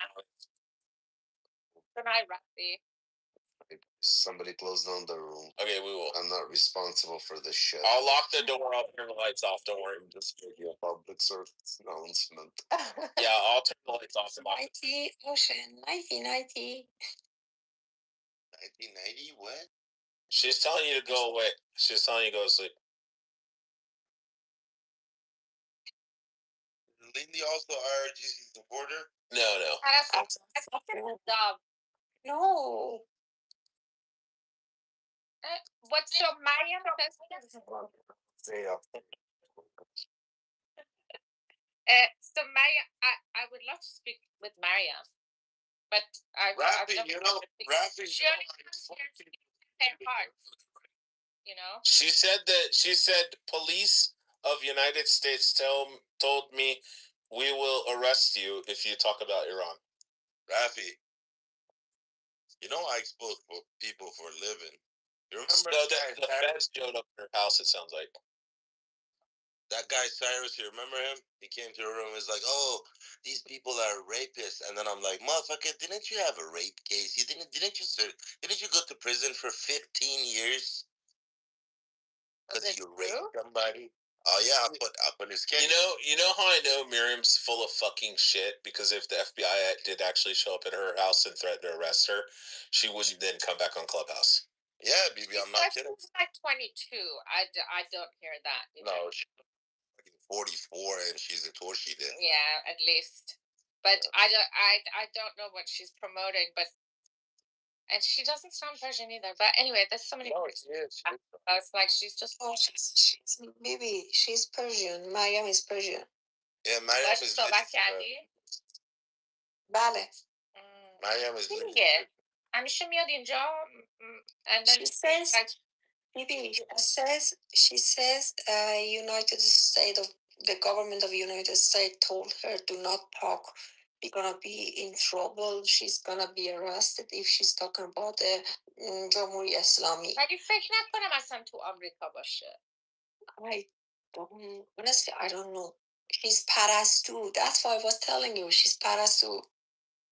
Oh, you mean like a bird that's پرستوهای ایرانی دیگه، همونایی که مال سپاه پاسدارانه. yeah. Like a yeah, I don't know.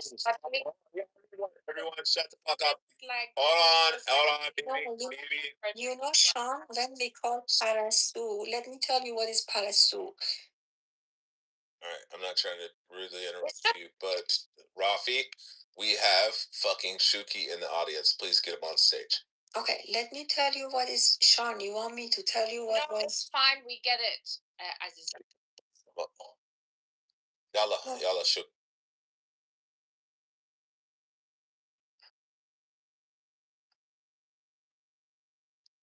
Who is Shuki? You want to press? Look up, Rafi, look up. Oh, he's not coming up. He's a Jewish Israeli guy who lives in Texas. It's for Mossad agent. Nice. We love them. Yes, we love you, Cookie. Come on stage, yalla. Come. Is he the guy who was kidnapped? No. You know, there was a guy on. Yeah, that's Suki. What's his name? The one who was kidnapped by the doctor and the fucking. Has anybody heard from him? Is he okay? Are you awake? Traumatized? Rafi, you faggot. Are you awake? Bro, we literally got Shuki in the room and Rafi's fucking sleeping. No, Rafi. Oh, can't talk. You gotta ask Abby. Abby would know. He's sleeping. Shuki, get on stage. Come on. Please, Shuki. Come with your fellow Jews, Shuki.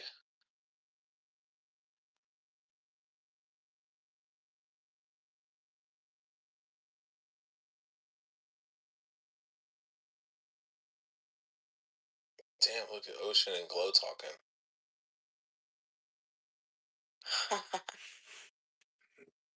Bump, bump.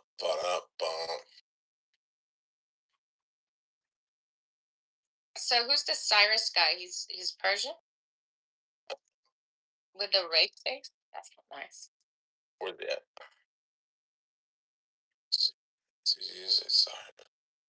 Did you say Cyprus?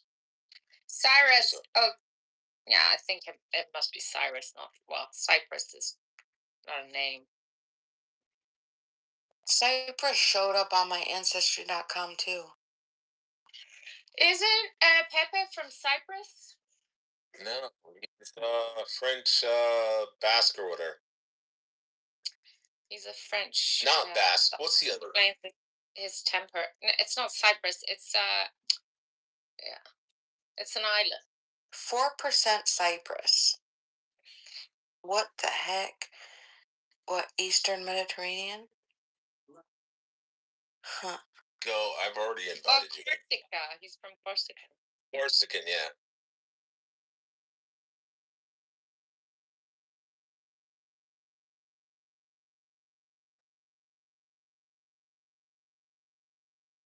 Baby, do you see my honeysuckles that I took a photo of today? I found them on my property.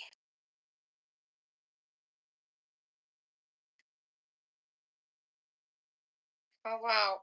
Are they the same as those orange flowers that smell divine in the spring? Are you talking about the tiger lilies?